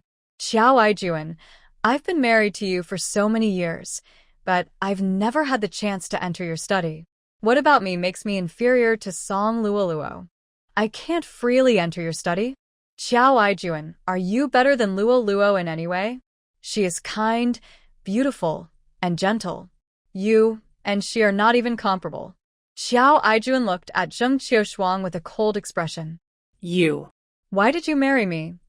Tears started to fall from Zheng Qiushuang's eyes as she looked at Xiao Aijuan in pain.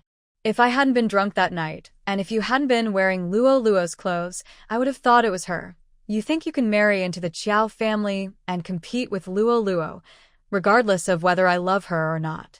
She is my legally married wife. Why do you think you can compare yourself to her? Zheng Qiushuang shook her head wildly. That's not true. That's not true. Are you saying that you married me because you liked me? Xiao Aijuan's eyes were full of disgust. Like you? Who gave you that false hope? If it weren't for that wrong night, you wouldn't be Mrs. Qiao. Zheng Qiushuang laughed and cried at the same time. Song Luoluo is right. Xiao Aijuan, you really have no heart. You have no heart at all. I gave you twins, and even if I didn't contribute much, I worked hard. You're just a cold-blooded animal, a block of ice with no feelings. Qiao Aijuan's expression was complicated, and his voice was emotionless. Zheng Qiushuang, if Mrs. Qiao has many complaints, we can get a divorce. Divorce? Qiao Aijuan, you're dreaming. Don't even think about it. Suit yourself. After saying this, Qiao Aijuan left the room. Zheng Qiushuang sat on the ground in a mess, tears blurring her vision as she watched his back disappear. Song Luoluo, you've been gone for so many years. Why do you still leave such a deep mark on Qiao Aijuan's heart? I will never divorce in this life. Who knows who was truly trapped by the schemes back then? She has endured more than 20 years, deeply feeling Song Luoluo's suffering. No matter how hard she tries, she can't get Qiao Aijuan into bed. She has a husband, yet she lives as if she is none. Zheng Qiushuang's hand holding the photo of Song Luoluo trembled uncontrollably. Song Luoluo, are you mocking me? Are you feeling so proud right now? I'm even more miserable than you. You smile so brightly, so brilliantly. Zheng Qiushuang reached out to tear the photo apart. Qiao Aijuan returned to the room, snatching the extra photo from Zheng Qiushuang's hand. The photo showed Song Luoluo smiling brightly, with a faint dimple at the corner of her lips. Zheng Qiushuang reached out to grab it. Give it back to me. Return the photo. Qiao Aijuan carefully hid the photo. You don't deserve to have Luoluo's picture. She doesn't want to see you. Jealousy flashed clearly in Zheng Qiushuang's eyes. She decided to burn all the photos of Song Luoluo in the album later. She also planned to burn the diary book. When Song Luoluo left, she asked Zheng Qiushuang to give the album and diary to Qiao Aijuan. Seeing Zheng Qiushuang's strange expression, Qiao Aijuan felt suspicious.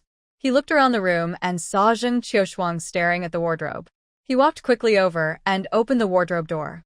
Zheng Qiushuang's eyes widened, and she hurried to grab something. In a hidden corner, Qiao Aijuan found a box. Don't open my box, Zheng Qiushuang said nervously. Qiao Aijuan ignored her and opened the box. Inside was another small box. This small box looked familiar. He remembered it belonged to Song Luoluo. His hands trembled as he reached out and picked up the box. Zheng Qiushuang sat on the ground, watching helplessly as he took Song Luoluo's belongings. Qiao Aijuan went into the study and took a few deep breaths to gather courage. Then he opened the box. Inside, there was a simple collection of items, an album and a diary. He reached out and gently opened the album. In that moment, his eyes froze. The photo showed Song Luoluo happily leaning on his shoulder. Memories flooded back. This was a wedding photo of them. At that time, Song Luoluo's eyes sparkled with joy, looking at him brightly, with a happy smile on her lips. More than half of the photos were of him. Qiao Aijuan touched each photo, confusion appearing in his eyes. When did Song Luoluo secretly take these photos? He didn't know. He took the photos out of the album to see the dates clearly. He didn't expect that on the back of the photos, there were elegant words written. Why don't you want to come home? The one I like. Still missing you very much today. Qiao Aijuan's heart felt heavy, like a big stone pressing down on him, making him feel uncomfortable. He carefully examined each photo, reading the words written behind them. Sure enough, just as he expected, each photo had delicate handwriting on the back. Words that made his heart ache. I miss you so much, Qiao Aijuan. Thank you for the gift. I am very happy. Qiao Aijuan, can you spend more time with me? I even drew a little sad face. Qiao Aijuan, do you like someone else? There are some blurry signs. His hand touches the blurry spot, and in his mind, he pictures Song Luoluo writing and tears falling down her face. A little pain and sadness spread in his eyes. He feels sorry for the always smiling Song Luoluo, because he has become so humble and anxious. Luoluo, why didn't you tell me back then? Qiao Aijuan covers his chest, feeling a dull pain there. Suddenly, there's a knock on the door. Dad, Grandpa asked me to call you for breakfast. Qiao Haotian's voice is heard. Qiao Aijuan sounds annoyed. Don't bother me. Qiao Haotian touches his nose in confusion and mumbles to himself. What happened so early today? His mother isn't opening the door, and his father is in the study? Old Mr. Qiao frowns. noticing that Xiao Aijuan and Zheng Qiushuang are not there. Hao Tian, where are your dad and mom? Xiao Haotian shakes his head. Grandpa, they said they don't want to eat. My mom is in her room refusing to open the door, and my dad is in the study. Old Mr. Qiao rolls his eyes. Eat or not, it's up to you. Xiao Haotian sits down and eats a steamed bun for breakfast. Xiao Haoyu peels a boiled egg for Grandpa Qiao. Grandpa, eating an egg is good for you. Grandpa Qiao smiles happily. You're such a caring boy, still thinking of me old folks. And he watches Grandpa Qiao with a smile. Grandpa, we're going back to the island today. You need to eat well and rest well so you stay healthy. When we have time, we'll come back often to see you. Grandpa Qiao nods with a gentle smile. Don't worry about me. I am in good health. Qiao Haoyu, and you leave the Qiao family estate. Haoyu, why do you think that person didn't have breakfast? And Yu's eyes are full of curiosity. They probably had an argument, but I don't know why. Qiao Haoyu knows that Xiao Aijuan hates being lied to the most.